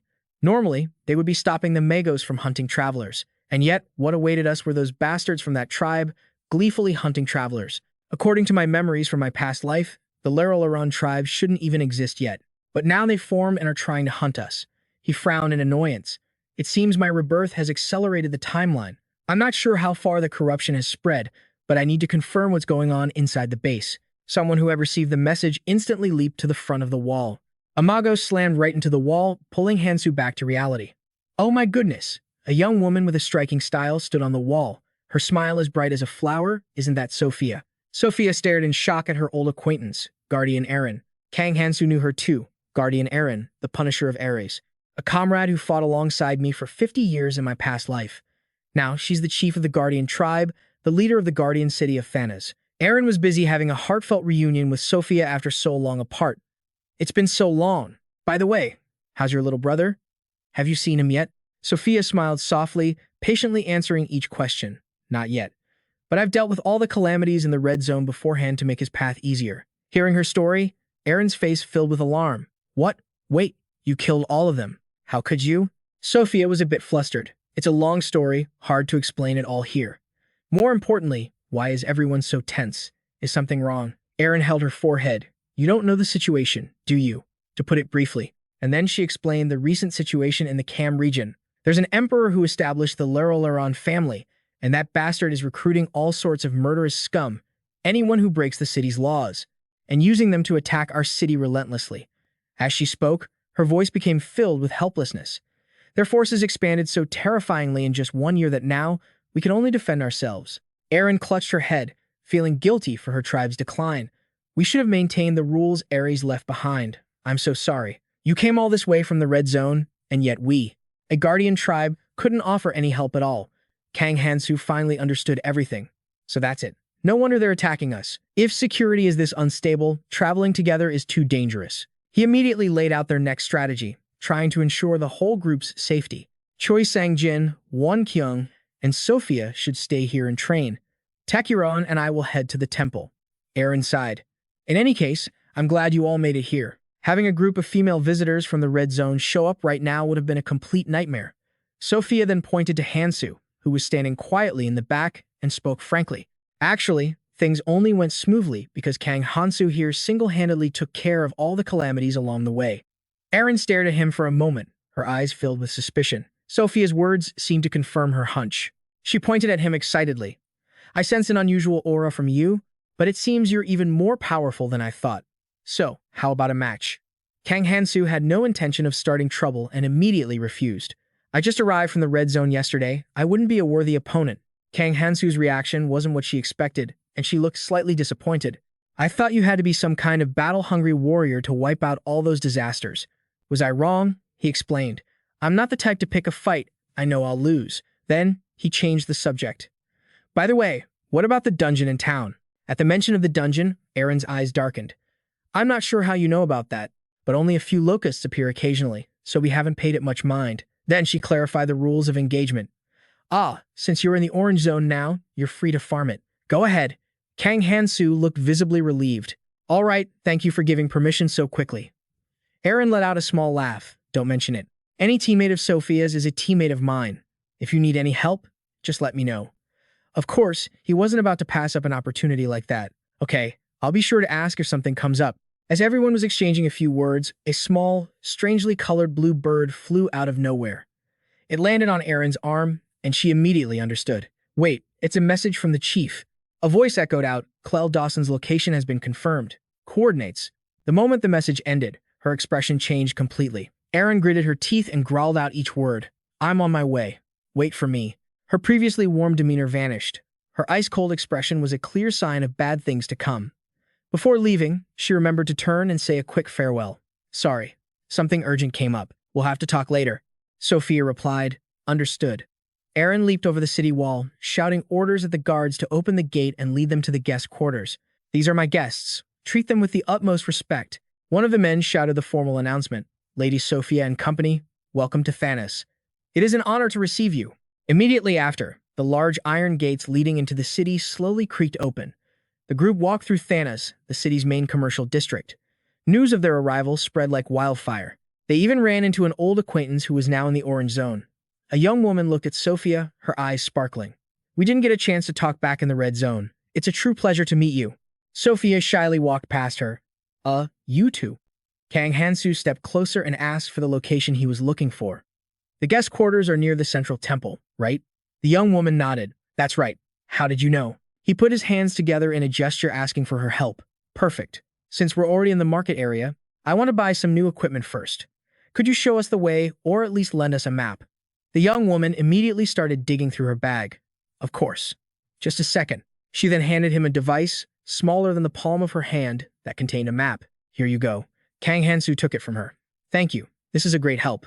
With that, the woman put her hands together and bowed farewell. I hope you all have fun shopping. I hope we meet again. Kang Hansu returned the polite farewell. If fate wills it, we will meet again. He then turned to the rest of the group. All right, everyone get fully geared up. We'll rendezvous in front of the abandoned dungeon at 5 p.m. Everyone understood their assignments. After a chorus of, got it, and okay. They each split off to prepare their own equipment. Sophia went with the young woman they had just met. Choi Sang-jin headed for the blacksmith shops. Won Kyung hesitated in front of a great sword that seemed to radiate dark energy. Kang Hansu also went to get his gear ready. He stopped by an apparel shop As he equipped each new item, a system notification popped up. Artifact. Flying steps. Allows for aerial leaps. By channeling internal energy to the soles of the feet, he finished putting on the cloak. Wind guard cloak, shields from sandstorms. Next came the new gauntlets he purchased. Gauntlets. Assists in channeling internal energy. Kang Hansu let out a satisfied smile. Pretty decent. This should be enough. He stepped outside with his sharp new look. He looked completely different from his usual self. Tekkaern sized him up for a moment. That look suits you. You don't see items like this down in the Red Lands. Do humans really buy and sell things like this? Kang Hansu answered his question. Of course. Before we came to this other world, this was perfectly normal. Perhaps down there, you never saw this side of life because of Miyamoto's influence. Even now, he couldn't quite adapt to the current state of the Orange Zone. But still, it's so bizarre. One of the 10 holy sanctuaries has been turned into a city for mortals. Kang Hansu spoke nonchalantly, implying that there were far more surprising things than this. Don't be so easily amazed. All the effort I've put into humanizing you will go to waste. Tekkaern bowed his head, showing he understood. Right, I will be more careful. Once he was all set, he asked the shopkeeper, how much for everything? At first, the old man was dismissive. Judging by your equipment, you all must have just come up from the red zone, right? Can you even afford this? Without another word, Kang Hansu immediately pulled out a pouch of crystals. He poured a cascade of crystals onto the counter. The shopkeeper's posture immediately changed as he sat there, staring intently at the pile. Kang Hansu spoke up. This should be more than enough, right? The old man's attitude shifted in a heartbeat as he greeted them warmly. Thank you, and please come again. Just like that, it was midnight. They stood beside the sign pointing to the dungeon. Kang Hansu and Tekkaern stood waiting for the others to arrive. He looked up. You're here. The others slowly walked closer, and Choi Sang-jin was the first to speak. Sir, you called us here because this is a simple dungeon. Perfect for a warm-up, right? We're ready whenever you are. Just give the order. Kang Hansu smirked. A simple dungeon? He didn't explain further. You'll find out once we're inside. As Kang Hansu and Tekkaern approached the other three, he turned to Tekkaern and said, Tekkaern, I'll start the explanation. Show them the item I prepared. He nodded, all right. He held out his hand, and a light immediately appeared around it. A display of light appeared, hovering in midair. Kang Hansu slowly explained, when you enter the dungeon, a type of monster called the calamity will appear. He emphasized, compared to those parasitic grasshoppers we got sick of in the red zone, they're a little more dangerous. Their numbers won't be high, so they shouldn't be a major obstacle. He laid out the steps that would follow. After dealing with all the calamity and proceeding about 500 meters deeper, you'll reach a large chamber, counting from the center of the room. Then Hansu's tone suddenly changed. The 21st floor tile is the entrance to a secret dungeon. When you step inside, there will be a swarm of calamity. Hansu looked at Jin. This is where you come in. He laid out the next part of the strategy for Choi Sang-jin. You'll use Grim Reaper to control the dead calamity corpses, and in 3 days, you should be able to gather about 30% of the worms we need. Kang Hansu continued, once you reach 30%, head deeper into the dungeon to the chamber that contains its core, and destroy the calamity king. He said, after that, the dungeon will be yours. Once you become its master, you'll be able to control the number of calamity. This will make hunting and harvesting the worms much easier. Kang Hansu stressed the points that needed special attention. However, without a bug-killing skill, it's nearly impossible to defeat the calamity king before you reach 30%, so don't even touch it until that condition is met. He gave a slight nod, encouraging the group. With all this, I trust you all understand the plan. I'll send word at the right time via messenger bird. Until then, just focus on harvesting worms. Sophia realized something. From the sound of it, you're not planning on coming in with us? Choi Sang-jin had no doubts. He turned and said to her, it's Kang Hansu we're talking about. He must have something urgent to do. Kang Hansu nodded. That's right, I won't be going in with you. Like Choi Sang-jin said, I have something I need to take care of. He took out a provision pouch and handed it to them. If you carry this, storing provisions will be much easier. Of course, it's not free. Choi Sang-jin understood immediately. I see. The terms are pretty clear. Kang Hansu nodded. Right. I won't have you work for free. While you guys gather worms for me, I'll provide information and this special food pouch. However, Won Kyung had other thoughts. Don't you think you're being a little too rigid about the rules? Considering what you did for us in the red zone, it would have been fine even if we didn't get anything in return. Hansu stated his position clearly. Following the rules is crucial, especially as we advance to higher floors. Without rules, the entire social order would collapse. Sophia felt a bit worried. But Hansu, your worm count is almost at 0. Wouldn't it be better for you to stay and gather some before you go?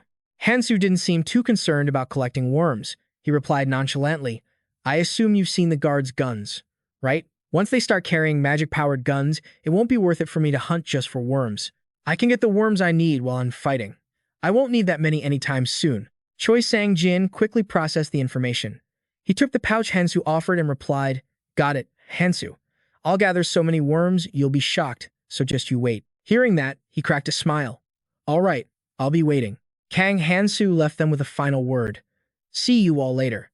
Good luck, before turning towards Taekyron to begin his own task. A short while later, Kang Hansu and Taekyron were riding a magic flight formation toward their destination. Taekyron turned and asked him, The bone temple closest to the city is to the east. Should we head in that direction? He said, It doesn't matter. He then voiced his concerns.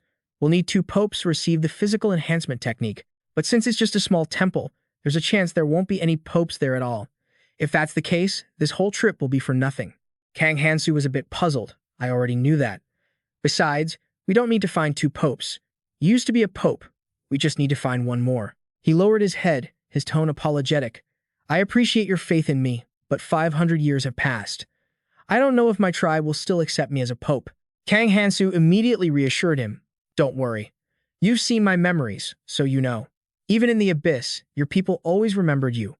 And they kept their faith in you. Taekyron chuckled softly. I see. His expression turned nostalgic. His eyes held a hint of sadness. I guess the thought of seeing my people again after 500 years made me too emotional. So many unnecessary thoughts. Following that train of thought, Kang Hansu also shared his own feelings. I know what you mean. I also lived for 60 years in another world. But overthinking is a type of poison. I need you to focus on the goal at hand. He nodded. You're right. Thinking about it alone won't help. I will do everything in my power to assist you. He smiled. Good. I'm counting on you. Kang Hansu stopped the small talk with Taekyron. He thought about what he was about to face. The Holy Land, closest to the Jolian Air Ranger tribe, was the base of the Lirolaran tribe. He briefly reviewed the tribe's current situation. The leader of the Lirolaran tribe had quickly amassed power and seized control. Thanks to the physical enhancement technique, there were still some things that bothered him, but what I wonder is why a pope from Acheron would approach him in the first place. Kang Hansu frowned. No one could explain the reason why. So, if I can find even a small clue, it'll be worth it. Suddenly, he spotted a strange sight. 2 figures were running like the wind on the ground below. The one running in front was clutching something tightly. Their feet had sharp claws, and a tail peeked out from behind their clothes. Suddenly, the girl tripped and tumbled to the ground, revealing a gem in her hand that was emitting a sparkling green light. The little girl whispered, Mom, Dad. She remembered the sight of a frantic woman pushing her child behind her, screaming in desperation. Ellen, take that and run. Your father and I will hold them off here. You can't follow us. Ellen burst into tears. I can't go with you, Mom, Dad. The pursuer behind her suddenly cackled, pushing the little girl to her breaking point. You want to see your parents again? Ellen turned back, glaring at him with hatred. He was carrying several heads, and in his other hand, he held a knife pointed right at her. His eyes were filled with vicious glee. He flicked his wrist, and 2 heads rolled to a stop right in front of her. Ellen covered her mouth, a horrified gasp escaping her lips. Mom, Dad. She crawled forward, trying to touch the 2 cold, severed heads. The moment she touched her father's, her mind completely shattered. Ellen let out a scream of pure agony. Ellen whispered, Why? Why did this happen? What did they do wrong? Seeing this, the man laughed, gloating over her misery. He said callously, Don't you get it? I just wanted to see you nobles weep in despair. He reached out a hand, his tone casual. That look on your face is just perfect, kid. Now, what should I do to plunge you even deeper into that despair? In this moment of utter desperation, Ellen could only clutch the green gem in her hands, silently praying for a miracle. Oh, great Taekyron and Kaluzi, bearers of my bloodline, please, save your descendant from this peril. Please. Just then, a sword shot down from the sky, aimed right at the vicious beastman. It pierced straight through his back. Blood stained the snow. He looked around, bewildered, unable to comprehend what was happening. What the? Who are you? The moment he looked up, an array of swords materialized above him. Then, all at once, they plunged down, pinning the beastman's body again and again. When it was over, Ellen saw a figure hovering in the ethereal moonlight. In the night sky, 2 figures appeared, slowly, descending into the ruined city. Seeing the injured child, Taekyron quickly moved to check on her, while Hansu stood guard with his arms crossed, in case of danger. Ellen clutched the green stone in her hand. She thought, deeply moved, was my prayer really answered? Tech Iron frowned, looking down at the child with pity. Ellen held the stone tightly, as if it were the most important thing in the world. Nearby lay two motionless bodies. They were likely gone. Tech Iron said nothing, but placed a hand on one of the bodies. He then held his other hand out towards Ellen. A strange light emanated from it. Tech Iron gazed intently at the glow. He spoke with regret. Child of the Acuren, I am sorry.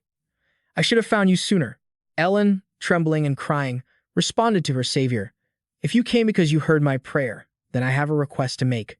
My parents' duty is now my duty. Tech Iron didn't press her, instead, comforting her gently. Your duty? I'm going to put you to sleep. You need to rest first. We can talk after that. The girl clutched the stone, reacting fiercely. Ellen shouted, No, I can't. My parents couldn't fulfill their duty because of me. A look of deep sadness crossed Tech Iron's face as he reached out to comfort her. Ellen, sobbing uncontrollably, grabbed his sleeve and begged him, Please, hear my plea.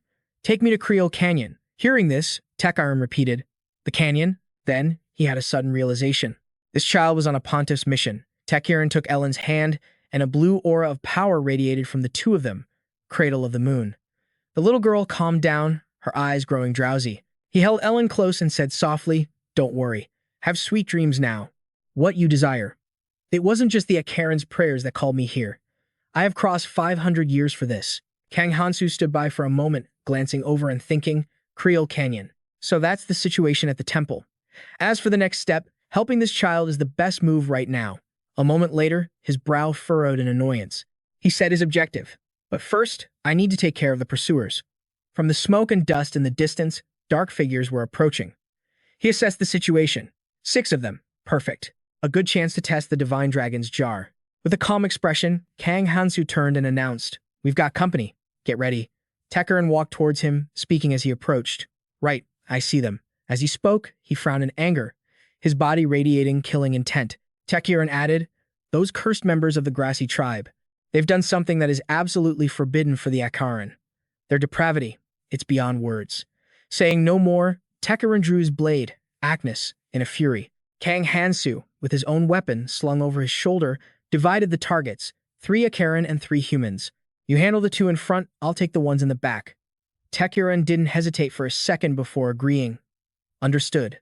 In the blink of an eye, Hansu transformed and charged. It was the jar of the compassionate divine dragon. The group of enemies, far from being afraid, charged forward aggressively. One of them asked, That skill just now looked like Agnes. Don't tell me a pontiff has appeared.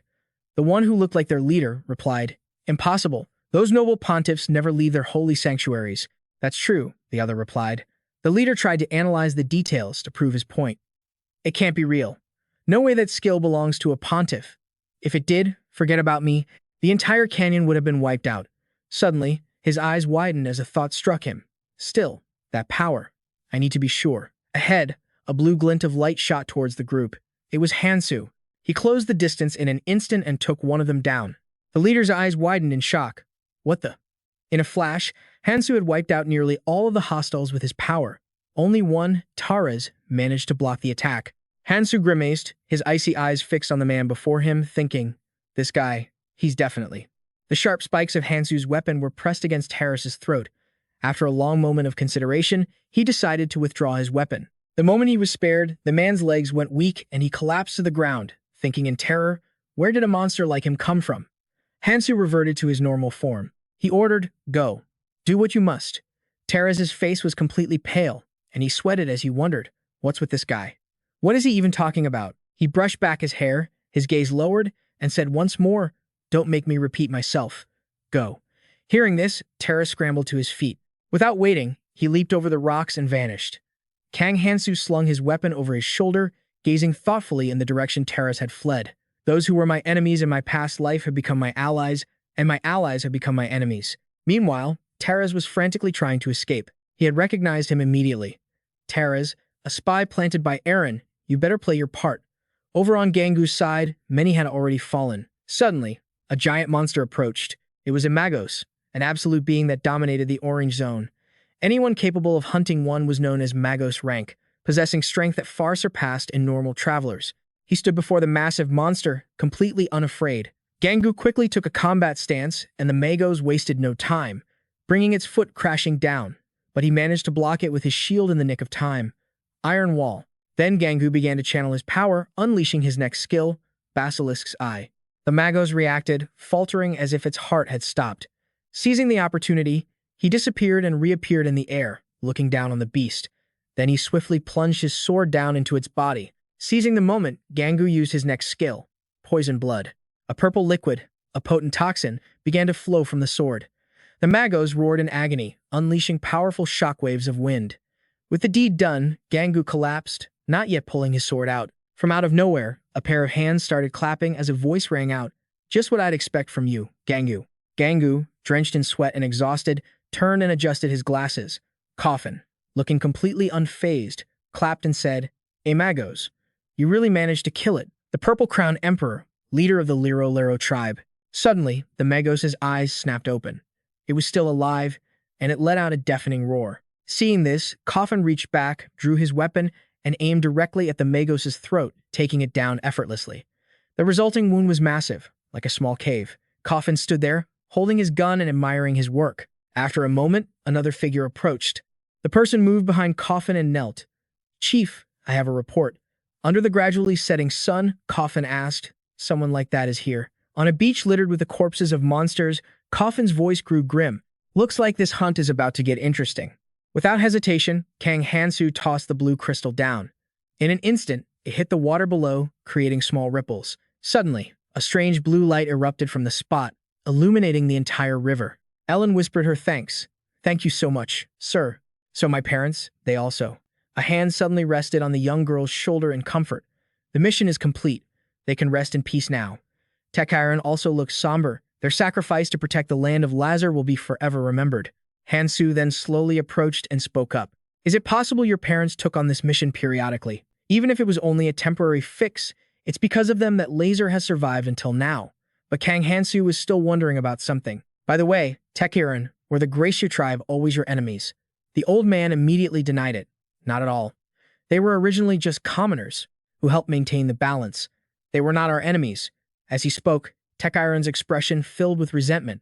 "But from the moment they dared to kill even children, I can no longer see them as my own kind. If they persist, they deserve to be annihilated." Ellen suddenly broke out in a cold sweat with a dawning suspicion. "Tekiron, this old man, could he be?" The young girl couldn't stop herself from grabbing his sleeve and asking, "Sir, are you really Tekiron, the one who went to another world to save the Acheron?" "From long ago?" Tekiron turned back, his expression gentle as he replied, "Ah, that's right. I forgot to introduce myself. My name is Tekiron Akaru, and judging by your reaction, little one, it seems I'm still remembered around here." At his words, Ellen's ears shot up. Tekiron Akaru. She remembered the stories her mother told her, how she always said that the spirits of our ancestors are always protecting us, and that one day he would return with our salvation.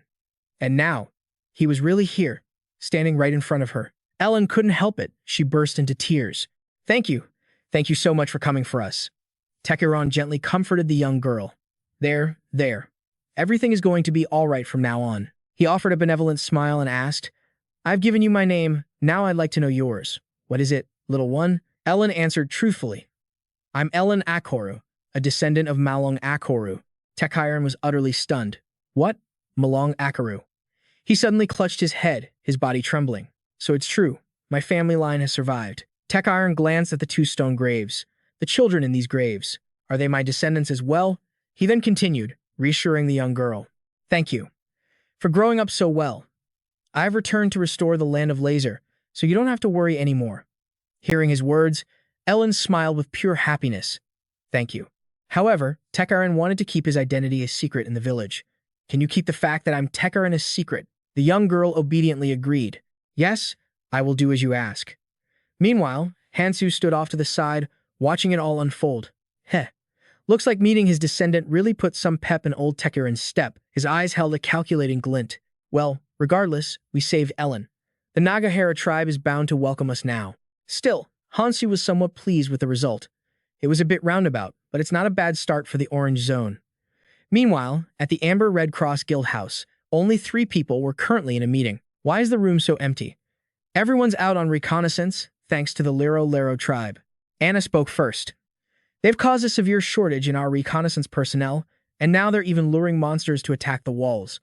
The whole security situation is in chaos. Eren replied nonchalantly. As for the monsters, we just need to shoot them from the walls with magic guns. What's the big deal? Bai immediately shot back. We don't have an unlimited supply of magic bullets. If we use them all up now, we'll have trouble dealing with the Magos later. She also brought up another risk. On top of that, criminals from many villages are fleeing to Felero. Laron is the real problem. At this rate, our guild's influence will be shaken. Eren scratched his head in annoyance. This is such a headache. Why don't we just charge in and take care of them? They're all criminals anyway.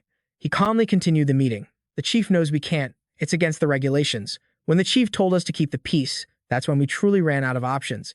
She still wanted to take a risk. You never know unless you try. If we fight for real, I can win. Anna quickly shot that idea down.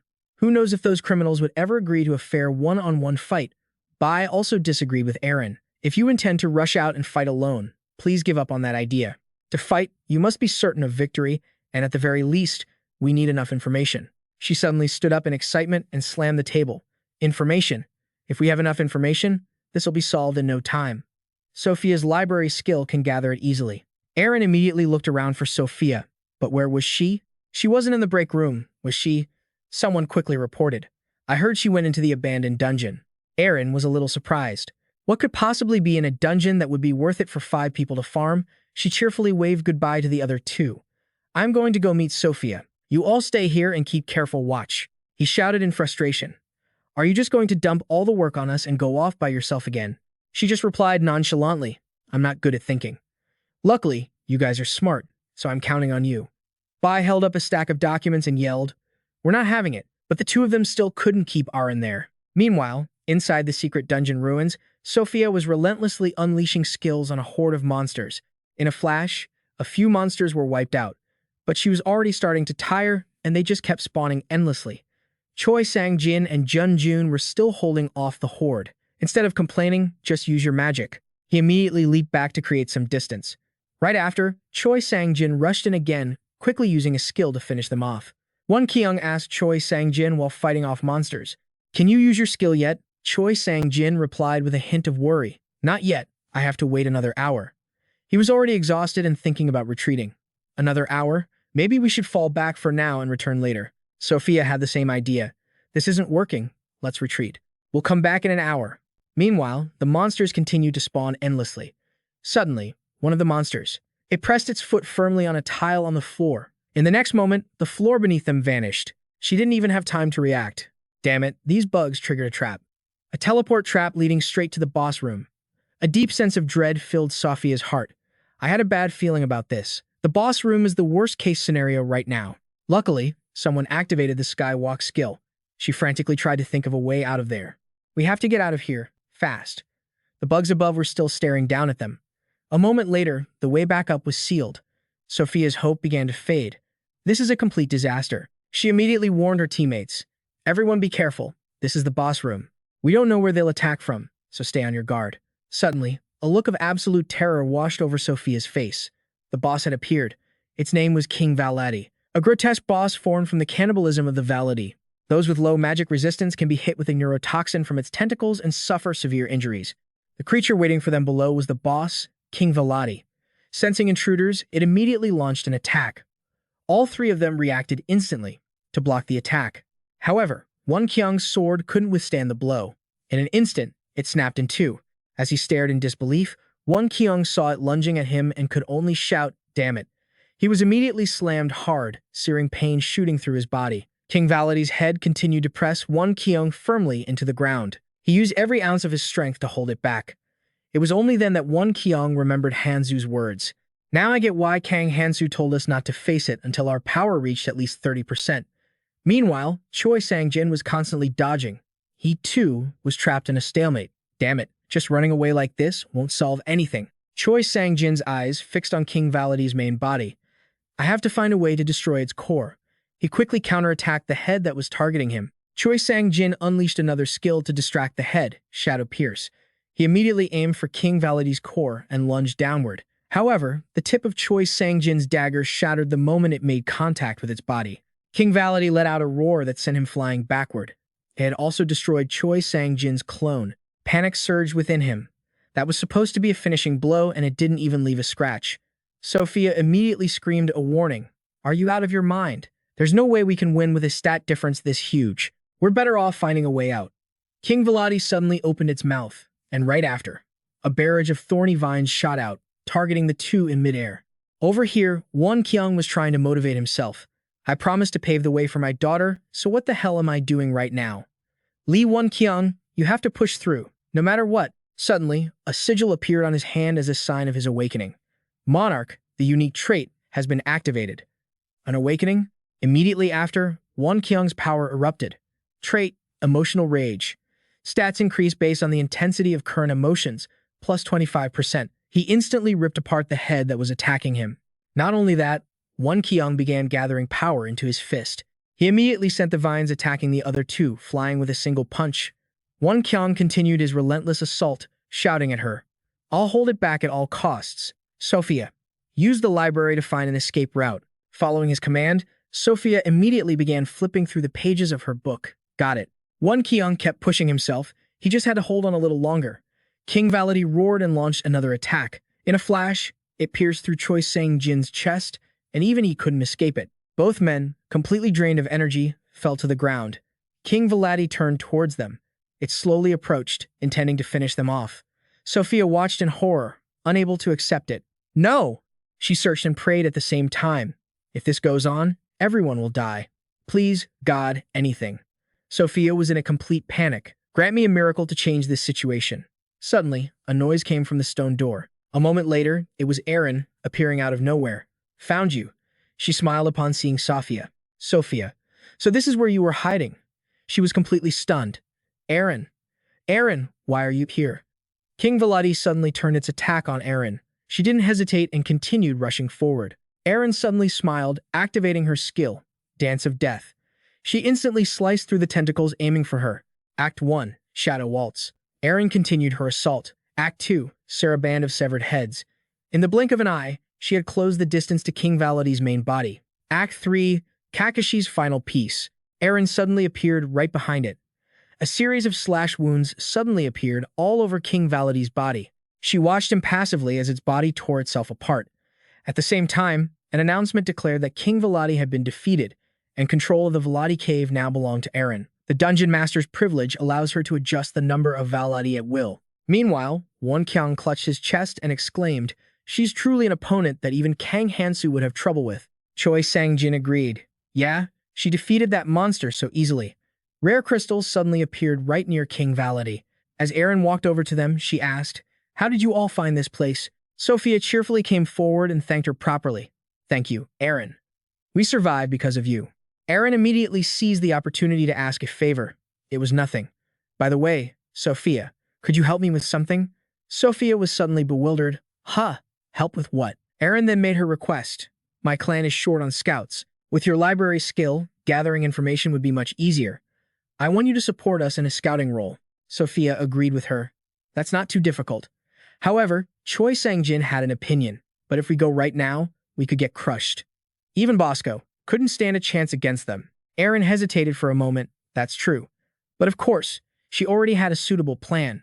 Then let's solve it like this.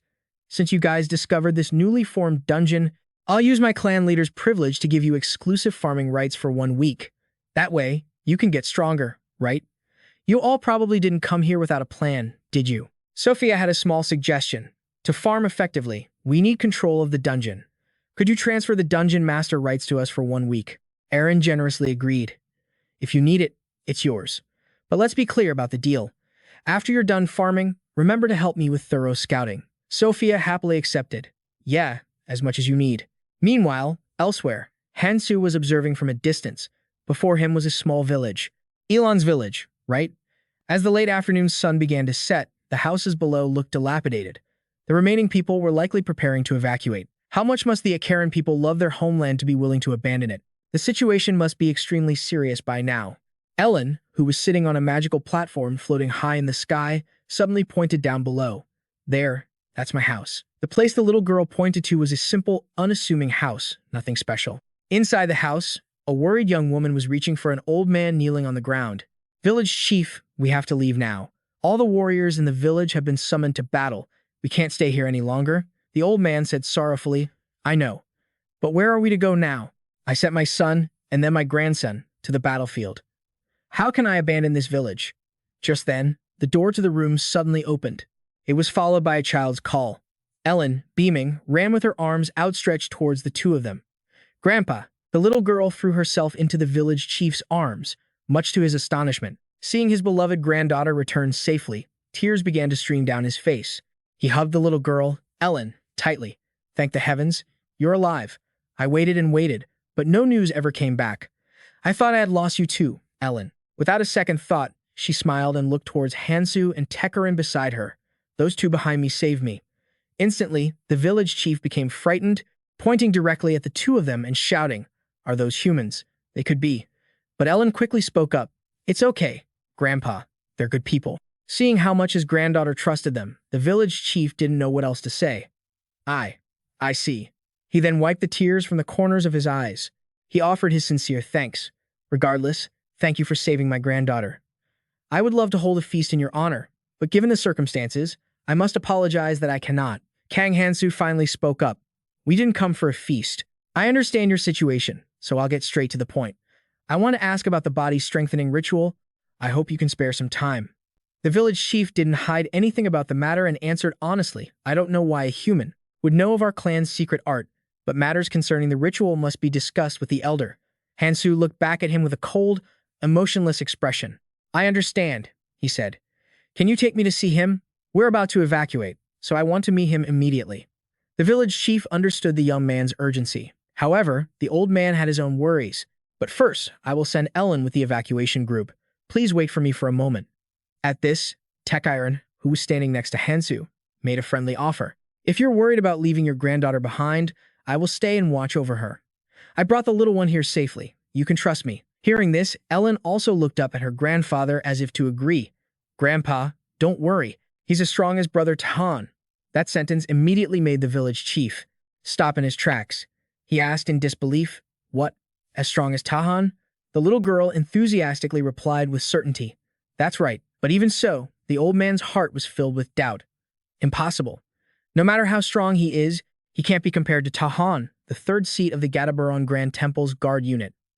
Thinking this, he sadly lowered his gaze. She must just be trying to reassure me. But he still stood up and patted the little girl's head. All right, I'll be back soon. You wait here for me, okay? Ellen obediently replied, Okay, Grandpa. Then the village chief looked towards Hansu. Then, please follow me, sir. The young man gave a short, cold reply, All right. In a room, the three of them, the elder, the village chief, and Hansu, were sitting opposite each other. Finally, the elder spoke. You say you want to receive the body-strengthening ritual, but humans are currently kidnapping and attacking us. What reason do I have to trust you in this situation? Kang Hansu had anticipated this. The humans kidnapping your people are all under the control of someone called the Buffalo. I intend to eliminate the Buffalo. When he's gone, humans will no longer have a reason to attack you. After hearing this, the elder pondered for a long time. So that's how it is. If the Buffalo must be eliminated, I will agree to let you receive the ritual. With my recommendation, getting into the Grand Temple won't be difficult. As he spoke, the elder slowly opened his wrinkled eyes wide. But I want to ask one thing.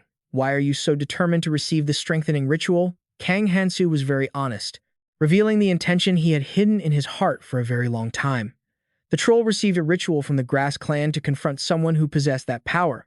I need it too. In exchange for the ritual, the troll formed an alliance with the Grass clan.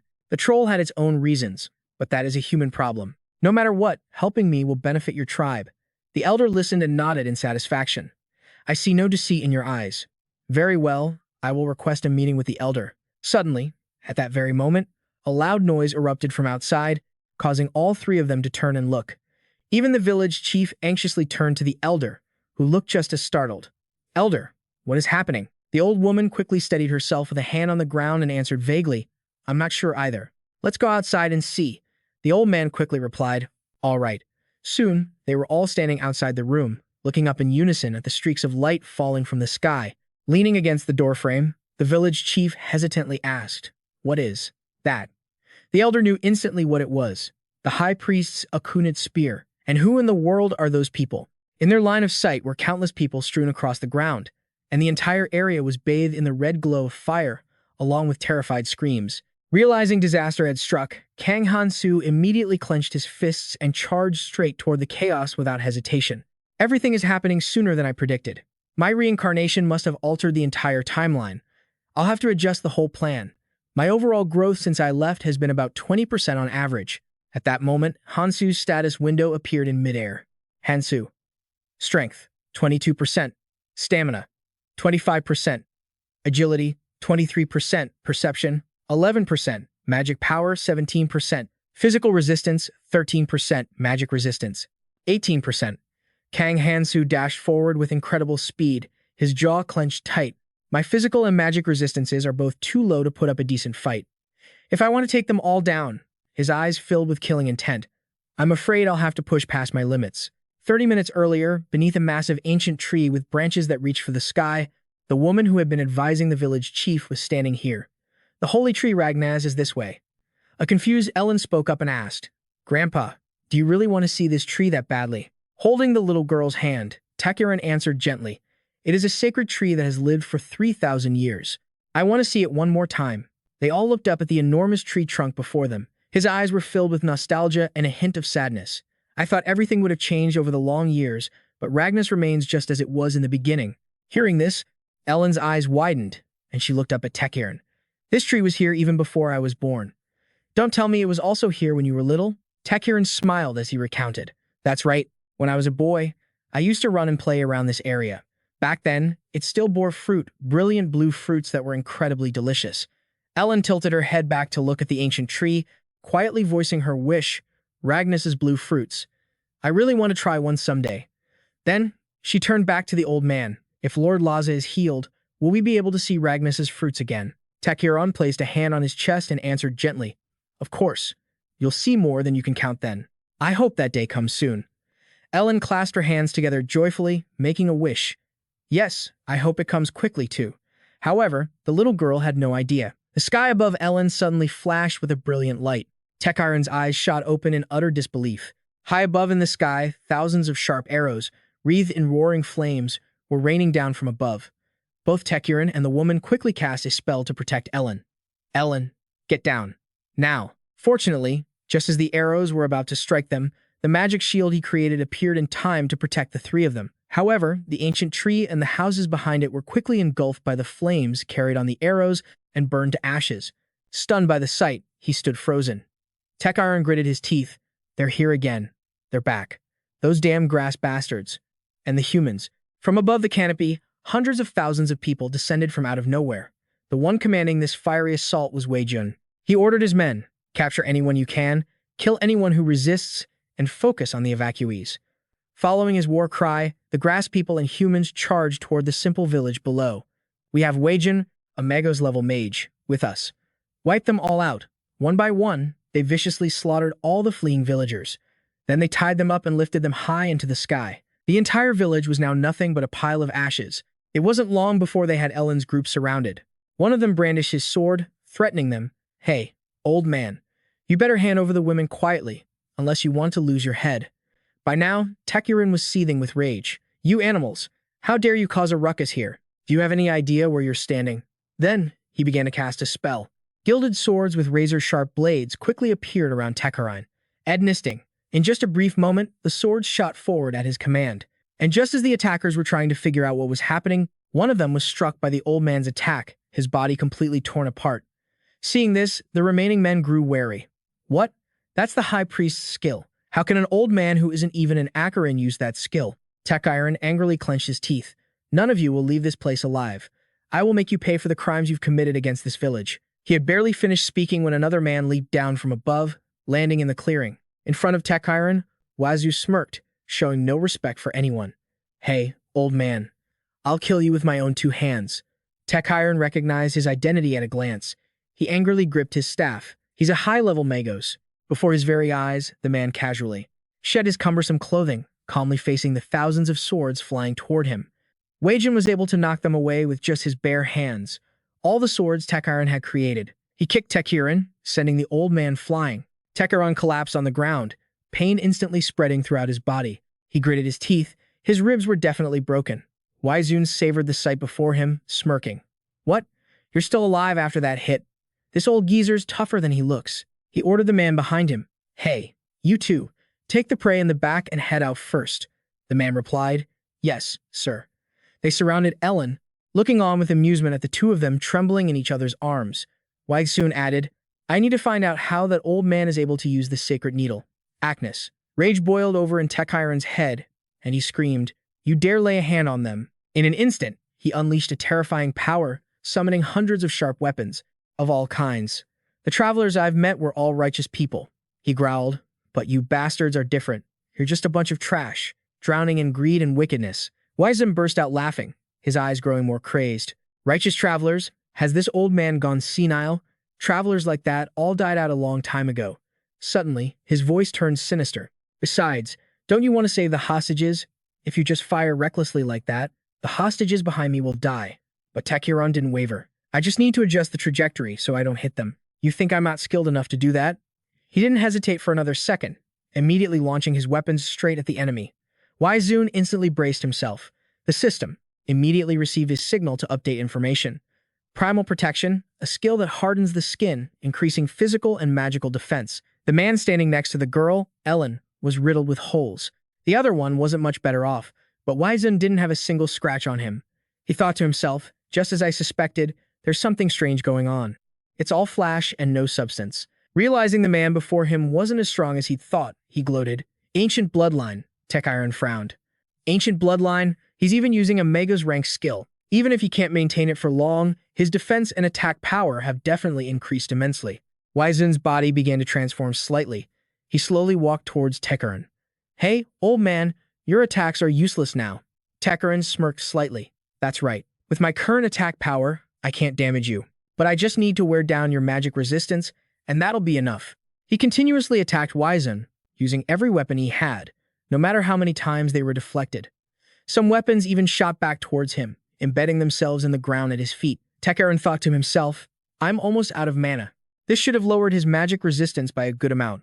Waizun continuously parried the attacks, his expression unchanging. This old geezer's mana pool is insane. How annoying. He lunged towards Techiron, instantly closing the distance. Suddenly, Waizun vanished, then reappeared, grabbing Techiron by the throat and giving him no time to react. He slammed the old man to the ground, cackling. Gotcha now. Old man, he asked. Hey, old man, why can a traveler like you use the sacred needle? Agnes, spill it, and I'll let you live. Techiron paid him no mind, even flashing a defiant smile. For a man who's about to die, you sure are curious about a lot of things. I have nothing to say to a piece of trash like you. Waizun completely lost it.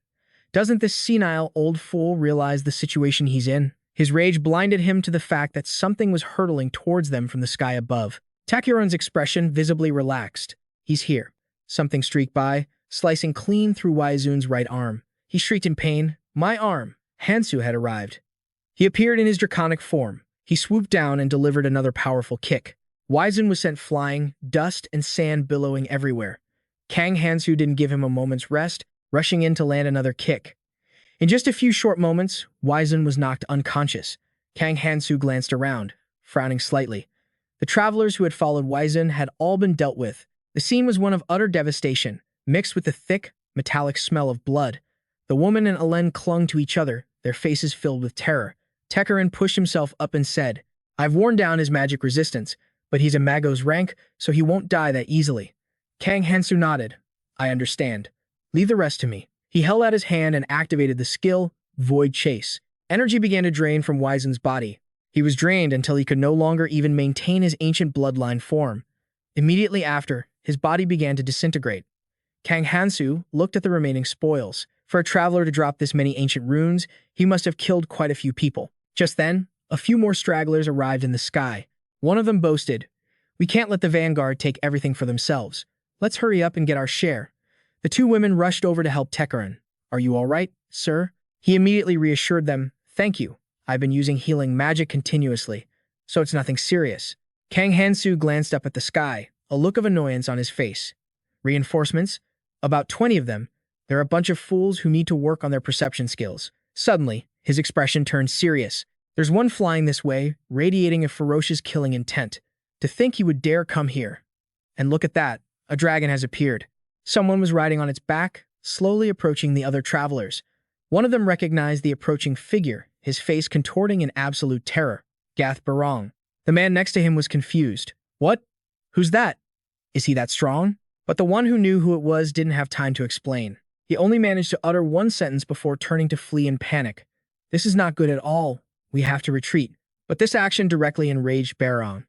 He gritted his teeth. You dare turn your backs and run from a warrior? Did you think I'd let you shameless, trashy traitors get away so easily? He tightened his grip on the axe in his hand. Under the pretext of collecting the essence of Lazada, you kidnapped people from my tribe. I know all about it, Barong roared. For trash that would stoop to kidnapping children to extract their essence, there is no need for mercy. Your names aren't even worth remembering. He swung his axe, aiming it straight at the cowardly travelers. White Tiger's massacre. The terrifying attack flew through the air, closing in on them in the blink of an eye. Every single one of them was hit. They either lost limbs or suffered massive injuries. The heavily wounded travelers could no longer maintain their flight. They fell from the sky in a freefall. Kang Hansu, who had been watching, thought to himself, I knew that aura was something special. With that kind of power, it looks like Barong has arrived. He leaped from the dragon's back. Barong landed on the ground in an epic pose, and Elaine quickly shouted, Brother, you can't. That's Barong. Elaine cried out, but Barong cut her off. I'm just glad you're safe. He turned and gently patted the little girl's head, then looked at Hansu and spoke. Wait a moment. I just have a few questions for you. Hey, you. The horned human. You're a human, so why are you helping us? Hansu answered honestly, I want to undergo the body enhancement ritual and heal Lanza. To do that, I need your help. He thought to himself, so, that's your intention. His voice faltered slightly. I respect the will of the high priest, but his hand quietly clenched into a fist. I can't trust someone who only spouts empty words about salvation. Prove it. Show me you're a hero. Immediately after, Barong crouched into a fighting stance. Or are you just a madman talking nonsense? Draw your sword and prove your will. Hearing this, Kang Hansu took his stance, thinking that if he faced him carelessly, he could die. With no other choice, he lunged forward. Arcs of electricity shot out from Kang Hansu, hurtling straight toward Barong. Seeing this, he recalled the high priest's prophecy. The Horned One will be our savior, Barong muttered. Could she have been talking about this guy? All right, then. I'll test you myself and see what kind of person you are. As soon as he finished speaking, Hansu rushed in, swinging a strike at Barong. He parried Hansu's blow, already thinking of how to counterattack. You have a good grasp of your weapon and combat fundamentals, Barong said arrogantly, but this level isn't nearly enough to meet my standards. He swung his weapon with force, sending Hansu flying back. Before Hansu could react, Barong rushed in, unleashing a flurry of attacks that forced Hansu to leap backward. Seeing this, Barong asked, What's your name? Human. He replied in a cold tone, Kang Hansu. He courteously introduced himself as well, and I am Gas Barong. Then he continued, I was supposed to stop at this level, but for you, I think I can take this fight up a notch. Just then, a voice shouted, Stop it, right now. It was the village chief, rushing over. She raised her voice. If Lord Barong is being this serious, does that mean you believe him? Hearing this, Barong replied indifferently, Whether I believe him or not is irrelevant. I am simply testing him, according to the high priest's words about the horned savior. And he added, I had no intention of killing him from the start. Meanwhile, Hansu was clutching his head, deep in thought. A savior? In my past life, there were only disasters. There was never a savior. He wondered, who was it that helped me? Suddenly, an image flashed in Hansu's mind. Could it be Kenian? Was it him? He broke out in a sweat as he thought, no way. But Hansu calmed himself. In any case, this is a good thing. The village chief then asked Barong, So, you came here to take him away?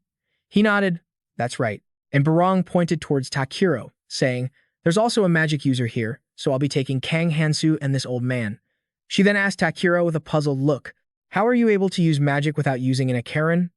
At that moment, as he was being helped up by one of Ellen's attendants, he answered gently, Even if I told you the truth, you would find it hard to believe. Let us go to the sanctuary, and all will be made clear.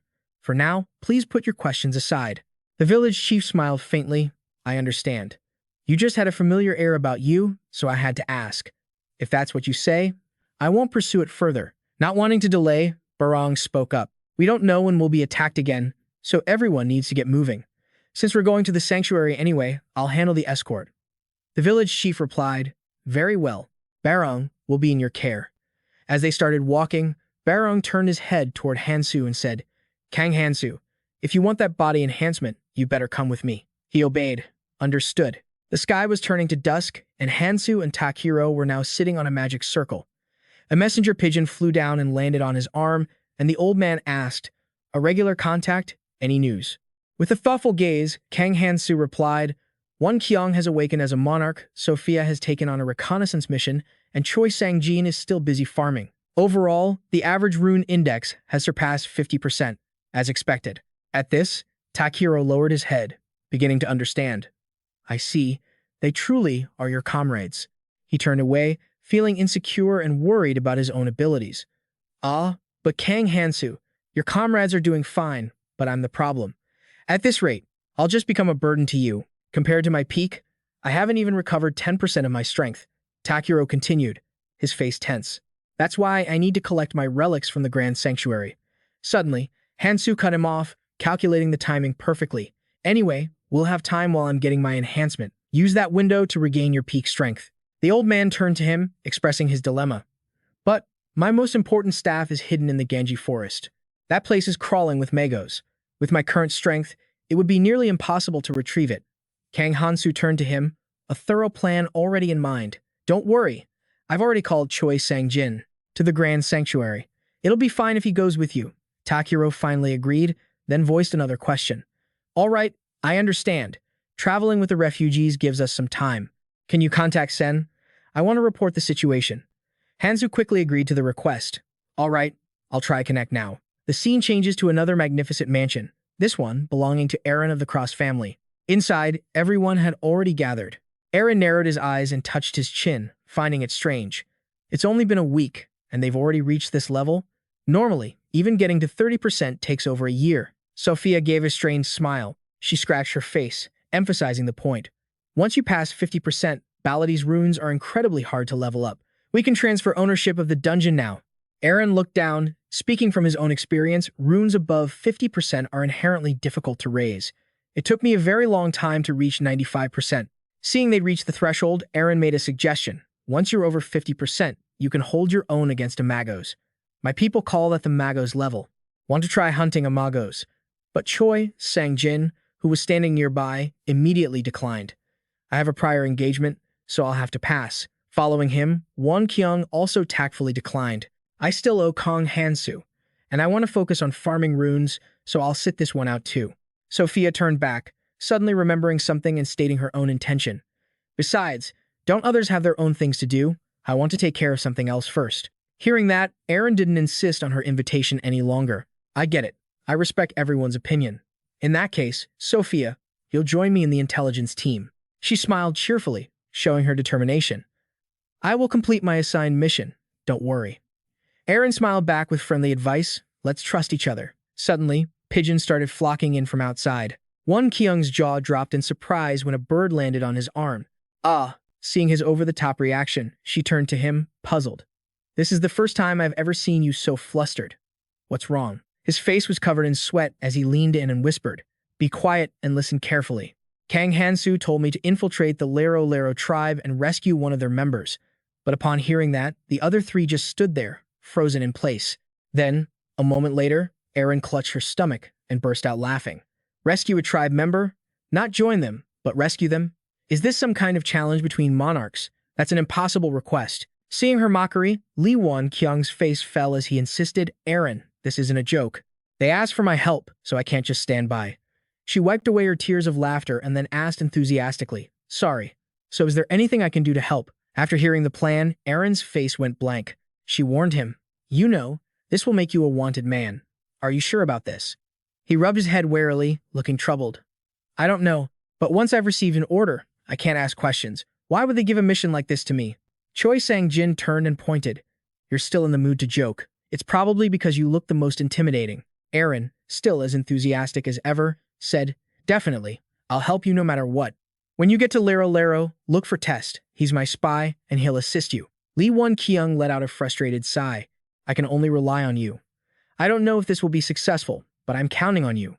His face was drenched in sweat, and he was still hesitant. "I really don't know if this is the right thing to do." Lee Won Kyung had no way out. He could only focus on the job. "But it's come to this. I have no other choice. I have to do this." Standing atop a tall building, Aaron yelled to alert everyone. Thieves! The tribe's Rune warehouse is being robbed. Hearing her shout, he immediately became serious. It's starting.